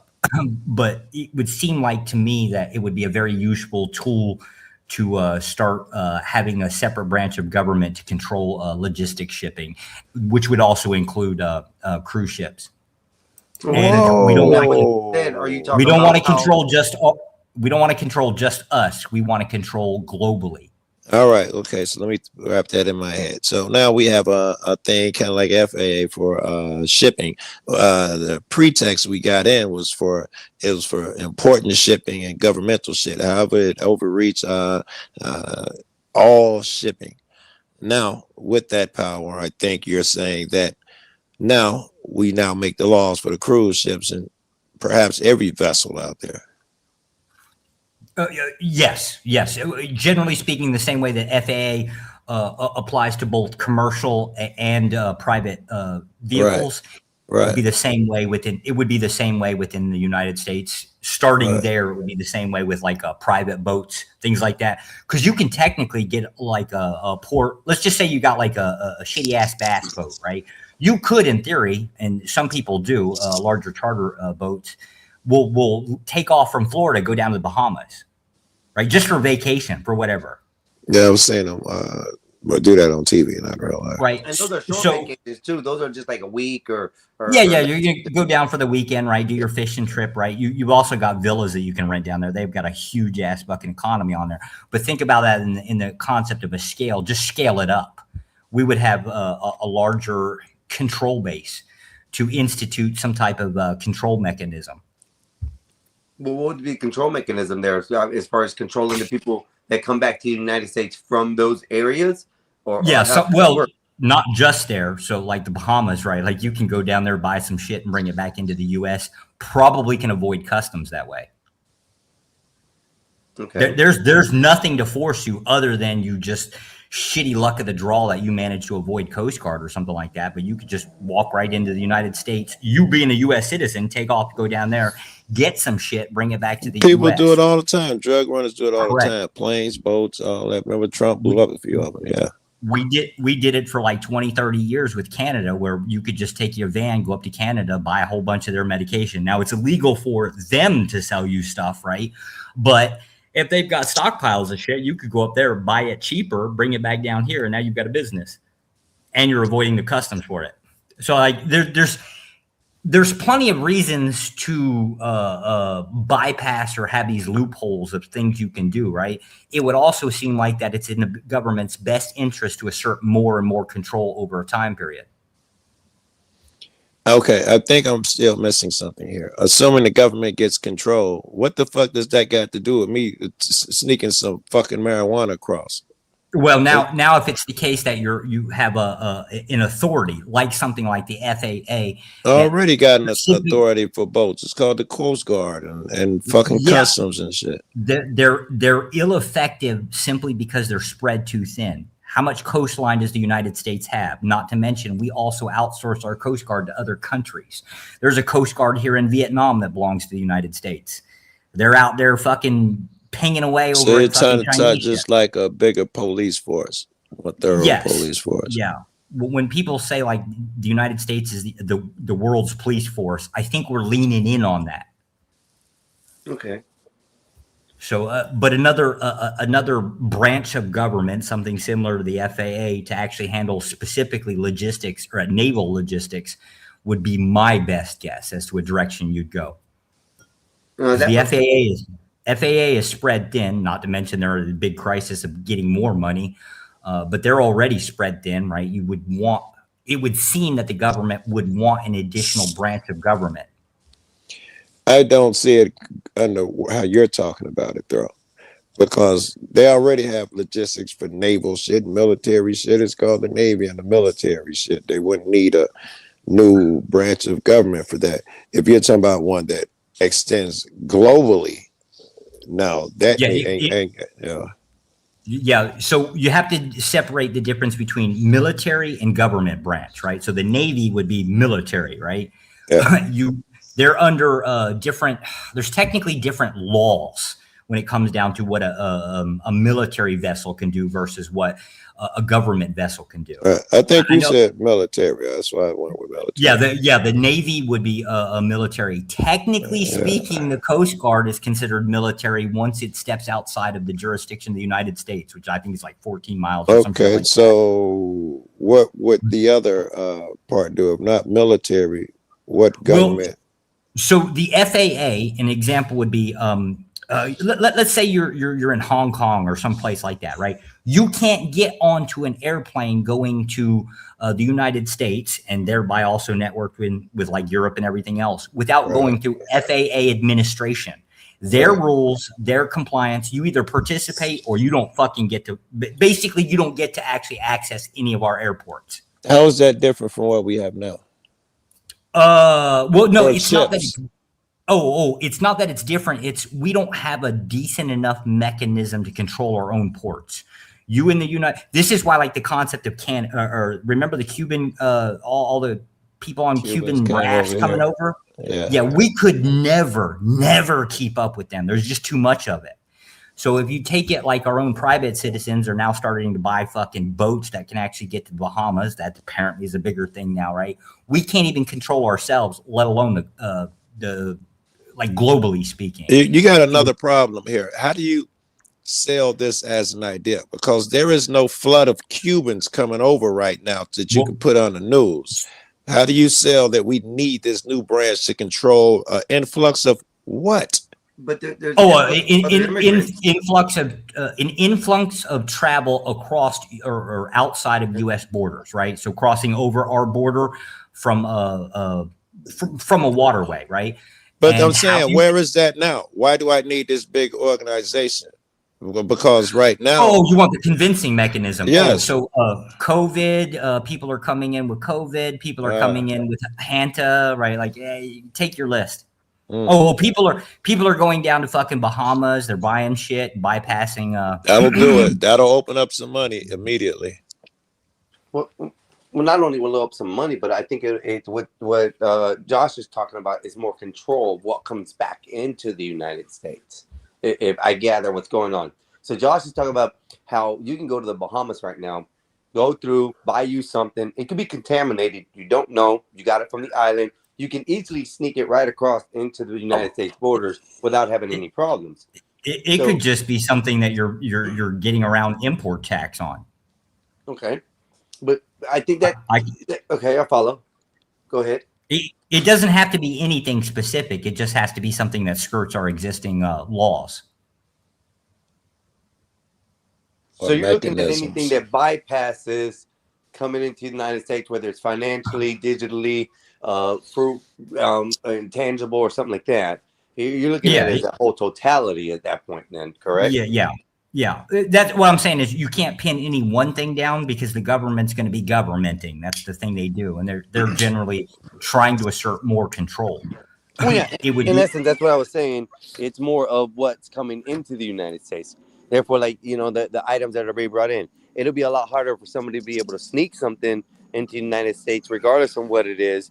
Now the United States knows, hey, this is a substance here. Maybe we got to decontaminate it before we get it here. Or, hey, look, these funds are coming in irregularly. Let's check on this and see what's going on. Is that kind of a policing that you're talking about? Yes. Okay. And then once you have some type of body for it, like let's call it like the naval version of FAA, right? Then you would want to expand it globally speaking, because that is in effect what we do. Right. So anyone who wants to come to America, they'd have to call in and file a boating plan. Yeah. Well, yes. And it's weird if you look at some of our laws, you as anybody that's a non-citizen can almost come up to any port and report themselves. However, you as a U.S. citizen, you can only enter the United States via naval through specific ports. I don't know that to be true. I assume if I just come across through the Mexican border with no papers. No, not by land, by water. No, by water. Yeah. You are legally obligated to report to specific ports. This is why the U.S. flagging system is a little weird on our boating systems. It's most of our boats or most of our U.S. shipping containers are actually flagged to other countries. Why don't you sell me on this or no? Because right now this is just a circular conversation about. You want me to sell it on you? I don't know where you're going. I want you to tell me if there's a direction you're going. Why don't you get there? Well, no. My point is it would be in the. I guess my point was why would you assume that it's based on the concept of like the government is trying to, I don't know, it had something to do with Hanta, right? And my point was, Lockdowns, I would say lockdowns. yeah, the lockdowns. Coming. Why wouldn't you automatically just assume it's a way to obtain more policing bodies, an expansion of the executive branches? I would have assumed that. I wouldn't. Nothing would have popped in, but the first shit that would have popped in my head is the authority shit. They finna lock you down, and then behind that, if you ask what now, my first shit, were they gonna control the air shit? They're gonna do it 4 times stronger than they would have. I'd probably got to where you are at some point. Yeah, no, I'm always from the assumption that we're trying to expand control. It had nothing to do with just lately. Everybody been saying, like the news and all of that stuff, they've been talking about lockdowns may have to come if cases start developing, and now they are. And so I'm thinking, yeah, they about to do it because they've been priming us for it.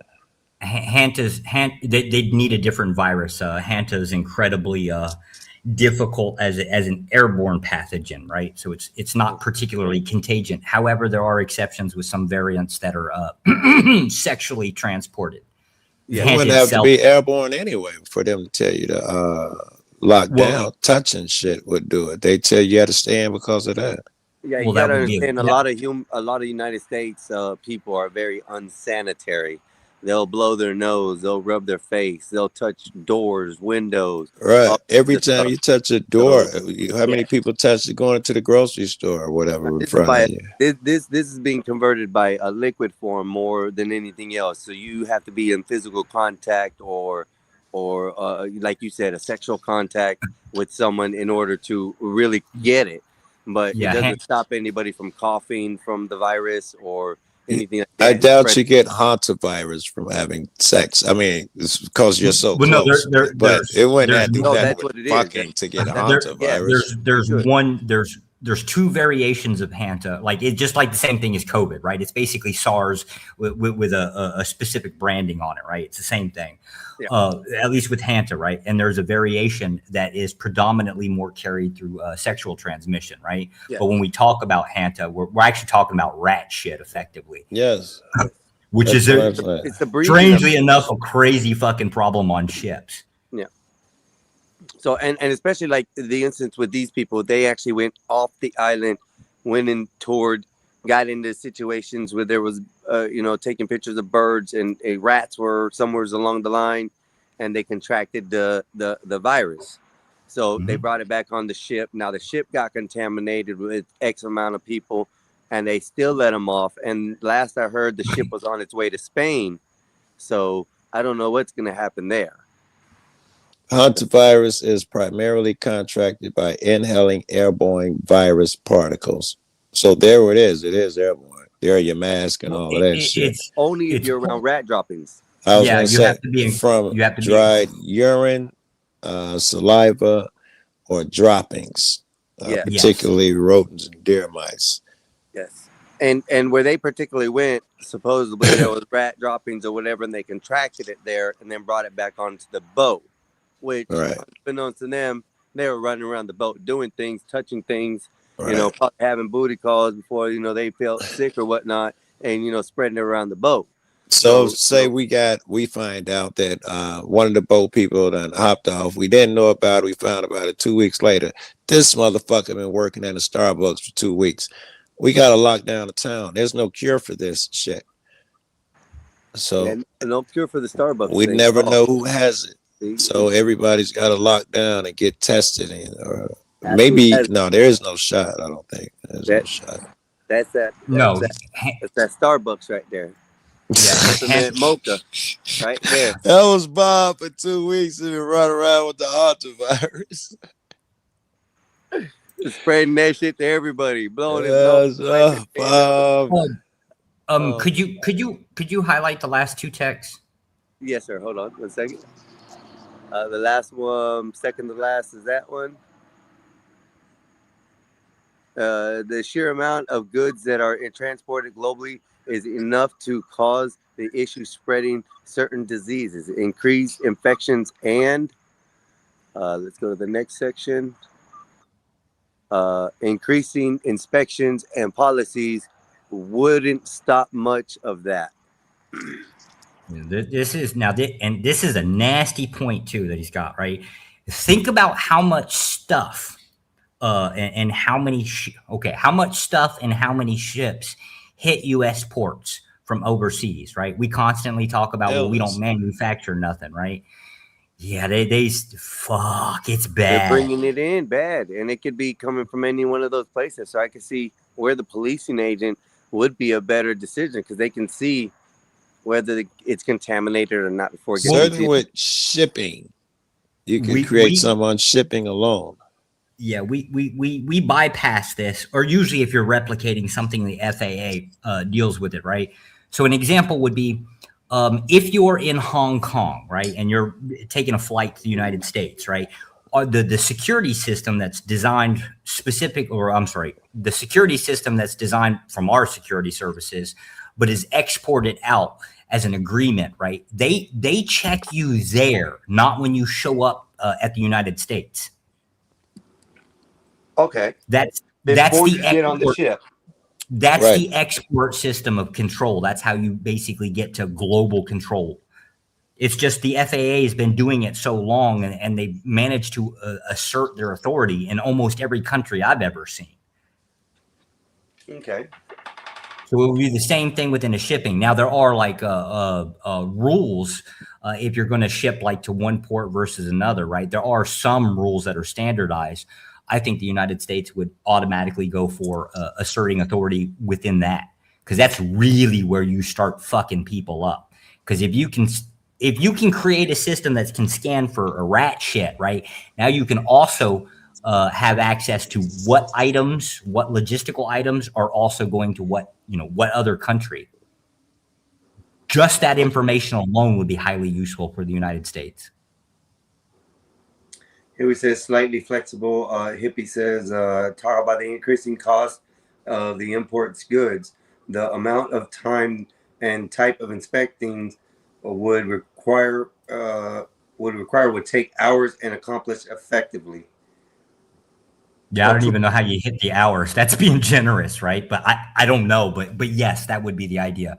It's going to come with everything comes with increased costs. If there's a problem, I hate how it sounds, but effectively it requires money to throw at it. I mean, it always requires money to throw something to get it going, or either fix it in the way it needs to be going. But as we were going back to the hantavirus thing, that's just right now we got 2 people that are known in the United States right now with it and holding onto it. They were able to get off the boat. So just so we're aware, right? Hanta's not new to the U.S. Yes, not new. But in the contraction that they did, it could cause more of an outbreak, which already on the boat it has. So who's to say they haven't spread it or put it amongst people now since they've been over here? Depending on what touch, where, what, and when they've been to get off the boat.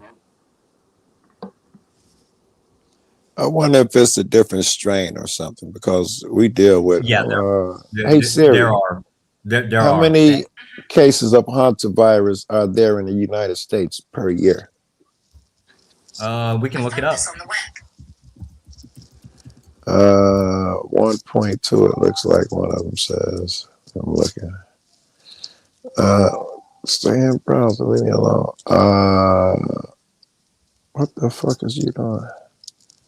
Hard virus. I said hantavirus. Oh, Google's weird. Yeah, I think it's called HIPS. I think is what it is. I'm looking it up. CDC. Here you go. I'll put it in the back chat. All right, 30 cases each year nationwide. Oh no, 2023 had something like 890 cases. A total of 800 from 93. From 93 to 2023. Yes. So, I mean, I don't know why they amping it up the way it is. It must be a different strain, or they're gonna sell it as a different strain because. Hey, Josh, I can't pull up things. I don't have a computer to pull them up with. I somehow doesn't allow me to pull up screens for my phone, so I can't pull it up. But we can talk about it though. Okay. So I was wrong. It's HPS cases. I thought it was HIP. What do I know, right? But it'll give you, so 75, hey, you're going to like this one, fucking Joe. 75% of those cases, white people, apparently you black people don't fucking travel enough. Get your fucking passport, get out there and travel, you asshole. Wait. You see, you underestimate us. We designed it to attack white motherfuckers. What do you mean we don't travel enough? Ain't nothing to do with us. I'm getting tired of fucking black people not traveling enough, right? There's a problem here. They ain't spreading it out, and they ain't spreading it at all. That's not fair. Shit. Yeah. So your medium age of contraction is from 5 to 88 years of age. Or I'm sorry, the medium age is 38, but your about to say that's everybody. Okay, yeah, 38. but your median age is like 38. So you think your middle class is fucking hitting cruise ships is generally going to be it, minus some port workers. It doesn't seem like, I don't give a fuck if there's double a number per year. I don't know. It's not a fucking even newsworthy to me. Well, so that's the thing. Generally speaking, anything that starts off little becomes big. Now, is this going to be a big thing? No, you could probably fix most of this with fumigation, which we are obligated to do. When a cruise ship hits a port, right, it has to get cleaned, which also includes a fumigation. This is what they talked about, the enforcement mechanism of it. We kind of don't do a lot of stuff that we're supposed to do. I'm not sure that's. You think about it. Even if they get over here, what's the harm? Even if the motherfuckers start popping up over here with hantavirus, an extra 30 cases a year. Yeah, the harm part is there's no cure for hanta. There's treatment. I think there's a couple medications that they treat it with, but there is no cure for it. So instead of having 30 dead motherfuckers, we got 60. How is that newsworthy? You wouldn't. So effectively, you wouldn't. If you're looking for like the spread of hanta, like it being a problem, you wouldn't look at humans. Fuck them, right? You need the animals. So you need the rats to basically get on the cruise ships, which they do technically do. And you need them to. But they're not going with that angle, right? They're talking about we're looking for the people who are on the ships. Ain't nobody talking about mice and rats. They're talking about the people on the ships. Oh, it's so dangerous that these motherfuckers, somebody got off and we didn't know about it. Because what the fuck is the big scare for? What, they gonna affect 30 motherfuckers with a sneeze? Apparently not, because I would imagine that this is just like a starting point. Whether it can be newsworthy later on. We already have 30 cases a year, so we have 30 starting points a year, and it's never but those developed. are a different strain. Hold on, that's a different strain than what's out right now than what they contracted. Are we sure? And you got to look at that. Are you sure? Yeah, and it's also. I didn't see nothing about it so far. What we've been looking up, that it said it's a different strain. Yeah. The strains are, well, so like the strains are is once it enters the human body, it in itself converts. Whether it's contagion after that, I don't think there's much argument for it outside of sexual transmission. Like you're not coughing in somebody else's face and getting it. However, I don't think the threat would be based on human interaction. I actually think it would be animal species. No one's talking about stopping the animals from getting off the boats. They're talking about the humans. Well, here you go. There's a long history of this for hundreds of years. You notice how, like, if you ever look at boats that are ported, they've got those ropes that are tied down, and you got these little You're rings not that going go to around tell the me that I should worry about some mice getting off a boat with a hantavirus. I'm not. That existed the day before yesterday. It'll exist tomorrow. Today is not special. But that was the same argument for the bubonic plague. Okay, but nothing changed from last week. We had mice running off of boats. Next month, nothing now has changed. Just because, you know what? Why would I even want to waste conversation? Joe Cool, is the contraction of the virus that they got, the couple that got it. Okay, that's what's changed. It's entered the human body now, and now it takes effect as far as the humans. So what? We got 30 of them a year running around into the human body. Even before these niggas get off the boat, whether they come or not, we got human bodies running around with hantavirus. Apparently, it's not a big thing. Well, that would be the argument. Is it could be a big thing, sir? You should Why would be I feared. think it could be? No. Hold on, Why Joe. would I be Hold on, fearing and Joe. even talk about a mouse? Let- And we got let other him shit to respond. talk about. Joe. I'd rather talk about the flat Earth shit. Damn. No. I think, you know what I think? I think I think we should move we should move Joe down to the nearest port, right? And we need to import a lot of rats. I don't care. What are the odds of me? I'd eat the motherfuckers with breakfast. What are the odds of me catching a virus? That shit's so rare. But what? Let's say hypothetical, Joe. Cool. Let's say hypothetically this does spread, and hypothetically it does get out there to where people are contracting it and giving it to other people. What then?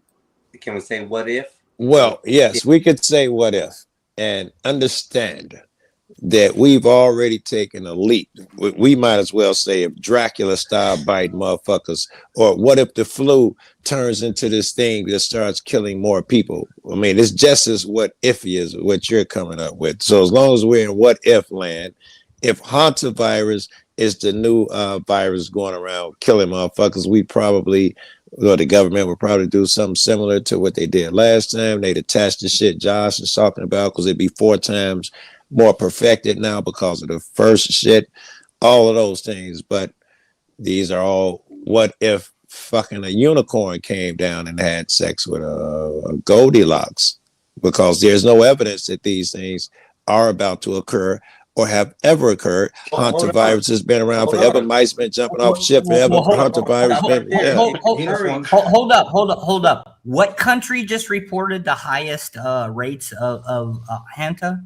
You guys just mentioned it on the news. I just had that. Hold up. Let me see. It was Argentina. So Argentina just had a what they consider to be a large outbreak. There. So the what if part. The what if part is starting to sound a little bit more like a reality as to what if here, nah, right? really, unless they're gonna start selling mice by the billions from But Argentina. no, it's not having to do with that, Joe. There's no chance it's gonna get over here. People are infected. People do travel over there. Unbeknownst to them, they get the contraction, not knowing, and bring it back. Okay, so let's give it infected hantavirus motherfuckers. Let's say, because now they're freaking out about 2 and 3, let's give it fucking 30, 40, 50. So what? You got 50 motherfuckers with the hantavirus. Apparently they die off, just like the other people who, the 30 here already get it and they die off. They don't spread it wildly. Yeah, no, my claim wouldn't be on the human infectious diseases. I think care there's about rats and right. I don't. Yeah. That says Now, how hold up. crazy a bunch Wait, of wait, rats wait. might come off a boat with hantavirus is even more fucking shit that Because are likely to happen. So here's the reason. Here's the reason. No.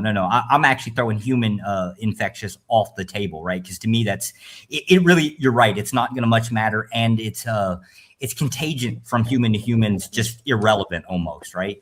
However, the concept of the rats is a problem, and it has been for hundreds of years.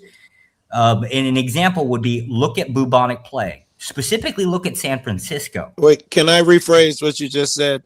Because I think you're saying it was a problem hundreds of years ago. We haven't had bubonic for hundreds of years. You said it's been a problem for 100. You're saying it was a problem hundreds of years ago. No, that because one it ain't been a specific- problem in my lifetime. Yeah, that was one specific case. We can go down a case or different viruses over the last 100 years that do have outbreaks. That bubonic rat shit ain't happened though in my lifetime. Well, no, with bubonic, it was the fleas. In my lifetime. But they were transported. They were all transported via boat into the United States. That's where the I know how they came. got over here. Rats came on the mice. I understand how all these things occur. You're not gonna fearmonger me on some shit that happened, 200 years ago, though. That's the thing. We're not trying to fearmonger you. We're talking about the discussion of what is plausible to happen here. I'm saying you haven't offered nothing plausible yet. Not even come close to plausible likely. None of your arguments so far. I absolutely did. I said it's going to be a replication of the same thing that happened before. AKA Why? the rats. In Okay. this case, Oh, no. I know what bubonic plague is. I know how it occurred. Why would I think it's about to occur now? What makes it likely now? I don't know, but this would be based on the concept of my assumption here is going to be that it's going to go away from the whole human case outbreaks, and it's going to go down to the whole fumigation, testing, and regulation of logistics, This shipping. conversation just getting more and more boring, man. I'm not interested in fucking the fumigation products of fucking policies of shipping, man. Ask yourself this. How many port ships are inspected? And this also includes cruise ships. How many are actually inspected when they hit the U.S.? 10%, is it? So 10%, let's just say the 10%, all 10% show up clean, like we can fumigate or whatever the hell that is, right?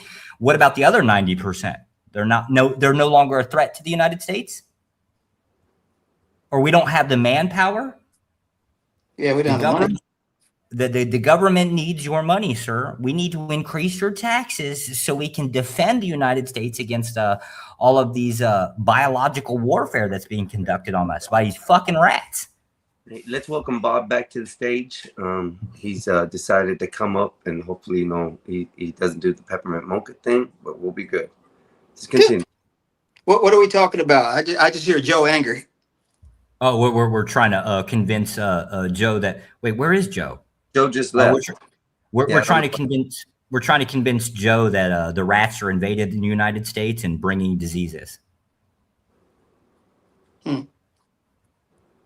Oh, and that we're probably apparently not actually doing. It's either the case that we're not fumigating correctly, or we're low funding on basically scanning these shipping containers and things like that. Probably the cruise ships are not being clean. Hey, Bob, I got a question for you. The testing of aircraft at airports, right? Like, is there any type of regulation that requires them to get fumigated constantly or anything like that? Like, I know they're supposed to get cleaned, right? Like a wipe down, but what about for animals and stuff? Not to my knowledge. I mean, but I know if certain animals get out of the cage, that airplane has to be taken apart and put back together. But I don't know of a regular fumigation schedule. Have you ever? Has there ever been any cases that you've ever heard of, like rats getting on airplanes or anything like that? Oh, sure. There's time rats. Yeah, rats will put down an airplane and they have to. Yes. Right. So when that happens, right? Like, so when some pilot or somebody sees a rat or some bullshit, is there some type of policy that they have to undergo or some shit? Yeah, that airplane's done.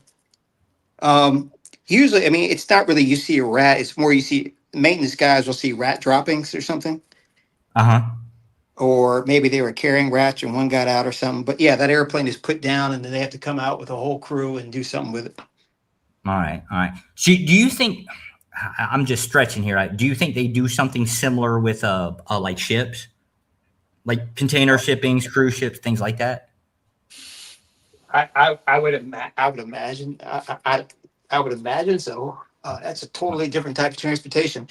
A ship is a whole lot bigger than an airplane. But then again, a ship is down more than an airplane is down. Airplanes turn around in an hour. Cruise ship can be down, I suppose, for weeks, I guess. But I would imagine they have some type of protocol for that stuff. Joe just wanted to be convinced about logistics. And I happen to think that logistics would be the weaker link in biological warfare. You know what's interesting? Every day in America, bomb threats are called into flights. Every day. And they have a system that evaluates whether or not the bomb threat is real. More often than not, it's a person who's late for their flight, so they call it in. But they've determined that if they told people that bomb threats were around, it would cause more havoc than to not tell them that a particular airplane had a bomb threat. True. They did the same thing, though, with crashes, aircraft crashes, which are kind of like weird. They even changed the way they phrase that. Like, so aircraft fucking have problems all the damn time, right? And it's just usually because we can't control Mother Nature, aka fucking birds at airports. Little bastards are everywhere and they get into everything and they ruin everything. but we don't when a prop gets hit, right? We don't scream up and down that oh, it's so dangerous to fly kind of thing, right? Instead, what we do is we load up people with shotguns or pellet rifles, I think now, and we hire them to go out to airports and just shoot birds all damn day. Yep. Some airports even have little certain kind of dogs that like to chase birds. They use those dogs sometimes at the smaller airports. They were using a certain type of gun which that would scare the birds, but the birds got used to it. And oh yeah, I remember that. Yeah, there was also a sound thing, and that apparently it didn't last very long. Yeah. Well, we sort of do something similar down here in Florida with the farmlands. We actually laid off fireworks to scare the animals and stuff out. Sort of the same thing in the concept, but we're dealing with rats and birds and things that are traveling on boats and planes that are getting into the United States, which is a common thing, correct? I mean, from what I'm hearing, it's a very common thing. Ships are the most common to carry rats and stuff. One, the size. Two, the type of containers they carry. And then, of course, planes. We've already explained that they see the droppings. They're there. So they're being transported everywhere. So it's hard to say that we can't get an influx of rats of some sort that carry the virus and spread it to other rats immediately within the vicinity. And then it goes on and on. You could. I think what most people are scared of is that the fear monger that's going to go behind it right now. And I think that's what Joe Cool was trying to get at, is you're not going to scare me into believing that this is a possibility. The probability is more of a scariness than the possibility to me, because probability means that there's a factor that it's going to happen. I think that y'all should cough up more tax money, right? And we should start fucking fumigating the hell out of everything that flies, floats, or walks across the border. If it flies, floats, or fucks, Reddit, as the saying goes.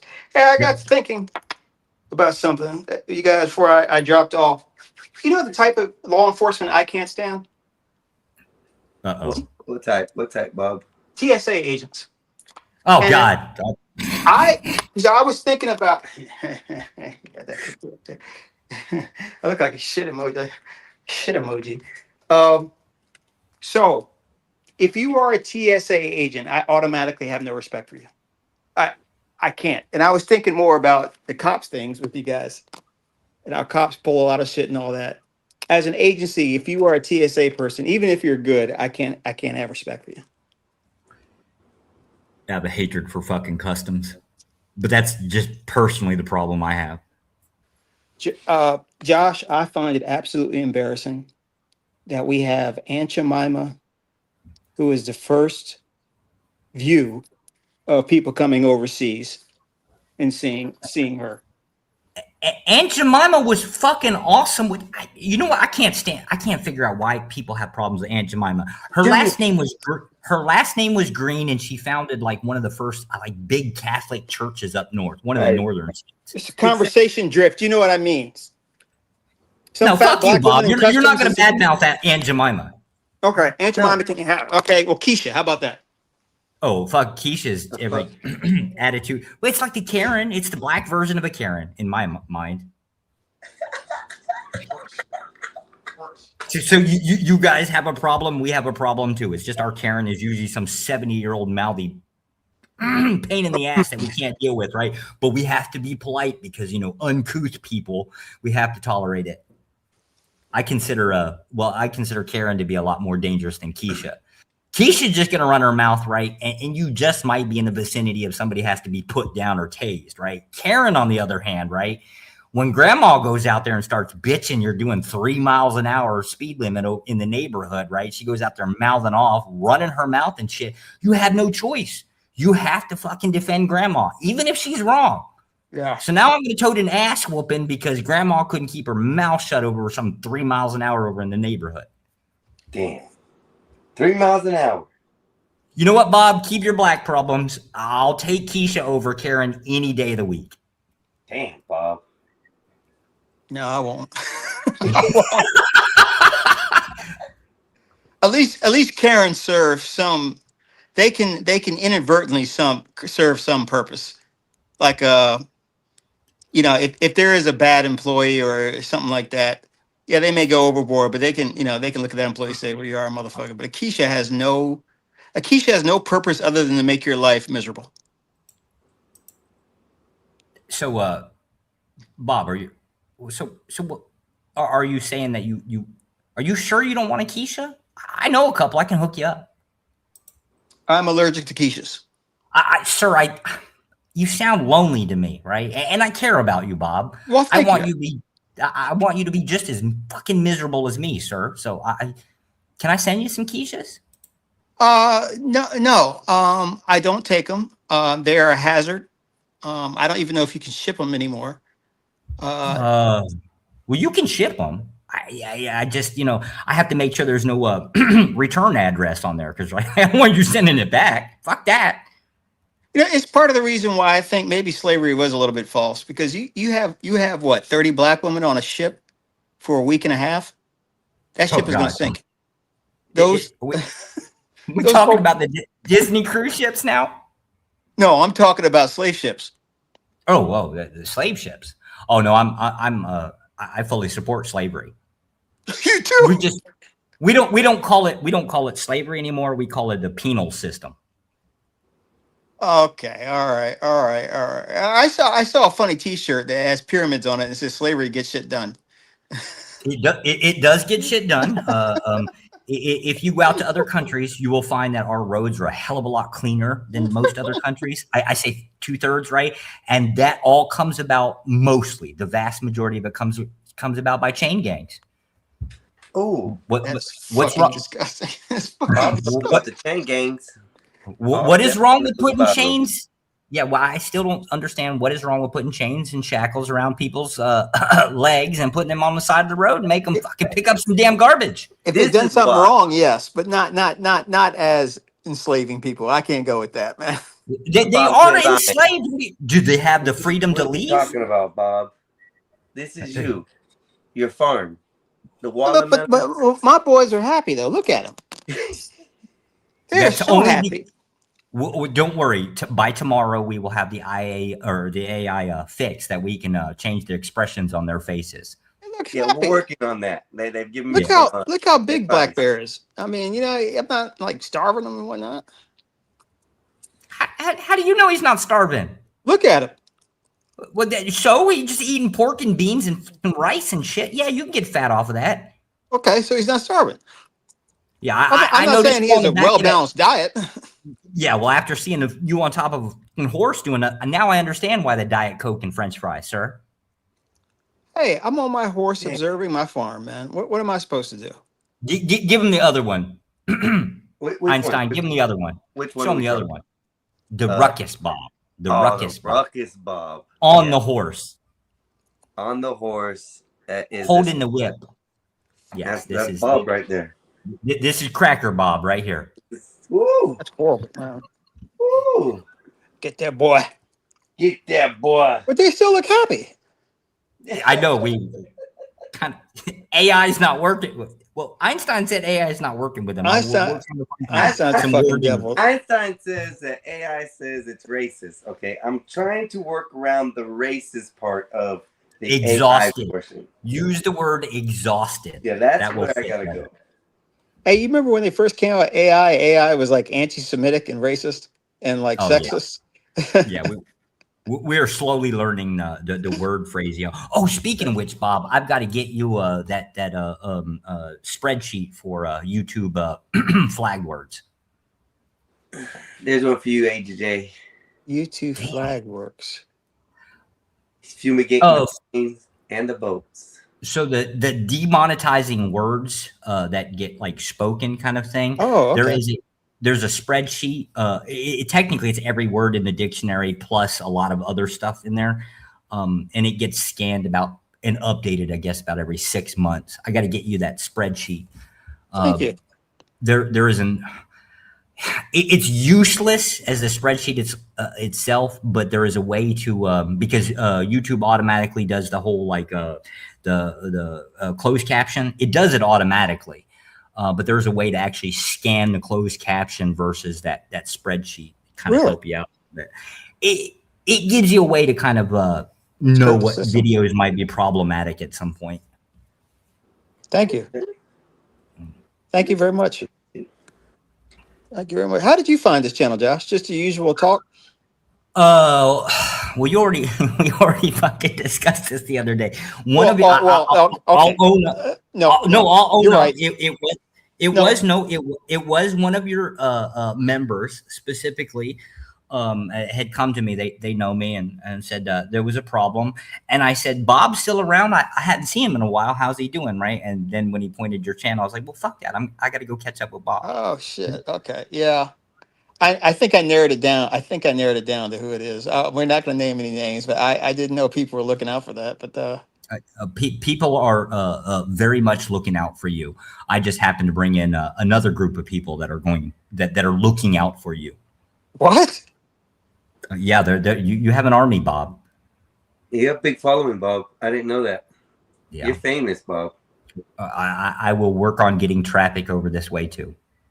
I appreciate it too. Thank you, sir. Josh, thank you. Well, but I mean, what do I owe you, man? I mean, shit, thank you. Just like you said, you ain't in it. But there are people that just generally, as you as a person, they tend to like, right? So it is what it is. Damn, Bob. Damn. Maybe they don't like me. They just dislike the people that dislike me. No, I can honestly say I've never really had a conversation with anybody that actually had like truly a negative thing to say about you. The rest of it was all shit talk, right? But it's kind of what we like to do. But I've never had, I don't think I've ever heard of anybody that had anything negative to say about you. And if it was the case, it was negative. It was like you wouldn't put up with their bullshit because it just went too far. But I mean, so that's TOS anyway. Yeah. Okay, most kind. Thank you. But yeah, we got it. Go ahead, Sam. No, go ahead, Sam. Just so I know, what's the time limit cuts for these? Because we're at 9 hours, just about 12 hours, exactly 12 hours. If you're using StreamYard, do not go over that. And that's not anything to do that causes a problem. It's just the saving the video. And you bastards need to start saving hard copies of the videos on hard drives outside of YouTube. So download a copy. Okay. Why do you say that? Because if it is the case that you ever have a problem with your channel, the hardest thing to do is if you have to recreate a channel is to repopulate it with videos. And the easiest way, you're going to eat your bandwidth uploading all those videos all at once, but that would be the shortcut. So save copies of your videos, start getting spreadsheets and save membership ID numbers and things like that. Start by creating your own spreadsheet, keeping track of people's names, who they are, keep notes, what their likes, things like that. Make your life less problematic in the future. Okay. Collect emails on people's phone numbers if they want to. Those super chats, if you can get like phone numbers off of them, get them.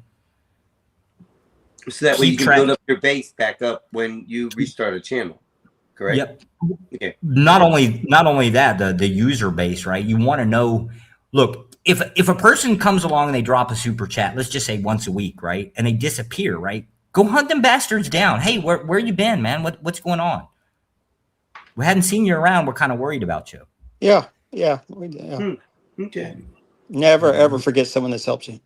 Bob was pretty good about. I think he just remembers people in his own head, right? But generally speaking, if there's going to be 3 or 4 or 5 of y'all running these shows, right? Get a user list, right? You especially want to take care of people, or at least show some type of interest, especially if they disappear, right? What's going on? Where you been? Okay. Yeah. No, definitely. That's definitely useful information right there, because I never would have thought about it that way. Do yourself a favor, use a Google spreadsheet. That way you can just add people's email, like basically whoever creates it, and I say you should do it, Bob, create a spreadsheet and then just assign your people, like whoever you want, just add their email address to be able to edit to it, and that they can go in and add stuff as you need. I got an aviation. Thank you, Josh. I got an aviation Facebook page. It's got about 500 guys in there. You know what I found out is at some point the customer base begins to see the show as their own, and then they start Yes. doing things for the show, Yes. and then you don't have to do anything. The guys on my Facebook page, I mean, they made a logo, they have meetups. Yep. And I feel like the incontinent CEO has no idea what's going on. I'm like, wait, you guys met up? Wait, you guys know each other? So It's the case. I'm getting ready to get involved with your Discord so you can have like some automated systems. I'm a lazy fucker. I don't like I don't like pushing buttons, right? If software will do the work for you, do that, right? It's the same thing with the super chats that can automatically get injected into a spreadsheet. It's just simple functions. There's nothing complicated. It's just getting started. Josh, how do I know you're not an op? I am an op. I openly admit I am an op. Go and get. There are certain virtues that I absolutely despise, and if somebody crosses those lines, I get quite angry. I know what you mean. I know. There's a certain brand of human being that I find absolutely despicable. To that brand? No, Yeah. you don't even come close to it. Good. Not even close. Good. No, Einstein, no. I'm only here to make friends with y'all, and that's it. That's it. What? So that's the concept, like friendship. You get people like hanging around and just shit talking, they're gonna become friends. Oh yeah, most definitely. I see that on Bob's panel with my brother and stuff. Like I said, I greatly appreciate everything Bob and them done over there, because my brother has a nice network of real friends, like people in society who aren't just gonna drag him down. So it's really nice to see that, and like I said, I can't take that show anymore over there. Yes. It's fun.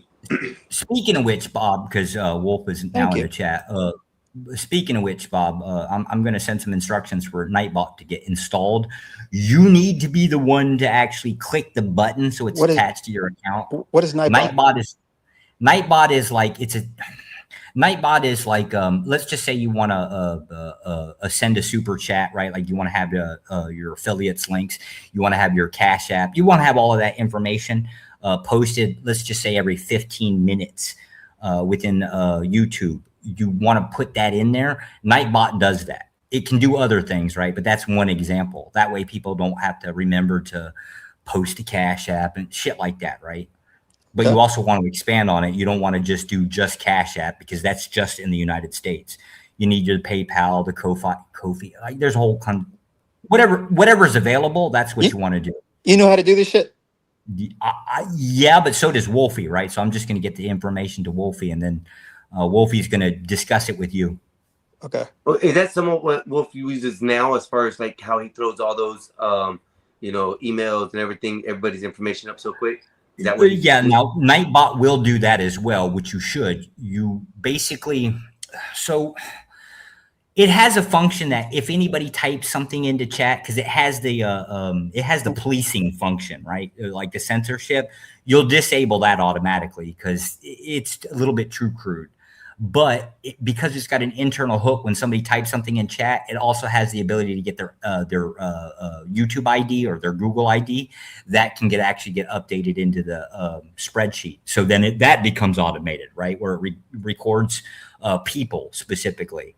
So then when you go back and say, oh, well, I haven't seen so-and-so in a long time, right? You can even use that as a flagging to automatically tell you, look, this bastard has not texted in, let's just say 14 days, right? It'll tell you, hey, this person's no longer chatting, right? And you've got access to their email, right? You can send them an email, say, hey, what's up? We haven't seen you around. Come back. Talk to us. You get it? Hey, I just don't like manual labor because I'm a lazy piece of shit, right? That's why I rely on software. But all of that stuff is just basically tools. All these are hammers, right? Right. Thank you. Yes, Bob does. I can confirm Bob sits down to pee. We have show him Bob. Which one is it? It's Coffee Bob. Oh, you're Bob Peppermint Mocha. He likes the pink. Yeah, this is how we know Bob sits down to pee. Yeah, with that one with the pink. It's the best, Bob. That's you all the way, Bob. The pink hair, man. Boy, they do look like that. What do you have as my name? Shells or something? What's my name? No, hold on. What is it? Hold on. Let me go back to it. Bobette. Hi, I'm here. I'm Bob. I'm here to help you. This is Bob. Bob. Just Bob. The white Bob. You can't help that. You gotta love it. Peppermint mocha.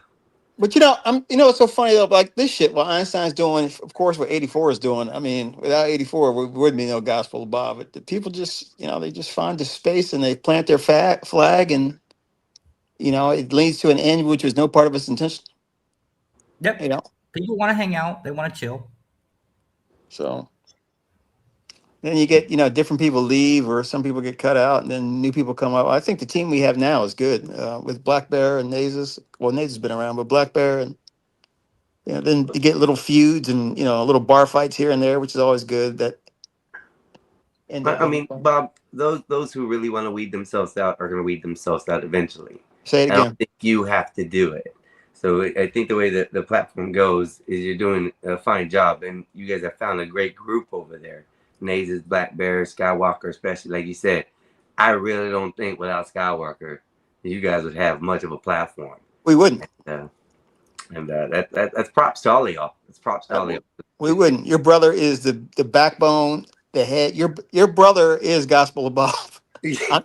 I'm just a dude that gets credit. Yeah. So there was somebody in the Michael was in here earlier, and he kind of didn't understand what was going on over there and how it is. He said, or she, I forget what it was, female or not. So Michael, we'll just keep it at that. Said that he went over there and visited and didn't sound like they were disrespecting you and Skywalker. So I had to clarify to him that it's not a disrespect. This is the way they joke around over there. This is how they have fun. And then I started to show him all the faces of Bob. And then he's like, you're painting a better picture. So, Bob, you guys do an amazing job, man. Well, thank you.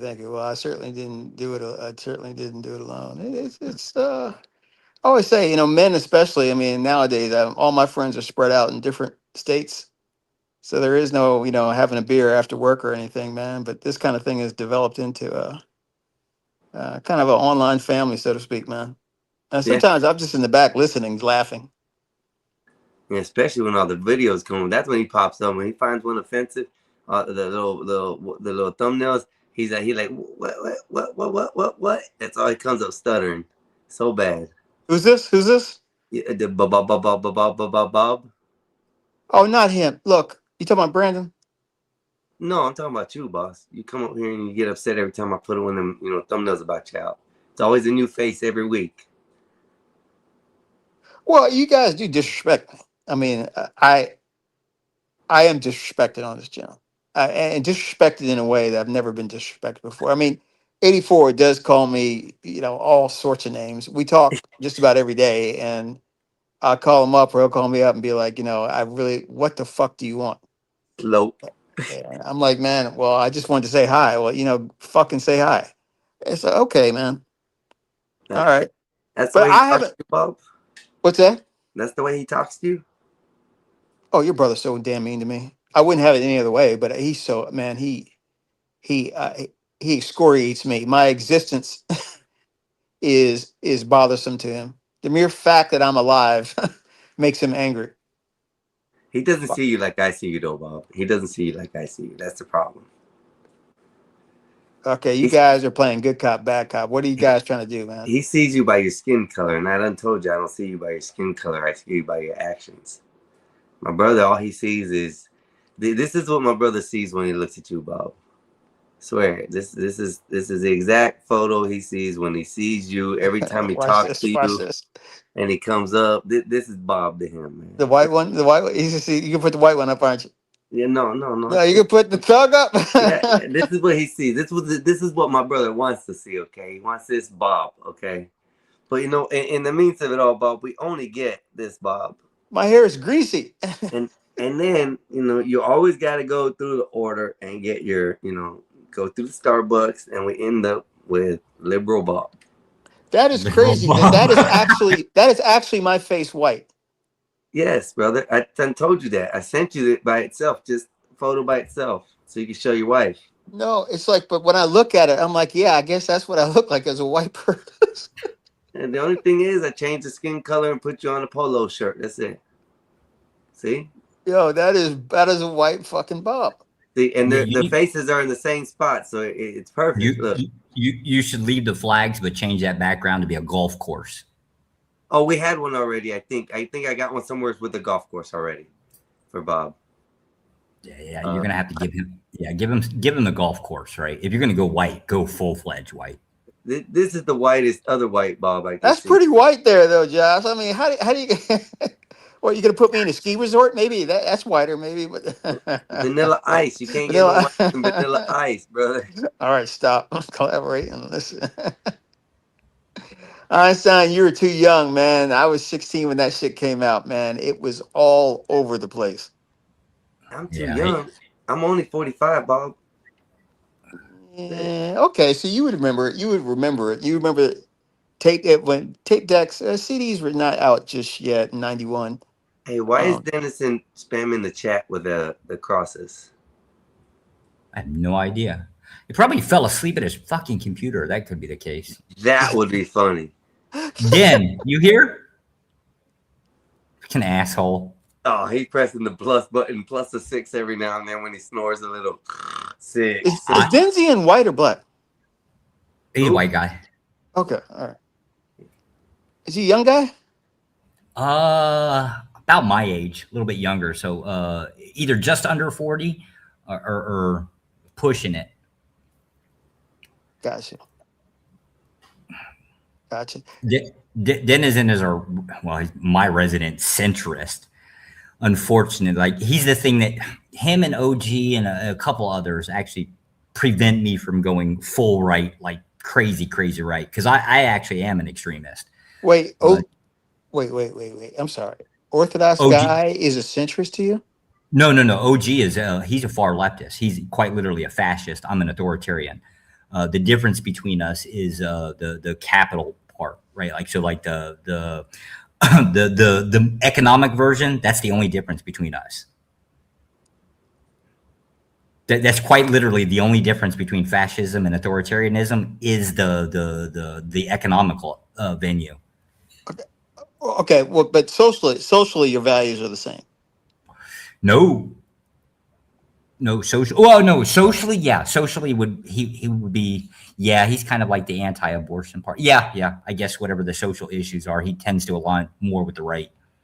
But that's the horseshoe theory, right? So like fascism and authoritarianism, right? As your political, as you go like the opposing views, right? You end up coming back together in some weird way. That's the horseshoe theory. Yes. Yeah. Bernie and Bernie. What is it? Bernie. What's that guy's name? Who was running for president in the Democrats? Bernie Mac. I don't know who's running. No, who was it, Josh? Bernie. I keep wanting to say Bernie Madoff, but that's not him. Not Sanders. Bernie Sanders, yeah. Damn. I thought he was fucking out. I don't think he'll ever die, man. That guy is so old, man. But he keeps running. No, I thought he was out of the left because what did like make his first million off of his book and then had to fucking change his ideas on socialism, at least with the capital gains and stuff because of the money that he made off books. Yeah, something happened on the left and they took him out. They're like, oh, you made your first million, right? You should be paying your 80% tax or some shit. Oh, I didn't know that. I know he's a little conservative on guns because of Vermont, but beyond that, I thought he was just a hard leftist. But it was interesting to hear people say, I'm not voting for Bernie, so I'll vote for Trump. I heard that. I think Trump was mostly appealing because of his mouth. He was just an asshole to everybody, and I kind of assumed that was appealing to everybody.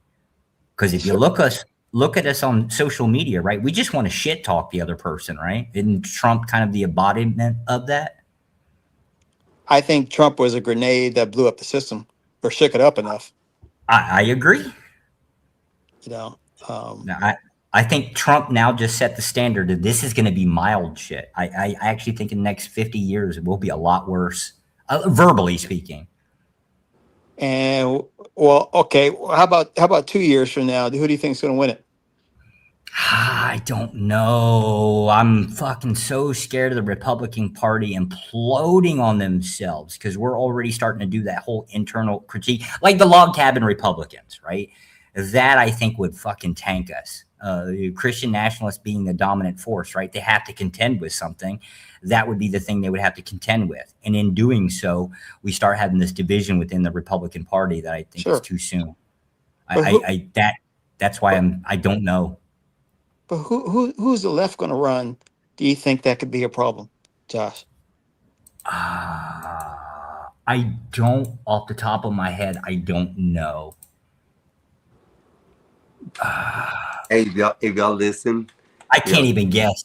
Hey, Den, I don't even know if Den pays attention to politics. Den, somebody on the left that could actually do some nasty damage to our political system that has the ability. Would you have any guesses? I think he's asleep. He came back. No, I brought him back. But if you listen, his keyboard is clicking. Listen. Oh, that's him? I thought that was you. No, that might be me. That might be you. Okay, I think he's asleep because he just texted something else in the chat, and it's just a plus sign. Sleep on the fucking. The boy passed out, and I had a good conversation with him tonight too, man. It's just, yeah, what was going on earlier where he was mad? What was that about, man? Well, like I told you, I had assumed, which is my fault, assuming again, that he was just throwing anti-rhetoric about hating the police and how police are pieces of shit. So then Josh came in and defended him and kind of brought enlightenment to my eyes about what they were talking about and how they came up to the conclusion that all police officers are pieces of shit because they go against their morals to sign up for a job that requires them to obey the law. And I was straightened out. Josh calmed down, and everything was good. That's how I remember it. Son, you seem more relaxed, man. Maybe you're taking. You seem more relaxed. You seem. Well, Bob, this is actually my first show that has gone on longer than 5 hours. We're at 9 hours and 15 minutes now, so I'm getting more into the relaxation and also the look. If you notice, Bob, I put on a shirt today, no white. Yeah, you look clean. And I got that off of, I heard that, if I'm not mistaken, from CT's channel, where he clowned that white dude, No C or whatever, about being on a white shirt, a white beater, and doesn't have the audacity to come up on screen, look presentable. And that just threw me off, and I was like, that day I had a white beater on, so I put on a regular shirt. And then I was like, you know what? That made a lot of sense. Why am I going to come out looking like something that somebody doesn't want to see on the normal? Let me change it up. So now next week, Bob, on your show, we're trimming everything off, except for my eyebrows. Please don't do that. Please, just be you. I'm playing around, man. There's ways to make money looking like a dirtball. Okay. Yeah, I mean, there's ways to do it, man. Josh, we understand. I know you gave me said you were going to be leaving in about 20 minutes. Going in to handle your phone call, brother. I think me and Bob can handle this for a second. If you come back, you're good. If not, we understand. Actually, I appreciate everything. I got to call my lady, man. All right, then. We're going to be closing up probably here in a few then. I want to say thank you to everybody who showed up. It was a great show, Bob. Like I said, you've been excellent, bro. You always have been. I appreciate the fact that you let me start out on your show. Of course. I'm going to give you a second. Shout out whatever you want to shout out before we close it up for the night. And give you a little spiel, boss. Go ahead. Like, share, subscribe, man. It's just that simple. Einstein's a good guy. Just make sure he gets the credit he deserves. Thanks for having me up, Wolfpack, Denzian, Josh, all the rest of y'all. We are not in competition. We're all one big family. Y'all have a good night. Thank you, Bob. Go call your wife. Make that booty call, buddy. Go ahead. Asshole. Talk to you, brother.